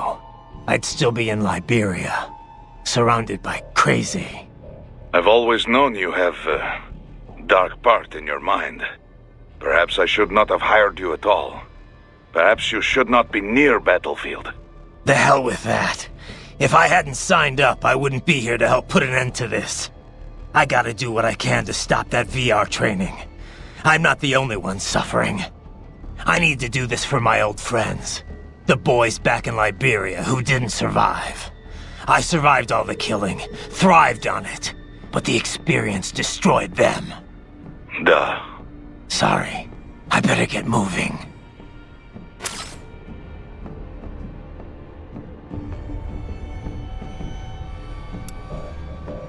What do you think about what Monsoon said earlier about memes?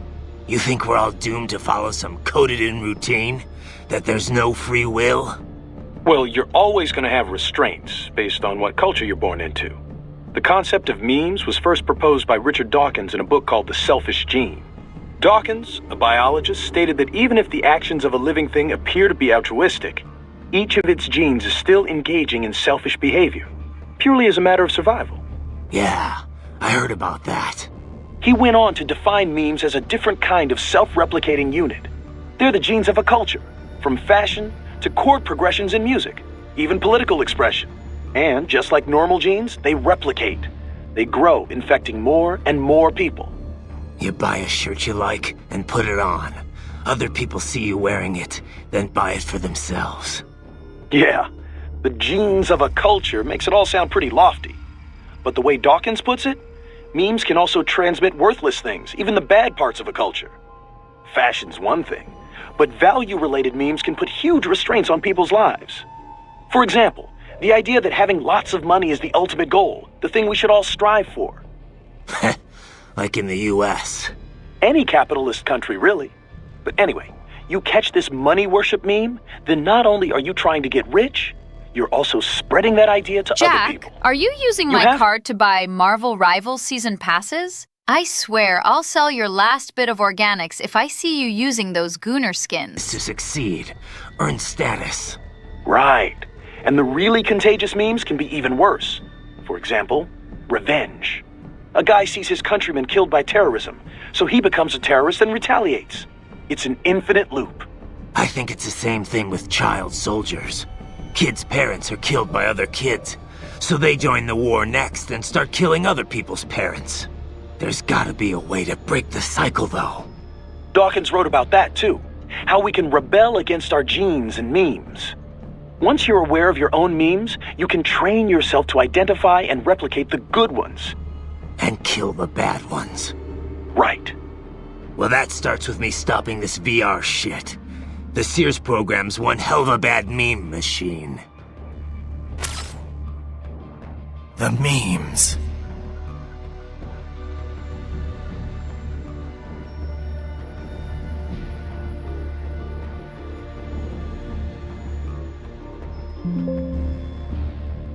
All right, chat, we're done. God fucking God!